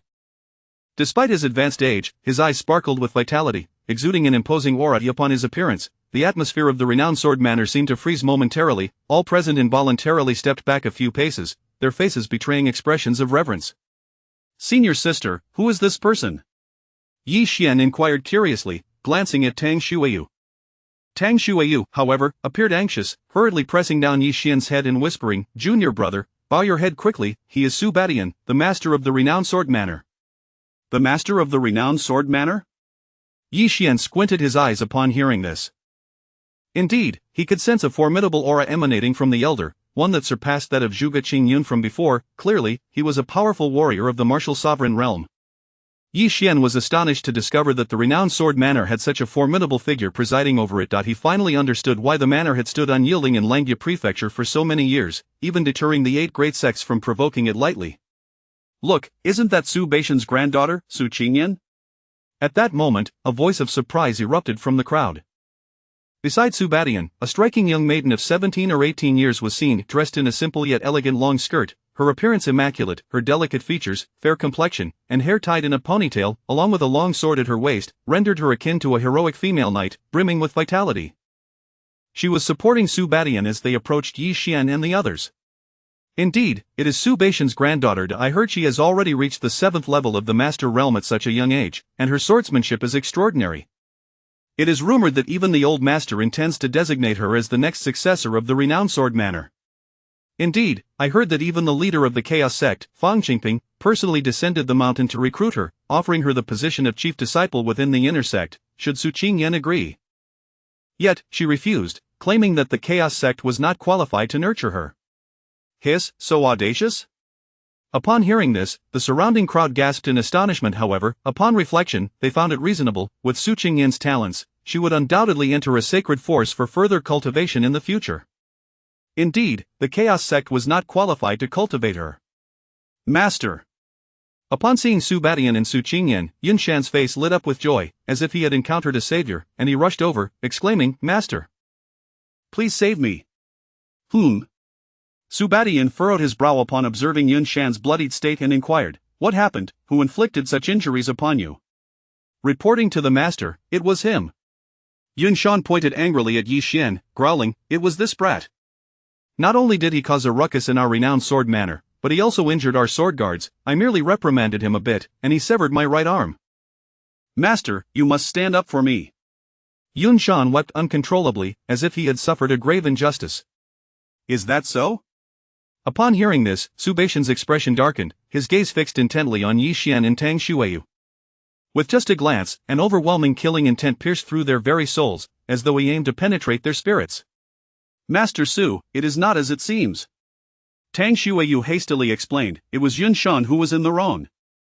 My junior brother and I came to participate in the sword trial, and my junior brother recognized the Kunlun sword." However, Yun Shan went back on his word, forbidding us from taking the Kunlun sword and claiming that disciples of the Tianqing sect were not qualified to participate.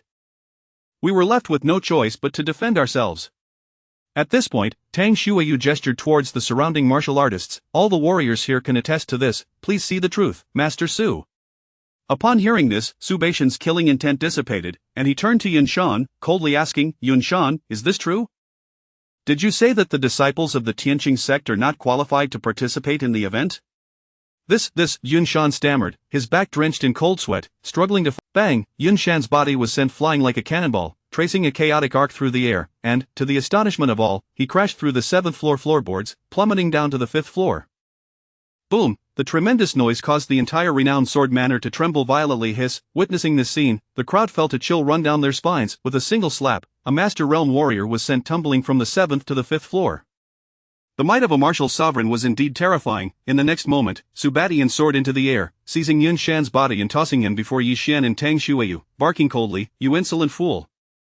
I appointed you to oversee the sword trial, expecting you to act justly. Any martial artist has the right to participate in the event. Who gave you the audacity to dismiss disciples of the Tianqing sect? Kneel and apologize to these 2 esteemed guests at once." "Why yes." Yun Shan hastily fell to his knees, bowing his head to Yi Xian and Tang Shuiyu, pleading, "I am so sorry. I acknowledge my mistake. Please, have mercy and forgive me this once."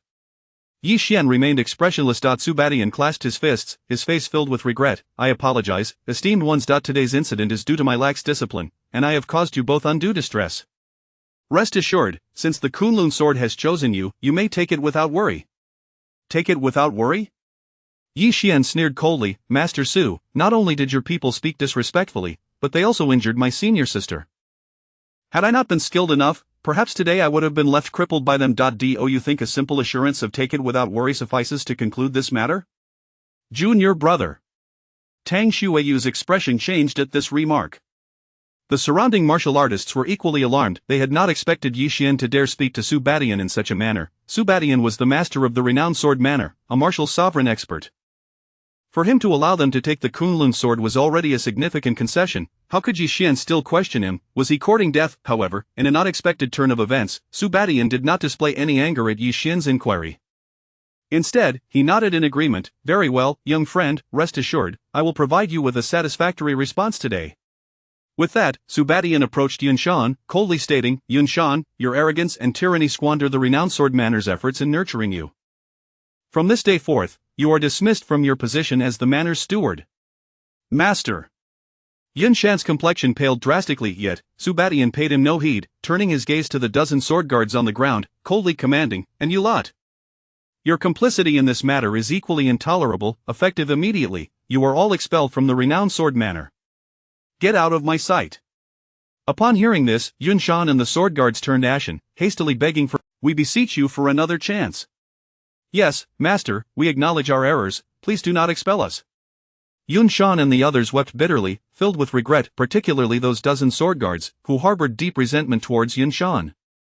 Had it not been for his selfishness, they would not have faced such a dire fate. They wished they could dismember him in their hearts. Chapter 40 Yi Xian's gift, a growing affection. However, in the face of the crowd's pleas, Su Badian remained deaf to their entreaties, his countenance still brimming with murderous intent as he thundered, What? Do you not comprehend my words? I commanded you to leave, yet you remain. Do you wish for me to personally assist you in departing? Boom, as his words fell, a terrifying aura erupted from Su Badian, the murderous intent manifesting as a palpable force that cracked the floor of the 7th floor. Under this oppressive aura, Yun Shan and the others' expressions changed dramatically, fear evident in their eyes. We dare not, we shall leave immediately, we shall leave at once. Yun Shan scrambled to his feet, fleeing in a panic from Mingjian Villa.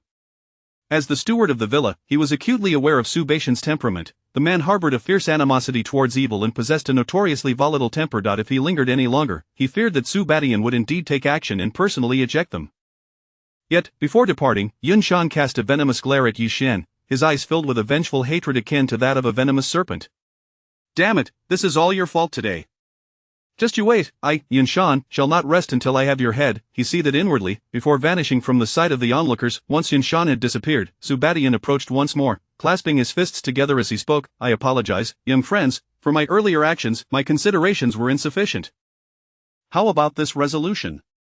That sounds acceptable, Yi Xian replied with a faint nod. Tang Xuero, taken aback by the turn of events, exclaimed, Thank you, Su Villa Master. Had it not been for your intervention today, we would surely have faced dire consequences. I am immensely grateful. Su Badian smiled slightly, signaling to a subordinate, who promptly presented an exquisitely crafted sword before the two. This sword, known as the Qingluan, was forged by my own hands. It contains a trace of the bloodline of the ancient divine bird Qingluan, making it a premier treasure among Xian-level swords. If you do not mind, I would like you to accept this as a token of my goodwill. What? The Qingluan sword?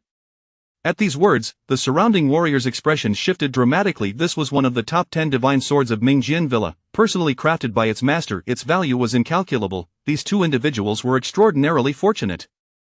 Not only had they acquired the Kunlun sword, but they were also receiving the Qingluan sword. Each of these divine swords was a priceless treasure in its own right. In an instant, the gazes directed at Yi Xian and his companion were filled with envy. Tang Xuero, flustered and astonished, quickly declined. This is too generous, Su Villa Master. We have already troubled you today, how can we accept your gift? Su Badian replied with a gentle smile, There is no need for such modesty, Miss Tang. Today's events were indeed a fault of Mingjian Villa. This mere sword pales in comparison to the reputation of our villa.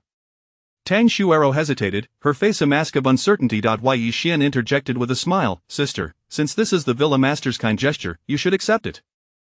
This Qingluan divine sword is of the highest caliber among Xian-level weapons. Possessing it will greatly enhance your strength. Very well, thank you, Su Villa Master. Tang Xuero beamed as she accepted the sword, cradling it lovingly in her arms.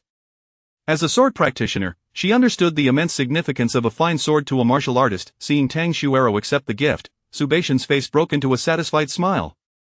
Yi Xian, too, felt a modicum of goodwill towards Su Badian. Though he was the master of Mingjian Villa, he did not display arrogance, rather, he acted with reason and discernment, truly a rarity. With this thought, Yi Xian stepped forward, smiling as he said, Su Villa Master, since you have gone to such lengths, it would be remiss of me not to express my gratitude. Oh? Su Badian raised an eyebrow, intrigued. Yi Xian continued, if I am not mistaken, you are currently attempting to break through to the 7th level of the martial sovereign realm, are you not? I happen to possess a pill that can assist you in achieving that breakthrough. With that, Yi Xian produced a pill from his robe and handed it to Su Badian. What? Assist me in a breakthrough? Su Badian was momentarily taken aback, then erupted into hearty laughter. Young man, do you know what you are suggesting? I am a master of the 6th level of the martial sovereign realm, while your cultivation is merely at the 4th level of the Grandmaster realm. You claim you can aid me in breaking through? The surrounding warriors erupted in laughter, their gazes laden with derision, while they acknowledged Yi Xian's formidable strength. He was merely a junior compared to Su Badian, who had a significant cultivation advantage and access to vast training resources from Mingjian Villa. What he could not accomplish, how could a mere junior dare to offer assistance? Such arrogance was laughable. Su Qingyan's expression soured, and she snapped, preposterous, Yi Xian, do you understand the folly of your words? My grandfather is the master of Mingjian Villa, the pills he consumes are crafted by renowned alchemists. What is this trinket you present, a mere candy, expecting my grandfather to consume it? Do you not regard Mingjian? It lacks even the proper alchemical inscriptions. Did you scavenge it from a refuse heap? What gives you the audacity to offer such garbage to our master? If it harms his health, will you take responsibility? Return it at once, lest you embarrass yourself. Yi Xian remained expressionless that he had not lied. The pill was crafted from the flesh and blood he had secretly obtained from Han Tianxiang, Wu Shanhe, and Zhuge Qingyun after their demise. Moreover, it was a composite pill, combining the essence of all three, and its potency far exceeded that of the one he had concocted in the abyssal demon cave. It should suffice to help Su Badian break through to the 7th level of the martial sovereign realm. Yi Xian replied calmly, in any case, I have said my piece, this pill can indeed aid you in reaching the 7th level of the martial sovereign realm. Whether you choose to believe it or consume it is entirely up to you. With a resounding clap, Yi Xian pressed the pill into Su Badian's hand. Sister, let us depart. He then turned to leave with Tang Shuaro, swiftly disappearing from the crowd's view. Witnessing this scene, Su Qingyan furrowed her brow, her tone laden with displeasure. What manner of person is this, a grandfather? You graciously offered them a sword, and they treated you with such disdain. To make matters worse, they presented you with a pill of unknown origin. Do they not wish for you to suffer ill effects? Truly, they are like a dog biting Il Dongbin, unable to recognize a kind heart. Master, why not give the order for me to reclaim the Qingluan and Kunlun swords? A chorus of Mingjian Villa disciples expressed their indignation. Su Badian waved his hand dismissively, a calm smile gracing his features. Let it be. Once a sword has been given, there is no reason to take it back. Besides, as the esteemed master of Mingjian Villa, I have no need to lower myself to anger towards a junior. Grandfather. Su Qingyan frowned, clearly dissatisfied. Enough. Su Badian's expression grew serious as he declared, I have spoken. Today's matter ends here. None shall seek trouble with them, nor shall anyone act in secret to reclaim the Kunlun and Qingluan swords. Should anyone dare to act against my wishes and tarnish Mingjian Villa's reputation, I shall mete out severe punishment. Do you understand? Su Badian's stern gaze swept across the gathered crowd, his piercing eyes seeming to penetrate into their very souls, instilling a chill in their hearts. Under the weight of his formidable gaze, the crowd promptly bowed their heads, refraining from uttering another word. Chapter 41 Disobedience will earn you a spanking. Let's go. As the crowd fell silent, a satisfied expression emerged on Su Badian's face as he signaled for everyone to prepare to leave. However, Su Qingyan, observing the departing figures of Yi Xian and his companion, revealed a hint of dissatisfaction in her gaze, inwardly scoffing. Humph, Yi Xian, don't think that just because my grandfather is kind-hearted and has forgiven you, I will also let you off the hook. I will not let you get away with humiliating my grandfather. With this thought in mind, Su Qingyan grasped her sword and prepared to venture out to settle the score with Yi Xian. Qingyan? Noticing her intention to leave, Su Badian furrowed his brows and inquired, where are you off to? It's almost time for sword training. Ah? Su Qingyan abruptly halted, quickly concealing her true feelings, and chuckled, oh, grandfather, I just remembered that I have an appointment with a friend to listen to a storytelling session. Why don't you head back first? I'll return after I'm done. Listening to stories? Su Badian was momentarily taken aback, then shook his head and said, you girl, all you ever think about is playing outside. With all this time, you should invest more effort into your training. Su Qingyan stuck out her tongue. I understand, grandfather, I'll just be out for a little while, I won't take too long. Su Badian sighed with a hint of a smile, then off you go, but remember to come back early. Got it, grandfather. Su Qingyan beamed as she swiftly departed with her sword in hand. Watching her receding figure, Su Badian furrowed his brows again, feeling an inexplicable sense of foreboding. However, he could not quite pinpoint what was amiss. That girl, she wouldn't cause any trouble, would she? Su Badian murmured, a flicker of concern crossing his eyes. Master. At that moment, a servant approached respectfully, saying, Master Su from Baichao Hall has arrived and is waiting for you in the hall. Understood, I will go there now, Su Badian replied, hastily making his way to the hall. Baichao Hall was a prominent alchemical force in Lengjia County, the only establishment dedicated to the veneration of alchemists. Master Su was the most formidable third-grade alchemist among them. Almost all of Su Baishan's medicinal concoctions were provided by Master Su, and every time he made a breakthrough in his cultivation, it was largely due to Master Su's assistance.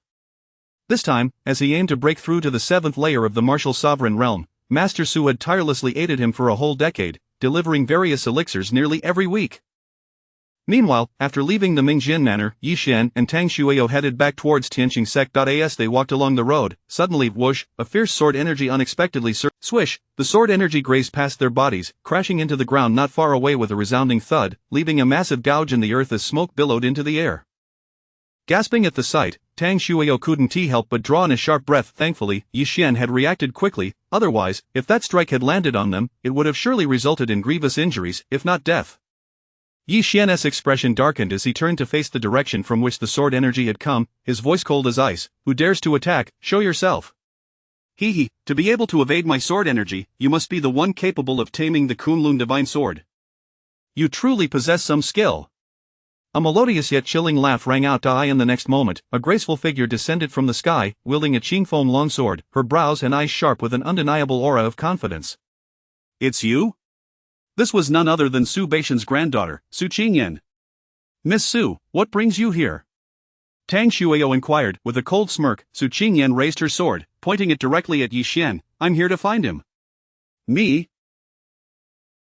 What do you want with me? Yi Xian was momentarily taken aback, unable to understand why this young lady had come all this way to ambush him. Seeing Yi Xian's bewildered expression, Su Qingyan grew incensed, snapping, Humph, Yi Xian, stop pretending. Do you truly not know why I'm looking for you? Just now, in front of everyone, you gave my grandfather a worthless elixir, attempting to trick him into consuming it. You have no respect for Mingjin Manor. I've come to teach you a lesson. Upon hearing this, Yi Xian felt a wave of confusion wash over him. What nonsense! I gave him a pill that enhances cultivation. How did it become a worthless elixir? Rolling his eyes, he retorted, Miss, I think you've got it all wrong. The pill I provided to your grandfather is a divine elixir that boosts cultivation. If you don't believe me, you can take one yourself and see. Yes, Miss Su, if Yi Xian claims it enhances cultivation, it surely does, Tang Shuio added with a smile. Though she was unaware of the nature of the pill, she trusted Yi Xian's character and knew he wouldn't lie. However, Su Qingyan dismissed their words, growing even angrier. Be quiet. At this point, you still dare to spout nonsense. My grandfather is the master of Mingjin Manor. What kind of worthless pill do you think you can make him take? Enough talking. First, take a sword strike from me. Swish.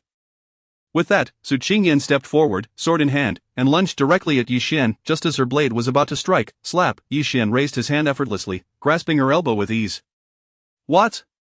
Su Qingyan's expression changed. She struggled fiercely, but found Yi Xian's grip as unyielding as iron. No matter how hard she tried, she couldn't break free. With a gentle push, Yi Xian sent Su Qingyan staggering back several steps.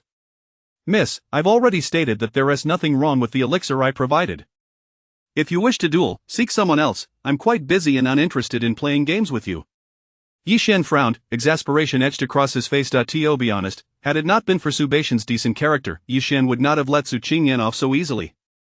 Yet, his dismissive attitude only fueled Su Qingyan's anger. Yi, you dare look down on me?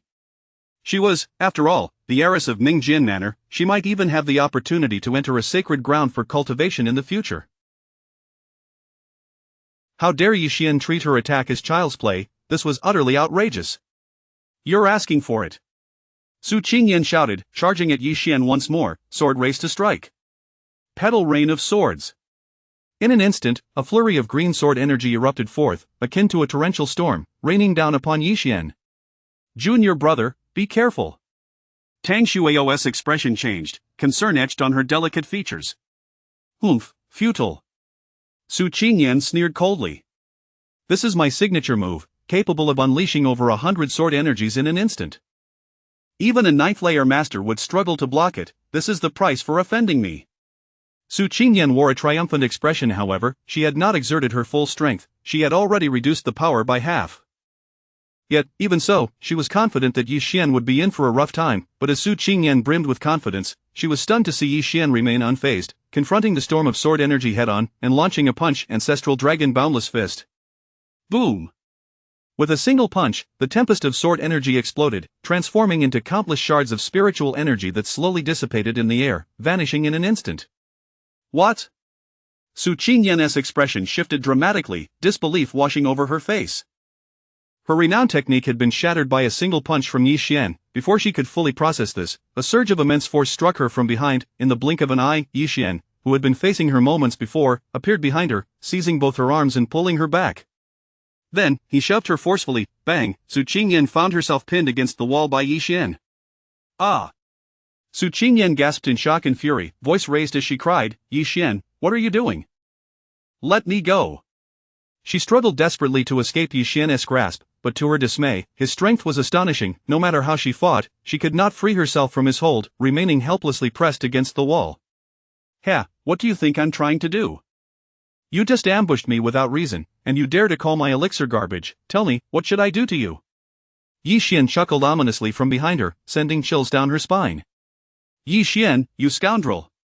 Su Qingyan's cheeks flushed. As the daughter of Mingjian Manor, she was of noble birth. When had she ever endured such humiliation, being spoken to in such a lewd manner by a stranger? In that moment, she raised her voice sharply, "Yi Xian, I warn you, let me go immediately. I am the heiress of Mingjian Manor. If you dare to act recklessly, my grandfather will not let you off." "Oh, is that so?" Yi Xian nodded, seemingly in agreement, but the next moment, a mischievous grin spread across his face. "But Miss Su, haven't you heard the saying, a peony under the moon dies, yet still, the ghost remains charming? To spend a moment with a beauty like you, even if your grandfather were to kill me, it would all be worth it." As he spoke, Yi Xian leaned closer to Su Qingyan.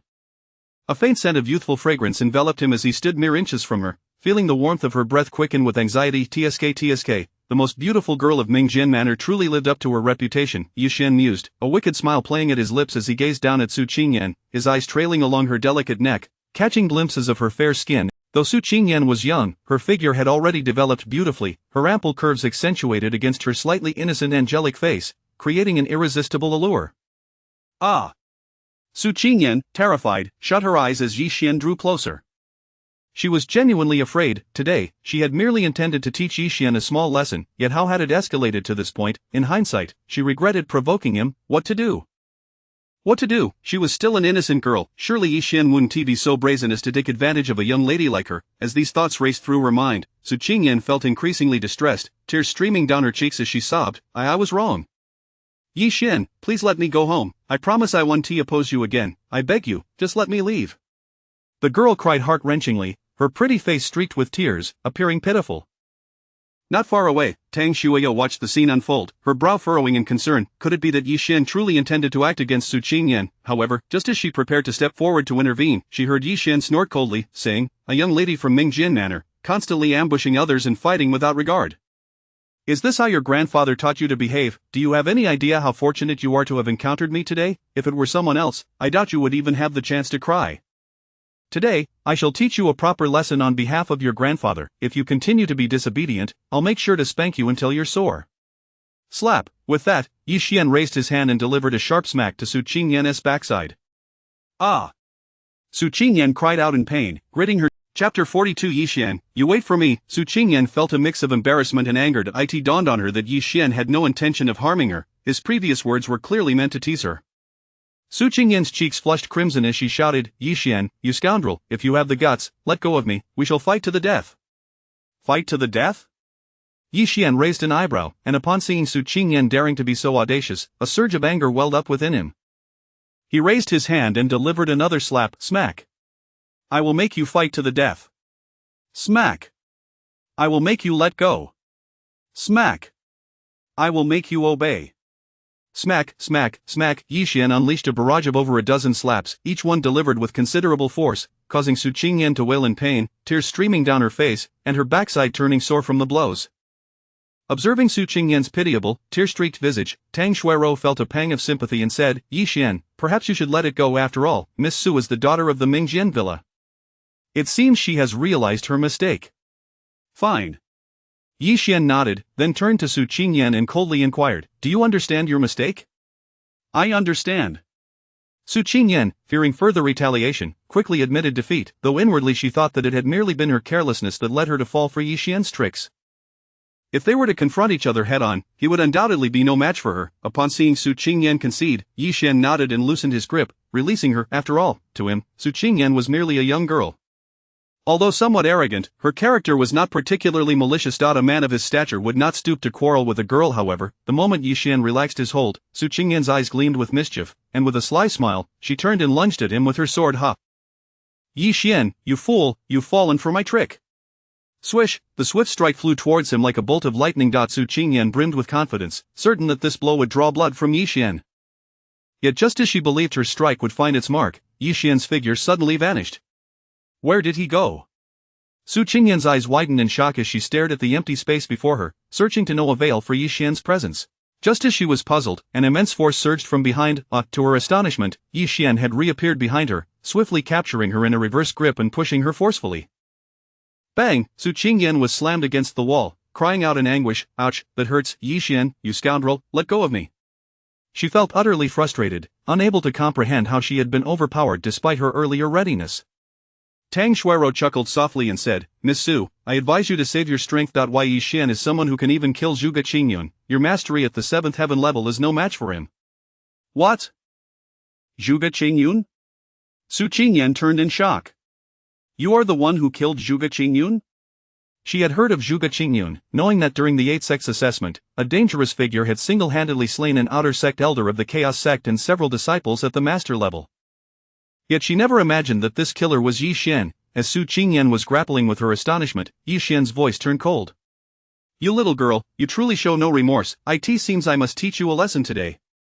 Su Qingyan trembled. What do you want? Yi Xian feigned deep thought. Let me see, should I strip you of your clothes? The choices are so difficult. What? Upon hearing this, Su Qingyan's face drained of color. Stripped of her clothes, sold to a brothel. Was this man? If word got out, people might think I, Yi Xian, am a villain without mercy. Yes, yes. Su Qingyan quickly forced a smile. Yi Xian grinned. For a beauty like you, selling you to a brothel would be a waste. Therefore, I have decided that I shall enjoy you myself. What? Su Qingyan's expression. Countless warriors idolize you as a goddess. This is my first close encounter with a goddess. I wonder how the legendary goddess tastes. He he he. Su Qingyan was terrified, her face paling. Yi Xian, you scoundrel. I warn you, I am from Mingjian Villa. If you dare touch me, my grandfather will surely not spare you, and he will have you dismembered. Yi Xian chuckled coldly.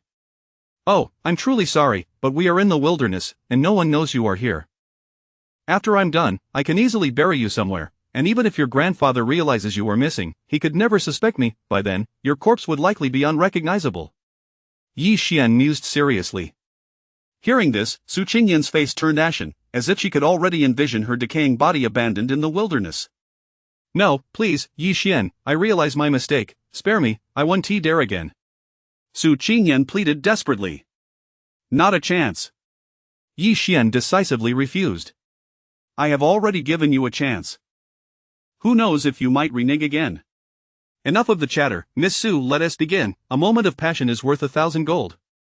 Yi Xian grinned, extending his hand towards Su Qingyan. Su Qingyan, terrified, tightly shut her eyes, repeatedly crying out, No, please, Sister Tang, I know I was wrong, please plead for me, let him spare me, I won't dare again.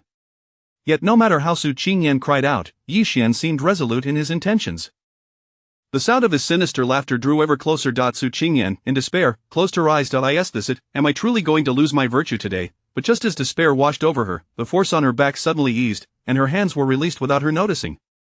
Then, with a firm push, Yi Xian sent Su Qingyan stumbling forward. Ha! Su Qingyan was bewildered, seemingly unable to process what had just occurred. Why, you're not going to bully me anymore? Yi Xian, do you truly believe I am a beast that would prey on an innocent girl like you? What? Upon hearing this, Su Qingyan was momentarily stunned. When she saw the teasing smile on Yi Xian's face, realization dawned on her. She had been played. He had never intended to bully her. What about all that talk of passion? It had all been a ruse to frighten her, a concoction of wild fabrications. You. Su Qingyan, both embarrassed and furious, felt her face flush red as she could not help but curse, Yi Xian, you scoundrel. How dare you tease me, you are utterly shameless. Yi Xian chuckled lightly. Oh, Miss Su, you seem a bit disappointed. Very well, I shall change my mind. Let us proceed. Yi Xian grinned as he advanced towards Su Qingyan. Su Qingyan, terrified, stumbled back several meters, maintaining a safe distance from Yi Xian, her cheeks flushed, a mix of shame and anger swirling within her. She wished she could tear Yi Xian to shreds. However, recalling the earlier predicament, Su Qingyan understood she was no match for him. All she could do was grit her teeth and stand at a distance, cursing, Yi Xian, you scoundrel, shameless scoundrel, just wait. I want to let this go. If you have the guts, don't run. I will find the experts from the villa to teach you a lesson, then we shall see if you dare to be so arrogant. Oh? Still not admitting your mistake, it seems you truly have a craving for a beating. Yi Xian waved his hand and approached Su Qingyan. Su Qingyan's face paled in fear as she hurriedly covered her backside, wanting to curse but feeling the weight of Yi Xian's intimidation. She could only glare at him with resentment. You shameless wretch! Su Qingyan stomped her foot in anger and leaped away, dashing into the distance. Yi Xian, just wait, the humiliation I suffered today will be repaid tenfold in the future. In the blink of an eye, Su Qingyan had vanished, leaving only the echoes of her voice lingering in the air. Chapter 43 of the breakthrough failure in Su Baishan's obsession. That girl. That watching Su Qingyan's departing figure, Yi Xian shook his head, an expression of helplessness flickering in his eyes. Fortunately, she is Su Baishan's granddaughter. Otherwise, with such a capricious temperament, she is bound to suffer greatly sooner or later. Junior brother. Just then, a plaintive voice suddenly echoed from behind. Yi Xian turned around to find Tang Shuyo staring intently at him.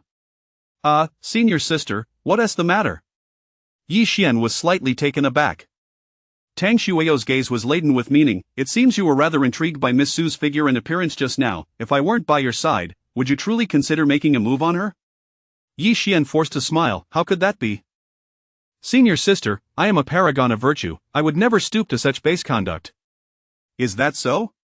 Tang Shuyo shot him a skeptical glance, her eyes glimmering with doubt. The playful look sent a shiver down Yi Xian's spine, prompting him to hastily exclaim, all right, senior sister, it's getting late. We should return quickly. If we tarry too long, the sect master might grow concerned. Only then did Tang Shuyo realize that they had been out for an entire day. The sun was setting, and darkness would soon envelop the land. Very well, let us hasten back, she nodded in agreement. The two swiftly made their way back towards Tianqing sect. Meanwhile, at the Mingjin villa, Su Qingyan gracefully arrived, akin to a delicate butterfly alighting upon the ground. Yet at that moment, her exquisite face was flushed with indignation, her feet stamping furiously on the ground as she cursed vehemently, damn Yi Xian.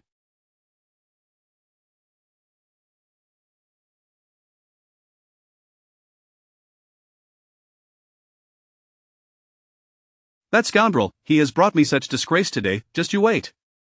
Her furious tirade persisted for several minutes. The villa's sword guards stood around in astonishment, unable to fathom who could provoke such fury from this young lady.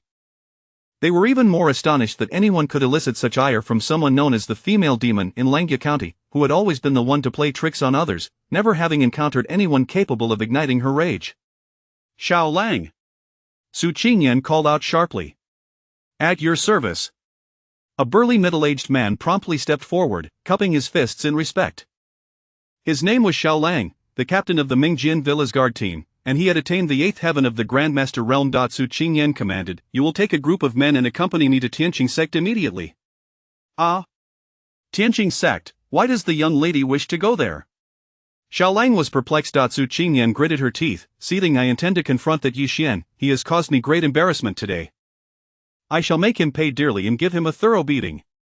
Yi Xian? The name sparked a flicker of surprise in Xiao Lang's eyes. Wasn't that the person who received a sword from the old master today? How had he managed to offend the young lady? However, Xiao Lang did not dwell on these thoughts. His duty was to protect the young lady at all costs. Anyone who dared to anger her would be his enemy. Understood. Xiao Lang replied, clasping his fists respectfully. Rest assured, young lady, I will promptly select our villa's most elite experts to avenge you. With that, he turned and departed. Observing his retreating figure, a smirk crept onto Su Qingyan's lips, a triumphant smile gracing her face. Yi Xian, just you wait, I shall see if you can remain so arrogant this time. As Su Qingyan patiently awaited the arrival of her subordinates, a servant suddenly rushed in from a distance. This is the elixir Master Su instructed us to concoct. What? Su Qingyan's eyes brightened. Grandfather is attempting to break through to the seventh heaven of the martial sovereign. Before long, Su Qingyan arrived at the cultivation chamber when aside from Su Badian, stood an elderly man clad in a long robe, his hair a snowy white, sporting a goat beard, and his eyes sparkling with vitality. A taiji symbol was embroidered on the back of his robe. Su Qingyan hurriedly approached and bowed. Grandfather, Master Su. Indeed, this individual was Su Wujing, the alchemy master of the Baichao Hall. Oh, Qingyan has arrived. Upon seeing Su Qingyan, a smile graced Su Wujing's face.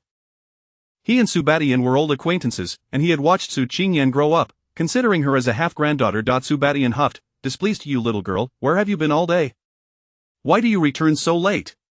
Su Qingyan stuck out her tongue and feigned innocence. I'm sorry, grandfather. I was having too much fun with friends and lost track of time. By the way, grandfather, don't scold me. Ive brought the elixir from Master Su, please begin your cultivation. As she spoke, she produced the porcelain vial, hastily diverting the topic. Su Badian chuckled helplessly, refraining from further reprimands. He accepted the vial from her and opened the lid, pouring out a smooth, round elixir. Instantly, a rich fragrance filled the room. Su Qingyan, enraptured, exclaimed, Grandfather, what kind of elixir is this? It smells wonderful. Su Wujing explained, this is the third-rank Tianyuan pill, an upgraded elixir I formulated based on the characteristics of the Peiyuan pill. It contains the energy of 100 spiritual herbs, significantly enhancing a warrior's cultivation. What, a third-rank elixir? Su Qingyan's face was alight with shock. Fourth-rank elixirs are rare treasures, and the value of just this one is estimated to be worth several million taels of gold. That's splendid, grandfather. With this third-rank Tianyuan pill, you will surely break through to the seventh heaven of the martial sovereign realm. Su Qingyan exclaimed, her face brimming with excitement. Su Badian's heart swelled with anticipation. He had been stuck at the sixth heaven of the martial sovereign realm for a full 50 years. In all that time, he had never progressed further. If he could break through to the seventh heaven, not only would his strength greatly increase, but his lifespan would also extend significantly. With that thought, Su Badian took a deep breath and swallowed the Tianyuan pill whole. Boom, as the elixir entered his abdomen, Su Badian felt a tremor course through his body. He could sense a powerful surge of energy from the Tianyuan pill, the spiritual power of countless herbs flooding into his limbs. However, just as Su Badian felt he was on the verge of breaking through, a swish, the energy within him suddenly dissipated, the once mighty spiritual power vanished without a trace. What is happening? Su Wujing's expression changed, cautiously asking, Old Su, did you break through? Su Badian could only smile bitterly and shake his head. His meaning was abundantly clear. Another failure. Witnessing this scene, Su Wujing's brow furrowed deeply, disbelief etched across his face. How could this be? Not even the third-rank Tianyuan pill can facilitate a breakthrough. At this moment, Su Badian's heart was equally heavy. The Tianyuan pill was the strongest elixir he had specially asked Su Wujing to concoct. If even the Tianyuan pill couldn't help him, he truly could not fathom how he might break through. Am I destined to never advance beyond the seventh heaven of the martial sovereign realm in this lifetime? A hint of defeat flickered in Su Badian's eyes. Su Qingyan stepped forward, offering comforting words. Grandfather, do not dwell on this. It was merely one failure. You have many days ahead of you. Surely, you will break through one day. Su Badian nodded slightly, managing a strained smile, yet, he recognized that her words were mere platitudes to spare him pain. He had been stuck at the sixth heaven of the martial sovereign realm for a full 50 years, 50 years without making a single advancement. This time, he had prepared thoroughly, believing the power of the Tianyuan pill would undoubtedly assist him in breaking through. Yet, who would have imagined that even the Tianyuan pill could not aid him? Perhaps, I shall never achieve the seventh heaven in this lifetime. Su Badian sighed inwardly, a wave of melancholy washing over him. If I truly cannot break through, I will likely die with regrets. What is this? Just as Su Badian was engulfed in sorrow, Su Qingyan suddenly noticed something, picking up a red object from the bed. Su Badian focused his gaze. It was, indeed, a red elixir. This is, Su Badian's expression shifted slightly. Isn't this the elixir that Yi Xian gave me? Chapter 44. Su Qingyan admits her mistake and pays a visit to apologize. Su Badian let out a bitter smile and said, "This is the elixir that little brat from Tianqing sect gave me this morning. So, it is this thing." Upon hearing Su Badian's words, Su Qingyan's delicate face instantly darkened. Recalling the humiliation she suffered at Yi Xian's hands today, a surge of anger welled up within her. Su Wuji glanced at the elixir and, upon noticing its bare surface devoid of any inscriptions, a hint of disdain flashed in his eyes. Is this truly an elixir? Not a single inscription, utterly unremarkable. Moreover, it lacks even the faintest aroma of an elixir. Old Su, could it be that you've been deceived by that brat? Hearing Su Wuji's remarks, Su Qingyan's face immediately reflected a sense of vindication. Grandfather, did you hear that? Even Master Su says so. What Yi Xian gave you is undoubtedly not an elixir. In my opinion, it's merely a pill he fished out of some garbage bin. It might even be less effective than a mere candy. Su Qingyan's expression was one of fury. She was now certain that Yi Xian was nothing but a swindler. How could he attempt to deceive her grandfather with such a thing? Once Xiao Lang gathers the others, she would undoubtedly head to Tianqing sect to teach that fellow a lesson. Grandfather, shall I dispose of this worthless item for you? Su Qingyan said, preparing to toss the elixir into the refuse pile. However, as she turned to leave, Su Badian's brow gradually furrowed, his heart seemingly skipping a beat. The words Yi Xian had spoken earlier echoed in his mind. For some inexplicable reason, a flicker of anticipation surged within him. Could it be that the brat was not lying? Perhaps this elixir could indeed aid him in breaking through? Wait, Qingyan, what is it, grandfather? Su Qingyan turned back in confusion. Hand me that elixir. Su Badian extended his hand, his tone resolute. Su Qingyan was momentarily taken aback, incredulity flashing in her eyes. Grandfather, you can't possibly believe that brat-ass nonsense, can you? Su Wuji also frowned. Indeed, old Su, this elixir's origins are dubious. You must not consume it recklessly, if it were to be poisonous. With a wry smile, Su Badian replied, I have been stagnating at the 6th level of the martial sovereign realm for a full 50 years, I can no longer afford to wait. Regardless of whether that brat speaks the truth or not, I must give it a try. Observing the concern etched on their faces, Su Badian comforted them with a smile. Fear not, for I am a strong practitioner of the martial sovereign realm. Even if this elixir were to be toxic, it would not be able to claim my life. Qingyan, give me the elixir. Su Badian extended his hand once more. Grandfather, Su Qingyan's expression turned urgent. Just as she was about to protest, Su Badian interrupted her decisively. I said, give it to me. At that moment, Su Badian had made up his mind. Even if this elixir turned out to be a poison, he would accept it. But if this elixir could truly assist him in breaking through, then even a 1 in 1,000 chance was worth the risk. Faced with her grandfather's serious demeanor, Su Qingyan, feeling helpless, could only hand over the elixir, her lovely face filled with worry. As Su Badian received the elixir, a wave of trepidation coursed through him. His hand trembled slightly as he held it, but after a brief moment, he gritted his teeth and swallowed it whole. Boom! A deafening roar echoed as Su Badian's body quaked violently. The instant he swallowed the elixir, a terrifying energy surged within him, causing the entire Mingjian villa to tremble as if an earthquake had struck. The energy was so potent that it erupted from his body, manifesting as a shockwave that surged toward Su Qingyan and Su Wuji. Staggering back several steps, both of them stared in astonishment at the unfolding scene. What is happening? How can there be such overwhelming energy? Su Wuji's eyes widened in shock. Su Qingyan, equally astounded, covered her mouth in disbelief. She could hardly fathom that the elixir given to her grandfather by Yi Xian contained such terrifying energy. Moreover, she sensed that the energy within this elixir was even more formidable than Su Wuji's heavenly origin pill. As the two were still in shock, Su Badian let out a low growl, and it felt as if all his spiritual power had suddenly ascended to a new level. With a thunderous roar, Su Badian's cultivation remarkably surged from the 6th level of the martial sovereign realm to the 7th. He broke through. Su Badian's eyes widened in disbelief. Not only was he astonished, but even he himself was taken aback by this scene. Had his stagnation of 50 years truly melted away so effortlessly? Before anyone could fully digest what was happening, Su Badian's body trembled once more. His cultivation had actually ascended another level, the 8th level of the martial sovereign realm. What? Upon witnessing this, Su Wuji's eyes bulged in astonishment. He actually ascended another level. My heavens, to leap 2 tiers at once. Could it be that this elixir surpasses? No way, Su Qingyan gasped, covering her mouth in disbelief. The heavenly origin pill was a 3rd-tier elixir. If Yi Xian's elixir were of a higher grade, then it could only be a 4th-tier elixir. And a 4th-tier elixir was a legendary divine elixir. Each one was worth its weight in gold. Su Wuji exclaimed with uncontainable excitement. Old Su, you've struck it rich. The elixir that young man gave you has allowed you to ascend from the 6th to the 8th level of the martial sovereign realm, indicating that it is at least a 4th-tier divine elixir. It could even be a legendary 5th-tier divine elixir. 5th-tier divine elixir. Upon hearing Su Wuji's words, Su Qingyan was utterly dumbfounded, completely petrified in place. She had hardly ever seen even a few 3rd-tier elixirs in her life, let alone 4th-tier elixirs. As for fifth-tier elixirs, she had never even laid eyes on one. This was a legendary elixir. That fellow Yi Xian actually gifted her grandfather a legendary elixir. Su Badian laughed heartily, overflowing with excitement. That Mr. Yi did not deceive me. He truly did not deceive me. This elixir has indeed helped me break through. He was telling the truth. Su Badian could hardly believe that the elixir Yi Xian provided was genuine.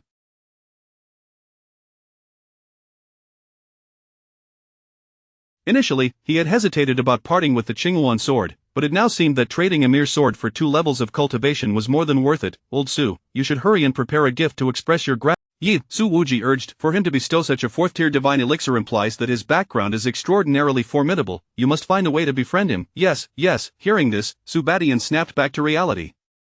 Since Yi Xian could afford to bestow a 4th-tier divine elixir, it indicated that he possessed more than just one such elixir. Moreover, there was likely a highly powerful alchemist backing him.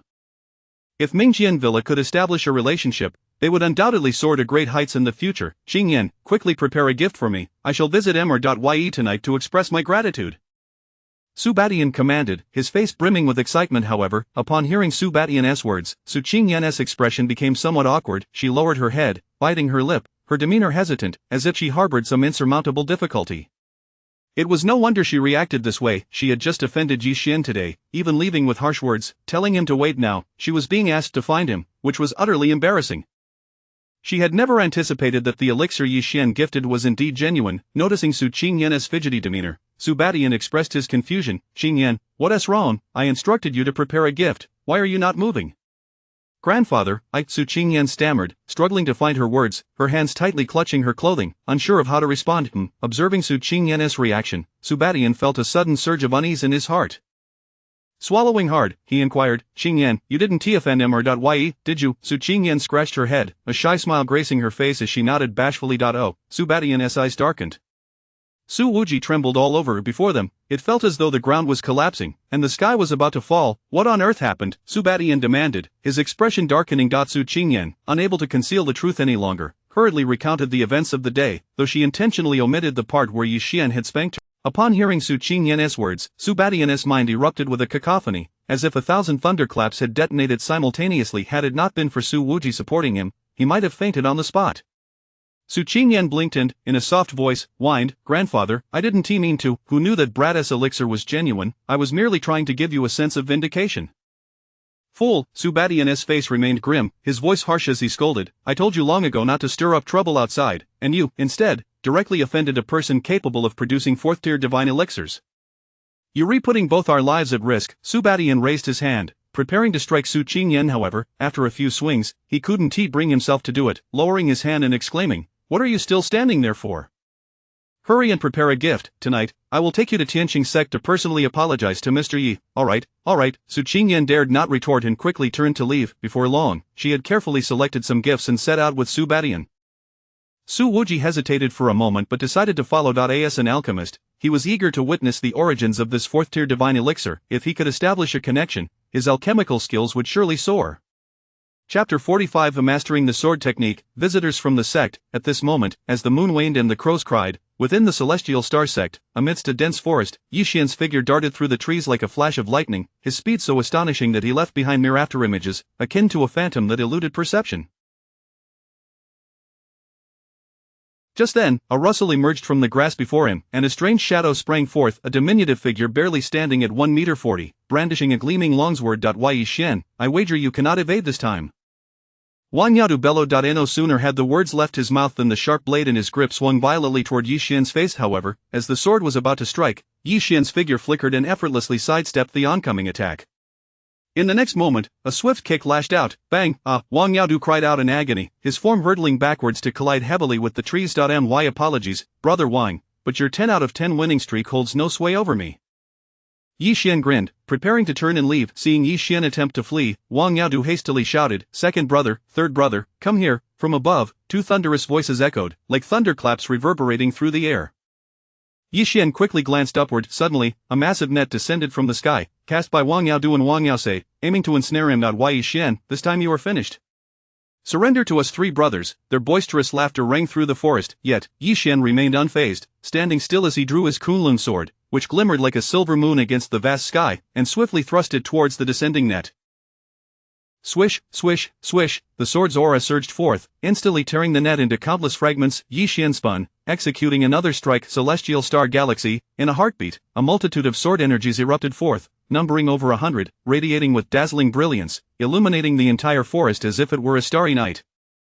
Wang Yaodu and Wang Yaosei's expressions dramatically shifted. They were swept away, barely able to muster any resistance. The two brothers lay on the ground, groaning in pain. Yi Xian's figure flickered like a specter, his sword pointed at the duo, and he asked with a faint smile, "Brothers, shall we continue?" Wang Yaosei's countenance changed, and he hastily waved his hands in surrender, exclaiming, "No more, no more. You are simply too monstrous. Competing with you is more exhausting than battling for 800 rounds with Chen Hong. I concede." Wang Yaodu also climbed to his feet, both brothers looking exceedingly disheveled. Ha! At that moment, a hearty laugh resonated as senior brother Su Qin approached, a teasing smile upon his face. "Who told you three to be foolish enough to challenge our junior brother?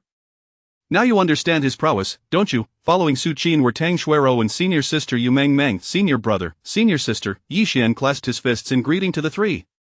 Su Qin nodded, his gaze fixed on Yi Xian, a glimmer of complexity in his eyes. "Junior brother, have you completely mastered the Celestial Star 12 Swords? I noticed you just executed the final move, the Celestial Star Galaxy?" "Yes," Yi Xian did not deny it. At this revelation, the onlookers gasped in astonishment, regarding Yi Xian as if he were a monster. Yu Mengmeng exclaimed in disbelief, "My goodness, junior brother, you are incredible. In just a few days, you have completely mastered the Celestial Star 12 Swords. Monstrous, truly monstrous." Wang Yaodu shook his head in disbelief. "When we mastered the Celestial Star 12 Swords, it took us a whole year. How could you, in merely 3 or 4 days, achieve what took us so long? I wonder what your body is made of." "Junior brother, you aren't some ancient powerhouse reincarnated here for a taste of life, are you?" Yu Mengmeng pinched Yi Xian's arm. Having heard that some ancient beings could reincarnate through secret arts, retaining their past talents, she was suspicious, questioning if Yi Xian was one of those individuals, for it was the only explanation for his extraordinary gifts. Yi Xian chuckled wryly, saying, "Senior sister, please don't jest about me. However, even though I have mastered the Celestial Star 12 Swords, I can't shake the feeling that these 12 swords are not the pinnacle of swordsmanship. When I practice, I always feel like something is missing." Yi Xian furrowed his brow. Su Qin smiled knowingly. "That is to be expected. The Celestial Star 12 Swords are inherently incomplete techniques. Even during our training, we sense something lacking. Perhaps it is the remaining 7 swords that are missing. At this, a hint of regret crossed Su Qin's face. The Celestial Star sect had suffered a decline due to the loss of those 7 swords, which had diminished the power of the Celestial Star 19 swords. Should they recover those lost swords, the sect could undoubtedly rise again. "The lost 7 swords," Yi Xian murmured, his curiosity piqued about the true nature of the second half of the Celestial Star 12 Swords.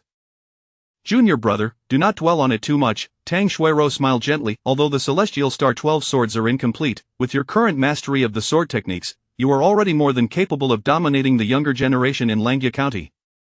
"Indeed," Yu Mengmeng chimed in with a playful laugh. "Junior brother, with your remarkable talents, there will surely be many young ladies vying for your affection. What say you? Have you considered your senior sister?"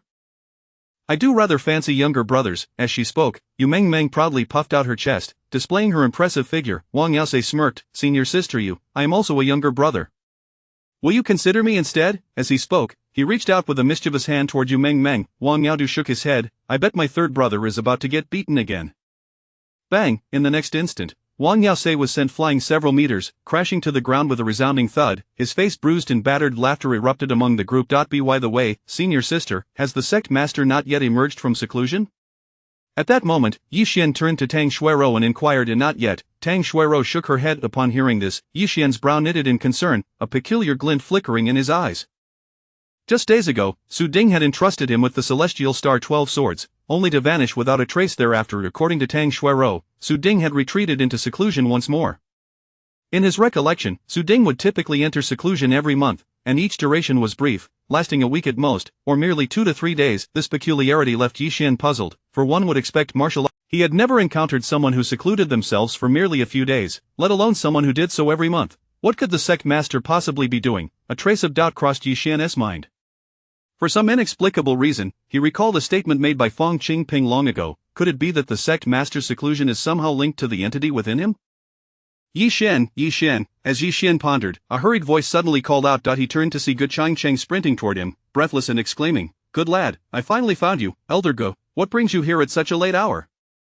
Yi Xian asked. Ge Changqing caught his breath and replied, the master of Mingjian Villa, Su Batian, has arrived, along with his granddaughter, Su Changyan, and Su Wuji, Master Su from Maichao Tang. They specifically requested to see you. Come with me quickly. What? Mingjian Villa? Tang Shuiro's heart raced with alarm as she remembered the events of the day involving Su Qingyan. A look of worry crept onto her delicate face. Junior brother, do you think the people from Mingjian Villa have come to settle scores with you? Chapter 46. Have these two lost their minds? Accounting, the moment these words escaped, the disciples of the Tianqing sect were momentarily taken aback. Su Qin furrowed his brows and inquired, Junior brother, what on earth is going on? Yi Xian let out a. Upon hearing Yi Xian's account, the expressions of those present turned peculiarly strange. Su Qin sighed, Junior brother, you have been rather impulsive. Su Qingyan is the daughter of Mingjian Manor. It is no wonder that even Su Batian would come personally to confront you. Wan Yaos rubbed his hands together and chuckled, Junior brother, you are truly remarkable. Su Qingyan is renowned as the little spicy pepper of Langya County. You dared to touch her, so do tell, how was it? Was it soft? Was it bouncy? Wan Yaos grinned, his face a mask of curiosity as he gazed at Yi Xian. Tang Shuiro's expression darkened. Bang! A slap sent Wang Yao's flying across the room. Elder Gu shook his head in exasperation and turned to Yi Xian, saying, You really know how to get into trouble. You've only just joined the Tianqing sect, and already you've offended Mingjian Manor. Well, since Manor Master Su is here, we might as well go and see you. Rest assured, if Mingjian Manor intends to do anything to you, I will find a way to intercede on your behalf. Thank you, Elder Gu. Subsequently, everyone indicated their intention to head towards the main hall of the Tianqing sect. At this moment, within the hall, Su Batian paced back and forth, his hands clasped behind him, his demeanor anxious, his gaze darting towards the entrance, his heart a tumult of nerves. Just then, a hearty laughter echoed through the air. Manor Master Su, it has been a long time, apologies for my late welcome. Elder Gu Changqing entered the hall with Yi Xian and the others, bowing respectfully from a distance to Su Batian and his companions. Elder Gu. Su Batian's expression brightened as he hurried forward. However, before he could speak, Gu Changqing interjected, Manor Master Su, I am already aware of your purpose for visiting today. Rest assured, regarding Yi Xian's alleged mistreatment of Miss Su, the Tianqing sect will certainly provide you with an explanation. Prior to your arrival, I had already given Yi Xian a stern reprimand. What? Su Batian's expression shifted dramatically. Tang Shuiro hastily added, Yes, Manor Master Su, you need not worry. Yi Xian has assured us that. Witnessing this scene, Su Batian was instantly stricken with terror, his face turning pale as a sheet. He had come to apologize to Yi Xian. How could it be that Yi Xian was to apologize to him? Su Batian quickly supported Yi Xian, saying, Mr. Yi, you are too kind, I am but a humble man, how could I possibly deserve such a grand gesture? To be frank, we are here today to offer our sincerest apologies. The moment these words were uttered, a wave of astonishment swept through the crowd. Tang Shuiro and Gu Changqing widened their eyes in disbelief, questioning whether they had misheard. Su Batian was here to apologize to Yi Xian? Before anyone could process this, Su Batian's expression darkened as he barked at Su Qingyan, who stood behind him. Girl, what are you dawdling for? Hurry and apologize to Mr. Su Qingyan pouted and reluctantly stepped forward, still holding a gift box. She bowed deeply to Yi Xian and said, I am sorry, Mr. Yi. Qingyan acknowledges her mistake. This gift box contains a present prepared by Mingjian Manor. I hope you can overlook my impetuousness. Hiss. Witnessing this scene, the crowd collectively gasped in disbelief. They could not comprehend the situation at all. Did they not say that Mingjian Manor was here to cause trouble for Yi Xian? How had the narrative shifted to Mingjian Manor apologizing instead? However, at that moment, Elder Gu Changqing's attention was suddenly drawn to the gift box, his expression changing as he exclaimed, Is that Manor Master Su? Could that sword be the legendary Tianhua Qilin sword? Inside the gift box lay a fiery red longsword, 3 feet in length, exuding an extraordinary. The sword's edge was intricately etched with flame patterns, casting a cold, ethereal glow within the hall, radiating an air of nobility and refinement. What? Tianhua Qilin sword? Hearing this, Yu Mengmeng gasped in astonishment, covering her mouth. Isn't this the #1 divine sword of Mingjian Manor? It is said that this sword was forged from Qilin blood, and even the hilt is crafted from a Qilin's horn. This is a true Earth-tier divine weapon. Earth-tier divine weapon. Yi Xian's heart stirred. He raised his hand and placed it upon the Tianhua Qilin sword. Instantly, an extreme and terrifying heat emanated from the blade, a presence far more potent than even the Kunlun sword. A splendid sword. Yi Xian's heart leaped with joy. Truly, this was the legendary Earth-tier divine weapon. The Kunlun sword was already a superior sword, yet the Tianhua Qilin sword was hundreds of times more powerful. He could hardly fathom the might it would unleash if he were to wield it with the 12 swords of Tianqing. Su Batian hastily smiled and said, Mr. Yi, you are a prodigy of youth, with limitless potential. After careful consideration, I believe the Kunlun sword is simply unworthy of your stature, therefore, today I present you with the Tianhua Qilin sword, and I hope you will accept it. The careful demeanor he displayed left the onlookers in astonishment. Could their eyes be deceiving them? Su Badian was the illustrious head of Mingjian Manor, an authority in the entire Langya County, who was unaware of his esteemed status, yet now, this prominent figure was exhibiting such humility before Yi Xian? Who would believe such a tale? Before anyone could react, Su Wujie stepped forward, wearing a broad smile. Mr. Yi, I am Su Wujie from Baichou Hall. It is a pleasure to meet you. Oh, Master Su, greetings. Yi Xian nodded. Ah. I am unworthy. Su Wujie quickly waved his hands, a look of trepidation washing over his face. That title, Master Su, is what those outside call Little Su. At this utterance, Tang Xuero and the others were rendered speechless, their eyes wide with disbelief as they stared at Su Wujie. Su Baishan's humility was already shocking enough. Su Wujie was a legendary third-tier alchemist. His status was so revered that even their sect master would treat him with great deference. How could such a person ask Yi Xian to call him Little Su? Am I dreaming? I must be dreaming. Big brother, if you don't hit me, I'll never know if I'm still dreaming. Wang Yaos exclaimed incredulously, pleading with Wang Yaduzu beside him to give him a good smack. Wang Yaduzu, equally astonished, wore a look of disbelief. He had not even comprehended what Wang Yaos had just said. Not only them, but even Gu Changqing was wide-eyed, as if struck by lightning, frozen in place, unable to regain his senses.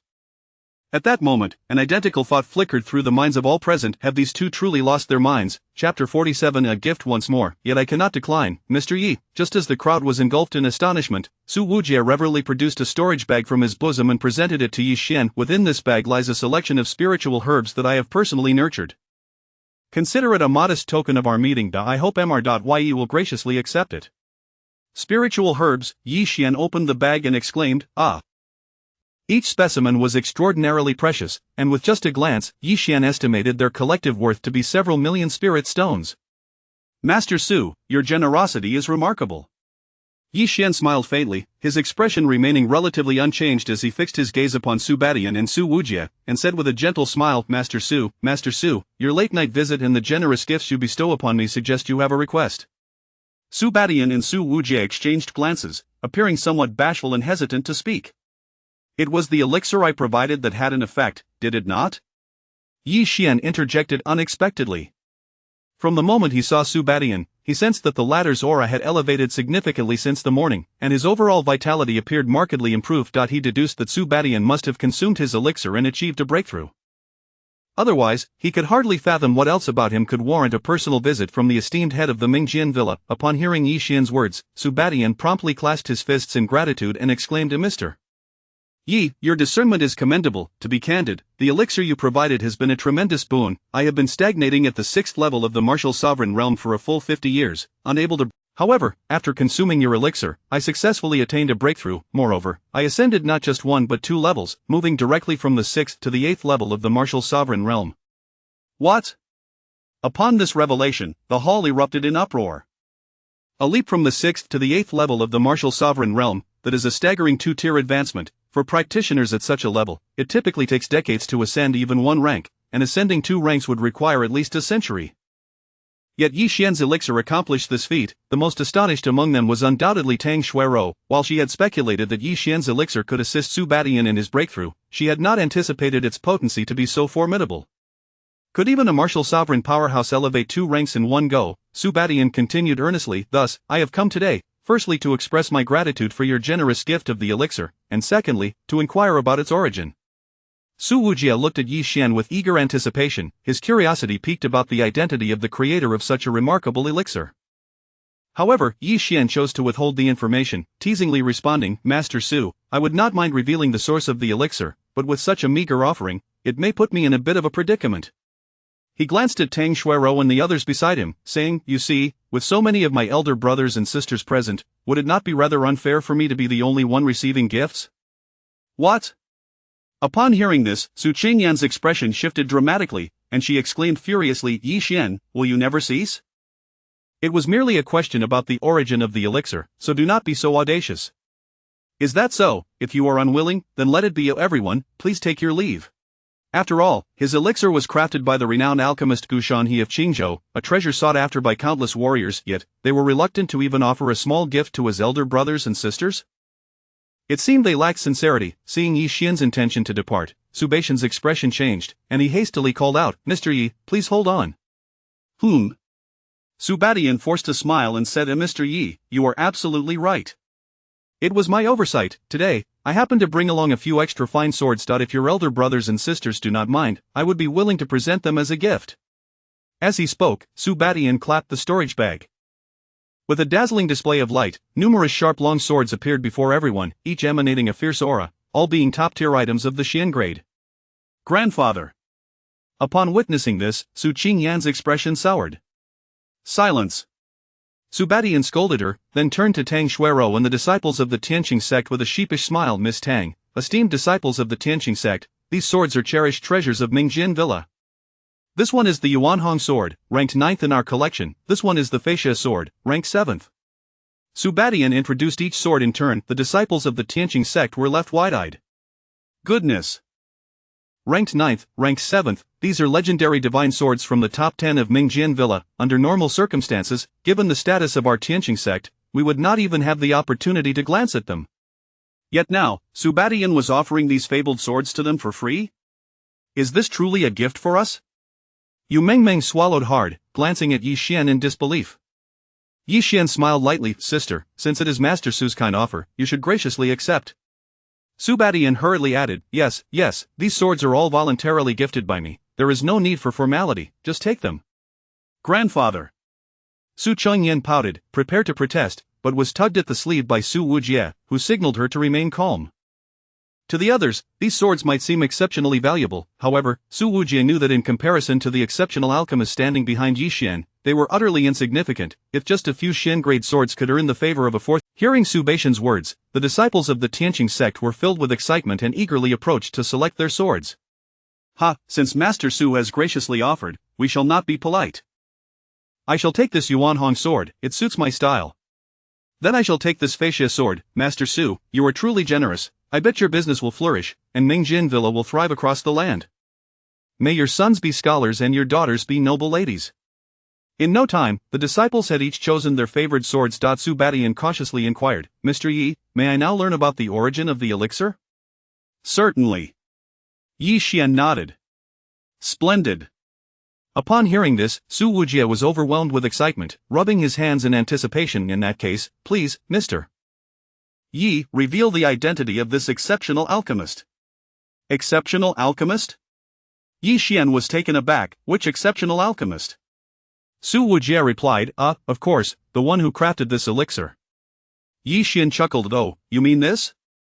I personally concocted this elixir." "What?" At this declaration, both Su Badian and Su Wujie were struck with astonishment. Chapter 48. The uninvited guest, intent to kill approaches. "What?" Su Qingyan snorted disdainfully, crossing her arms with an incredulous look. "Yi Xian, you are simply boasting. The elixir you gave my grandfather is at least a 4th-grade pill. Do you truly believe you can concoct a 4th-grade pill? You aren't suggesting you are a 4th-grade alchemist, are you?"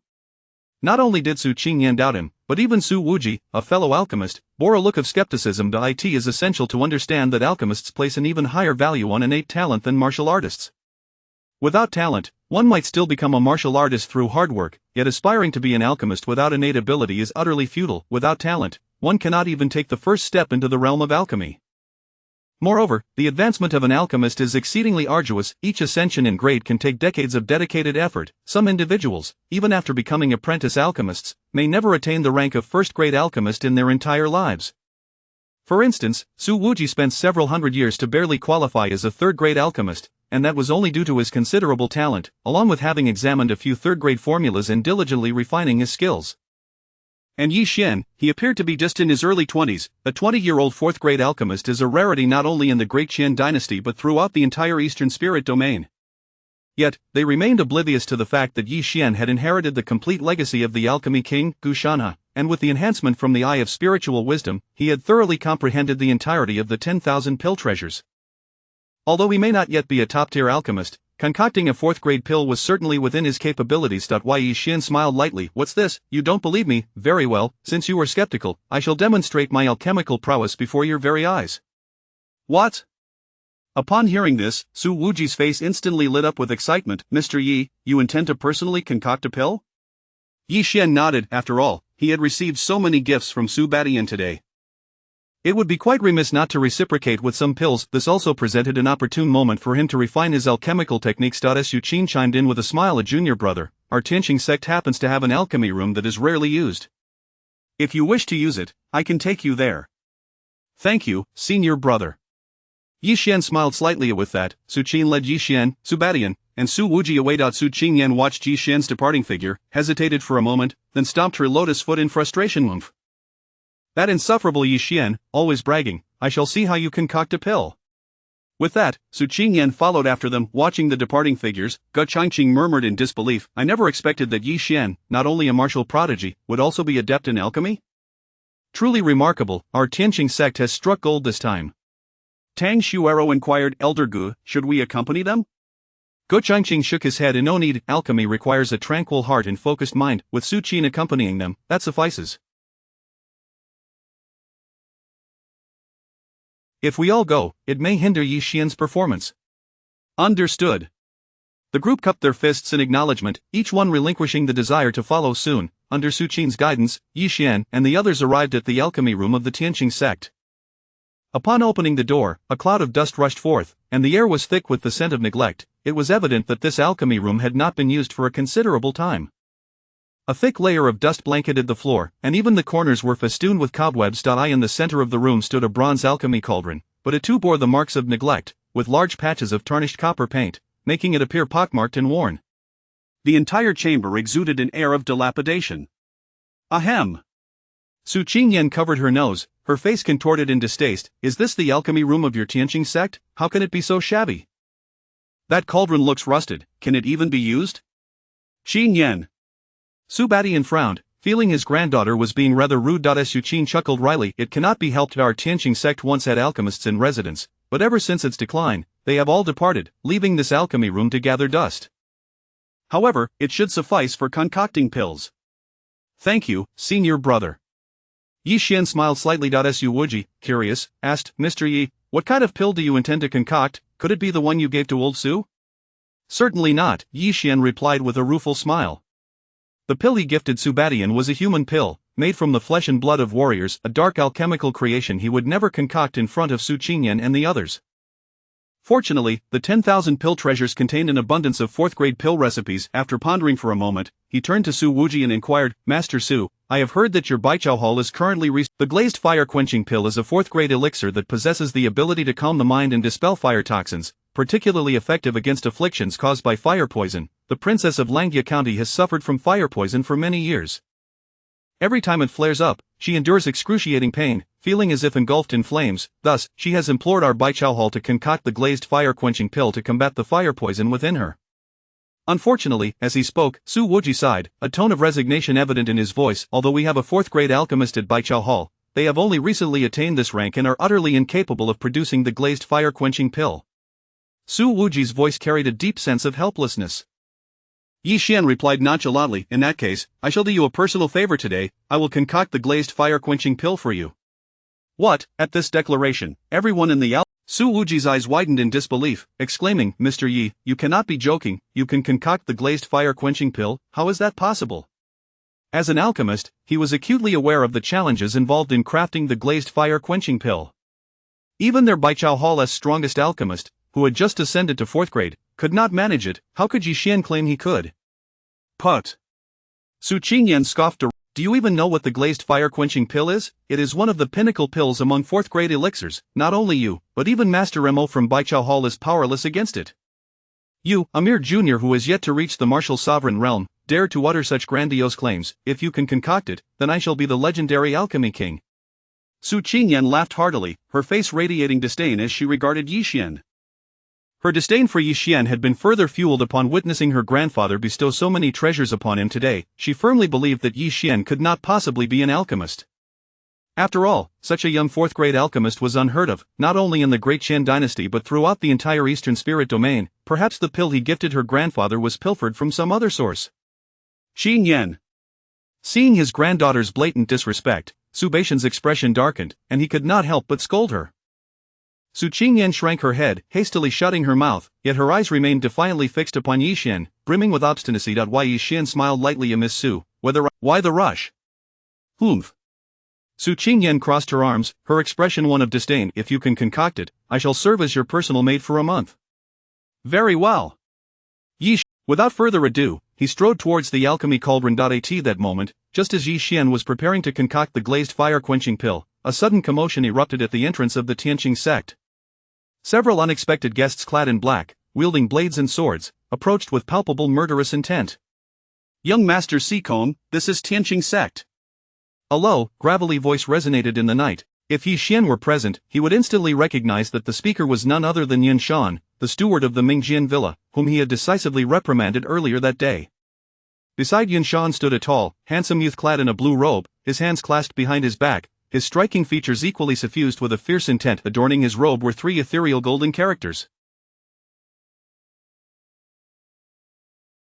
Chaotic sect. A palpable air of hostility emanated from the youth, causing the flora to wither in his wake, and an aura of death permeated the atmosphere. Chapter 49. The young master. Was it they who snatched away my Kunlun sword? As Yun Shan's words faded, the youth known as young Master Xikong spoke in a low, chilling tone, his eyes gleaming with a frigid light.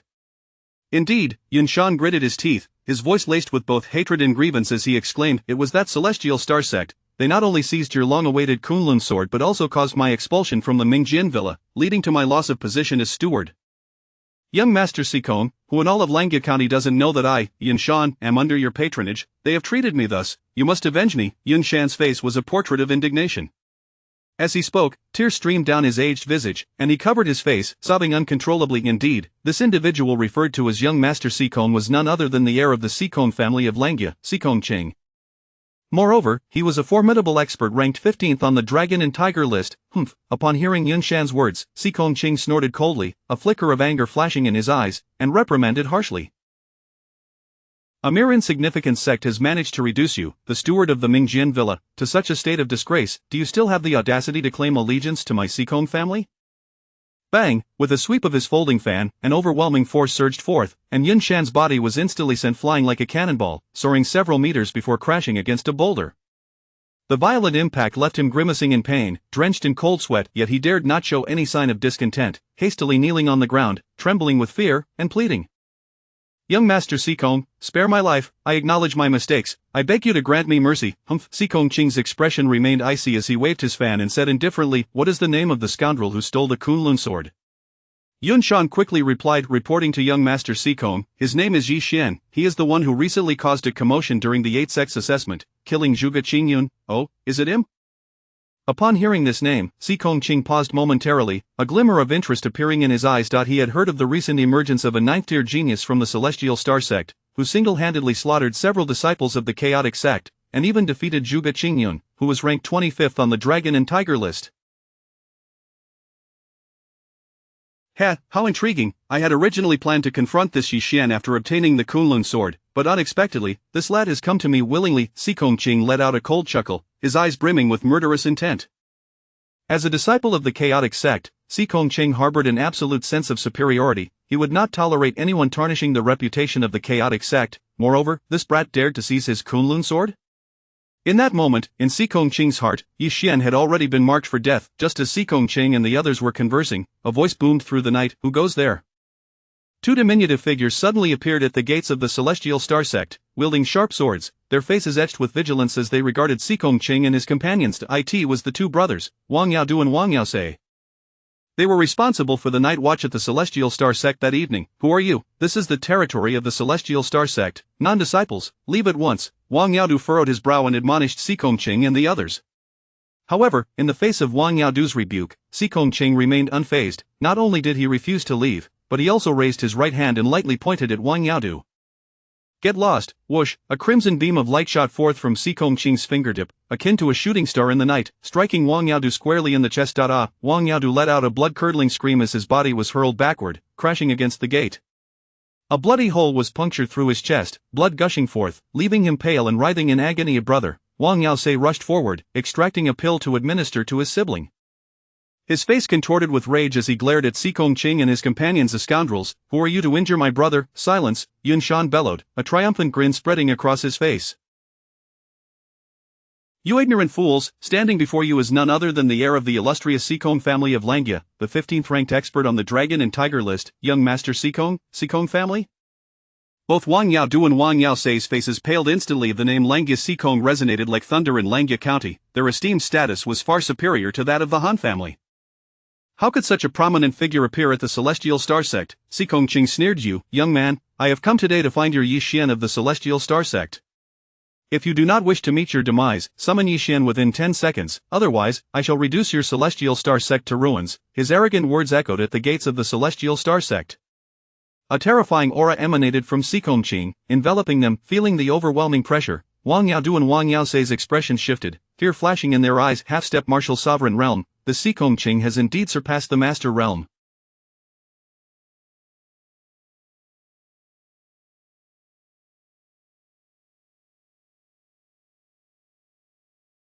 He is but a hair's breadth away from the martial sovereign realm. Good heavens, he is so powerful. Wang Yaodu's brows knitted together as he involuntarily inhaled a sharp breath. Just as the two brothers were taken aback, a sudden whoosh echoed as Gu Changqing Elder. Upon seeing Gu Changqing's arrival, the brothers' expressions brightened, as if they had found their anchor. Oh, you are the elder of the Celestial Star Sect. Sikong Qing squinted his eyes, a mocking smile curving his handsome face.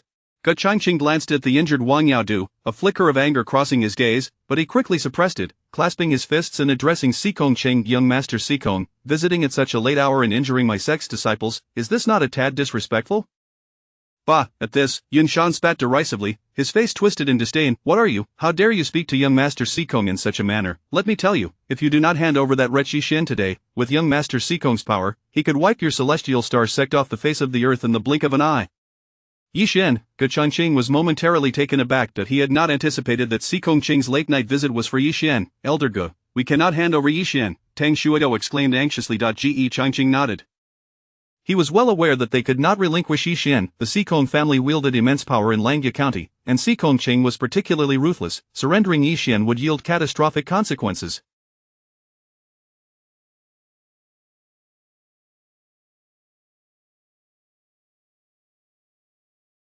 With that in mind, Gu Changqing clasped his fists and spoke solemnly. I apologize, young Master Sikong, but Yi Xian is a disciple of our Celestial Star Sect, and I cannot comply with your request. The night has grown dark. I kindly ask you to return promptly, lest our sect master emerges, and the situation becomes difficult to resolve. Now that matters had escalated, Gu Changqing decided to invoke Su Ding's name to deter Sikong Qing. However, to his surprise, upon hearing his words, Sikong Qing not only refused to leave but instead burst into laughter, his face brimming with disdain. Sect Master, are you referring to Su Ding?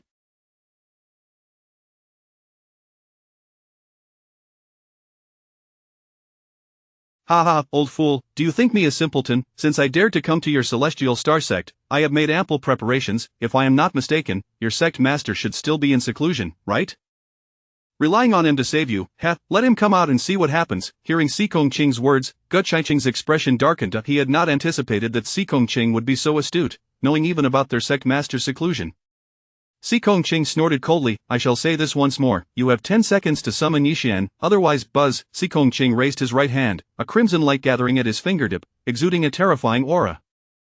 In 10 seconds, I shall render the Celestial Star Sect utterly desolate. Chapter 50 Perilous Predicament, the Triphase Isolation Array. In 10 seconds, I shall reduce the Celestial Star Sect to utter annihilation.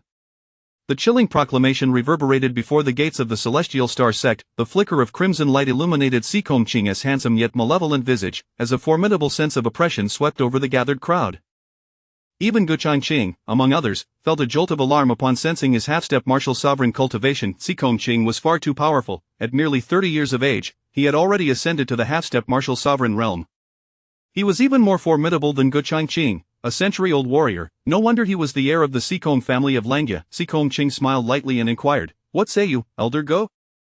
Will you surrender Yi Xian, or will you not? Yunshan, with a sinister grin, added, Gu, I advise you to think carefully. After all, you have so many disciples present, their lives rest solely. You would do well to consider your response. Hearing Yunshan's words, Gu Changqing glanced at Tang Shuiro and the others, then asked, what do you all think? Should I hand over Yi Xian?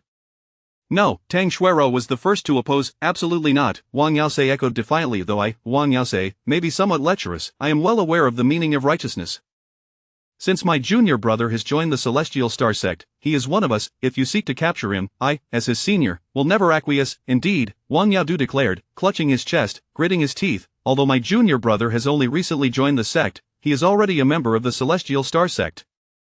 Should anyone dare to harm him, I, Wang Yaodu, will fight to the death. Ge Changqing glanced at Yu Mengmeng. Just as he was about to speak, clang, Yu Mengmeng unsheathed her sword from her waist, her voice icy as she declared, Elder Gu, there is no need to ask my opinion.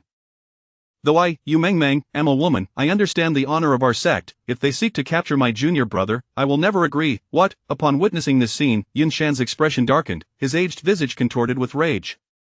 Ge Changqing laughed heartily, saying, Manager Yun, young Master Sikong, do you see, my disciples have all chosen not to surrender Yi Xian. As an elder of the Celestial Star Sect, I find it impossible to comply.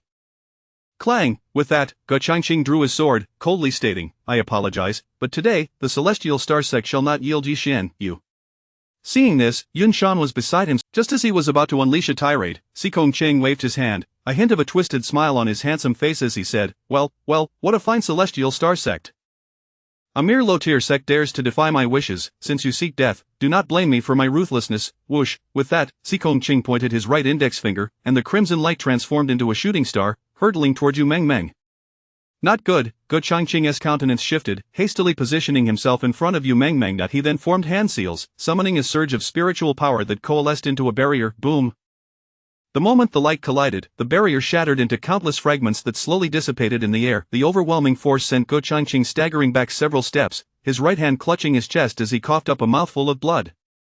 Elder Ge, Tang Xuero's face blanched, filled with concern as she exclaimed, Elder, are you alright? I'm fine. Ge Changqing waved his hand dismissively, adjusting his internal energy before speaking gravely, as expected of a half-step martial sovereign, a casual strike is enough to leave me struggling.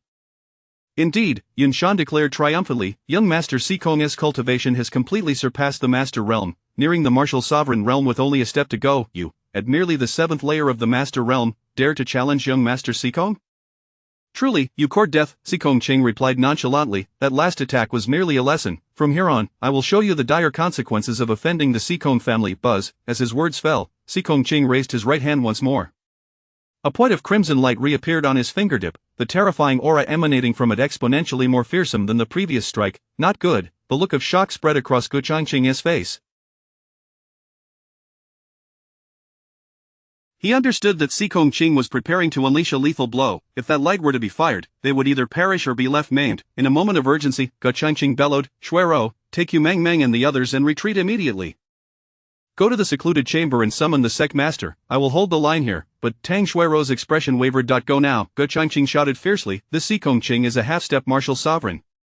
If we do not flee, we will all die here. Hurry, inform the sect master. Bang! With that, Ge Changqing thrust his palm, sending Tang Xuero stumbling back a few steps, his frail form standing resolutely like a mountain, shielding her and the others behind him.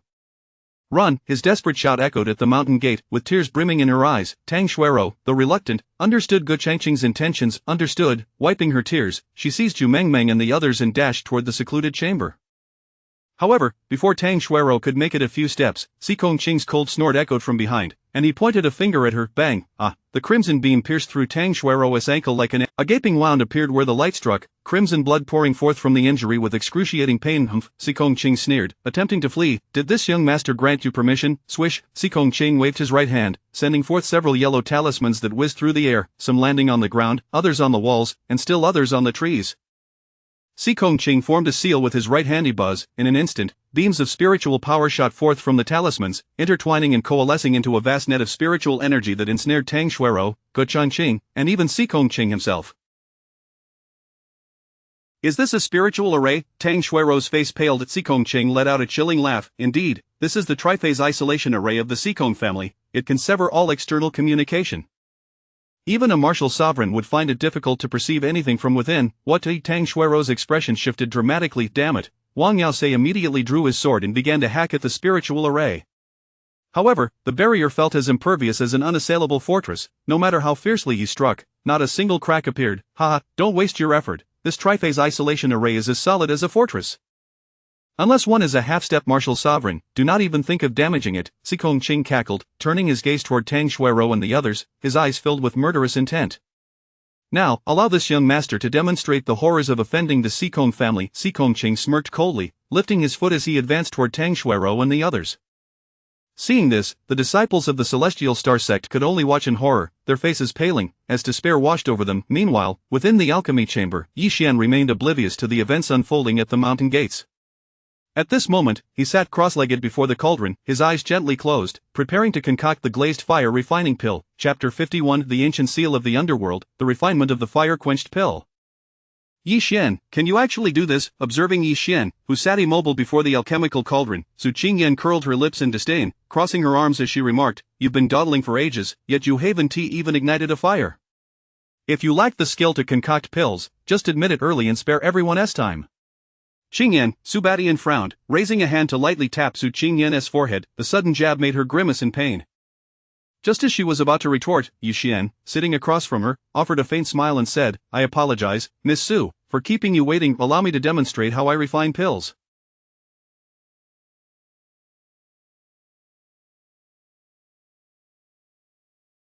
With that, Yi Xian suddenly extended his right hand, pointing towards the cauldron before him. Whoosh! In an instant, a vibrant orange flame erupted from the base of the cauldron, filling the room with an intense heat.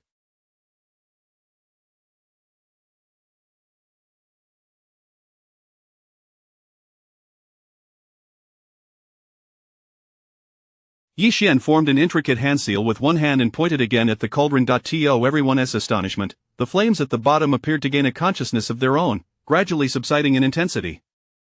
Witnessing Yi Xian's hand gestures, Su Wujie's expression changed dramatically, as if a realization struck him. His eyes shimmered with disbelief. "Of the ancient seal of the underworld, this is the legendary ancient seal of the underworld?"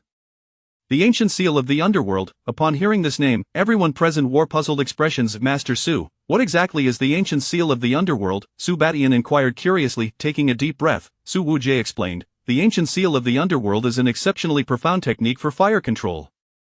This method not only allows for precise manipulation of flames but also enhances the quality of the pills to perfection. It is said that only certain esteemed alchemical families possess the right to cultivate this technique. Even I have only encountered fragments of its teachings among a prominent alchemical clan in Qingzhou, yet, what Mr.Ye is employing at this moment is identical to the ancient seal of the underworld I have seen." What? At these words, everyone felt a jolt of surprise. A technique for controlling fire reserved for alchemical families. How could Yi Xian possibly know it? Could he truly hail from one of those esteemed clans? A tempest of speculation surged within their minds, leaving them unsettled. No, that is impossible. Su Qingyan forced a laugh, her eyes filled with skepticism. How could he possibly come from an alchemical family? If he truly held such a prestigious status, why would he bother participating in the 8 clans' assessment of Langya Prefecture? Grandpa Su, you must have misjudged him. Perhaps Su Wujie sighed with a wry smile. In truth, he too found it hard to believe that Yi Xian had mastered the ancient seal of the underworld. After all, Yi Xian was so young. If he truly possessed such legendary fire control skills, it would be a significant blow to his own confidence.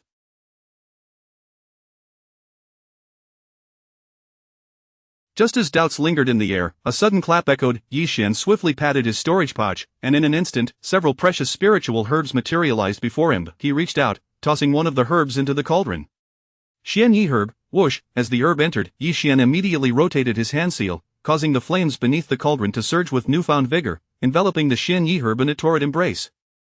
Under the relentless heat, the Xian Yi herb rapidly dissolved, transforming into a viscous liquid. At the moment the herb melted, Yi Xian seized another herb, ice mountain snow lotus, sunflower, rootless wood, mandrake, whoosh! One after another, the spiritual herbs were cast into the cauldron, consumed by the searing waves of heat, and swiftly transformed into vibrant, sticky liquids. The fragrant aroma of the medicinal concoction wafted through the room, invigorating the senses. Such astonishing speed in refining. Su Wujie's eyes widened in astonishment at Grandpa Su. "Is he really that fast?" Su Qingyan asked, her curiosity piqued. Of course, not just fast, it's simply miraculous, Su Wujie replied, a hint of disbelief in his tone. "Do you know how long it normally takes an alchemist to refine a single herb?" Su Qingyan shook her head. At least half an hour. What? The revelation left Su Qingyan in shock. It takes that long? She hadn't realized that refining a single herb could be such a lengthy process. Watching Yi Xian toss in herb after herb, she had assumed it would be quick. What did you think? Su Wujie chuckled wryly. Every herb required for alchemy is immensely precious. The fire control demands are exceedingly strict. If the flames are too intense, the medicinal properties will evaporate. If the heat is too low, only through perfect refinement can the pills take shape. Thus, each herb requires at least half an hour to refine, yet Mr.Ye has astonishingly refined 7 or 8 herbs in merely 10 minutes. Such speed is unheard of. Even more astonishing was that although he refined at such a rapid pace, the potency extracted was absolutely precise, neither more nor less, a true embodiment of perfection. Su Wujie's gaze remained fixated on Yi Xian, his voice tinged with excitement. What? He is that impressive? Su Qingyan was stunned, incredulous. Does that mean Yi Xian's fire control is superior to yours, Grandpa Su? Su Wujie shook his head, a look of humility on his face. Not just superior, it's on an entirely different level. Even if I were to practice for another 200 years, I might not reach that standard. Moreover, his demeanor while controlling the flames is so calm and composed, it suggests that his alchemical prowess far surpasses my own. He could very well be a 4th or even 5th-tier alchemist. Hiss, at this statement, not only Su Qingyan but even Su Badian and Su Qin beside her gasped in astonishment. A 5th-tier alchemist, such a paragon had never existed in the entirety of Langya Prefecture. Such figures likely only emerged in places like Qingzhou and the imperial capital. They could hardly fathom that Yi Xian, a young man in his 20s, could be a 5th-tier alchemist. This was simply terrifying. Could it be true? Was he genuinely capable of alchemy? Su Qingyan bit her lip, gazing at the earnest youth seated by the cauldron. A wave of complex emotions surged within her heart. She recalled how she had previously mocked Yi Xian, claiming he was all talk and no skill, yet now it appeared that not only could he concoct pills, but he might even be a 5th-tier alchemist. A wave of guilt washed over Su Qingyan. Had she truly misjudged him? Clenching her fists, she found herself drawn to Yi Xian's formidable talent, suddenly realizing that the young man seated before the cauldron possessed an unusual allure. Especially in the flickering firelight, the face she once found irritating now bore a hint of charm. This guy, when earnest, possesses a certain handsomeness, doesn't he? Su Qingyan murmured to herself. However, her mind quickly recalled Yi Xian's earlier antics of playfully slapping her backside, and she shook her head vigorously, attempting to suppress such thoughts. Bah! Su Qingyan scolded herself internally.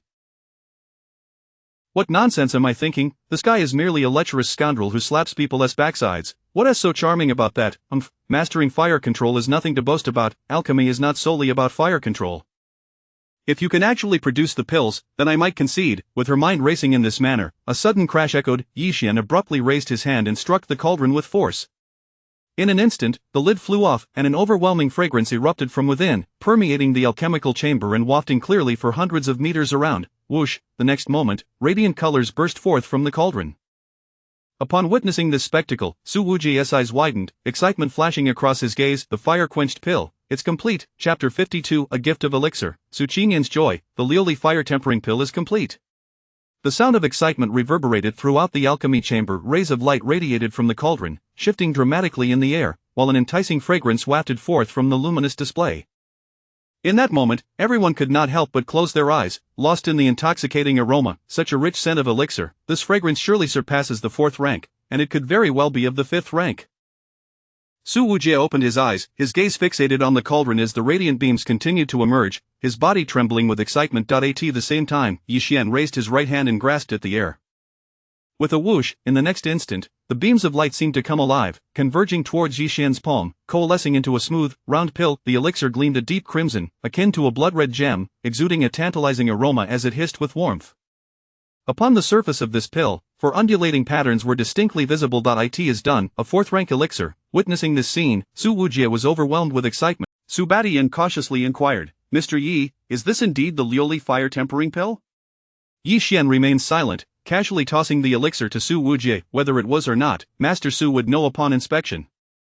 Indeed, Su Wujie received the pill and began to scrutinize it with utmost care. The 3 companions of Su Qingyan held their breath, fixated on Su Wujie's every move. After a thorough examination, Su Wujie's expression shifted to one of exhilaration as he could not help but shout, absolutely! It is the Liuli fire-tempering pill. Look, this elixir is entirely blood-red, resembling a ruby, and matches the descriptions found in the texts. Moreover, this pill bears 4 distinct patterns, just like the Liuli fire-tempering pill. It is truly a 4th-rank elixir.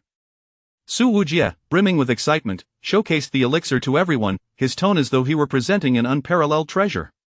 Grandfather Su, are you certain you are not mistaken? Su Qingyan could not help but interject. Su Wujie shook his head, resolutely stating, impossible. I have immersed myself in the alchemical world for over a century, having encountered no fewer than 8,000 elixirs, though I may. Furthermore, since Mr.Ye has successfully crafted a 4th-rank elixir, it signifies that he is undoubtedly an alchemist of at least 4th rank. Do you believe such a person would stoop to the fire poison afflicting the princess of Langya has hope for a cure? Indeed, hope is at hand. Su Wujie laughed heartily. Just moments ago, he was distressed over the fire poison plaguing the princess of Langya, and now, unexpectedly, Yi Xian had crafted the Liuli fire tempering pill?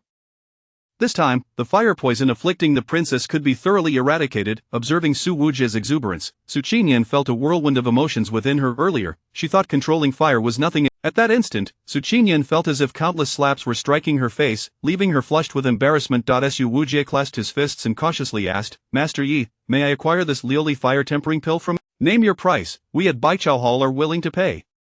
Unbeknownst to him, Su Wujie's address to Yi Xian had shifted from Mr. Yi to Master Yi. Yi Xian waved his hand dismissively, saying, No need. I have already received many gifts from you today.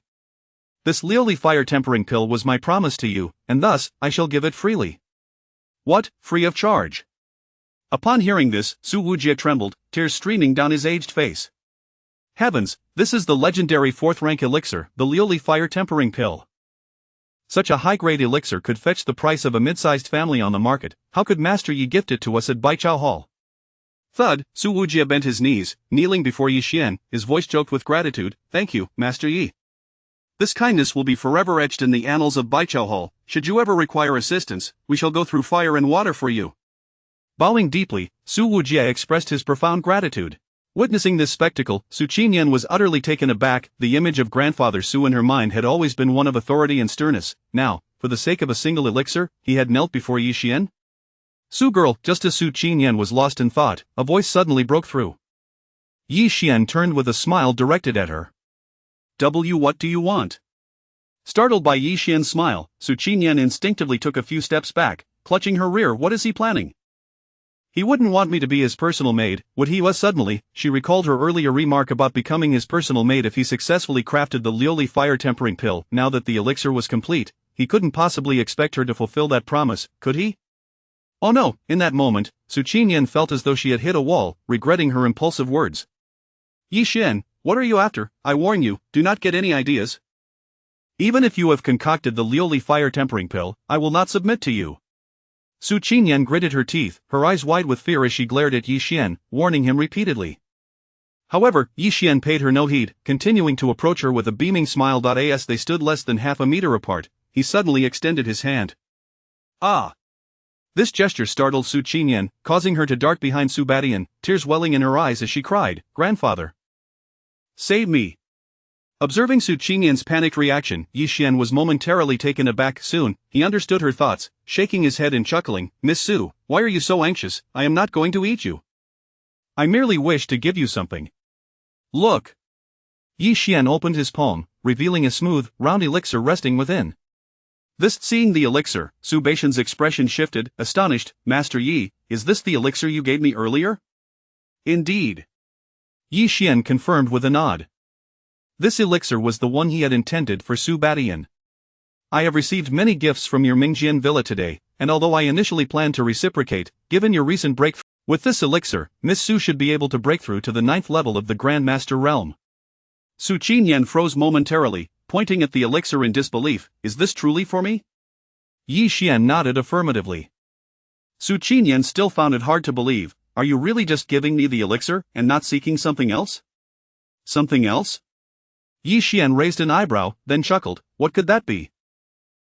You aren't referring to being a personal maid, are you? Rest assured, I have no interest in such a notion.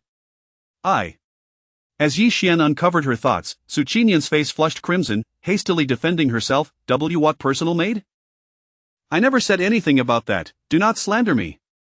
Alright, do you want this elixir or not? If you don't, I will throw it away. Yi Xian smirked, preparing to discard the elixir. Hey! I want it, who said I didn't want it? Witnessing this, Su Qinyan panicked, quickly reaching out to snatch the elixir from him. She then cradled the elixir carefully, as if it were a precious treasure, her face lit up with joy. This was the elixir that could elevate her to the 9th level of the Grand Master realm. Only a fool would refuse it. Chapter 53 The Sex Unrest, Yi Xian's Fury. Upon witnessing Yi Xian bestow a precious elixir upon Su Qinyan, Su Badian swiftly tapped Su Qinyan on the head, urging her, show some respect. Master Yi has gifted you a pill, you should promptly express your gratitude. Su Qinyan pouted, ready to refuse, but as she glanced at the elixir in her hand and recalled her previous unjust accusations against him, a sudden realization dawned upon her. Perhaps this fellow wasn't so unbearable after all? Thank you, she mumbled, her cheeks flushed. Oh? Yi Xian raised an eyebrow, a hint of surprise flickering in his gaze as he playfully remarked, I never truly, a rare sight indeed. No need to mention it, Miss Su. What did you say? Su Qingyan's face flushed crimson upon noticing the teasing glint in Yi Xian's eyes, her frustration boiling over as she stomped her foot. How dare he insinuate that she was incapable of expressing gratitude? Hadn't she always been reasonable? Humph, Yi Xian, you scoundrel, had I known, I would have refrained from thanking you. Su Qingyan seethed, yet, she could only entertain such thoughts internally, for she knew all too well that if a confrontation ensued, it would be she who would suffer. Thus, she swallowed her ire, fixing Yi Xian with a fierce glare, hoping her gaze could pierce him. Su Badian observed this amusing spectacle with a bemused smile. His little granddaughter, who feared nothing, was actually at a loss against someone else. It was a curious sight, for she was usually the one dishing out the hardships to others. Today truly was an extraordinary day. As Su Badian contemplated this strange turn of events, a series of sounds akin to shattering glass resonated within the alchemy chamber. Su Qin's expression shifted dramatically as he hastily retrieved a jade tablet from his robe, revealing a name inscribed upon it. Yu Meng. However, the tablet was marred with cracks, emitting a constant cacophony of breaking sounds. What is happening? Su Qin's countenance turned pale with dread. Su Qin's face darkened as he explained, this is the life token of a disciple from the Tianqing sect. When the sect leader is absent, it is entrusted to me for safekeeping. If the token bears cracks, it signifies that the disciple is in grave danger. What? Yi Xian's expression shifted alarmingly just then. Another series of cracking sounds echoed, prompting Su Qin to swiftly produce several more life tokens. Similar to Yu Mengming's, these two were riddled with cracks, continuously emitting the same distressing noise. One wants to gamble, one wants beauty. Tang Shuaro, how could Elder Ge's token also be shattered? Su Qin gasped, his grip on the token trembling. Once a life token breaks, it indicates that its owner is facing life-threatening peril. At this moment, these tokens were fracturing at an alarming speed, with the risk of complete collapse looming. It signified that Tang Shuaro and the others were in imminent danger. This is terrible, its sister, they are in peril.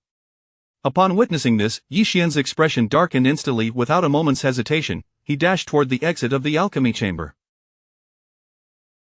Su Badian and Su Wuji exchanged glances before hastily following suit. After all, Yi Xian had rendered great favors to the Mingjian villa and Baikiatang. Now that trouble had befallen the sect he belonged to, they could not stand idly by. Meanwhile, at the Tianqing sect, before the mountain gate, within the tri-element isolation array of Bang.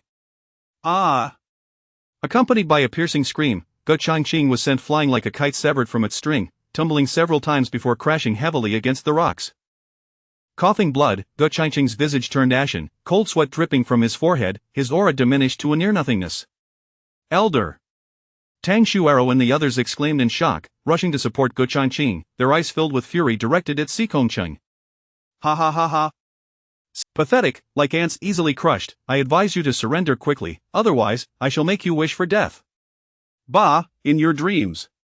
Tang Shuaro retorted fiercely, her form darting forward like a specter, brandishing the Qinghuan sword as she thrusted menacingly at Xikongcheng. Seeing this, Yu Mengmeng and the others swiftly launched their attacks. With swords drawn, they charged forth, unleashing a flurry of deadly strikes. In an instant, sharp sword energy surged from all directions like a tempest, infused with boundless murderous intent. With a mere shift of his footwork, he effortlessly evaded the onslaught of sword energies, then raised his right hand and struck down. Bang! Ah! Yu Mengmeng and the Wang brothers cried out in agony, their bodies hurtling backward like cannonballs, crashing violently against the rock wall. That single blow had shattered several of their ribs. Meng! Tang Shuaro shouted, her gaze towards Xikongcheng brimming with murderous intent, as her sword, akin to a silver moon traversing the night sky. However, just as her sword was about to pierce Xikongcheng, he casually raised his right hand and pinched with his thumb and forefinger. Clang! He effortlessly seized Tang Shuaro's sword. What?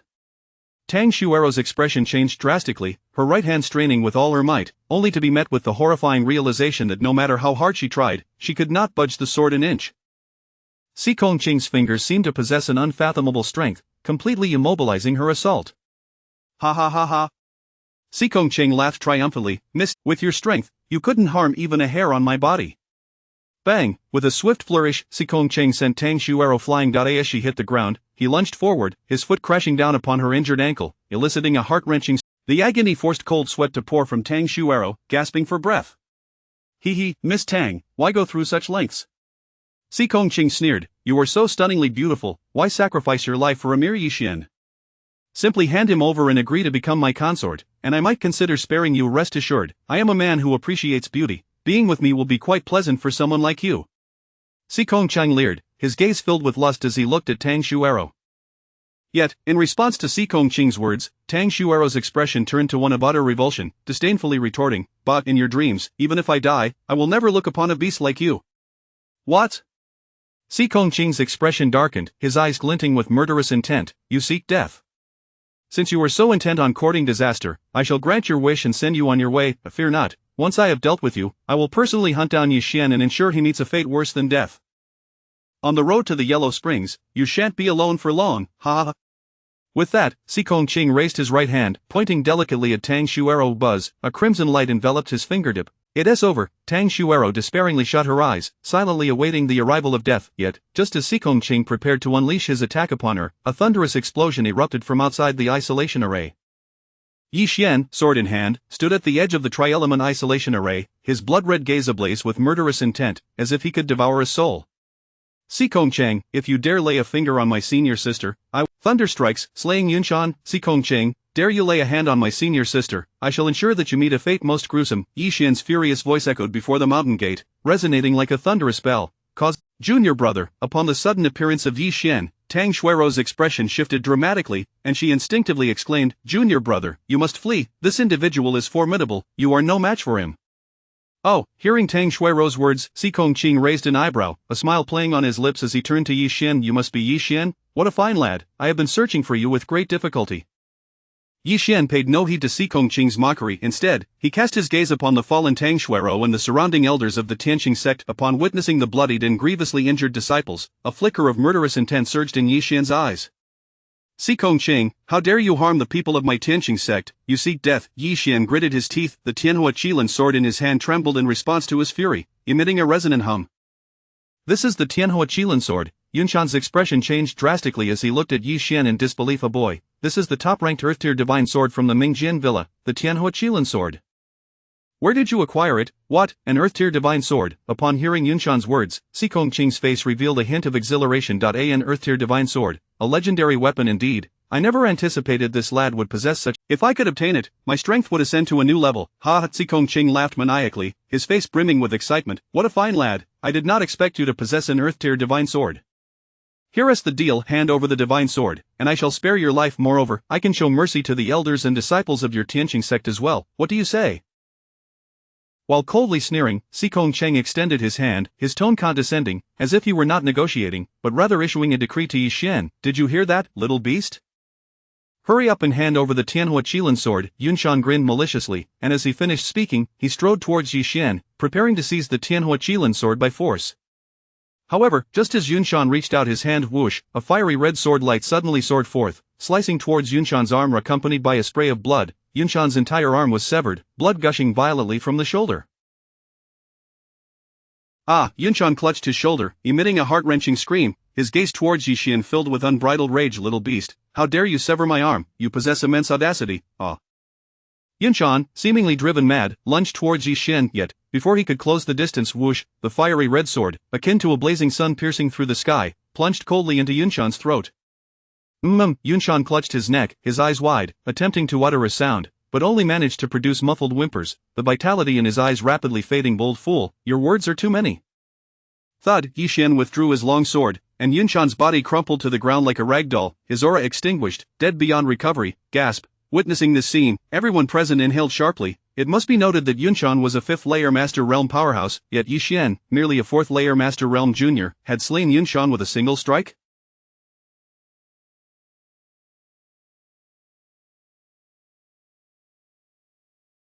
This was utterly unfathomable, so powerful. My junior brother is so formidable. Yu Mingming's eyes widened in disbelief. Meanwhile, after dispatching Yunshan, Yixian shook his right hand, flicking the blood from his sword, its blade now aimed directly at Si Kongqing. You, vile creature, it is your turn now. What? Upon hearing Yixian's words, Si Kongqing was momentarily taken aback, then burst into raucous laughter. Boy, do you truly believe that by slaying a Yunshan, you can flaunt your might? Let me tell you, I am a half-step martial sovereign. Even if you killed Yunshan, it would be as simple as slaughtering a chicken for me to kill you. Boom! As soon as his words fell, Si Kongqing's body trembled. A terrifying aura erupted from within him, the overwhelming might of a half-step martial sovereign laid bare. However, just as Si Kongqing brimmed with confidence, is that so? Is a half-step martial sovereign truly formidable? What if I were to join in? An ancient voice resonated through the night. There appeared Su Badian, hands clasped behind his back, slowly emerging from the shadows, flanked by Su Qingyan and Su Qin. Su Villa Master. Upon seeing Su Badian, Si Kongqing's expression shifted dramatically, disbelief flashing across his eyes. How could the master of Mingjian Villa be here? Before Si Kongqing could process this revelation, another ancient voice echoed. If Su Villa Master is not enough, what if I were to join as well? As he spoke, Su Wujie, similarly with hands clasped behind his back, stepped forth from the darkness, his aged visage grim as ice, his gaze fixed coldly upon Si Kongqing. Master Su. Upon seeing Su Wujie, Si Kongqing was instantly alarmed. As the heir of the Si Kong family, he was all too aware of Su Wujie's status, a third-tier alchemist of Baiketang. Even his own father would show deference. Si Kongqing never envisioned that a mere Tianqing sect would attract not only Su Badian of Mingjian Villa but even Su Wujie of Baiketang.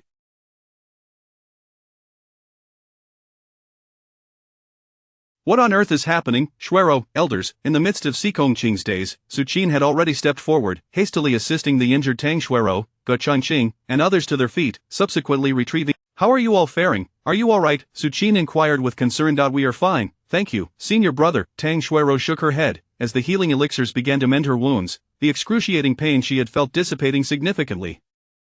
Meanwhile, Ge Changqing, Yu Mengmeng, and the Wang brothers also appeared much better, their strength gradually returning under the effects of the healing elixirs. Damn it, I thought I was done for. Wang Yaos remarked, moving his body slightly, his tone reflecting a lingering fear. Seeing this scene, Si Kongqing furrowed his brow, a flicker of displeasure crossing his eyes. Instead, he stepped forward, clasping his fists in respect towards Su Badian and Su Wujie. Su Villa Master, Master Su, what brings you here? What brings us here? Su Badian snorted coldly, his tone frigid. Si Kongqing, you possess an audacity most brazen. You invade Master Yi's sect in the dead of night, and dare to lay hands on Master Yi's fellow disciples. Who gave you the audacity to so offend Master Yi? What? Master Yi? Si Kongqing was momentarily stunned, and his gaze towards Yi Xian became one of sheer astonishment. Chapter 55 of the clash with Si Kongqing is imminent. Master Yi. Upon hearing Su Badian refer to Yi Xian as Master Yi, Si Kongqing was utterly stunned, questioning whether his ears were deceiving him. Su Badian is the lord of the Mingjian Villa, yet Yi Xian is merely a disciple of an obscure sect. Even if he possesses some talent, it hardly warrants such a title from Su Badian. While Si Kongqing was lost in thought, Su Wujie coldly interjected, Master Yi is the benefactor of our Baiketang and a fourth-tier alchemist. To offend him is to offend Baiketang itself. Si Kongqing, how dare you have the audacity to provoke a peer of Master Yi? What? A fourth-tier alchemist. At Su Wujie's words, Si Kongqing was once again rendered speechless. If Su Baishan's acknowledgement of Yi Xian as Master Yi stirred turmoil within him, Su Wujie's declaration of Yi Xian as a fourth-tier alchemist unleashed a tempest in his heart.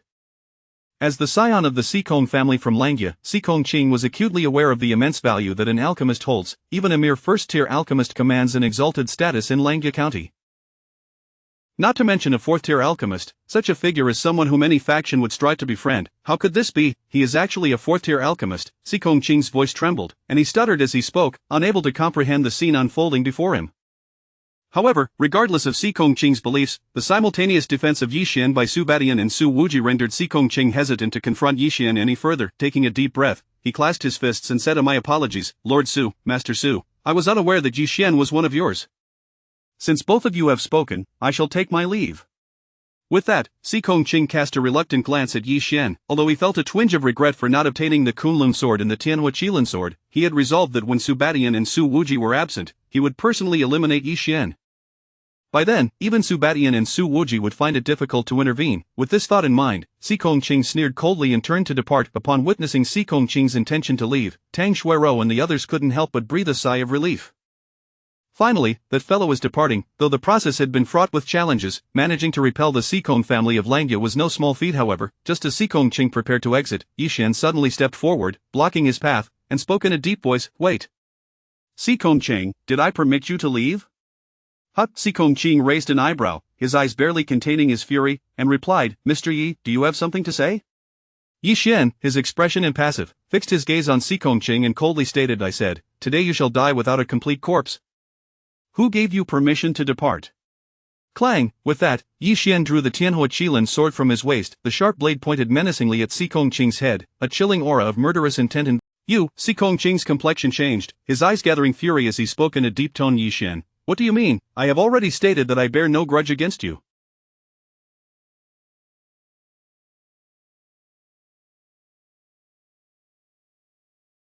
Do you truly believe that with Lord Su and Master Su's protection, you can act recklessly? Protection, Yi Xian scoffed, saying, forgive me, but I, Yi Xian, have never relied on the protection of others throughout my life.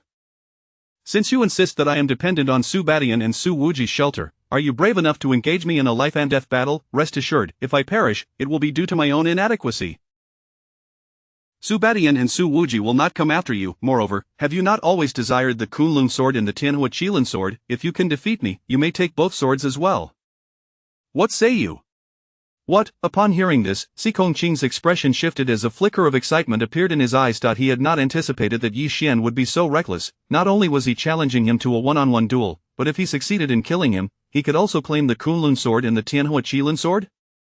Even Su Badian and Su Wuji would not pursue him. This is an extraordinary opportunity, junior brother. Tang Xuero's face paled as she rushed to grab Yi Xian, anxiously saying, junior brother, please don't act impulsively. Indeed, Yi Xian, I cannot agree. Ge Changqing also vehemently rejected the notion, stating Si Kongqing is a master at the half-step martial sovereign realm, while your cultivation is merely at the 4th level of the master realm. I absolutely cannot consent to your duel. Yes, junior brother, you must not act rashly, Su Qin hurriedly advised. It is crucial to note that Yi Xian is currently the most gifted disciple of their Tianqing sect, possessing remarkable potential and being a 4th-tier alchemist. Yi Xian shoulders not only his own life but also the hope of the entire Tianqing sect's rise. Should anything happen to him, none of those present could bear the consequences. Nevertheless, in the face of their pleas, Yi Xian waved his hand and declared, elders, senior brothers and sisters, there is no need for further discussion. My mind is made up. I have stated that if he dares to harm you, he shall undoubtedly face death today. If I say it, I shall follow through. But Tang Xuero still wore a worried expression. Yi Xian smiled and reassured her, do not worry, senior sister, are you not aware of my strength? Since I dare to challenge him, I certainly possess my own confidence. This Tang Xuero remained unconvinced. At that moment, Su Qingyan stepped forward, offering comfort, do not worry, Miss Tang, although this fellow Yi Xian can be insufferable, he is reliable.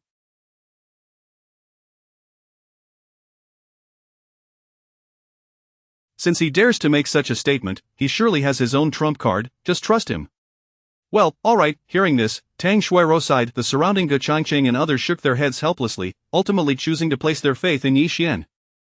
However, they instinctively reached for their swords, their eyes fixed on Si Kongqing, ready to act without hesitation should he threaten Yi Xian's life, even at the cost of their own. Observing Yi Xian's unwavering confidence, Si Kongqing laughed heartily, saying, "Oh brat, are you certain you wish to battle me? Do not say I did not warn you, my cultivation far surpasses yours by several realms. If you wish to back out now, it is not too late, otherwise, buzz." A crimson glow coalesced on the fingertip of Si Kongqing's right hand, radiating an aura of terrifying murderous intent. Once I make my move, you shall not even have the chance to beg for mercy, Yi Xian coolly retorted. Rest assured, the one begging for mercy later may not be me. What did you say? Upon hearing this, Si Kongqing's expression darkened, his fury igniting. Humph, sharp-tongued, since you seek this, I shall oblige, let's see if you can still be so arrogant afterwards. Whoosh, with that, Si Kongqing leaped, charging fiercely towards Yi Xian.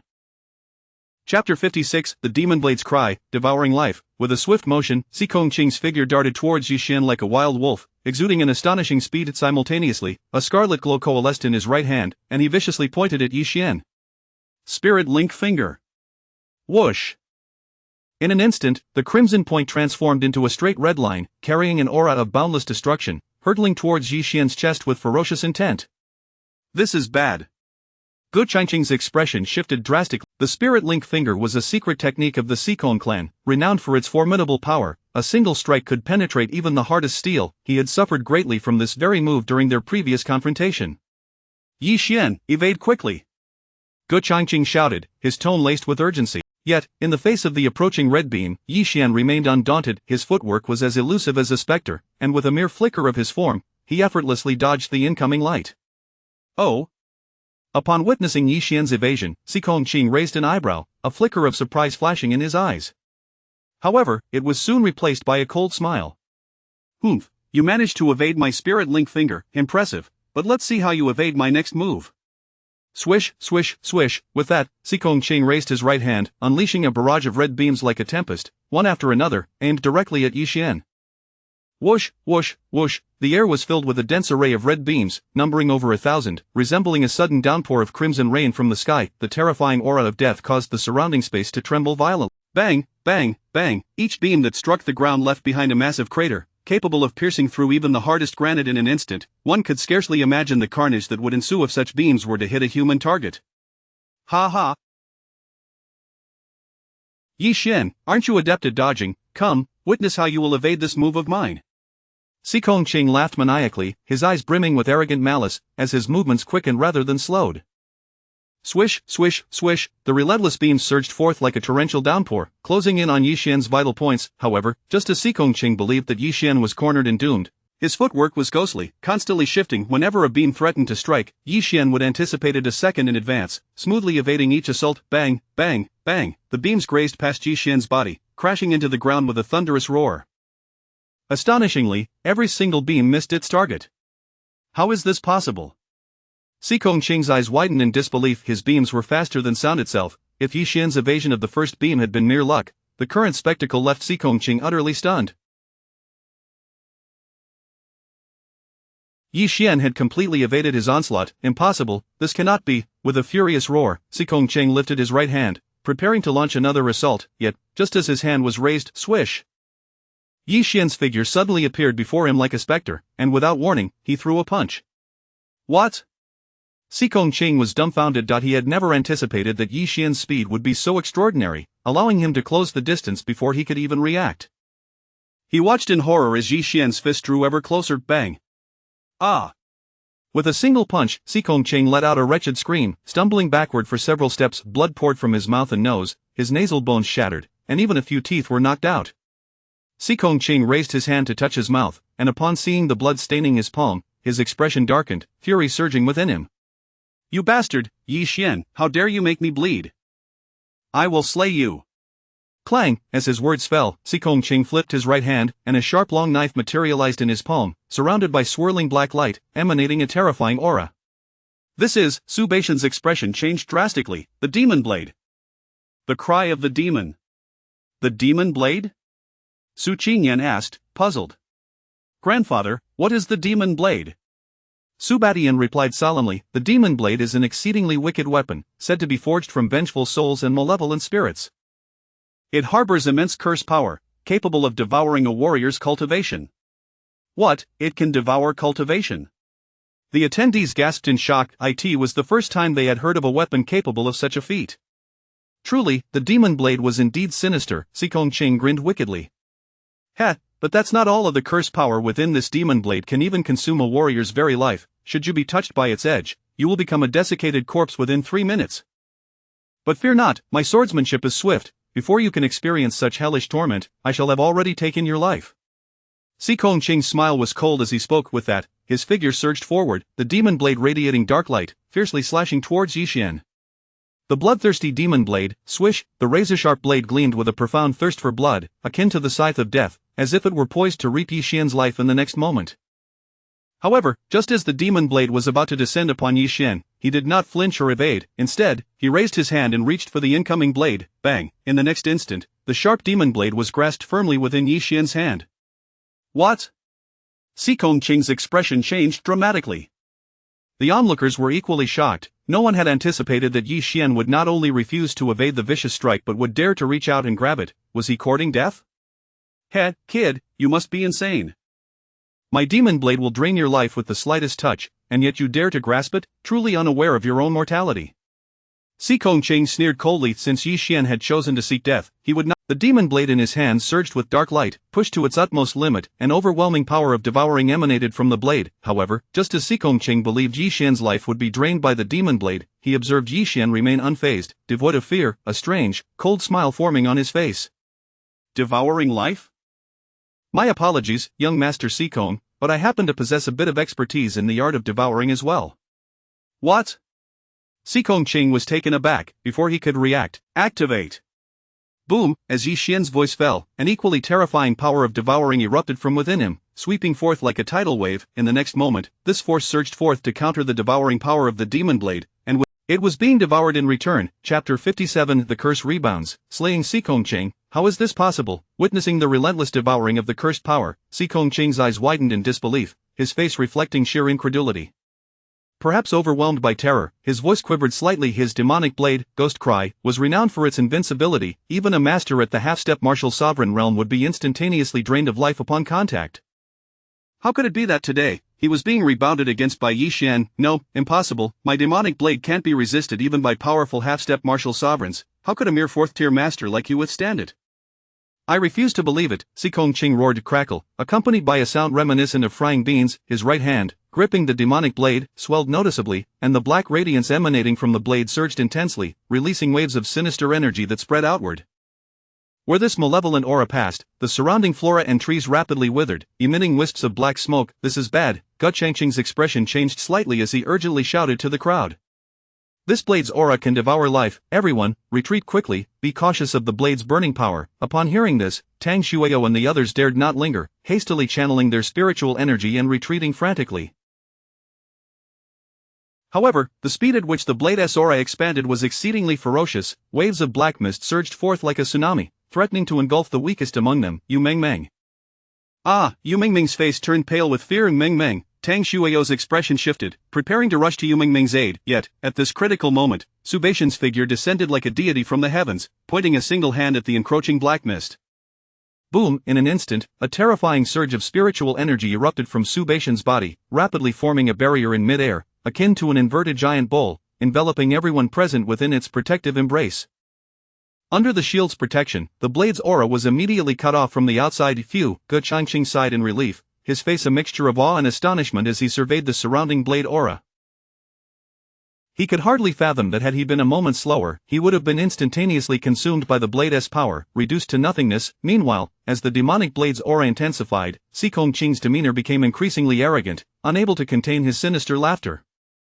Ah, Yi Xian, aren't you capable of absorption? This is the entirety of the demonic blade's cursed power. Let us see how you absorb it this time. Sikong Cheng cackled madly. Simultaneously, he exerted force with his right hand. The sharp demonic blade, resembling the scythe of death, brimming with terrifying cursed power, was thrust menacingly toward Yi Xian. Yet, in the face of this spectacle, Yi Xian remained remarkably calm. The smile at the Had Sikong Cheng unleashed a different technique today, given the opponent's half-step martial sovereign cultivation, victory would have been far from assured. However, it was unfortunate for him that in terms of devouring, his primordial devouring demon art was a technique bestowed by the system. Not only cursed power, but he could devour any object containing energy within this world, let alone a mere demonic blade. Primordial devouring demon art, activate. Yi Xian bellowed furiously the moment his words fell. A surge of spiritual energy erupted from his entire being, the terrifying devouring power resembling a bottomless black hole, surging madly towards the demonic blade. Whoosh, whoosh, as the primordial devouring demon art reached its zenith, the black mist enveloping the demonic blade began to thin drastically. The black mist was continuously consumed by the primordial devouring demon art. The cursed power entwined around the blade grew increasingly feeble. How can this be possible? Sikong Cheng's expression was etched with terror, observing the ever-thinning cursed power on the demonic blade. His grip on the weapon trembled. Not just him, even Su Badian, Su Wujing, and the others nearby wore expressions of astonishment. The demonic blade Ghost Cry was the ancestral treasure of the Sikong family. It had previously devoured the life of a martial sovereign realm practitioner. Such a fearsome cursed blade was now being consumed by Yi Xian without the slightest ability to retaliate. Had they not witnessed it with their own eyes, they would never have believed it. Sikong Cheng, is this your ultimate technique? Yi Xian sneered coldly, his gaze rife with disdain. If this is all you're capable of, then I'm afraid today is the day you meet your demise at my hands.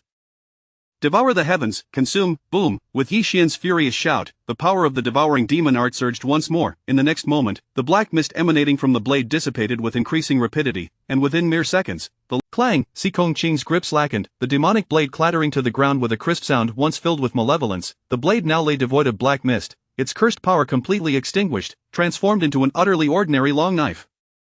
It appeared to have lost all its luster. Had they not known it was the legendary demonic blade Ghost Cry, they might have mistaken it for a mere kitchen knife. After absorbing the cursed power, Yi Xian exhaled deeply, feeling an enigmatic force swell within him.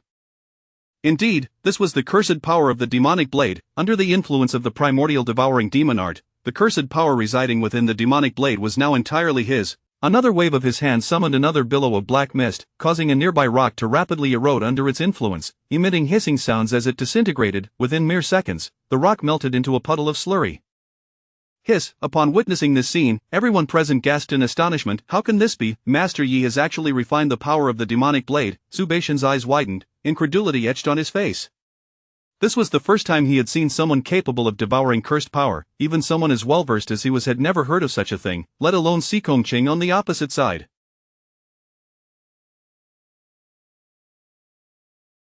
At this moment, Sikong Qing's complexion had turned ashen, his body trembling uncontrollably, his feet instinctively retreating, the once haughty expression on his face now tinged with fear. No, this is impossible. How can a mere fourth-tier master like you withstand the power of the demonic blade? Sikong Qing's voice quavered, disbelief flooding his eyes, yet, whether he believed it or not, it was already too late. In the next instant, Yi Xian stepped forward, his gaze icy as he fixated on Sikong Qing, a cruel smile creeping onto his lips. Young Master Sikong, shall we now settle the score for our blood debts? No, please, no, swish. Sikong Qing's eyes brimmed with terror, and without a moment's hesitation, he turned to flee. Yi Xian's bizarre methods had utterly shattered his resolve, so much so that upon seeing Yi Xian approach, he could hardly muster any intent to resist, turning to escape. Flee, he ran for his life. In mere seconds, he had already darted over 100 meters away, sprinting desperately towards the Sikong family's direction. If he could just return to the Sikong family, he could call upon the elders of the clan. At that time, he would surely slay Yi Xian and avenge his previous humiliation. Boom! With this thought, Sikong Qing's spiritual energy surged, and his escape speed increased dramatically. However, just as Sikong Qing was about to flee beyond the influence of the Tianqing sect, swish, Yi Xian's figure suddenly appeared before him like a specter, his cold voice resonating like the echoes of hell. Young Master Sikong, where do you think you're going? Yi Xian smirked icily. Swish, a plume of black mist swirled around Yi Xian's right hand, imbued with terrifying devouring cursed power, crashing towards Sikong Qing's chest. Chapter 58 Devouring Cultivation. Breaking through once more, bang, a palm imbued with the power of curses struck fiercely against Sikong Qing's chest. Upon impact, Sikong Qing's entire body trembled violently, instantly enveloped by a thick shroud of black mist. This black mist, akin to maggots clinging to flesh, coiled around his form, greedily gnawing at every inch of his flesh. The excruciating pain compelled Sikong Qing to emit a wretched scream, his body writhing incessantly as he rolled on the ground, desperately attempting to free himself from the Yet, this black mist appeared to possess a life of its own. No matter how fiercely Sikong Qing struggled, he could not escape its grasp even a little. The black mist ravenously devoured his flesh, soon leaving his arms, thighs, and even his face drenched in blood, the flesh a gruesome mash, with even the bones beneath his visage starkly visible.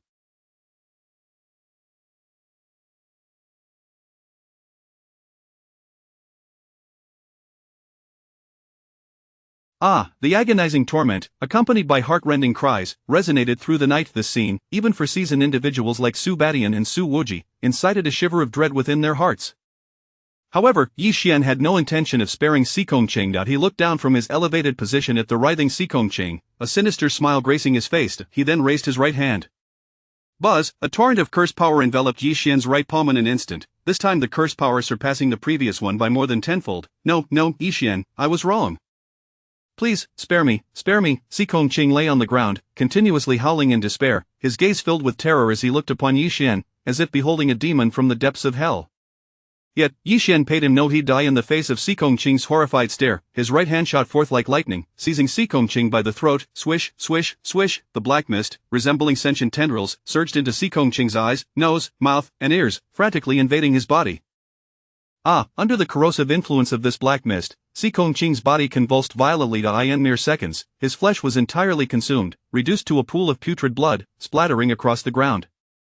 A formidable half-step martial sovereign, thus, he met a tragic demise beneath the very malevolence of his own demonic blade. As Sikong Qing perished, his cultivation surged into Yi Xian like a tidal wave, being wholly absorbed by him. With the influx of Sikong Qing's power, Yi Xian's strength soared correspondingly, escalating rapidly. Mastery Realm, 4th layer, Mastery Realm, 5th layer, Mastery Realm, 6th layer, Mastery Realm, 8th layer, boom. With a resounding blast of spiritual energy, Yi Xian's cultivation astonishing. Hiss! Yi Xian inhaled sharply, feeling the surge of power within him, a glimmer of astonished excitement flickering in his eyes. To think that a half-step martial sovereign could directly elevate him by 4 realms? It is crucial to note that the Hongwang devouring demon technique imposes exceedingly strict requirements on energy conversion. It is not merely the case that absorbing a half-step martial sovereign's power would allow Yi Xian to consume all of it. In truth, only about 1/10 of the energy could be transformed and become part of his own cultivation, the remaining 9/10 would be discarded as waste by the technique. Thus, it was astonishing that even a mere tenth of Sikong Qing's energy enabled Yi Xian to ascend 4 realms. One cannot help but marvel at the terrifying prowess of a half-step martial sovereign. Contemplating this, a hint of curiosity flickered in Yi Xian's eyes, as he mused, if a half-step martial sovereign can propel me to the 8th layer of mastery realm, what heights might I reach by devouring a full martial sovereign? However, this thought was swiftly cast aside. After all, with his previous strength, he stood only a 50-50 chance against a half-step martial sovereign. The only reason he was able to slay Sikong Qing today was due to the latter inadvertently falling into his trap, crushed by his Honghuang devouring demon technique. Otherwise, he would not have dispatched Sikong Qing so effortlessly, and nevertheless, with my current cultivation at the 8th layer of mastery realm, even if I cannot triumph over a martial sovereign, I should possess sufficient capability for self-preservation. As for half-step martial sovereigns, I should be able to eliminate them directly. Yi Xian clenched his fists, murmuring to himself. He had gained a clearer understanding of his current strength. Just as Yi Xian was lost in thought, Su Badian and Su Wuji approached him.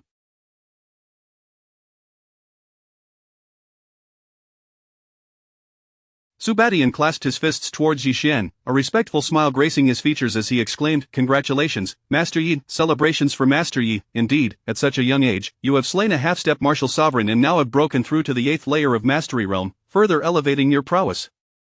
Su Wuji chuckled heartily, also offering his congratulations to Yi Xian. Tang Xuero beamed with delight, her face alight with joy. "Congratulations, little junior brother." "Thank you, senior sister." Yi Xian smiled slightly, looking toward Su Badian and the others. "I appreciate the support, Master Su. Master Su, it was merely fortune. Upon hearing this, Su Qin could not help but chuckle wryly, his expression tinged with helplessness. "You, at the 4th layer of mastery realm, have slain a half-step martial sovereign and now ascended to the 8th layer of mastery realm. How can you claim it was mere fortune? Indeed, if that is your notion of luck, I too hope to experience such fortune." Wang Yao chimed in and the crowd wore expressions of profound dismay, lamenting why they were not gifted like their little junior brother. In light of their reactions, Yi Xian offered a wry smile, exuding an air of exasperation. However, he refrained from delving deeper into the topic and turned his gaze to Su Badian and Su Wuji, asking, Master Su, with your unwavering support today, I have taken the life of Sikong Qing. You do not harbor regrets, do you?" Upon this inquiry, those around them cast curious glances at the two men, intrigued.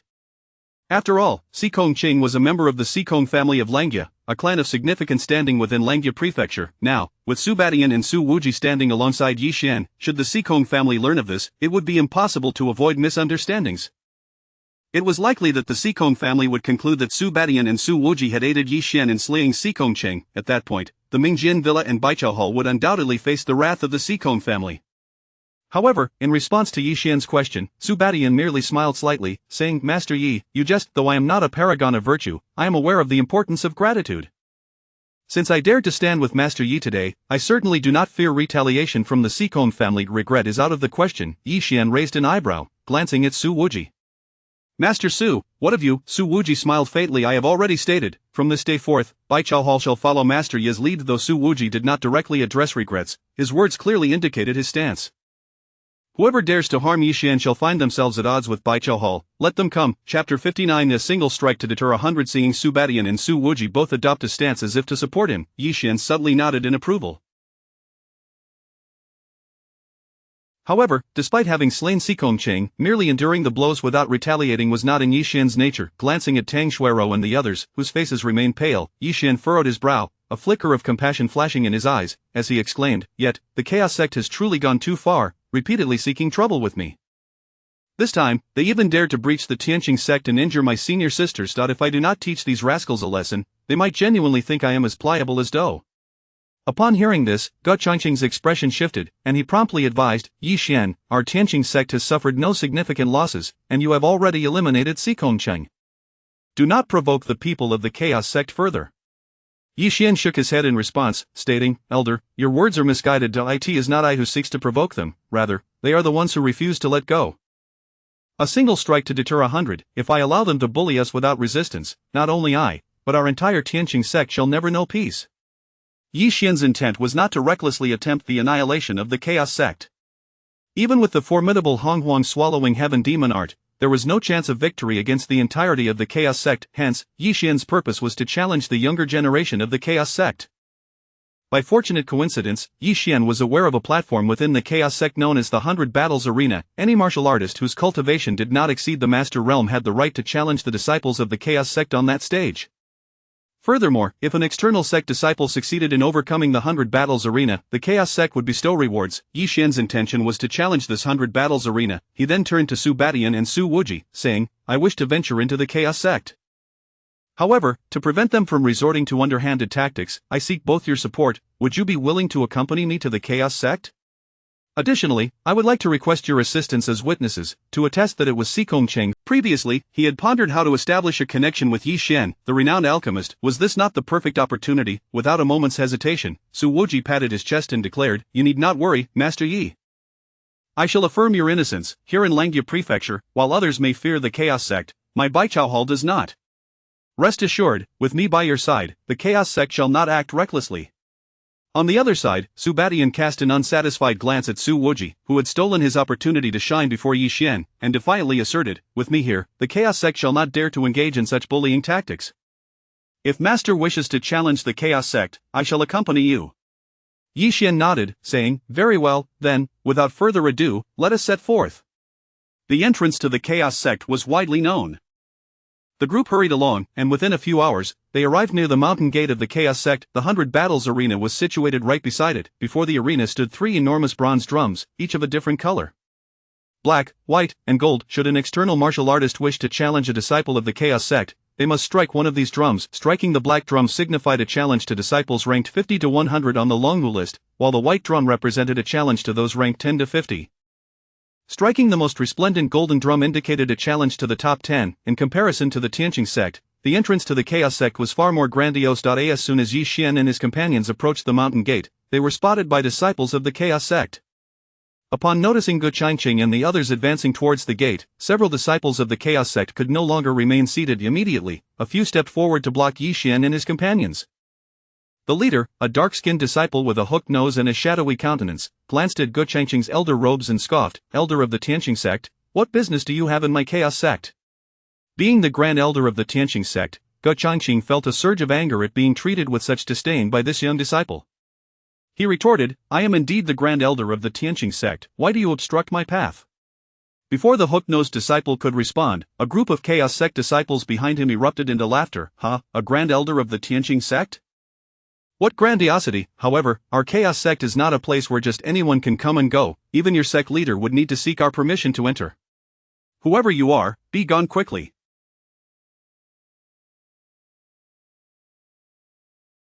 Do not dirty my eyes. Listening to the scornful jests of the Chaos Sect disciples, Ge Changqing, as well as Tang Xuerou and the others, were indignant. Yi Xian observed the noisy disciples of the Chaos Sect with a cold gaze.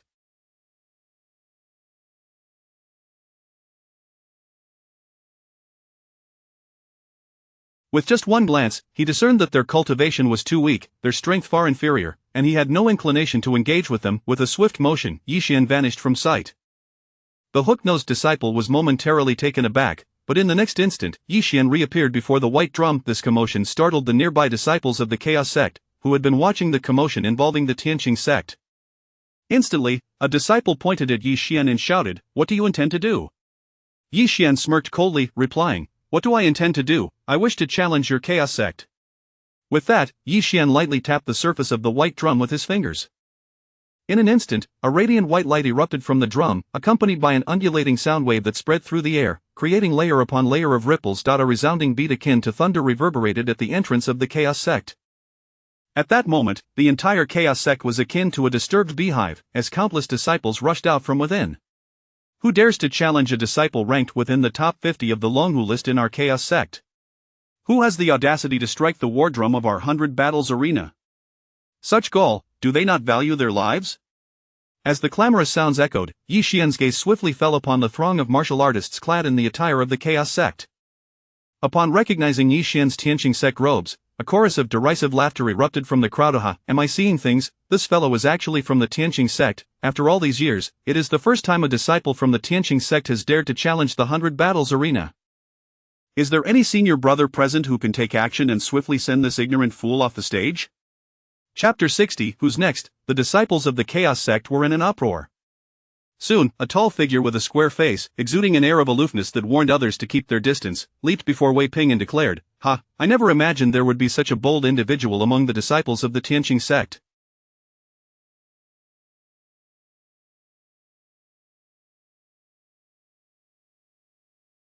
Very well, I, Zhou Shan, shall demonstrate the vast chasm that lies between our Chaos sect and your Tianqing sect.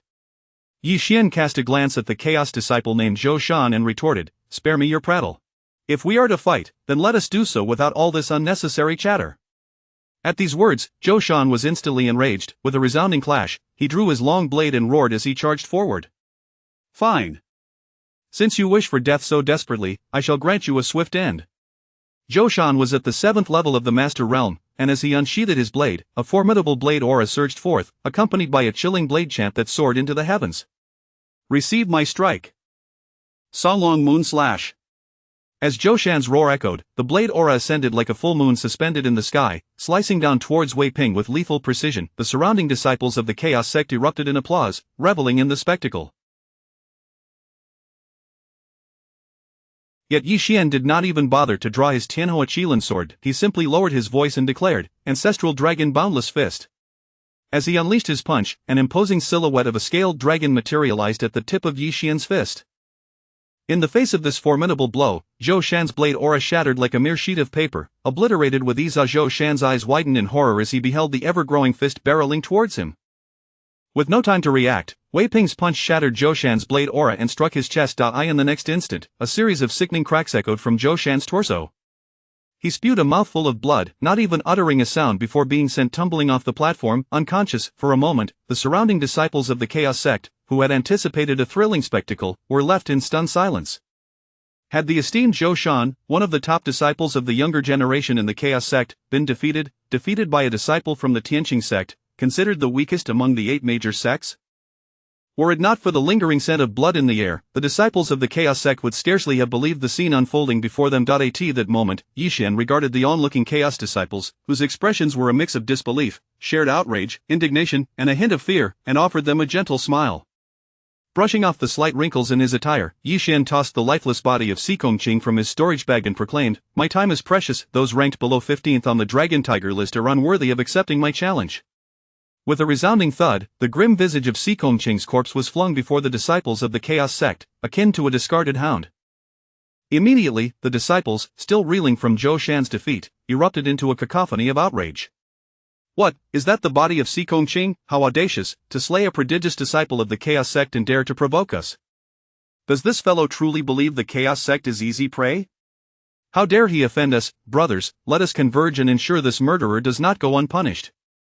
As the disciples of the Chaos sect surged forward, the distinct auras of 2 martial sovereigns erupted, instantly halting the advance of the Chaos disciples. Su Badian surveyed the Chaos sect disciples with a cold glare and remarked, "I have heard that the 100 battles platform of the Chaos sect is a place for one-on-one, fair duels.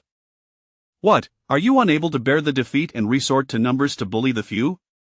Su Wujie stepped forward, his face resolute. "If the Chaos sect abides by the rules, my Baichao Hall will remain uninvolved. However, if you seek to leverage your numbers against Master Yi, my Baichao Hall will be the first to object." Among the crowd, many recognized Su Badian and Su Wujie, leading to a wave of astonished gasps. How could they stand up for a disciple of the Tianqing sect? Yet soon, a voice bellowed in response, "Ha, what of the Lord of Mingjian Mountain and the Elder of Baichao Hall?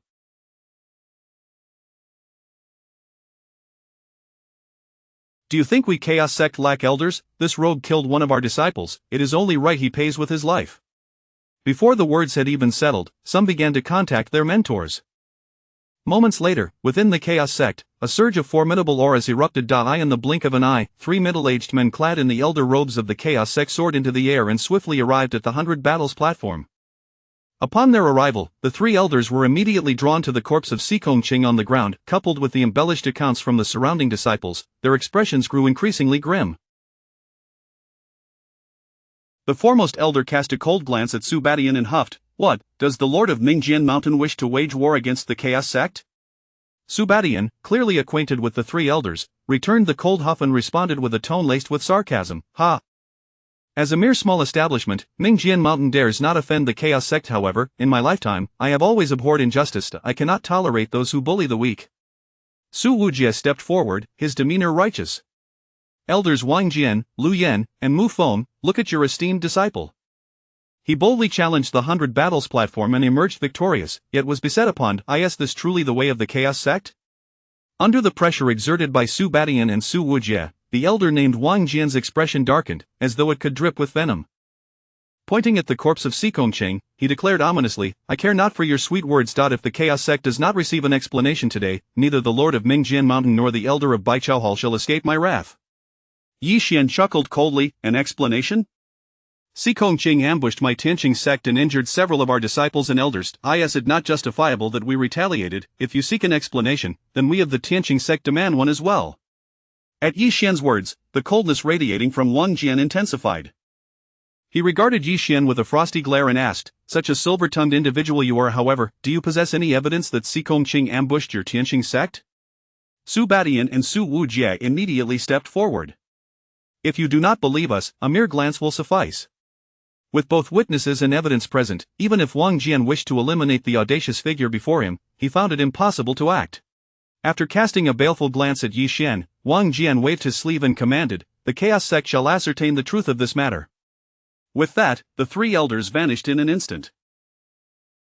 Witnessing this, Yi Xian let out a sigh of relief, surveying the disciples of the Chaos Sect below before breaking into a grin. Who's next? Chapter 61 Continuous challenges and unbroken victories. Confronted by Yi Xian's fiercely intimidating gaze, none of the disciples of the Chaos Sect dared to step forward. Regardless of the disgraceful display by the disciples present, the events were clear. Yi Xian's swift annihilation of Zhou Shan, followed by the formidable presence of Xikongqing, ranked 15th on the Dragon and Tiger list, indicated that any who fell short of Xikongqing's caliber would merely be fodder in the face of Yi Xian.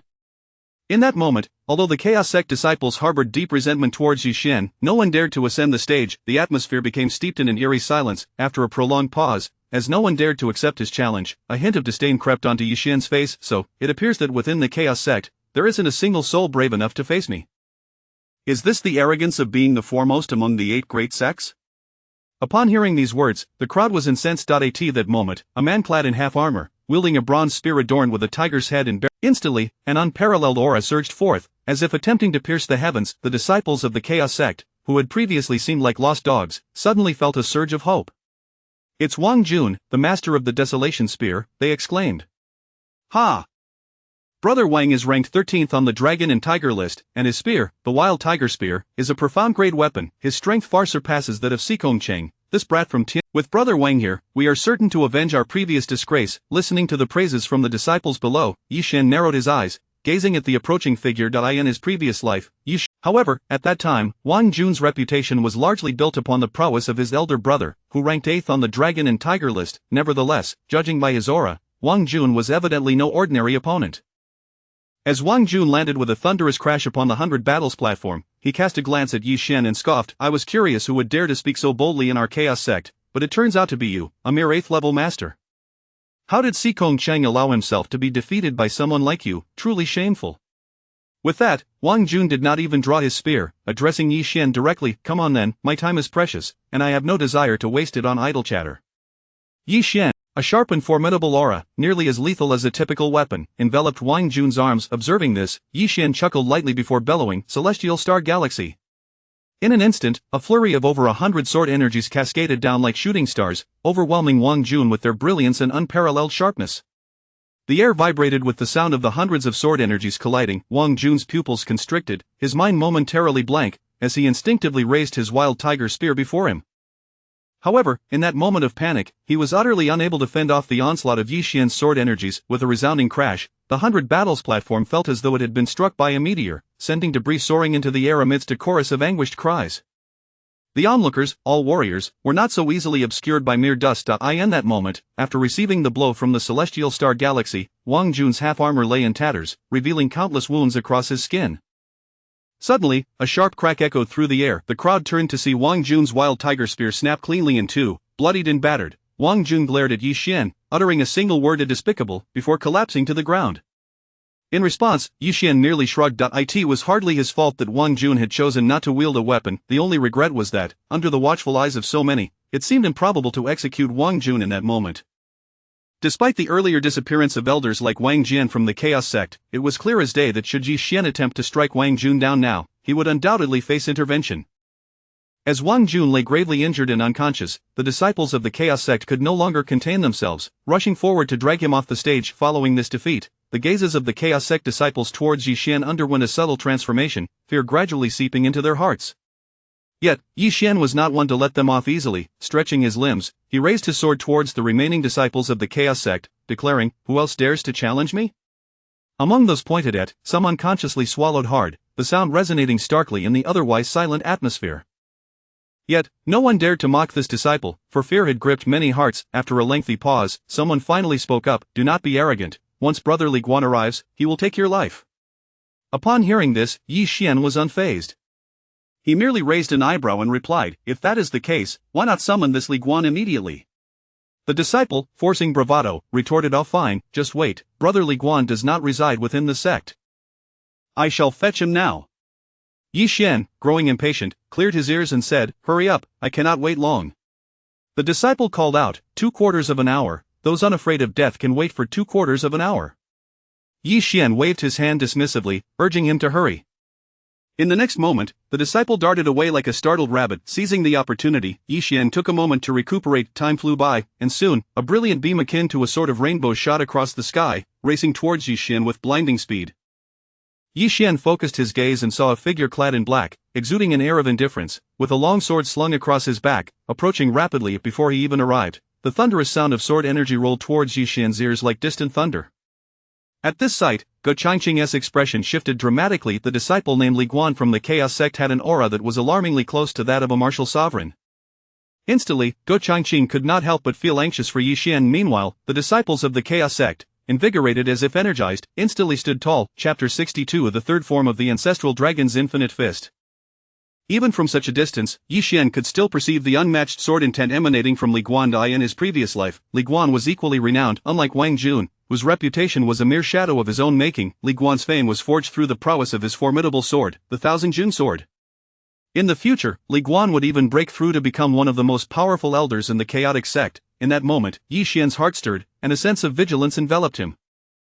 Within a short span of time, Li Guan had arrived at the 100 Battles platform. The disciples of the chaotic sect below were already flushed with excitement, unable to contain themselves. "Brotherly, this fellow has already defeated brothers Zhou Shan and Wang Jun.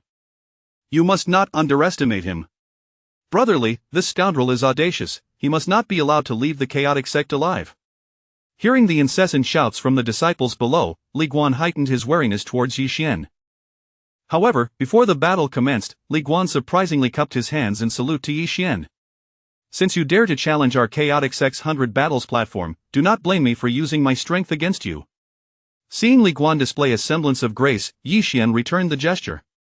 "Isn't using strength against the weak the very doctrine of your chaotic sect? Bring it on." Upon hearing this, Li Guan's eyes narrowed, and he replied, "Words are futile, let us see the true measure of our strengths." With that, Li Guan solemnly drew forth his renowned Thousand Jun sword. Instantly, a heavy, layered mountain shadow materialized behind him, and a formidable, piercing aura swept across the entire city. Not only did Yi Xian, standing directly in front of Li Guan on the platform, feel. Yi Xian felt this sensation most acutely. At this moment, he sensed that his limbs, his heavenly fire Qilin sword, and even the clothes he wore had become several times heavier.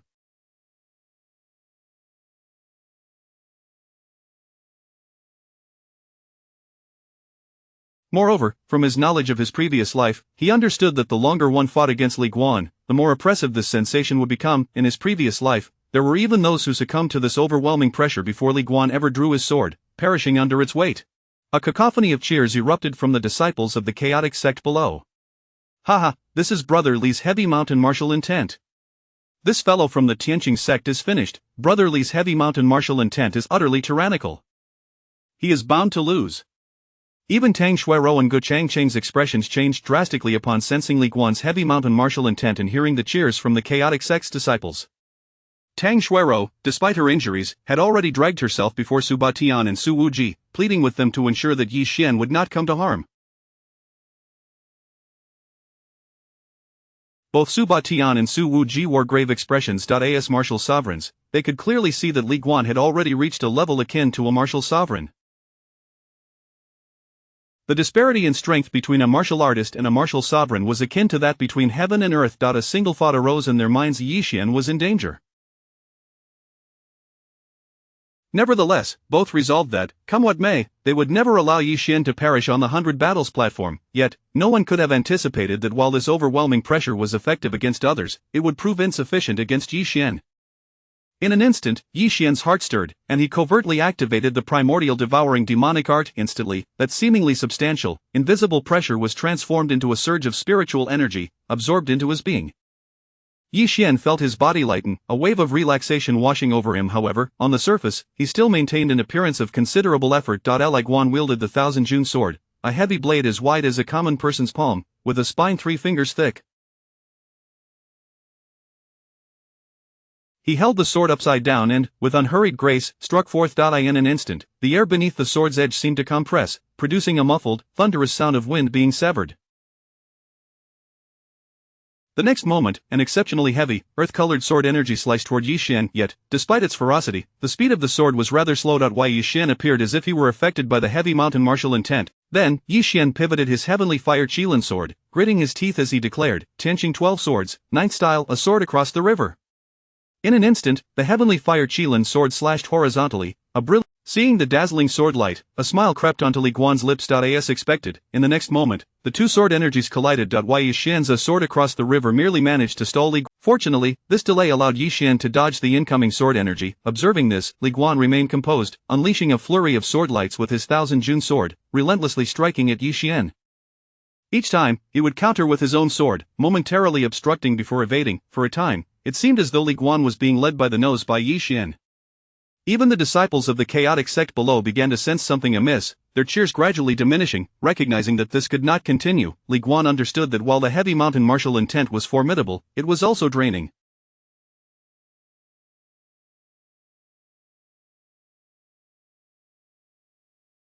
Moreover, seeing the Tianqing sect disciples still brimming with vitality, Li Guan began to suspect that he might exhaust himself before Yi Xian even felt. Taking a deep breath, Li Guan reverently raised his heavy sword, unleashing a sudden surge of spiritual energy as he declared, Heavy Mountain Slash.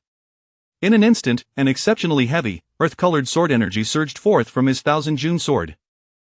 Simultaneously, the heavy mountain martial intent intensified several-fold around Li Guan. In that moment, ripples began to form in the air, and the 100 battles platform trembled with a thunderous roar, fissures cracking across its surface. As this sword descended, Yi Xian appeared diminutive in comparison, almost reminiscent of a mantis attempting to block a chariot. Witnessing this strike, the disciples of the chaotic sect erupted in excitement, with some already beginning to celebrate victory prematurely. Su Ba Tian and Su Wuji exchanged glances, veins bulging on their hands as they prepared to intervene. At that moment, a smile crept onto Yi Xian's lips, and he softly uttered, Celestial Transformation Step. With a sudden movement, he vanished in an instant. The next moment, Yi Xian abruptly appeared behind Li Guan, the shadow of an azure dragon vividly manifested around his fists, a twisted grin etched upon his otherwise disheveled face.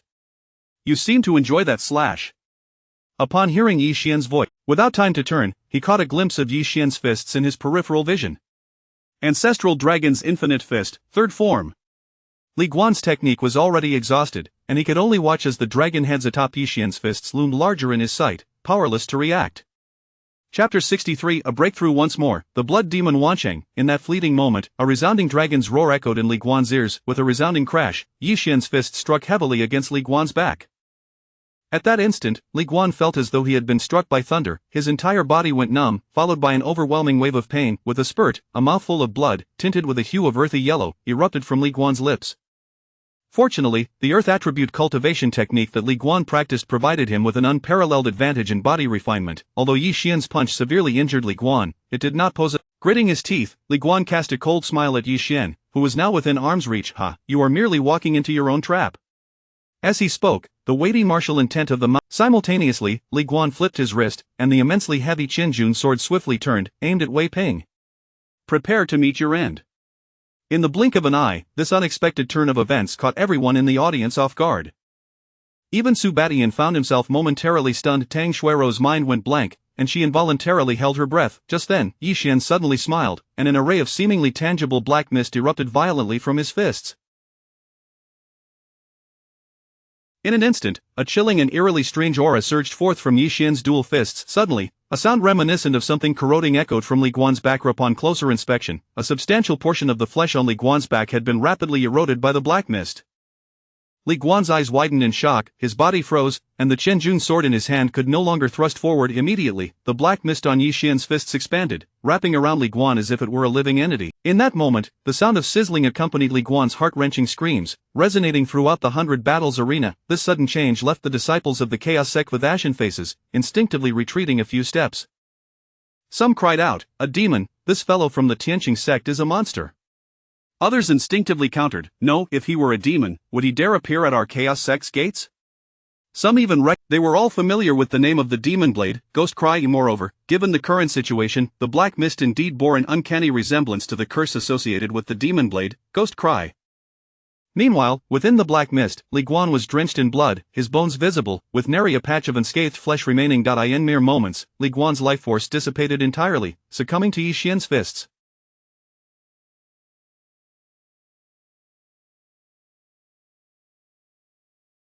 Following that, the cultivation level Li Guan had nearly attained, just a paper-thin layer away from the martial sovereign realm, was completely absorbed by Yi Xian. Compared to Xicong Qing, Li Guan's prowess was not to be underestimated. In the blink of an eye, Yi Xian's cultivation experienced yet another breakthrough. He reached the pinnacle of the Masteress 9th level. Moreover, had it not been for the need to condense the martial soul to ascend to the martial sovereign realm, Yi Xian might have directly breached. Feeling the explosive surge of spiritual power within him, Yi Xian exhaled deeply, a hint of a smile gracing his lips. As the black mist dissipated from the 100 Battles arena, Yi Xian's figure appeared before the crowd. Observing Yi Xian, who appeared unscathed, Tang Xuerou and the others breathed a sigh of relief. However, the disciples of the Chaos Sect stood in stunned disbelief. At that moment, only Yi Xian's figure remained on the 100 Battles arena, surrounded by a pool of foul-smelling blood. Their senior brother Li Guan had seemingly vanished without a trace. In that instant, an incredulous thought struck the minds of the Chaos Sect disciples: could this pool of blood belong to senior brother Li?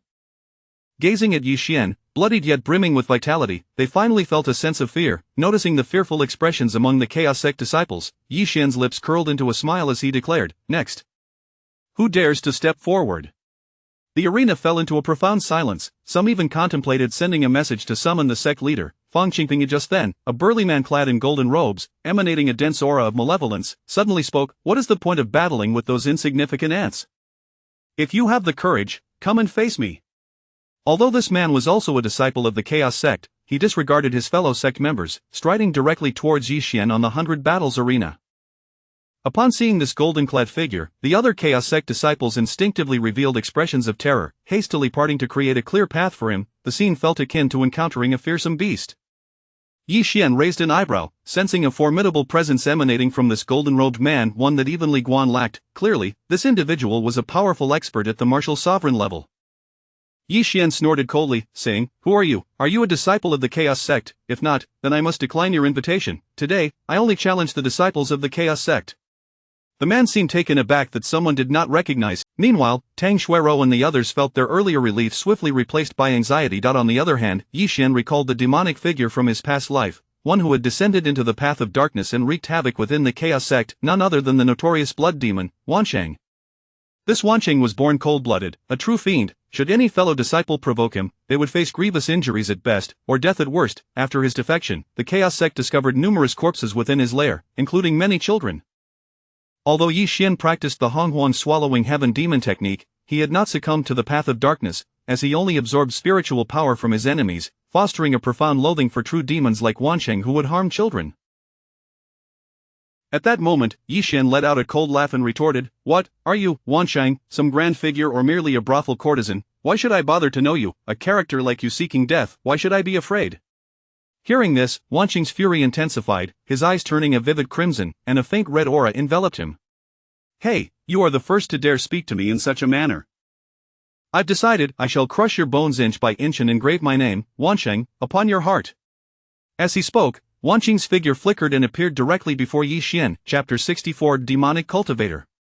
You must be a demonic cultivator. The moment Wansheng made his entrance, an overwhelming wave of bloodthirsty aura surged forth from his imposing figure, enveloping the 100 Battle platform and the numerous. In that instant, a faint, eerie sound resembling weeping echoed in the ears of the Chaos Sect disciples. At this moment, the entire mountain gate of the Chaos Sect was transformed into a blood-soaked battlefield.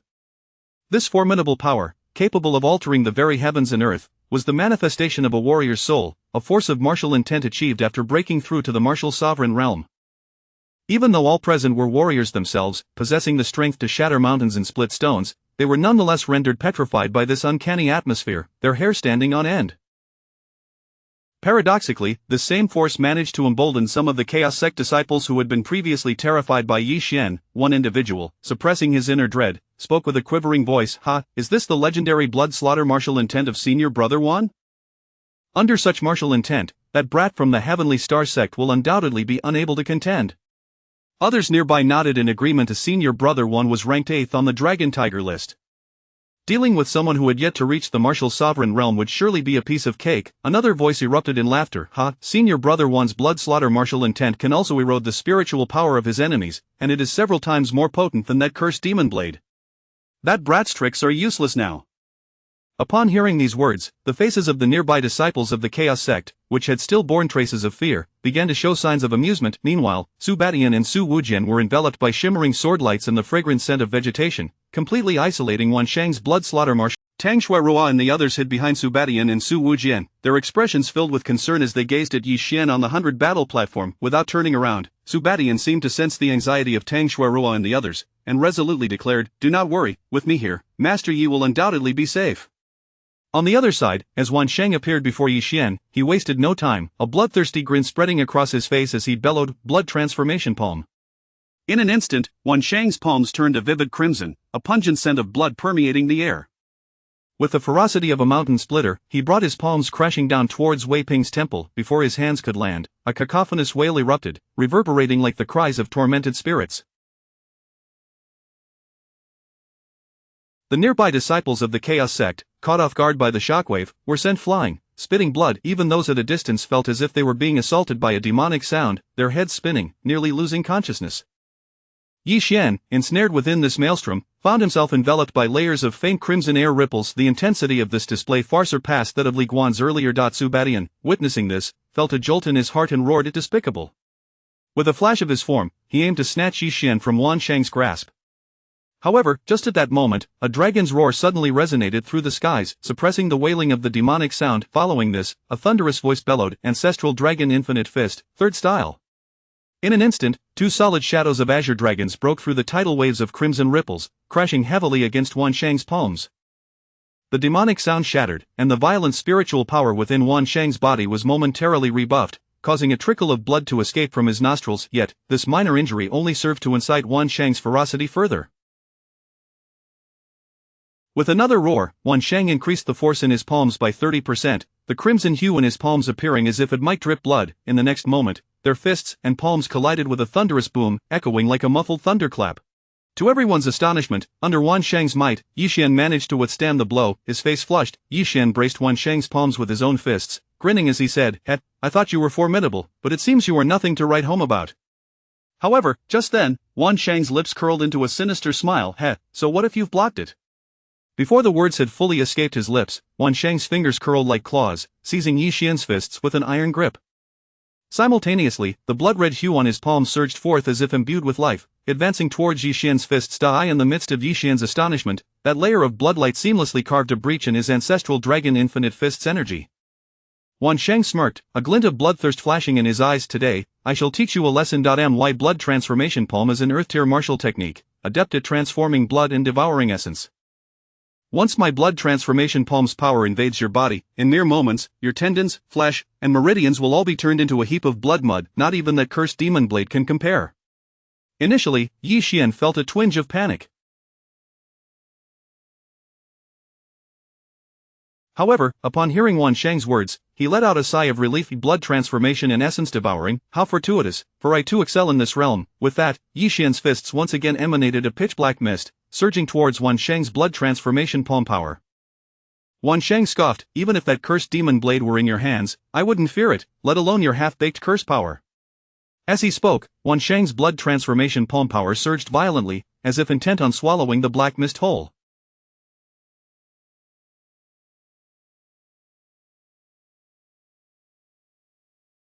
Indeed, as Wan Shang claimed, that cursed power offered no resistance against the blood transformation palm. In mere moments, it was devoured piece by piece. Yi Xian felt an odd force invade his fists, seemingly poised to drain the blood energy from within them entirely. Observing this, Wan Shang wore a triumphant expression, his gaze towards Yi Xian resembling that of a predator eyeing its prey. Yet, at this juncture, Yi Xian's expression remained unchanged, a hint of amusement flickering in his eyes. Is that so? As the words left his lips, Yi Xian, instantly, the blood transformation palm power that had just infiltrated Yi Xian's flesh dissolved like snow under the sun. Before Wan Shang could react, the overwhelming force of devouring surged from Yi Xian's fists into Wan Shang's body.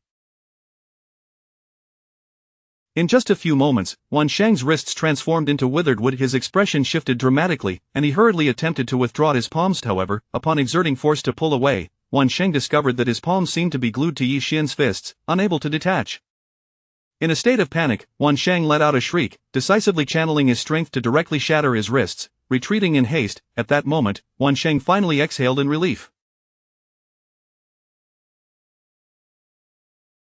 Raising his head, he looked at Yi Xian with lingering trepidation, a wave of greed surging within him. This brat's strange technique is even more formidable than my Earth-tier martial technique, blood transformation palm. Could it possibly be a heaven-tier martial technique?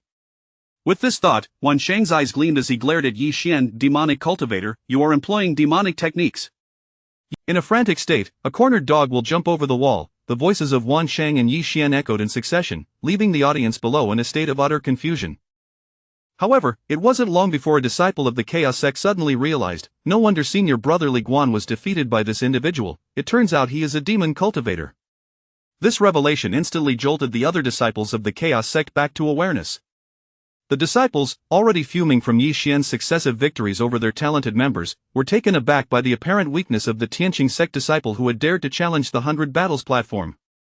Yet, he had managed to triumph over their elite. Upon hearing Wan Shang utter the term demon cultivator, clarity dawned upon them. It is well known that the methods of demon cultivators are unscrupulous, prioritizing speed and power in cultivation, often leading to bizarre and perilous results. This perfectly explained the downfall of their seniors. Only this could make sense. In an instant, the disciples of the Chaos Sect, who were on the brink of being shattered by Yi Xian's prowess, seized upon this lifeline with fervor. That cursed power of his is evidently malevolent. Who would believe he isn't a demon cultivator? They cried. This demon cultivator is audacious enough to wreak havoc within our Chaos Sect. He truly does not know the meaning of danger. All brothers and sisters, we must eradicate this fiend. Let us slay this demon spawn on the spot. Indeed, and what of the Tianqing Sect? They may well have been infiltrated by this demon. Senior brother Sikongqing likely discovered some evidence, which is why he met his demise. In an instant, the originally volatile disciples of the Chaos Sect exploded with rage. A large number of them, faces ablaze with fervor, drew their weapons, ready to storm the 100 Battles platform to slay Yi Xian.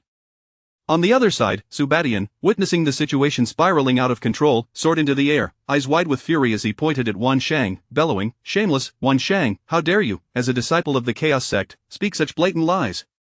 His voice, laced with spiritual energy, crashed like thunder. Su Wuji, with a cold smirk, joined Su Baishan's side and remarked, "Wan Shang, with your blood-soaked martial intent, how dare you accuse others of being demon cultivators? Do you truly believe the eyes of the world are blind?"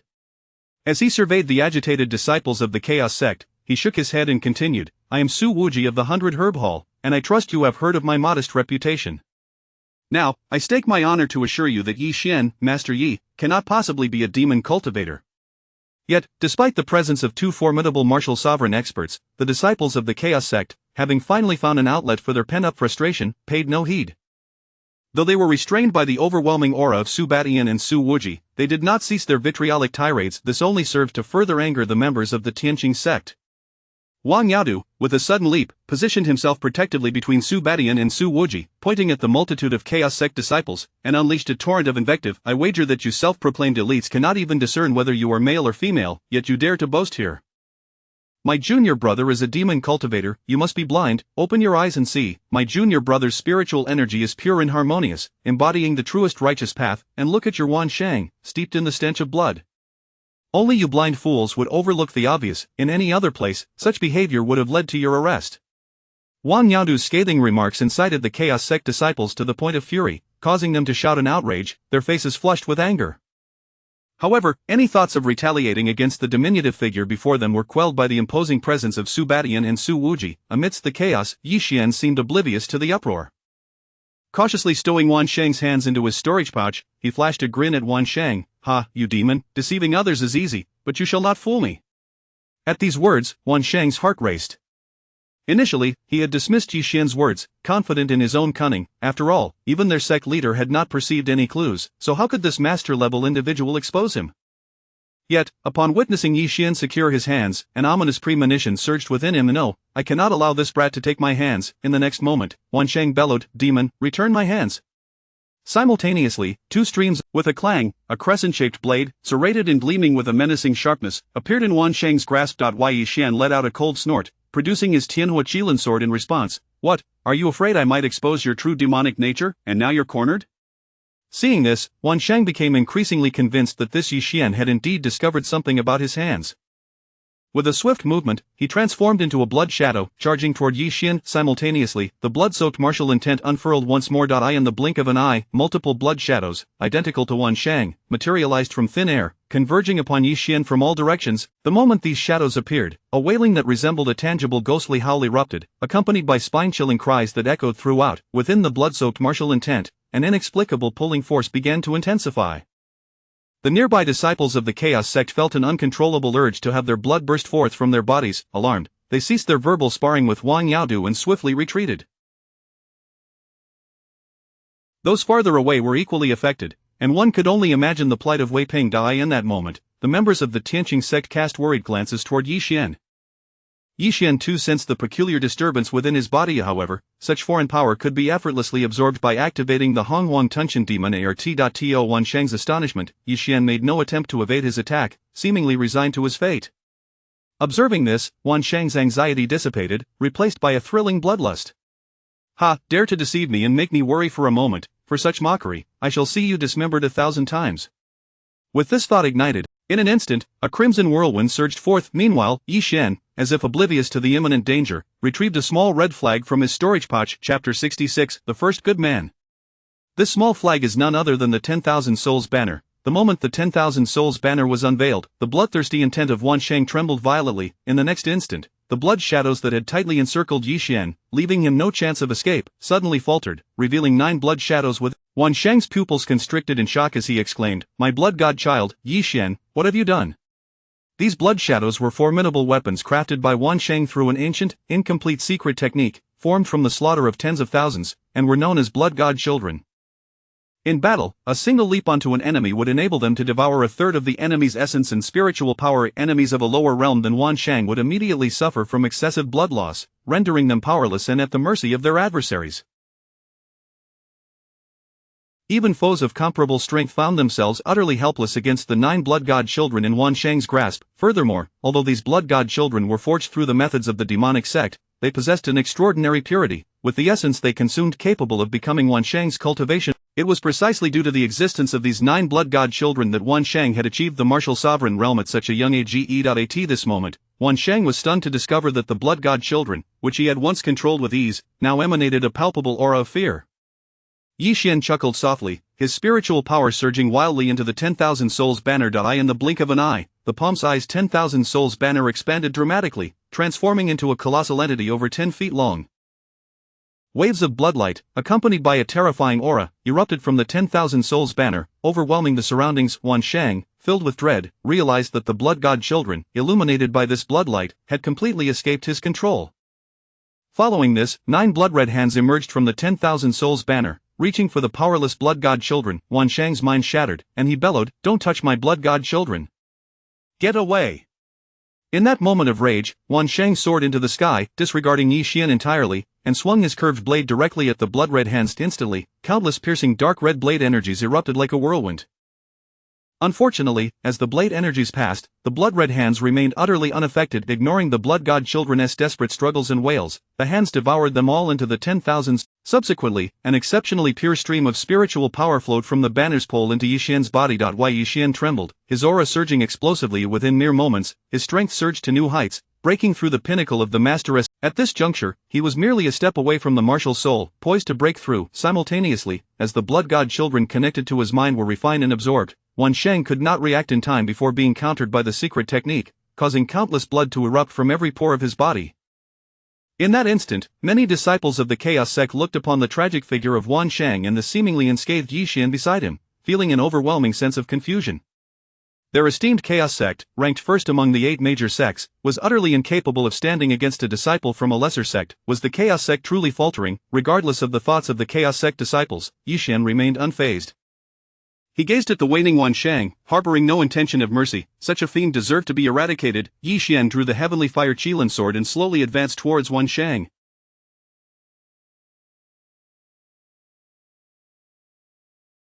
Sensing Yi Xian's resolute murderous intent, Wan Shang's heart raced in panic. Opening his mouth, blood gushing forth, Wan Shang laboriously uttered, "Yi Xian, we have no grievances or enmities, why must you pursue my annihilation? Spare my life, and I promise to repay you in the future." Yi Xian, uninterested in further dialogue, continued his approach without hesitation, the edge of his heavenly fire Qilin sword shimmering with a hint of blade energy. Seeing this, Wan Shang could no longer afford to hesitate. He desperately channeled his last remnants of spiritual power to shatter a jade token at his waist, bellowing, "Sect Master, save me." This jade token was connected to his life token left within the sect, capable of recording the visage of anyone who killed its owner in trance. Now, as Wan Shang shattered this jade token at the sect's entrance, it would naturally alert the sect master of the Chaos sect. Upon witnessing this, Yi Xian's eyes flashed with a fierce glint.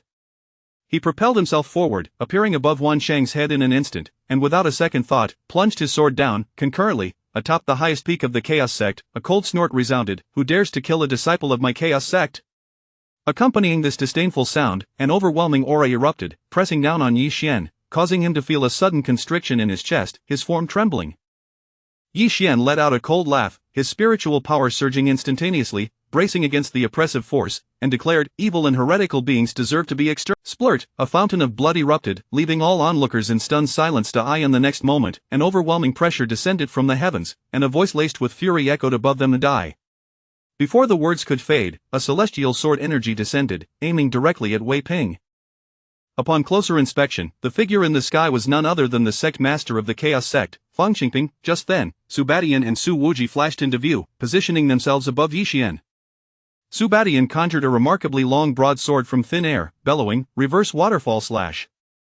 A magnificent and grand sword energy surged upwards, colliding heavily with Fang Qingping's sword energy. With a resounding boom, Su Baishan's sword energy struck Fang Qingping's sword energy, followed closely by Su Wuji's cauldron, which also met the attack. Through their combined efforts, Fang Qingping's strike was forcefully thwarted.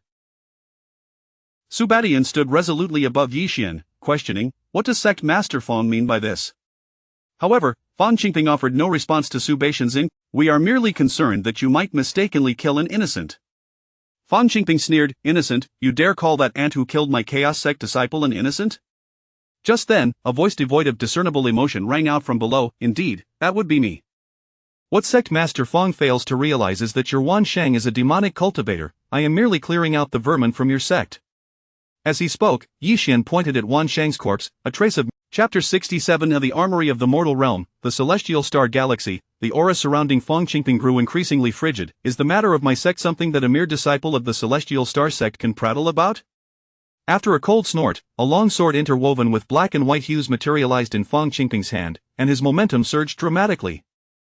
Witnessing this, Su Badian and Su Wuji exchanged alarmed glances and hastily spoke up. "Fang sect leader, how can you, in your position, bully those beneath you? Are you truly willing to defy the world and harm the younger generation?"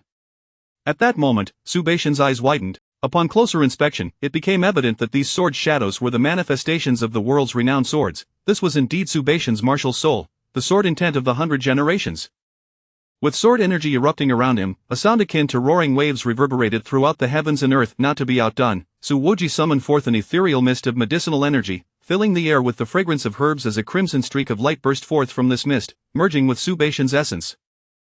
In an instant, Su Baishan's power surged by 30%. This was the essence of Su Wuji's martial soul, the spirit of 100 herbs, renowned for its supportive prowess. With Su Wuji's assistance, Su Badian appeared even more composed.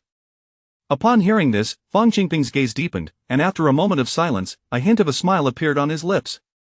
"Ah, what a sharp tongue you possess, Da. In that case, let us set aside the matter of my disciple Wan Shang for now. However, it remains a fact that Yi Xian has slain a disciple of my chaotic sect. If Yi Xian wishes to challenge my disciples, then I shall grant him that opportunity, allowing the world to witness the strength of my chaotic sect's disciples. Should he falter, he must not blame me for my lack of mercy." At these words, Su Badian could not help but breathe a sigh of relief. Below, Yi Xian felt an inexplicable sense of unease.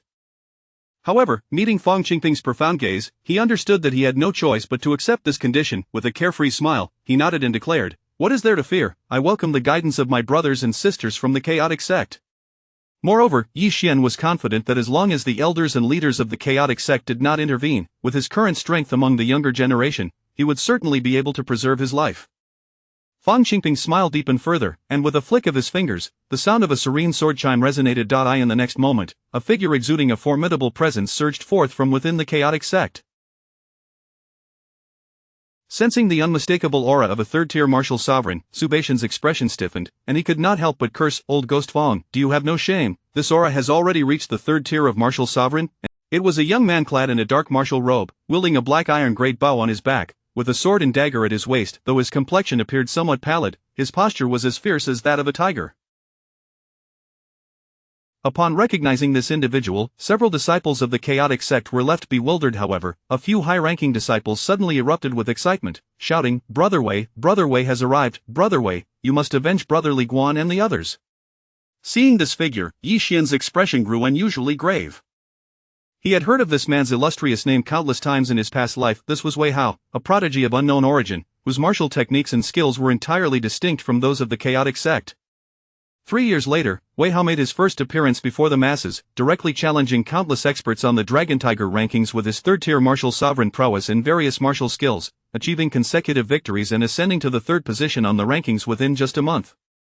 A year later, he broke through to the fourth tier of martial sovereign and successfully claimed the top position with mid-tier martial sovereign strength. Subsequently, he dominated the rankings for 5 consecutive years, eventually becoming the youngest elder in the history of the chaotic sect. Speculation had arisen that Wei Hao was a disciple of a top family from another state, who had fled to Langjia County and was fortuitously taken in by the chaotic sect. Wei Ping had not anticipated that Wei Hao had already arrived at the chaotic sect 3 years before he made his appearance in his past life. However, even in the face of such perilous circumstances, Yi Xian felt a flicker of hope igniting within him, and a fierce battle intent surged in his heart. In his past life, Wei Hao had been a phoenix soaring high above, while he himself was barely worth mentioning, yet in this life, he had the opportunity to battle such a prodigy. In the blink of an eye, Wei Hao stood upon the battered battle platform. Upon hearing Su Badian's voice, Ge Changqing's vision darkened as he uttered in disbelief, "A third-tier martial sovereign? It's over, it's all over." Tang Shuiao's complexion turned as pale as paper. In stark contrast, the disciples of the chaotic sect, witnessing Wei Hao's overwhelming aura, felt their once-numb hearts reignite with fervor.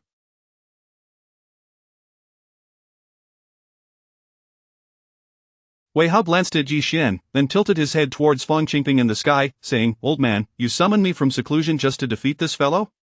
Remarkably unfazed by being referred to as old man, Fang Qingping nodded and replied, "Precisely, eliminate this individual, and I shall." "Unfortunately for you, you have crossed paths with me." With that, Wei Hao unsheathed his sword and dagger from his waist. An overwhelming aura of a martial sovereign instantly enveloped the area. Contrary to Wei Hao's expectations, Yi Xian displayed no signs of panic. Instead, he drew his heavenly fire Qilin sword, brimming with fighting spirit, and declared, "If we are to fight, let us do so without further ado." Seeing this, Su Badian's face turned ashen, and he swiftly descended. However, just as Su Badian moved, Fang Qingping gradually raised the black and white interwoven long sword. The sword sliced through the void, resonating with a haunting melody that echoed through the skies.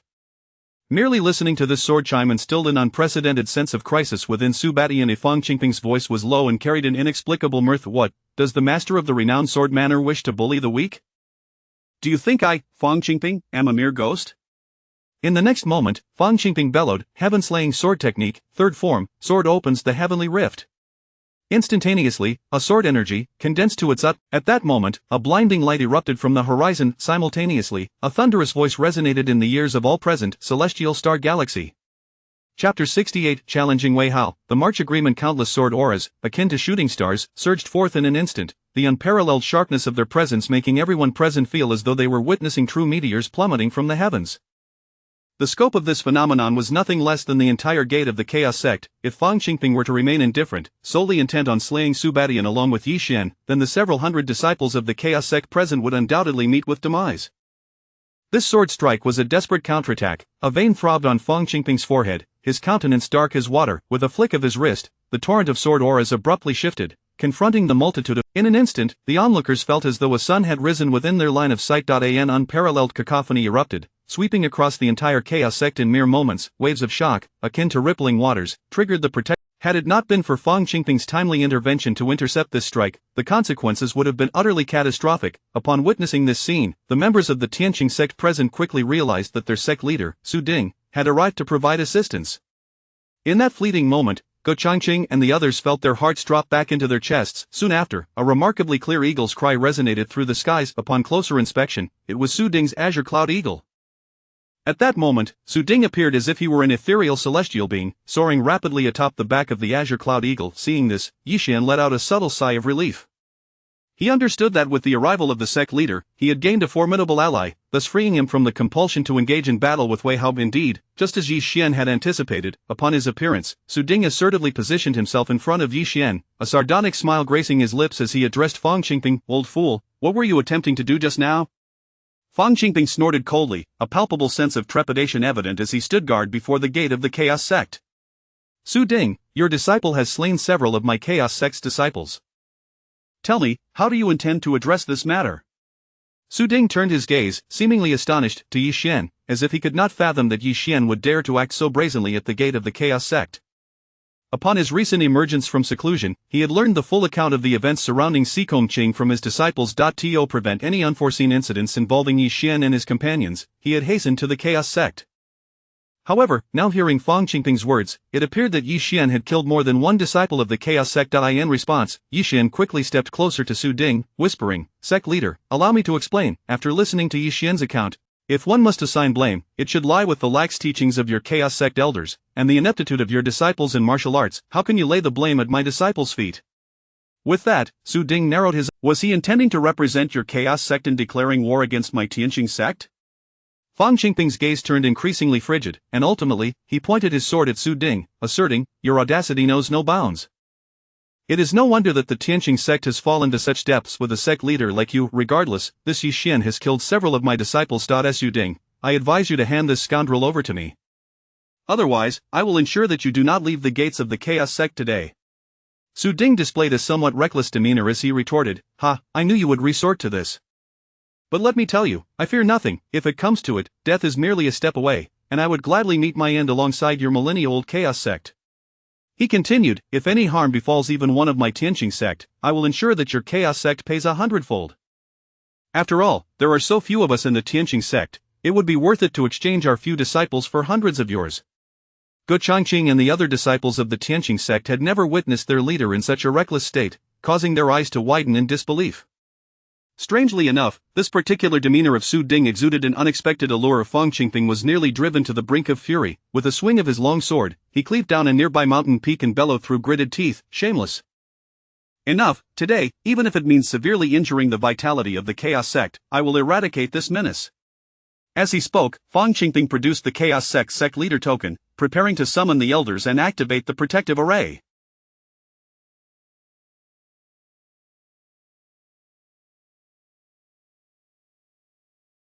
Just as the situation threatened to spiral out of control, Yixian suddenly interjected, "I am willing to duel with Wei Hao, should that be acceptable." At these words, it was as though a pause button had been pressed. Fang Qingping's actions came to an abrupt halt. Su Ding's expression shifted to one of astonishment as he exclaimed, "Yixian, do not act foolishly." Yixian responded with a slight smile, "However, to pit me against Wei Hao, who is at the third level of the martial sect, would be grossly unfair. Therefore, I request a period of 3 months, after which, let us engage in this duel once more, shall we?" Chapter 69 Secrets of the Past, the Divine Weapon of All. The latter, momentarily taken aback by Yixian's bold challenge, soon displayed a glimmer of derision in his gaze, as if he regarded Yixian as a fool. Meanwhile, Su Ding, Su Badian, and others were growing anxious. Before Fang Qingping could respond, Su Baishan's voice suddenly echoed in Yixian's ear, "Yixian, you must think this through before you speak." Simultaneously, Su Ding's voice also pierced through to Yixian. "Yixian, do not worry. That old man Fang is merely posturing, he does not dare to go all out against me. That Wei Hao is at the third level of martial arts. If you wish to contend with him, you must at least reach the martial realm. 3 months to condense the martial soul and achieve the essence of a warrior is utterly impossible." Even Su Wujia's voice resonated in Yixian's ear, "Master Yi, you are being foolish. As alchemists, we are of noble standing and do not need to resort to violence. Rest assured, my Baichao Hall is a branch of the Alchemist Guild, which holds influence not only in Langya Prefecture but also in other states. At worst, I can recommend you to become an official member of the Alchemist Guild. In that case, even if Fang Qingping were given 100 times more courage, he would not dare to lay a hand on you. At the same, to avoid prolonging the matter, Fang Qingping spoke directly. Very well, you are quite the young man, I shall give you 3 months. Before Fang Qingping could finish his sentence, a haunting sound of a sword echoed, intending to interrupt his forthcoming words. The one who drew the sword was none other than Su Ding, who abruptly turned to fix his intense gaze upon Fang Qingping, articulating each word with precision. Fang Qingping, do you truly believe that my Tianqing sword is ineffective? Fang Qingping, however, merely smiled derisively, gripping the sect leader's token and activating the protective array of the Chaos Sect, securing both the disciples and the mountain gate. Subsequently, his voice carried an alluring undertone as he proclaimed, 3 months hence, I shall invite the 8 sects to witness this battle. Regardless of whether you or our sect's Wei Hao emerges victorious, I shall present a key to the secret realm of Hunyuan Heaven as a reward. Upon hearing this, everyone present was momentarily stunned, even Su Ding and the others were taken aback. In Langya Prefecture, who was unaware that the inheritance of the Chaos Sect stemmed from the secret realm known as Hunyuan Heaven. Moreover, it was rumored that within Hunyuan Heaven, alongside the fundamental secret technique of the Chaos Sect, there existed a legendary artifact known as the Divine Weapon of All Things. Since the founding of the Chaos Sect, countless disciples had ventured into Hunyuan Heaven in search of fortune, hoping to retrieve this divine weapon. Over the years, while some disciples had made minor gains, thus, Hunyuan Heaven had long been regarded as a forbidden domain of the Chaos Sect, impervious to the touch of outsiders. Yet Fang Qingping was not so generous as to willingly offer the key to the secret realm as a prize. In truth, after many years, Hunyuan Heaven was on the verge of collapse. The relics of the sect within were in a state of utter ruin, and the previous sect leader had already concluded that no divine weapon existed within Hunyuan Heaven. Fang Qingping had merely invoked this as a bait to prevent Yi Xian from being swayed by those old fogies. When the sect leader of the Chaos Sect, Fang Qingping, expressed his willingness to offer the key to Hunyuan Heaven as a reward, astonishment among all present, only Yi Xian's expression remained unperturbed, even tinged with disdain. In his previous life, a significant event had transpired within the Chaos Sect. Roughly a decade later, Hunyuan Heaven suddenly collapsed. Subsequently, the Tianqing sect fell into decline, and Yi Xian himself, akin to a lost dog, wandered restlessly. And nevertheless, amidst such turmoil, he had caught wind of a rumor of Fang Qingping had encountered an opportunity, breaking through. Now, reflecting upon it, the emergence of the divine weapon came not before nor after, but precisely following the collapse of Hunyuan Heaven. Perhaps this divine weapon had only revealed itself after the destruction of Hunyuan Heaven. Contemplating this, a thought ignited within him. If I could enter Hunyuan Heaven, might I unearth the divine weapon beforehand? Gradually, a fervent flame ignited in Yi Xian's eyes. Simultaneously, upon hearing Fang Qingping's declaration, Su Ding was equally astonished. It was then that Yi Xian abruptly interjected, "Sect leader, trust me." Su Ding turned to gaze at Yi Xian, whose eyes sparkled like 2 luminous orbs, and for a moment, he found himself at a loss for words. With a sigh, he resigned himself to Yi Xian's impetuousness. Subsequently, Yi Xian flashed a smile and addressed Fang Qingping. Sect leader Fang, you are truly generous. If so, let us agree, 3 months hence, I shall contend with your sect's Wei Hao to determine victory. Having observed the reactions of all present, Fang Qingping's lips curled into a subtle smile. A gentleman's word is his bond. Soon after, Yi Xian, Ge Changqing, and others, accompanied by Su Ding, returned to the Tianqing sect atop the Emoyan Eagle. Upon arrival, Su Ding disregarded Ge Changqing and the others, leading Yi Xian directly to his cave dwelling. Su Ding's cave was situated deep within the earth, 1,000 meters below the surface. The abode was remarkably austere, devoid of any decorative embellishments save for the bare essentials. It bore little resemblance to the dwelling of a sect leader. Furthermore, the surrounding spiritual energy was dense, and upon entering Su Ding's cave, Yi Xian felt a slight suffocation. In contrast, Su Ding appeared to relax upon returning to this space. This prompted Yi Xian to recall that in his previous life, just before Su Ding's demise, he had been perpetually surrounded by an icy aura, leading Yi Xian to speculate. Could the sect leader's death be linked to this? Yet Su Ding remained oblivious to Yi Xian's thoughts. After bringing him here, Su Ding wasted no time and directly posed a question. Yi Xian, do you know why the number of martial artists at the martial... Chapter 70 Journey to Qingzhou, the ancient family's recruitment of a son-in-law in the realm of martial arts. The paths of martial masters and great masters are primarily focused on the tempering of the body, honing of one's vital energy. Once this physique is established, it naturally nurtures the soul. When martial intent is born, the soul becomes enlightened. Only when the soul is condensed and transformed into the essence of martial arts can a martial artist break through from the great master realm to the martial sovereign realm. Su Ding's thorough and insightful explanations have elucidated the concept of the martial soul and the martial artist's intent for Yi Xian. However, This clarity left Yi Xian feeling somewhat perplexed. According to Su Ding, nurturing the soul is a gradual process. Aside from consuming elixirs, the only method lies in the daily practice of one's martial techniques to refine and temper the soul. During this process, the martial techniques practiced by the martial artist naturally meld into the soul, creating a unique martial intent belonging solely to the practitioner. For instance, Wan Sheng has perfected the blood hand technique to its pinnacle, thus cultivating his own blood slaughter martial intent.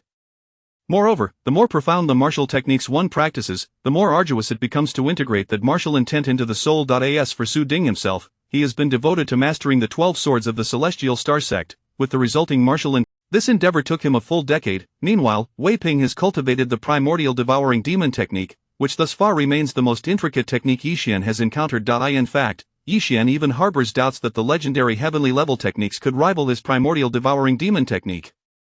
This realization left Yi Xian in a dilemma. It seemed nearly impossible to integrate the martial intent of the primordial devouring demon technique into his soul within the span of 3 months.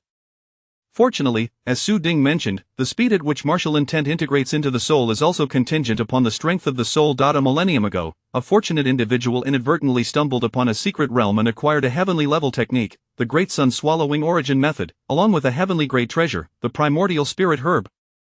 The combination of these two allowed this fortunate soul to ascend to the martial sovereign realm within a month, eventually becoming a formidable martial emperor. In other words, if Yi Xian's soul were sufficiently robust, he might indeed break through to the martial sovereign realm within 3 months. The task of enhancing the soul might appear insurmountable for others in Langia County, but for Yi Xian, there was a glimmer of hope. Within his memories, the Wandan treasure record contained several elixirs designed to nourish the soul. Thus, Yi Xian promptly took his leave, returning to his chamber to meticulously examine the Wandan treasure record. After some time, Yi Xian had thoroughly perused the record, a wry smile appearing on his face. As he had anticipated, the Wandan treasure record indeed catalogued numerous elixirs for soul nourishment. However, it was unfortunate that these lower-tier elixirs could only subtly nurture the soul due to its inherent fragility. To elevate an ordinary martial artist's soul to the level capable of breaking through to the martial sovereign realm within 3 months, the elixirs would need to be at least of 6th rank.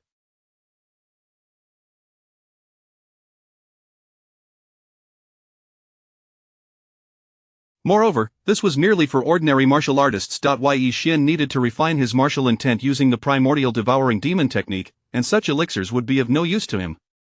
Yet, fortune does not entirely forsake those in need. In the Wandan treasure record, the head of the ancient family, Gushana, had alluded to a 1,000-year-old in-soul ginseng growing in the ancient family's spiritual fields.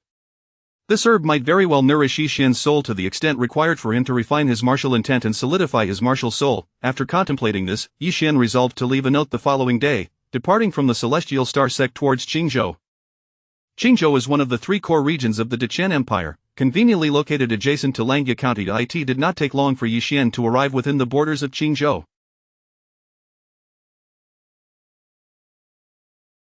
However, he recalled that within Qingzhou resided Gu Shanha's nemesis, Xiao Wanshan. Therefore, upon entering Qingzhou, Yi Xian donned the garb of a low-ranking alchemist, concealing his identity as he made his way towards the ancient family's domain. As Yi Xian drew nearer to the ancient family, he noticed an increasing number of alchemists in the vicinity. Moreover, judging by their accents, it was evident that they were not locals of Qingzhou. Initially, Yi Xian paid little heed to this phenomenon. After all, the alchemist tower was situated within Qingzhou, and it was entirely normal for alchemists to be present in the region.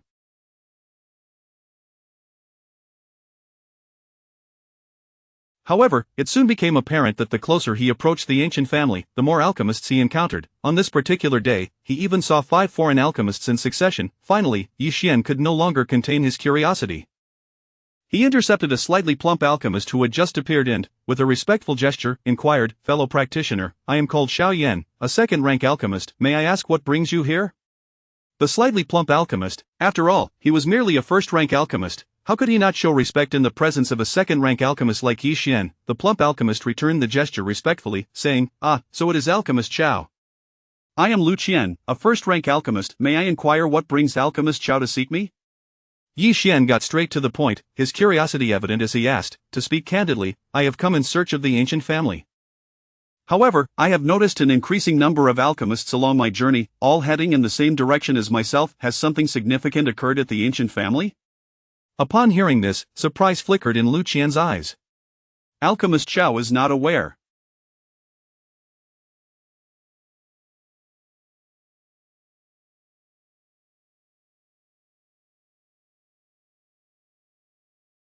The ancient family is soon to hold a recruitment event for alchemists. Apart from those wishing to marry the ancient family's esteemed daughter, Gu Linger, most others are merely here to partake in this grand alchemical gathering, much like myself. Yi Xian's heart raced at this revelation.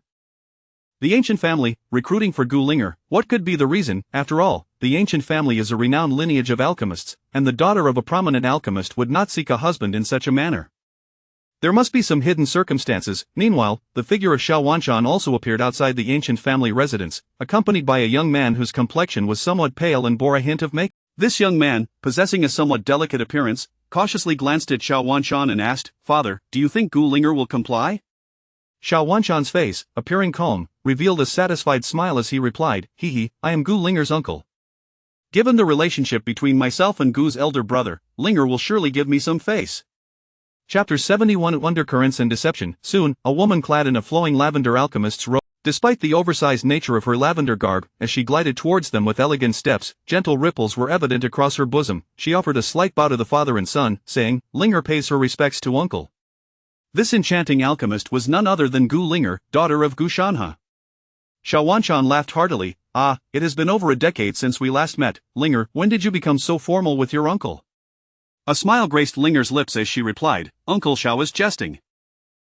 I am now the young master of the Gu family, no longer that carefree little girl." Xiao Wanshan, with a tinge of nostalgia, remarked, "Indeed, it has been 8 years since Gu Xiong went missing. You have endured much during these years." After exchanging pleasantries, Xiao Wanshan slightly turned to reveal the young man behind him, addressing Gu Linger. "Linger, do you recognize this person?" This time, knowing I would assist my niece in hosting this alchemical conference, he specifically asked me to bring him along. At this, a flicker of pain crossed Xiao Wanshan's gaze as he added, "By the way, I haven't inquired yet, what exactly is happening with the Gu family? How is it that my esteemed niece is conducting this alchemical matchmaking?" Gu Linger, maintaining her calm demeanor, chose not to directly respond, instead suggesting, "Uncle and brother have traveled a long way and must be weary. Perhaps a refreshing bath is in order, and after a short rest, we can discuss this matter?" Xiao Wanshan regarded the composed Gu Linger, a hint of intrigue flashing in his eyes, yet maintaining a neutral expression. He nodded. That would be a... Unbeknownst to her, however, Xiao Chen's gaze remained fixated on her subtly swaying waist, a glimmer of desire almost spilling from his eyes. After accommodating Xiao Wanshan and Xiao Chen in the most lavish courtyard of the Gu residence, Gu Linger shared a few cups of tea with them before excusing herself, citing urgent matters.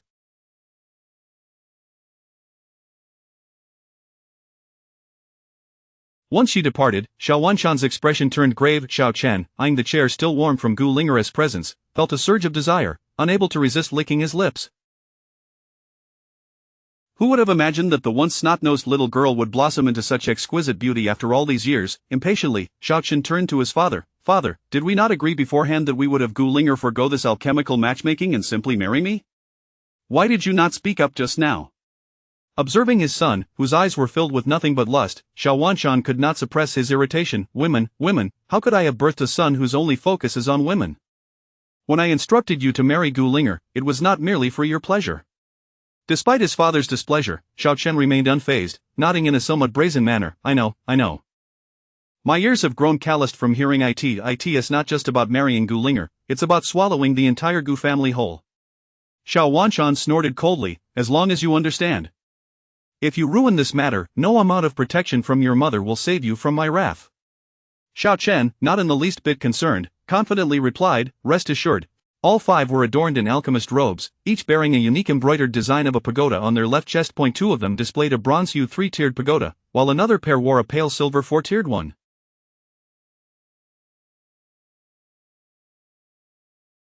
The eldest among them, distinguished by age spots on his face, bore a radiant silver 4-tiered pagoda. The others suddenly regarded him as their leader. Ji Linger respectfully bowed before the 5 elders. "Esteemed clan elders, the head of the Xiao family, Xiao Wanshan, has graciously accepted our invitation. Might I inquire when we shall host a banquet to welcome my uncle?"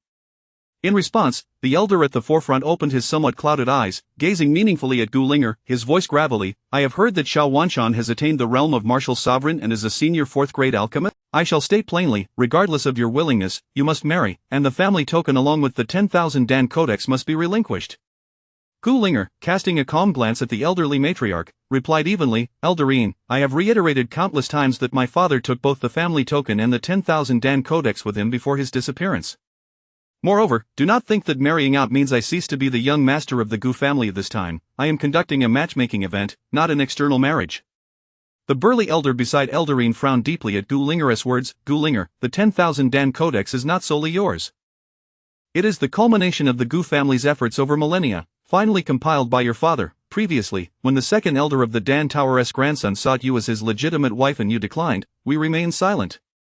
However, do not think that by hosting this alchemical matchmaking, you can retain your status as the young master of the Gu family. You must surrender the family token and the codex, whether you wish to or not. Chapter 72.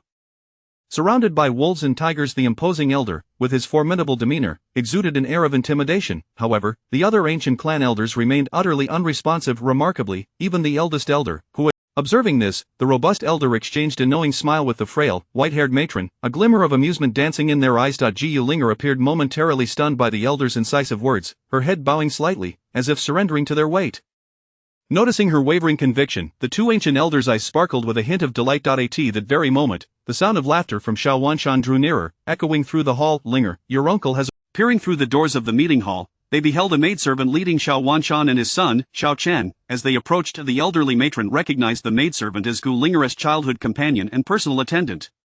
Realizing this, she understood that Xiao Wanshan and Xiao Chen had been summoned by Gu Linger in advance. As they sensed the overwhelming presence emanating from Xiao Wanshan, both the matron and the sturdy elder found themselves momentarily. Typically, the clan elders of the Gu family could assert their status and proficiency in alchemy to maintain a position of superiority against outsiders. Even when faced with the governor of Qingzhou, they could navigate the situation with ease. Yet, now they were confronted by Xiao Wanshan, a fellow fourth-tier alchemist whose might had reached the realm of martial sovereign, one of the most formidable figures in all of Qingzhou.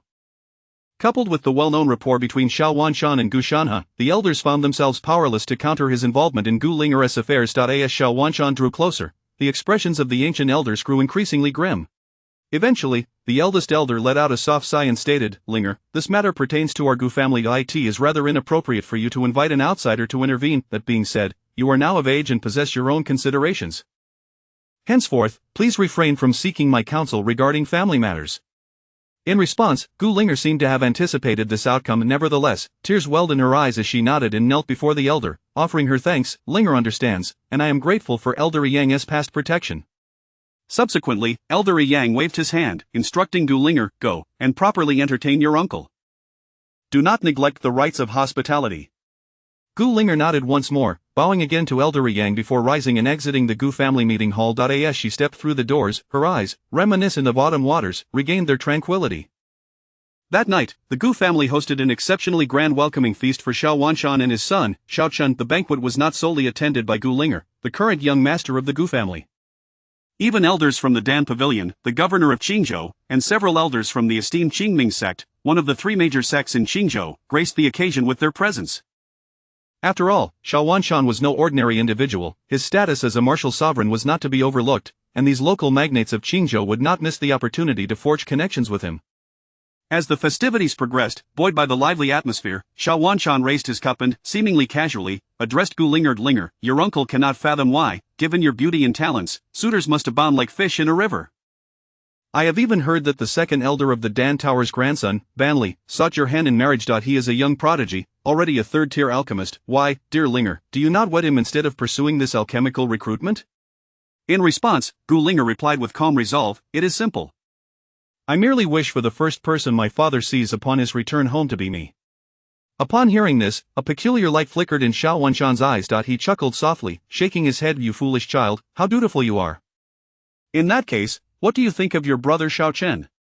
Gu Linger appeared taken aback by Xiao Wanshan's suggestion, her hand momentarily pausing with her cup. Meanwhile, Xiao Wanshan, seizing the moment, continued with a hint of persuasion. After all, my family has many sons.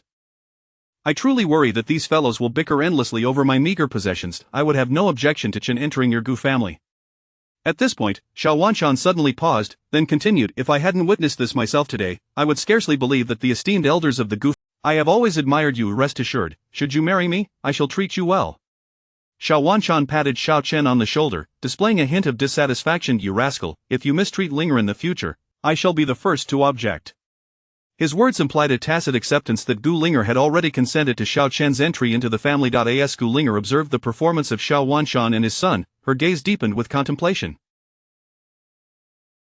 Despite Xiao Wanshan's lengthy discourse, he had yet to receive a response from Gu Linger, leading him to feel a tinge of discontent. Nonetheless, he masked it well, turning to laugh heartily. Perhaps I've had a bit too much to drink and have become somewhat reckless. Do not take offense, Linger. In response, Gu Linger fell silent for a moment before a smile graced her lips. It is nothing, merely jest. However, Xiao Wanshan shook his head. This is no jest. These are my heartfelt words. I wonder how you truly feel, Linger. As he spoke, a subtle yet potent pressure emanated from him, directed solely at Gu Linger. As time passed, this pressure intensified.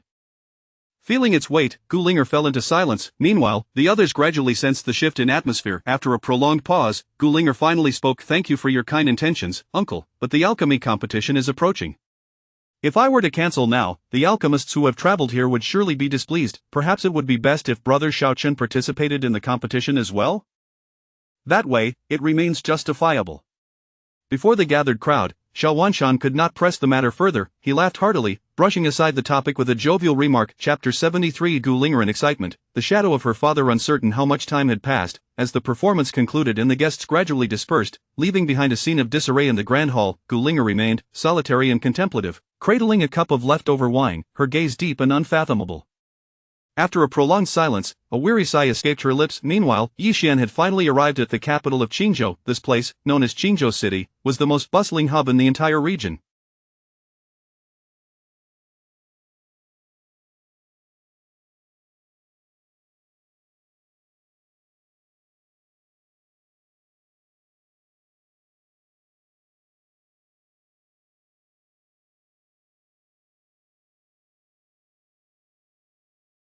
Within it resided the three major sects and five prominent families of Qingzhou. The Gu family, of course, was one of these five influential clans, and additionally, Qingzhou City housed the most esteemed alchemical force within the Dechen dynasty, the headquarters of the Dan Tower.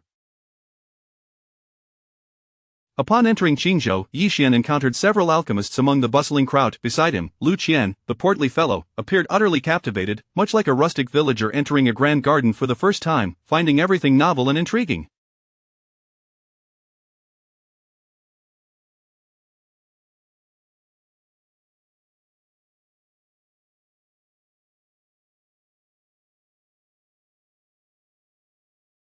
Initially, Yi Xian had no intention of traveling alongside Lu Qian. However, Lu Qian, upon recognizing Yi Xian as a second-tier alchemist, persistently clung to him, refusing to be left behind. Although Lu Qian's alchemical skills were somewhat lacking, he was well informed about the affairs of Qingzhou's various factions, including the Gu family and the Xiao family, able to recount their matters with clarity.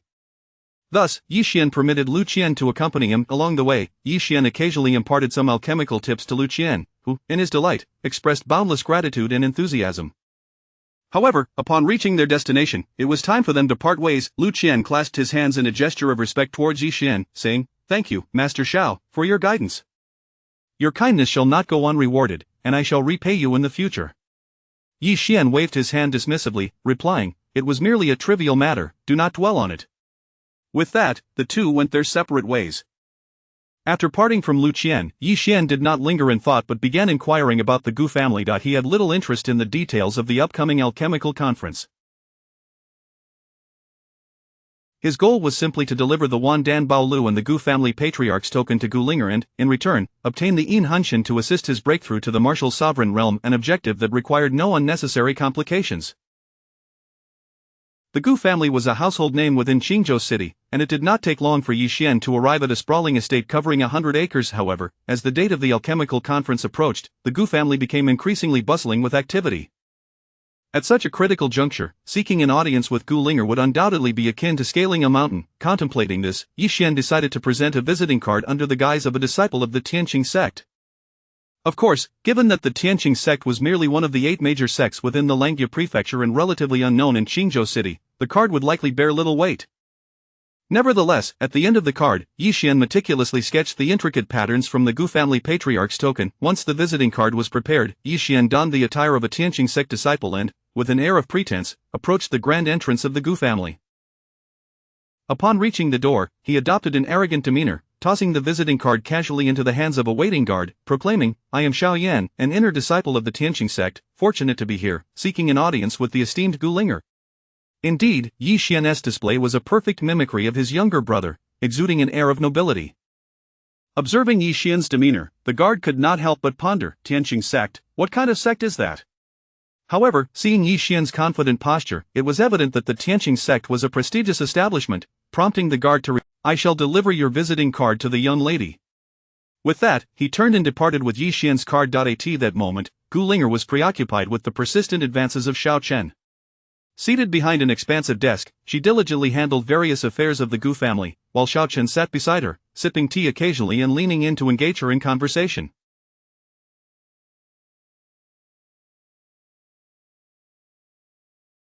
Each time, Gu Linger would offer a polite smile, her hands remaining busy while she conversed. In truth, Xiao Chen had meticulously groomed his somewhat effeminate features this morning for his visit to Gu Linger. Despite having discerned the ulterior motives of the Xiao family from the previous day's events, Gu Linger maintained a facade of composure, engaging Xiao Chen with a gentle demeanor. However, as time wore on, Xiao Chen inched closer, and now their chairs were nearly touching. At a glance, their proximity appeared to suggest a delightful exchange, yet, Linglong, the maid who had grown up alongside Gu Linger, could easily see that her mistress was enduring great discomfort.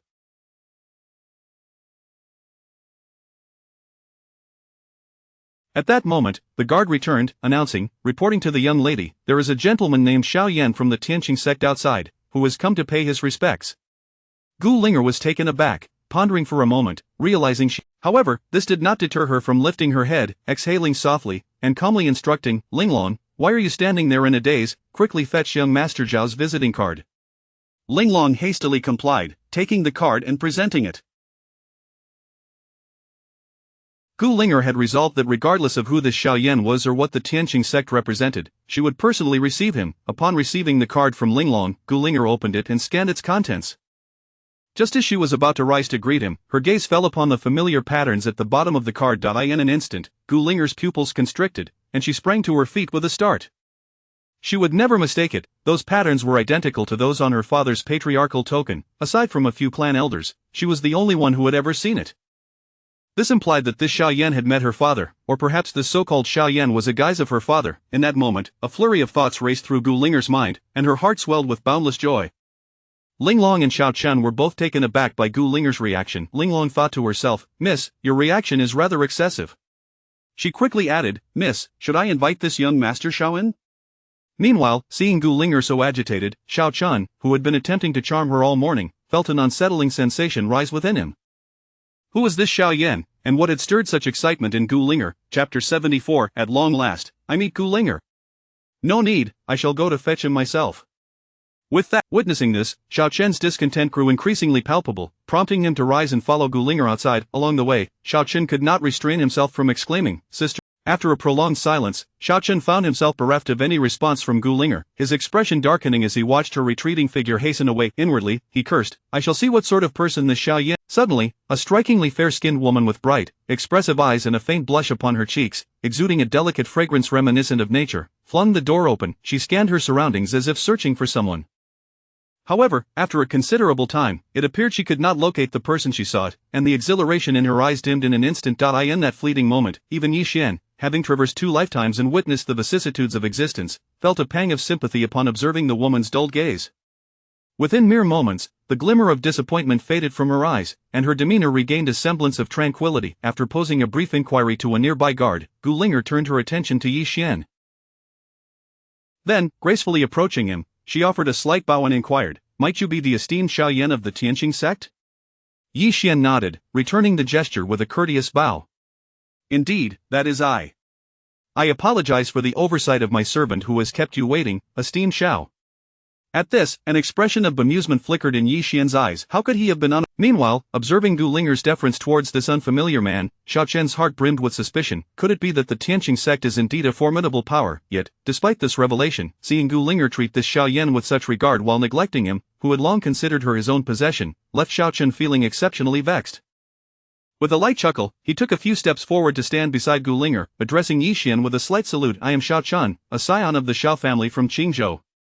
Ha, it is quite an oversight not to have welcomed you properly, esteemed Xiao. I have long heard of the Tianqing sect's renown, and to meet you today is a fulfillment of my wish.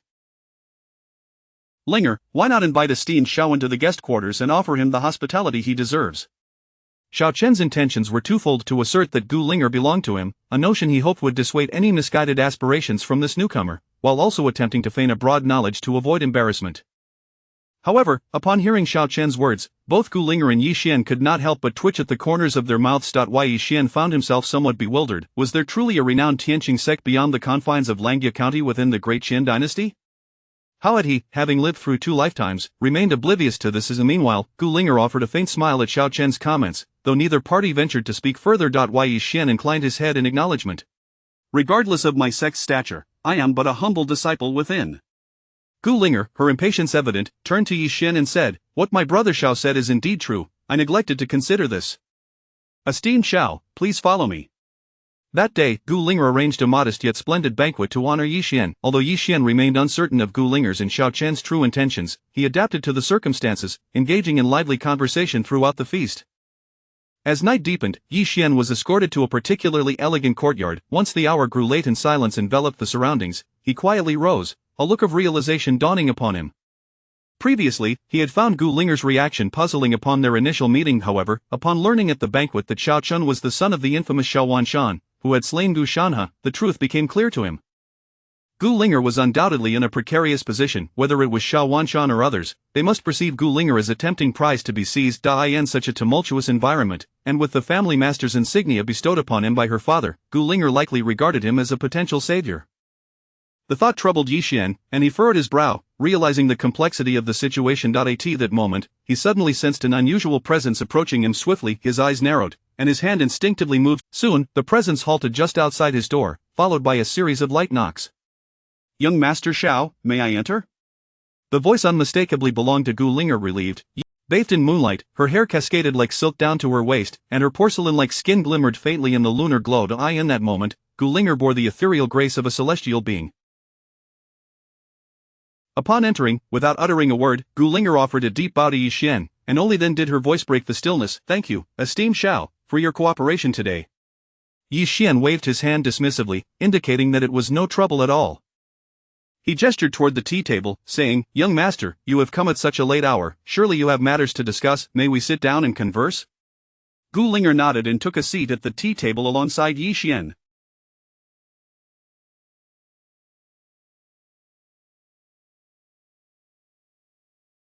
They lapsed into silence for a moment. As she regarded Yi Xian, Gu Linger hesitated to broach the subject of her father's fate. After a brief pause, her lips parted, and she hesitantly asked, "How did you come to know of the insignia of my family's master?" Yi Xian, without any intention of keeping her in suspense, promptly produced the Gu family masteress insignia from within his robe and handed it to Gu Linger. Alongside it, he also presented her with a copy of the Wandan Baolu that he had previously transcribed. Upon seeing these 2 items, Gu Linger's mind suddenly blanked, a wave of realization washing over her.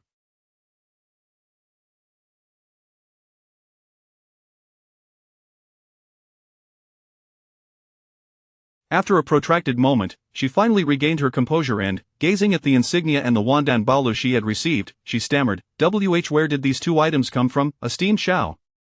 Chapter 75. Misunderstandings in Gu Linger's intentions. Upon hearing this, Yi Xian fell silent for a moment. He then retrieved the letter penned by Gu Shanhe from his storage ring and handed it to Gu Linger. Gu Linger was momentarily taken aback, her slender fingers trembling slightly as she accepted the letter from Yi Xian. As she read, tears streamed uncontrollably from her eyes. Although she had harbored a foreboding sense of dread upon seeing the Wandan Baolu and the decree from the head of the Gu family, she had clung to hope until now, unwilling to accept the possibility of her father's demise. However, upon reading the letter, she was finally confronted with the grim confirmation of her father's death. The news of Gu Shanhe's passing shattered the resolve that Gu Linger had maintained for so long.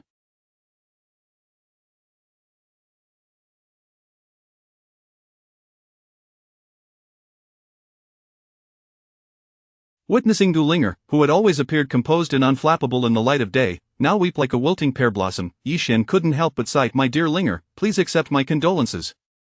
Gu Linger paid him no heed, clutching the letter to her heart and bowing her head in tears. Gradually, her sorrow deepened into unrestrained grief. Suddenly, her complexion drained of color, and a surge of spiritual energy erupted violently within her. In the next moment, she coughed up a mouthful of blood and collapsed to the ground with a thud. Seeing this, Yi Xian's expression shifted dramatically. He swiftly dashed to Gu Linger's side, grasping her wrist to channel his spiritual energy into her for a brief examination. His countenance darkened further as he discovered that her spiritual energy was spiraling out of control. Within a matter of moments, Gu Linger's body was battered by the chaotic energy. Without hesitation, Yi Xian lifted her and laid her gently on the bed, positioning her supine. He then joined his fingers, moving them like lightning to tap on the critical acupoints around Gu Linger's body, infusing her with his refined spiritual energy to safeguard her vital points. As he waved his hands, a gust of wind arose, soon disheveling her garments and revealing her fair skin. Had Gu Linger not been in a state of unconsciousness, she would have surely been at a loss for how to handle such a After a full hour, Gu Linger finally stirred awake. As consciousness returned, she immediately sensed that her clothing had been disturbed. She bolted upright, only to find Yi Xian's candid gaze meeting her own. A profound wave of sorrow surged within her heart once again. Fortunately, Gu Linger had regained her composure. Though still engulfed in sorrow, she was no longer in the same state as before. Observing her resilience, Yi Xian felt a flicker of admiration. Carefully tucking the letter back into her storage ring, Gu Linger's eyes glimmered with deep-seated resentment as she murmured to herself, "Xiao Wanshan, should I not avenge my father's murder? The Wan Dan Bao Lu and the decree from the head of the Gu family are of utmost importance to me. Aside from the reward my father promised, I wonder if there is anything else you desire. Anything within my means, I shall not refuse." Seeing Gu Linger's earnestness, Yi Xian nodded in appreciation and then spoke candidly. "To be frank, I am in urgent need of the 1,000-year soul ginseng from your esteemed family."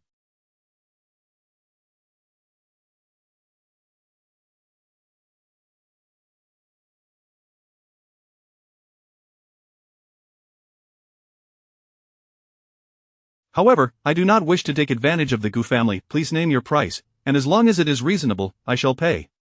To his surprise, a look of embarrassment crossed Gu Linger's face upon hearing this. After a moment of internal conflict, she finally replied, "Indeed, my family possesses 1,000-year soul ginseng, but regrettably, Brother Xiao, it has already been designated as the prize for first place in the alchemy conference." Yi Xian's expression darkened at this revelation.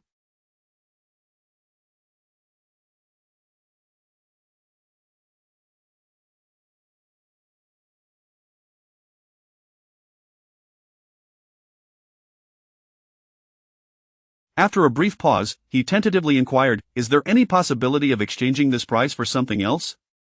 Gu Linger shook her head, explaining, "Although the alchemy conference is organized by my family, many factions have already committed to participating. If the prize were to be altered, the Dan Tower, the governor of Qingzhou, and the three major sects would not consent. Afterward," she added, "is there anything else you seek, Brother Xiao? Aside from the Yin Soul Ginseng, my family can assist you in procuring other items." Hearing this, Yi Xian felt a wave of disappointment wash over him. His desire for the Yin Soul Ginseng stemmed from his need to enhance his spiritual power and to solidify the essence of the Honghuang Swallowing Heaven demonic art, ultimately seeking to transcend into the martial sovereign realm. He could hardly believe that the Gu family possessed anything else capable of aiding his ascension. Noticing the gloom in Yi Xian's demeanor, Gu Linger found herself at a loss for words.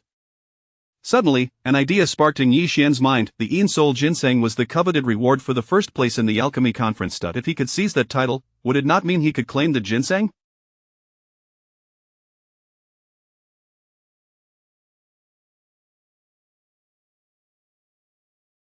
As this thought took root, Yi Xian resolved to share his ambition with Gu Linger. However, just as he was about to speak, he remembered that the alchemy conference was also her family's matchmaking event. To voice his intentions now would be akin to declaring his desire to wed her. No, he already had seen your sister Tang, he could not betray her, thus, he chose to remain silent. Meanwhile, Gu Linger, sensing Yi Xian's silence, found herself contemplating, "With my father gone, what significance do I have remaining in the Gu family? In that case, perhaps I should simply steal the 1,000-year soul ginseng and hand it over to Brother Xiao." With this thought, Gu Linger felt a sense of liberation, yet, she was uncertain if she could indeed steal the ginseng, so after a moment's hesitation, she refrained from mentioning it to Yi Xian, lest she inadvertently disappoint him. In this manner, both individuals found themselves gazing at one another simultaneously, yet neither spoke a word. An awkward atmosphere enveloped the room. After a brief silence, Gu Linger rose first, bowing deeply to Yi Xian once more. "Brother Xiao, time is of the essence. I must take my leave. As for the news of my father's passing, I kindly ask you to keep it confidential." Yi Xian nodded in agreement, stating, "No problem, Miss Linger, consider it as though I were never here." With a grateful nod, Gu Linger vanished in an instant. Once Yi Xian watched her depart, he found himself devoid of any inclination to sleep. As dawn broke, he decided to rise and exited the Gu residence. Chapter 76 Encountering Trouble, a mischievous imp. At this moment, just as dawn began to break, the vast city of Qingzhou was already enveloped in a haze of smoke and fire. Yi Xian casually found a breakfast stall, ordered a serving of wontons, and began to eat leisurely. As he savored his meal, Yi Xian pondered, according to that chubby fellow Lu Qian, any registered alchemist of the Dan Tower. Previously, Yi Xian had paid little heed to this, but he had now resolved to take part in the event. Consequently, he had no choice but to make a visit to the Dan Tower.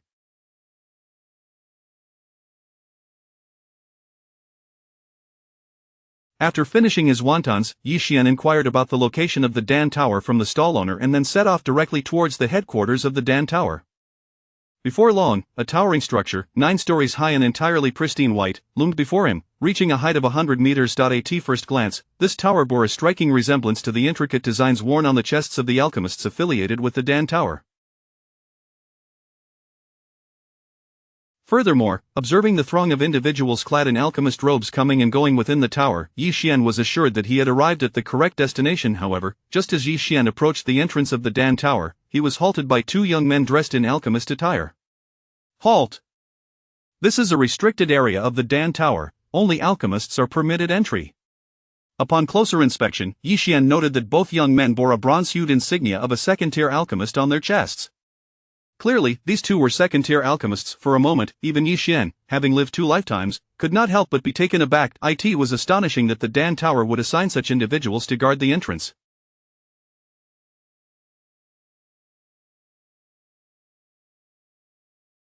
At that moment, the significance of the Dan Tower became starkly clear to Yi Xian. Unperturbed by the obstruction, he calmly replied, "To be candid, I have come to the Dan Tower to participate in the alchemist assessment." Upon hearing this, the slightly shorter of the 2 second-tier alchemists scrutinized Yi Xian from head to toe and inquired, "In that case, how old are you? How long have you been practicing alchemy? Under which master did you study?" Realizing the intent behind the shorter alchemist's words, Yi Xian understood that they were merely assessing him based on his background. If he were to claim a prestigious lineage or exceptional talent, they would readily allow him entry, otherwise, he would likely face some difficulties. Consequently, Yi Xian's expression darkened, meeting their inquisitive. The shorter one took on the role of the antagonist, saying, "Hot scram, coming here to waste my time at such an early hour. Do you think the Dan Tower is a place for just anyone to enter?" The other alchemist gestured to his companion and interjected, "Hold on, my friend.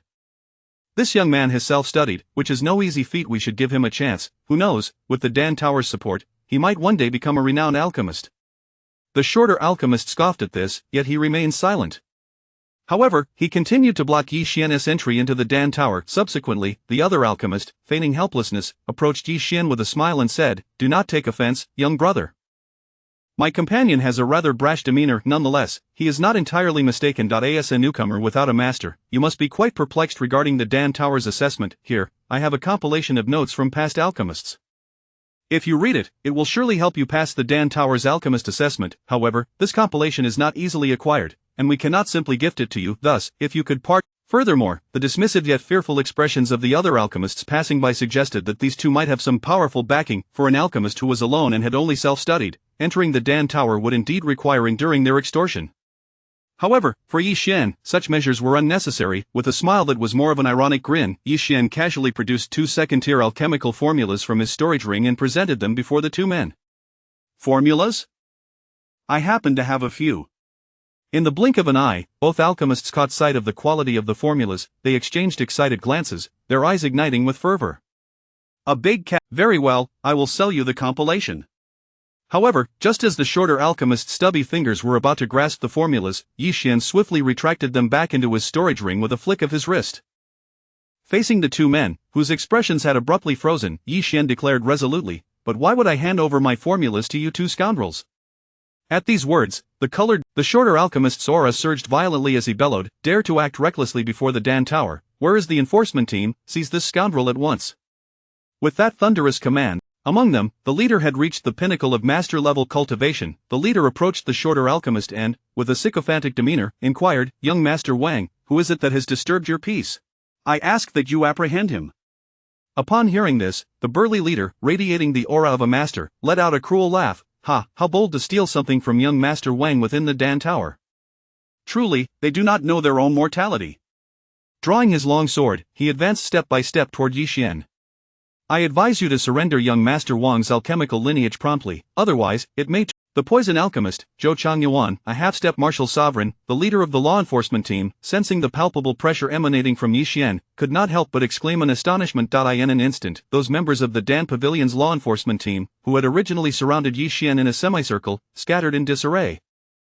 The two alchemists, despite their pallid complexions, remained relatively composed. Although the emergence of Yi Xian as a half-step martial sovereign was unexpected for the both of them, they held firm to the belief that as long as he was not a full martial sovereign, they had nothing to fear in the sacred grounds of the Dan Tower. Naturally, before a half-step martial sovereign, they dared not act with the same arrogance as before. A forced smile appeared on the face of the law enforcement leader as he cupped his hands towards Yi Xian and said, "We have had our misunderstandings, I hope you will not take offense."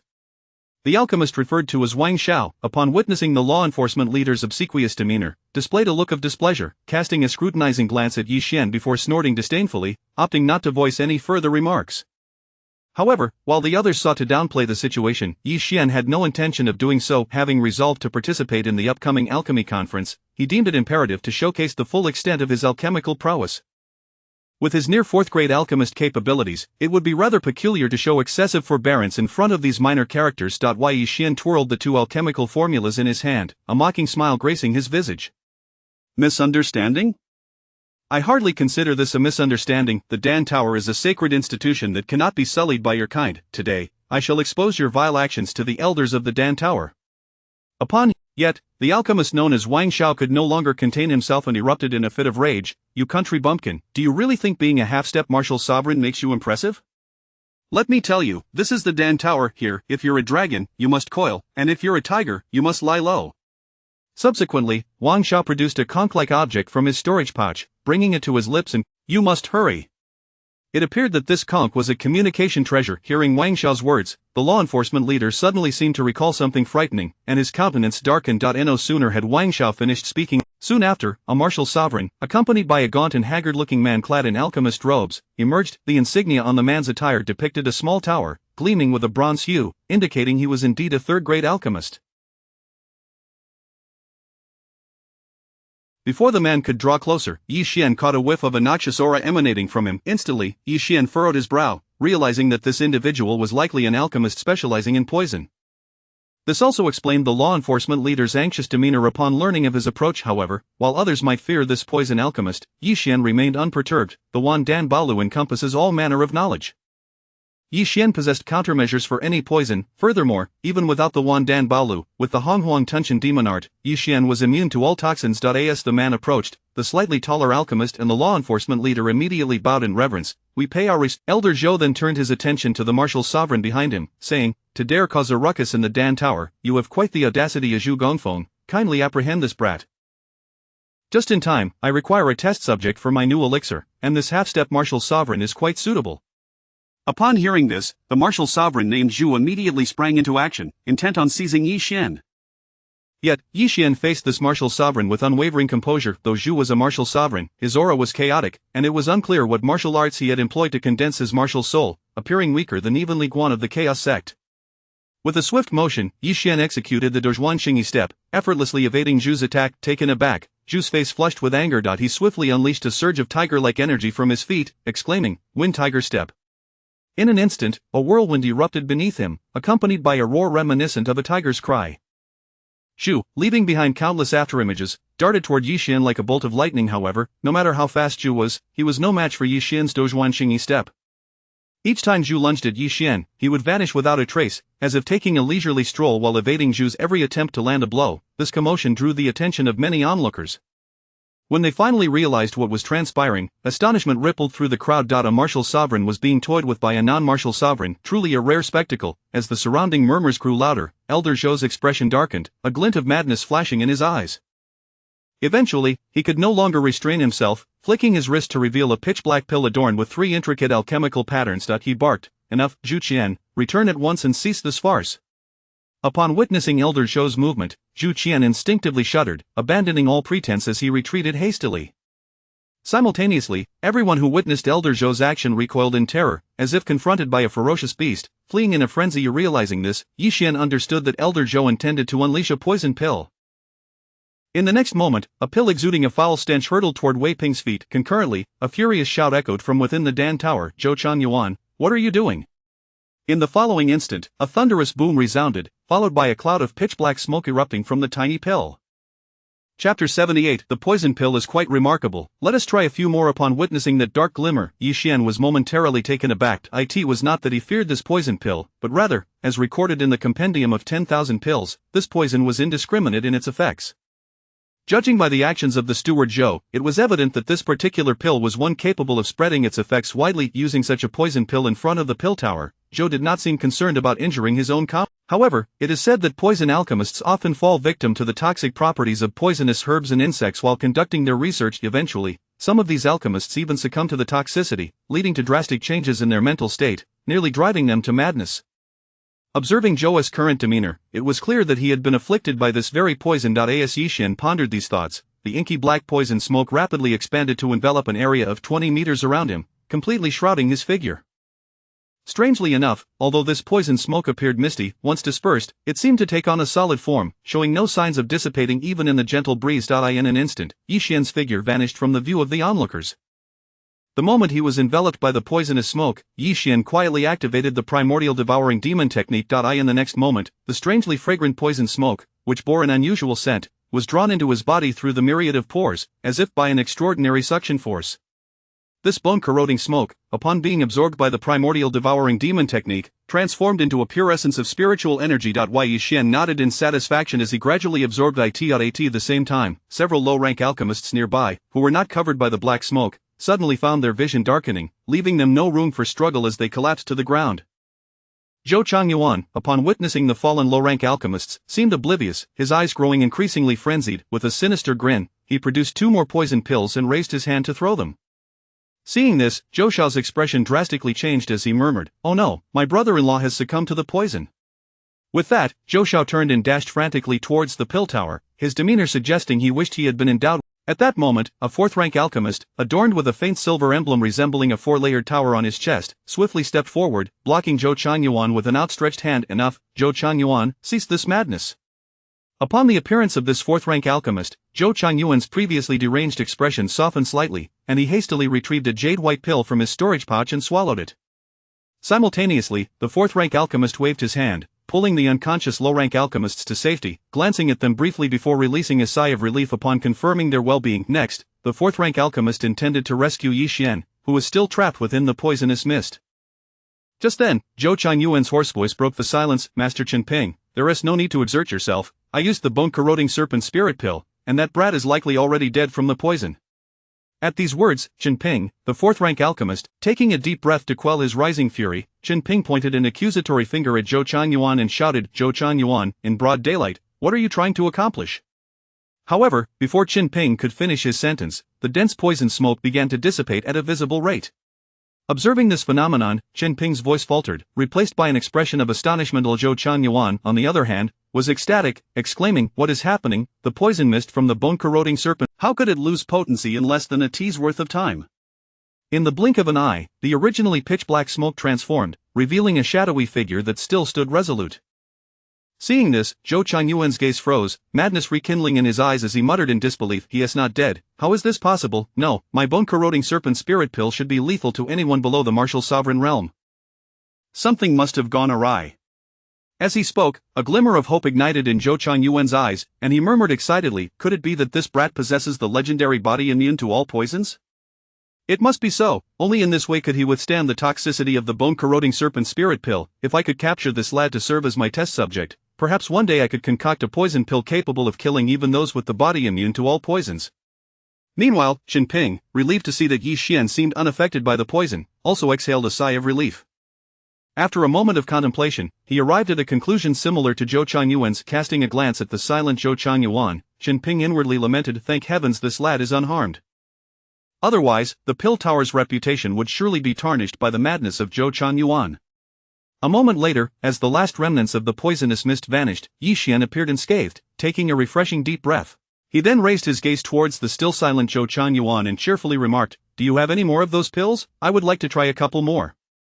Upon hearing Yi Xian's words, Zhou Changyuan remained unresponsive, while those around him, including Wang Xiao, regarded Yi Xian as though he were a peculiar creature. Throughout his life, Wang Xiao had never encountered anyone bold enough to request poison pills from his brother-in-law. In an instant, beads of cold sweat began to form on Wang Xiao's forehead. Typically reliant on his brother-in-law's support, he now found himself gripped by a sense of dread, inwardly lamenting, "What on earth have I gotten myself into?" Even Chen Ping, who had intended to After a brief pause, Chen Ping continued, "Young friend, I apologize for the shock you have endured today." Earlier, Yi Xian had observed Chen Ping's actions and recognized that he was not. Moreover, adhering to the principle of not striking a smiling face, Yi Xian returned the gesture with a slight bow, saying, "Thank you for your concern, Master Chen, I am quite well." In response, Chen Ping nodded and cast a glance at the two alchemists who had been stationed at the entrance, contemplating their notorious reputation. He then turned to a nearby onlooker and inquired, "You, please explain what transpired earlier." In a state of panic, Zhou Xiao's eyes darted, and he was about to interject. However, Chen Ping waved his sleeve, conjuring a gust of wind that rendered Zhou Xiao speechless. "Silence. This elder has not permitted you to speak."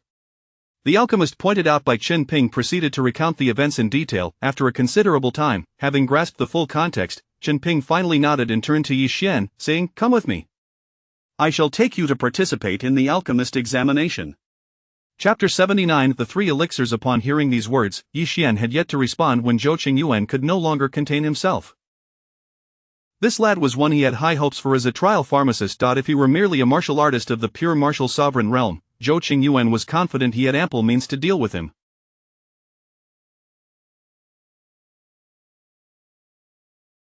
However, should he truly become a pharmacist of the Alchemy Tower, it would not be so simple for Zhou Qingyuan to act against him. Immediately, Zhou Qingyuan's eyes flickered, and he addressed Chen Ping. "Elder Chen, to express my apologies, why not allow me to escort this young gentleman to the assessment?" Upon hearing Zhou Qingyuan's words, Xiao Yan instantly sensed the latent malice behind them. Chen Ping, with a half-smile, glanced at Zhou Qingyuan. "There is no need for you to trouble yourself, Elder Zhou." With that, Chen Ping beckoned to Xiao Yan. "Youngster, what are you dawdling for? I do not have the luxury of time to wait for you." Zhou Qingyuan's face turned ashen, yet he found himself powerless, watching as Xiao Yan cheerfully followed. Observing Yi Xian's retreating figure, Zhou Qingyuan's eyes gradually ignited with a frenzied glint. "He, what I desire shall undoubtedly be mine." Unbeknownst to Yi Xian, Zhou Qingyuan harbored covetous thoughts about him.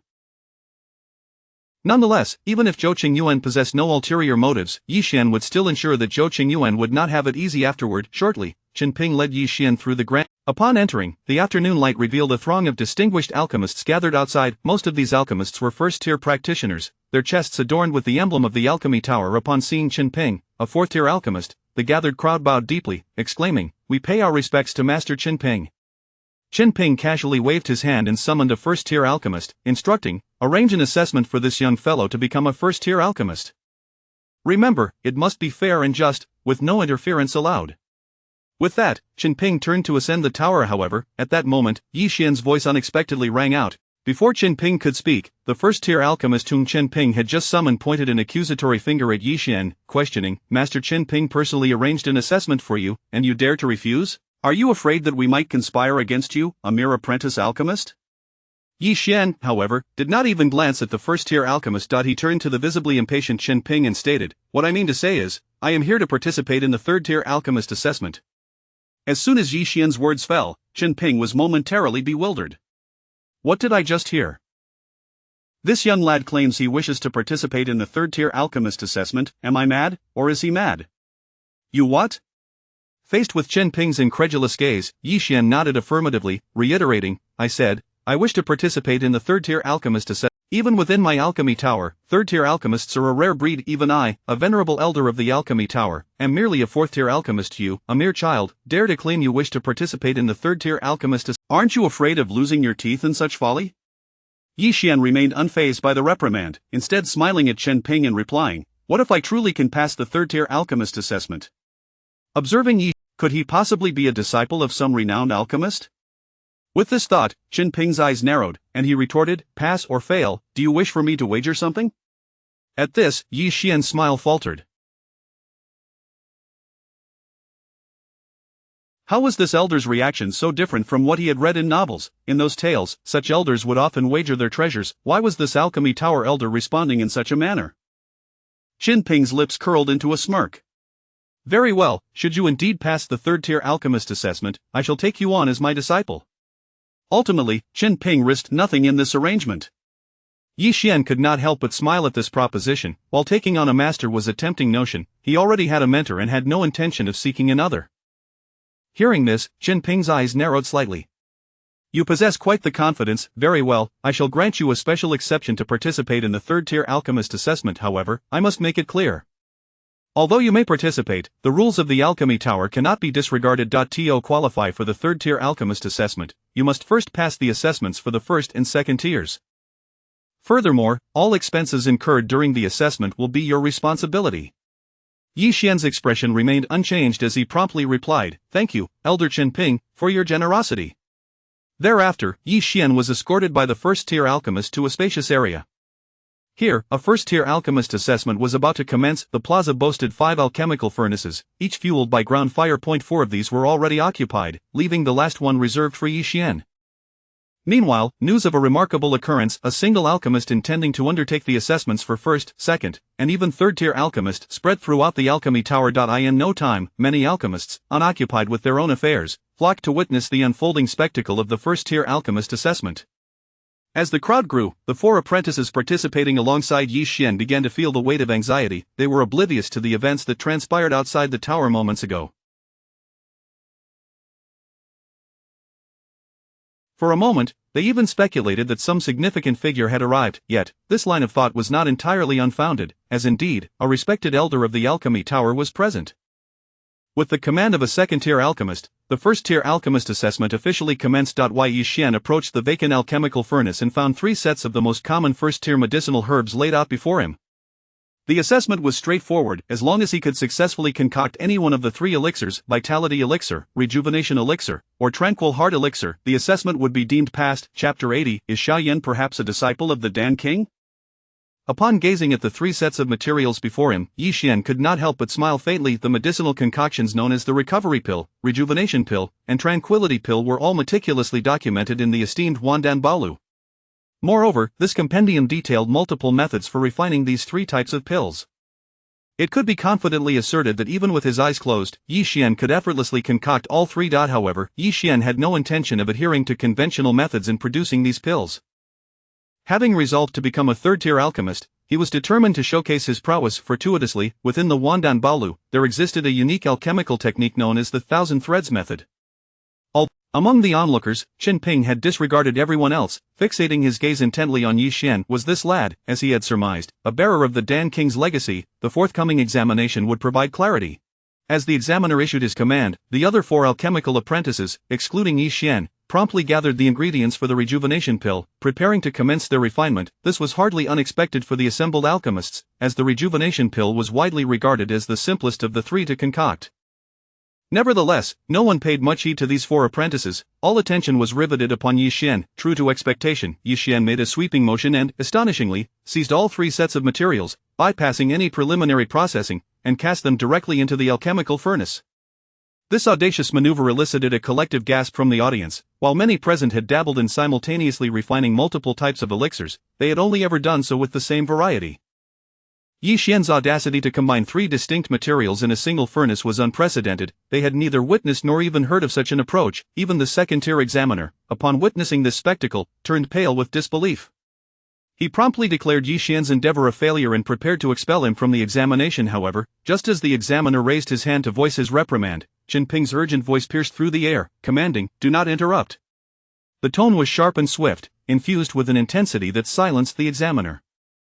In that instant, the examiner's gaze towards Yi Xian transformed. As he began to speculate, could this young man possibly be the grandson of Elder Chen Ping? At that moment, only Chen Ping among the crowd. Although Yi Xian's approach appeared chaotic, the aroma emanating from the alchemical furnace was distinctly harmonious, unmistakably revealing the scents of the Recovery Pill, Rejuvenation Pill, and Tranquility Pill. Upon realizing this, Chen Ping's eyes began to quiver with anticipation. How little time had passed! This youth was on the verge of simultaneously refining 3 distinct elixirs. Such alchemical prowess could only stem from the legacy of the Dan King. As time elapsed, the alchemical furnace suddenly trembled.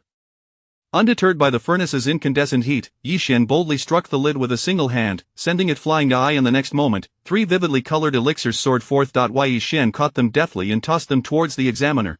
"Please examine them." At this juncture, the examiner regarded Yi Xian as though he were a marvel, astonished that he had indeed produced 3 elixirs. He was about to reach out to inspect them when Chen Ping's figure abruptly materialized before him.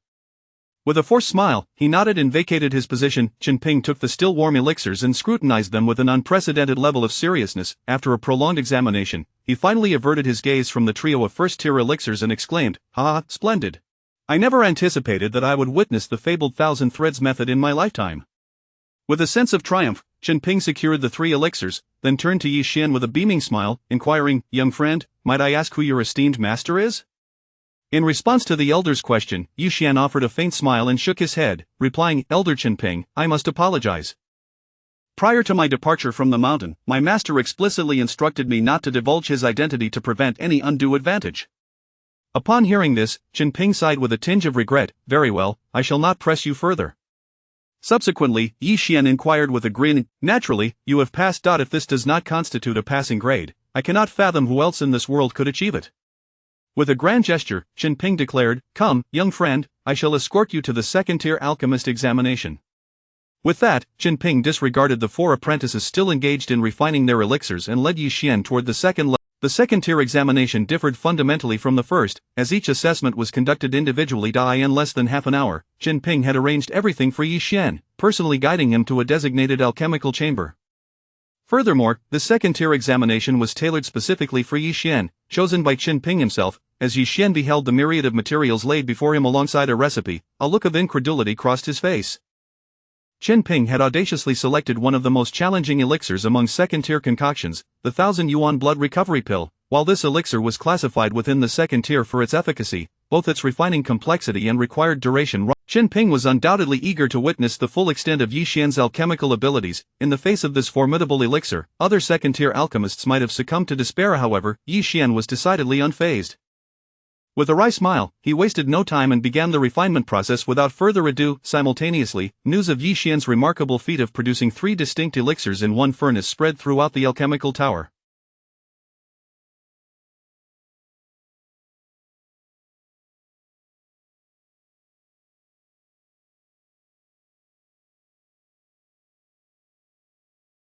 Soon, several elders, previously in seclusion, were summoned urgently by their disciples, for they understood that a competition to claim Yi Xian as a disciple was on the horizon. After all, similar occurrences had transpired in the past, and these witnesses could easily fathom the significance of a talent like Yi Xian to the master alchemists.